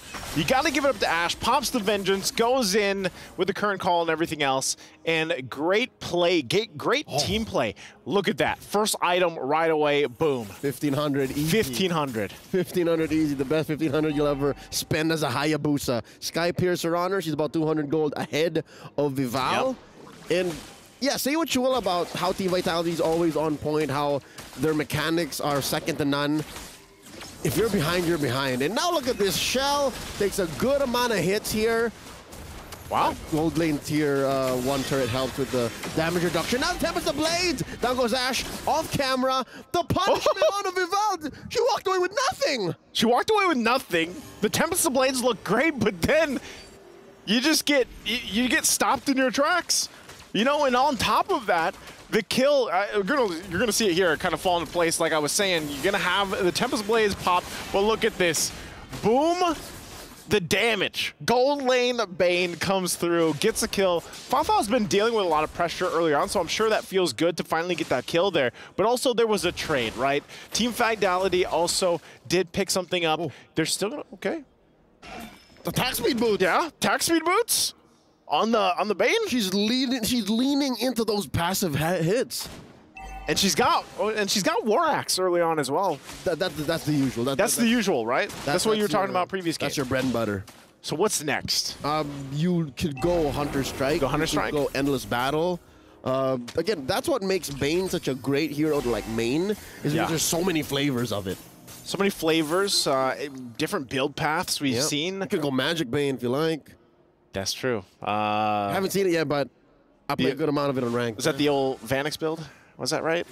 Yeah. I think so, yeah. See it for a bit, yes. Yeah. So Turtles up again here. Team Vitality going to go ahead and take control of this area, but once again, they have to be kind of cautious on how they approach this. Wow, Vival's actually quite low, so she actually might not be in a position to give this one a go just yet. And a flicker comes out early on from Chinny, so here we go. Control for GGHG. In comes the big cow. The Minoan Fury coming through. Chi putting them all in harm's way. Quinn secures the turtle. Fumieko down from Hani. Now Chi finally taken out here by Shell and forcing out a defensive Tempest of Blades. I'd call it a wash. If anything, GGHG walking away with a victory there by a small margin. Small margin. Same with the gold lead that they have at this point. For Team Vitality, it looks like they're going to just go ahead and default to, you know, we got to make the macro plays from here, deal with that. Because, again, when we're talking about this lineup from Team Vitality, take a look at the replay. This Blazing Duet played a big part in allowing them to at least get something. But still, like, even from GGHG, able to secure the objective, able to utilize the damage coming out from this Zask pick, it keeps Team Vitality kind of hesitant in the fact of, should we full send this or not? Yeah. Oh, Quinn. She's caught out. She's out. I don't know if she has any shadows, or even if she did, she would get caught out, given that this is a Carmilla. We haven't really talked much about Vivian. This is a far cry from her performance on the Tigreal. It's different. It takes time for her to do what she was doing with the Tigreal. So this might be putting Team Vitality slightly off tempo. Off tempo, but I'm wondering like how. Oh, hold on. Okay. Deadly catch, forcing away 3 members of Team Vitality. All right, Fafa's gonna have to heal up here, top up via the motivation roar off of Chi. And something to consider here, between Ale and Chi's motivation roar, that's a lot of sustain off of just 2 heroes. Definitely. I mean, it's almost Estes-like. Yes. Estes-esque. Estes-esque. But at this point, you play around with the fact that, I mean, even Bane alone, like you mentioned, the Ale, to be able to just heal and kind of sustain in that lane is good. Up to what point, though? There's the Cursed Blood. Here we go. There's the big Minoan Fury one more time. Fumieko into the air. Didn't even get to pull out her final slash. And oh, the damage off of Hani. Pushing back 2 members of Team Vitality almost single-handedly. And now, oh, Quinn down. No retry. I repeat, no retry. Purple still being secured here by Vival. And I think this is enough to disperse GGHG. Yeah, but actually look at this. GGHG is still just, they actually played up front a little bit.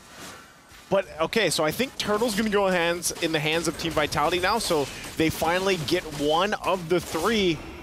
But for GGHG, you have to still look at, you know, with the lineup that they have, with the capabilities that they have here, it's also just up to Quinn. I mean, for the most part, she's got to be very careful on not getting caught out. If the shadows are down, you know, placement-wise is going to be tough.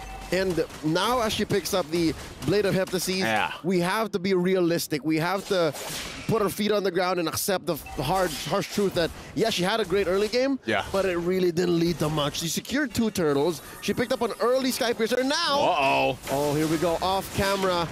the rest of GGHG cannot respond. Foul is going to have to find a way out of this. Enough of a trampoline effect to try and put them all down low enough. Fumi Echo goes, and that's the trade right there. A gold laner for an XP laner, and the fight continues. Where's Hani going?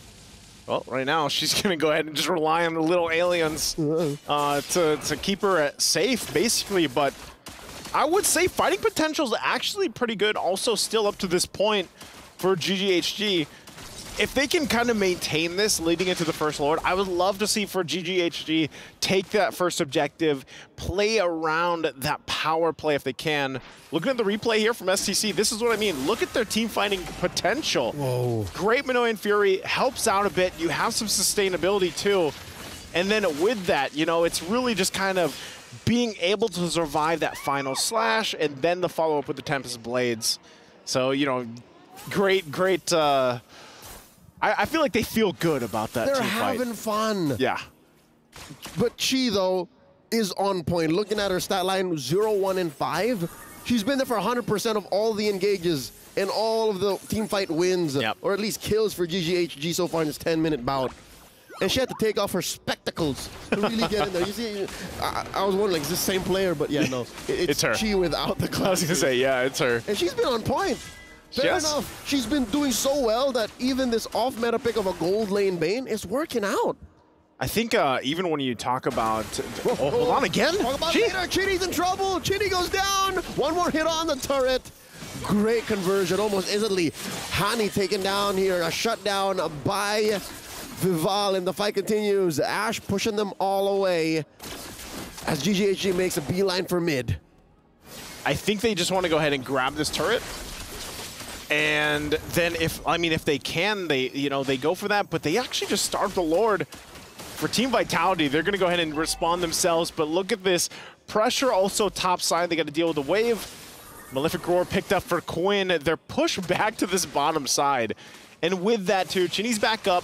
She has diversion she can use if she needs it, but they just full send the Lord. Here we go, big knockup. Where's the Lord going? Chi secures the Lord. Chell is down. Fumi Echo as well, 2 for none so far, plus the major objective. Oh, you can see her Fumi Echo. She can't believe exactly what just happened. She's struggling. And you know, that GGHG, I said it minutes ago. I was like, man, if they can get the Lord, hold on too. Whoa, Quinn actually gets some revenge too herself. Fascinating, Vival. And not to mention, there's a Lord down bottom. They pop the shield in mid. I guess GGHG's off-tempo plays and their, again, uncanny aggression is enough to take Team Vitality off of balance. This is a great thing for GGHG. It is only the first Lord, but they're a threat to Team Vitality right now in this game. I don't think they can end it just yet. Final Slash going to be used. Shields are going to be popped. There's a push up top off of Quinn. Working solo. The Deadly Catch taking a good chunk out of Team Vitality and their inhibitor. And now the fight continues. Team Vitality has to focus on defending. There's a penetration in mid. And now Chi taking a lot of damage from Shell. Vival looking for a few hits as well. Oh, wow, Vival. Get taken out here. Tempest Blaze through on the defense. Vitality still breathing. No! Echo taken out! Shell dealing a lot of damage, but not enough. She might even get taken down here. Oh, Crab Claw Cannon. That could have been it. It could have been it, and I think if she... Oh! All right, Chini's not done. Sends herself and Vival through. You were saying? I was going to say, if Fafo had if she had the flicker, that would have been a kill picked up there by on top of Shell earlier. But so with that, Team Vitality stays in this game. They have not found themselves in this position in some time. And for GGHG, if you're taking a look at the items too, they're exactly where they need to be. I think a little more tankiness too. Interesting, is that actually going to be a Sky Piercer, possibly the last item? I'm not sure if Fafa's going that way. She's got the Endless Battle Malefic Roar now. It could be. It could be. It could be a Sky, number one, it could be a Sky Piercer, or it could be a Winter Crown. Yeah. Because sometimes she finds herself in the middle of a Final Slash or like underneath the Tempest of Blades. Yeah, as a Bane, those are the two options. Greedy, Sky Piercer. Greedy, yeah. I actually get in there a little longer, Winter Crown. Yeah, because you have Quinn, maybe it's not necessary to have it. Just get the Winter's Crown, a little more defense, because I was going to go ahead and say, you know, for the most part, too, for Chi, like, you have this Minoan Fury, you have that setup potential, but if you can buy a little more time with a Winter's Crown, then you allow, again, to play around the fact that you have Zask. Hani, she's been on point, even in the previous game so far. So now with this, you can kind of control this Lord Pit a little bit better, right? You can set things up. Deadliest catch Minoan Fury is so deadly against the lineup from Team Vitality. It's the bouncy house combo. It's the bouncy house. It's the deadly bouncy house. It's just dangerous. Yeah. It was not approved by the safety board.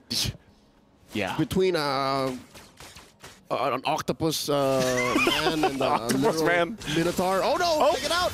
Forcing out the old jungler battle. The anime battle, almost off camera. You see it now. Still, Vival gets taken down by Hani. Nothing comes for free, not by GGHG. Hey, both junglers down, so you might as well. I feel like both teams are just like, you know what? Fight it out. Oh, Vivian walking away. Really haven't felt much from the queen of tank, the mother of tanks here. The mother of tanks, but I mean, in the essence, like, she has it. It's just not the same as Tigreal because like that's what we've seen. But it's not fair. Should we expect for it to do Tigreal things? No, we shouldn't. You know, you do the Curse of Blood things. There's the Winter Crown. Yeah, for Fao. So we got our answer for that. Yeah. Need to be a little defensive. You're putting people through something as dangerous as the bouncy house. Yeah. Keep yourself safe. Keep yourself safe. A hard hat. It's a frozen hat. It's a winter crown. It's a winter's crown, right? So again, Lord's going to be started up here.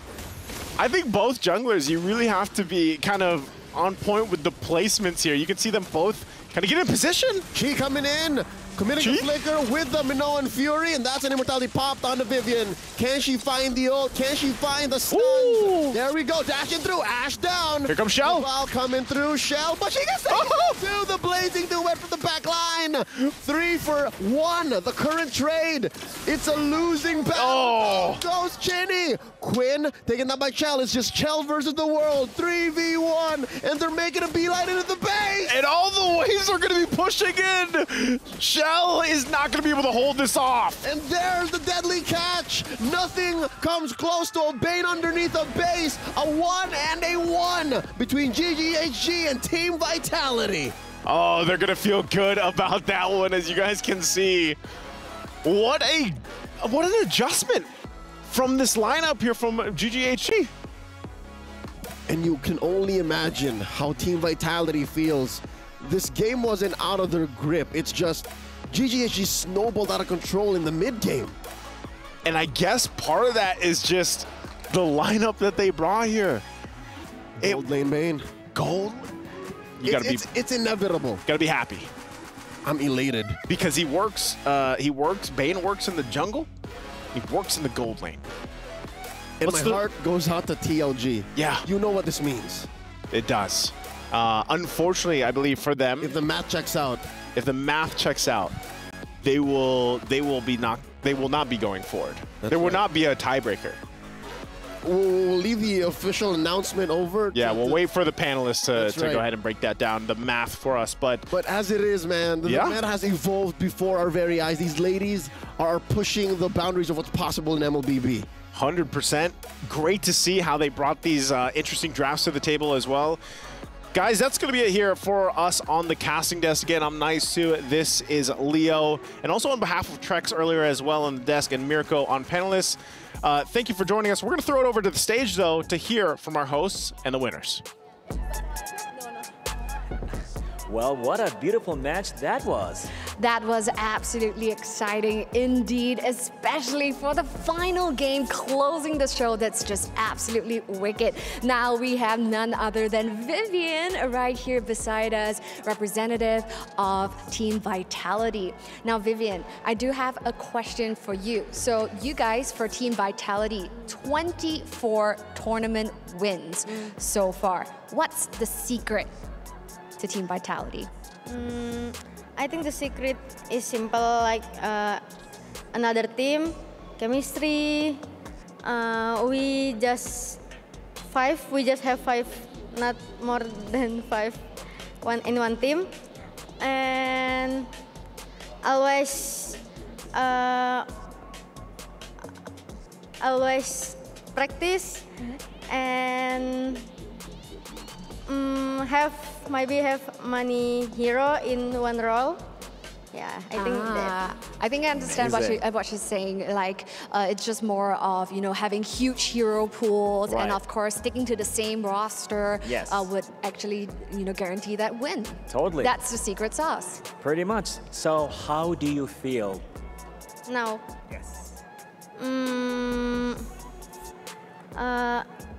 Not full happy, but no problem.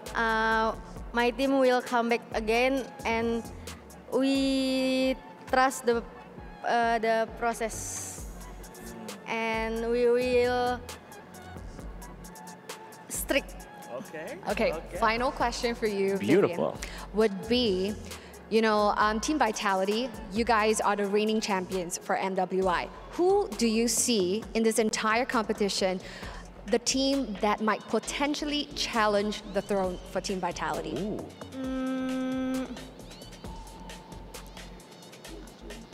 All of team have a. No, which team do you think that, you know, like will put up a good fight All with Team teams Vitality? SM have a chance, but maybe in Indonesia, Falcon. Yeah, and all of them lah. All of them, sama-sama. Wow. All right, so thank you so much, Vivian, for joining us for this segment. Now, of course, these are the reigning queens right here for MWI. But of course, with homegirls taking one game off Team Vitality, it is definitely a huge feat coming from the representatives of Malaysia. Now, you know, before we throw it off to the studio, Bara, you know, just for fun, right here the tagline for MWI. Yes. It's Layla's tagline, kind of, the Okay. Layla hero, and it's their time to shine. All right? Yes. So perhaps throwing over to the studio, we challenge you guys here from the stage using your best Layla voice, say it's our time to shine. So perhaps starting off with me. Let's go. Over to the studio. It's our time to shine. Love it. Take it away, guys. Yalla. Yalla. Thank you so much for the challenge, Cheryl. Thank you so much. I love it because LaFell is ready. He is You want me to do it? seeping with confidence right now. Go ahead. Our time to shine. I don't think That's more of a Maria Terizla. sounds like that, but I love it. I love it. Putting in I your gotta put a twist. your own twist. I gotta put a twist. Yeah. Right? Okay. Like, expect the unexpected. Expect You the want me to do a unexpected. cutesy voice? Okay. Nah, fam. I did a Hellcrate. Are you? Terizla, Dyrov doesn't sound like that, but you know what I mean. I mean, I enjoyed that. Time to shine. I appreciate that. Should And we ladies and analyze gentlemen, this? you know, just to go back to the statement of the casters earlier on, it does make this official. We will be crushing a key today, and that key is TLGs. I'm just happy that the Bane gold lane worked. Because this is one of those things that people have theorized with the meta of assassins coming back. Then you're eventually going to see fighters in the gold lane. We saw Ruby, but people have been staying off of Ruby just because the damage hasn't been enough.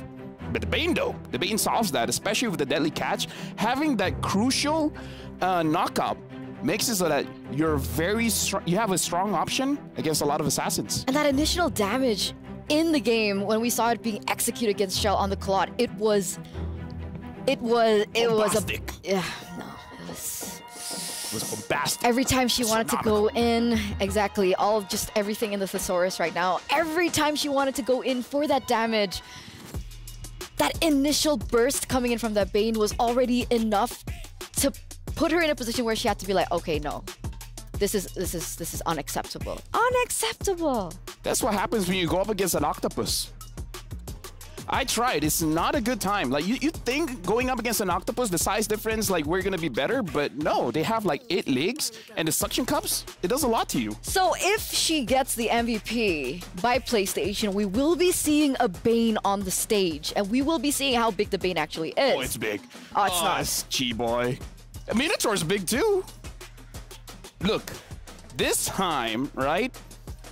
the Minotaur isn't punished. Now we see what happens if Chi-Boy is not targeted, right? This time she was free. This time, no one handled the ball. She got kills, and she even got the Lord. Right? She got the Lord. That was a big moment for Chi-Boy for sure. Oh, so wait, Minotaur or? She got the Lord. You're right. You're right. You're right. I've been doing this for years. I know how to watch the game. Where's Minotaur? Okay, I'm waiting. There he is! Whoa, big boy. So technically, Minotaur's safe.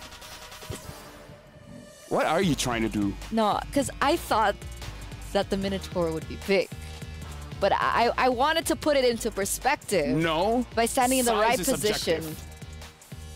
Yeah. Of course it is. Vivian looks small between Cheryl and Bara.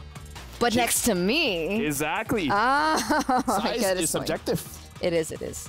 But it is a very unfortunate fact that, you know, TLG had to, we have to say goodbye to TLG after everything that they, you know, were able to showcase here.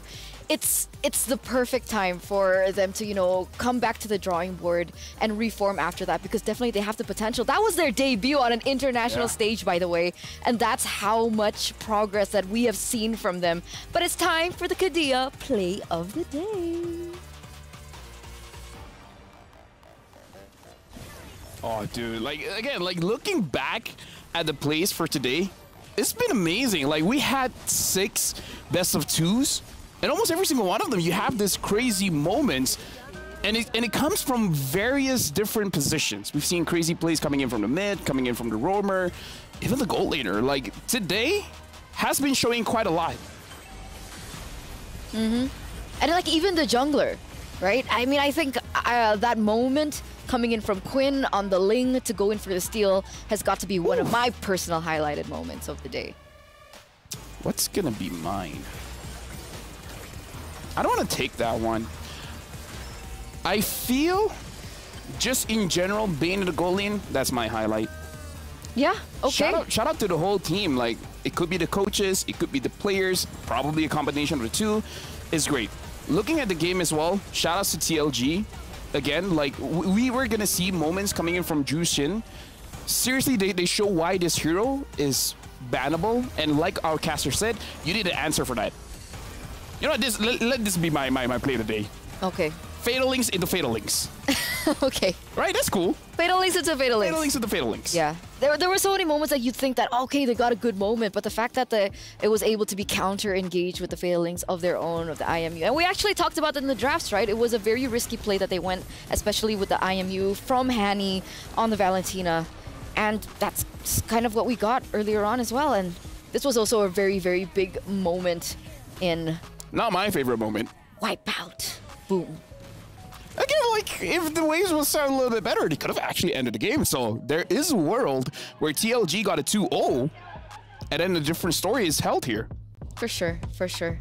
But big props once again for TLG, as we're gonna, you know, take a look at the schedules later on. But of course, so for Group A, it's gonna go down to tomorrow in that best of one where they go in for the tiebreaker. But for tomorrow's schedule, we are gonna be focusing on Group B as well as Group C. How do you feel about these two groups? I mean, we regarded Group A as a group of death, and it turns out Group D was also quite close to a group of death. But for Group B and C, I don't know. First thing for me, I really want to see DreamHack because I've heard from behind the scenes, the content team was able to talk to them and they look very, very confident. And I kind of feel like, seeing as how basically all the teams today, they're fighting with their hearts, right? So I feel like DreamHack is one of the teams that I really want to see because we saw what TLG can do. So I'm really hoping for a good game coming from them.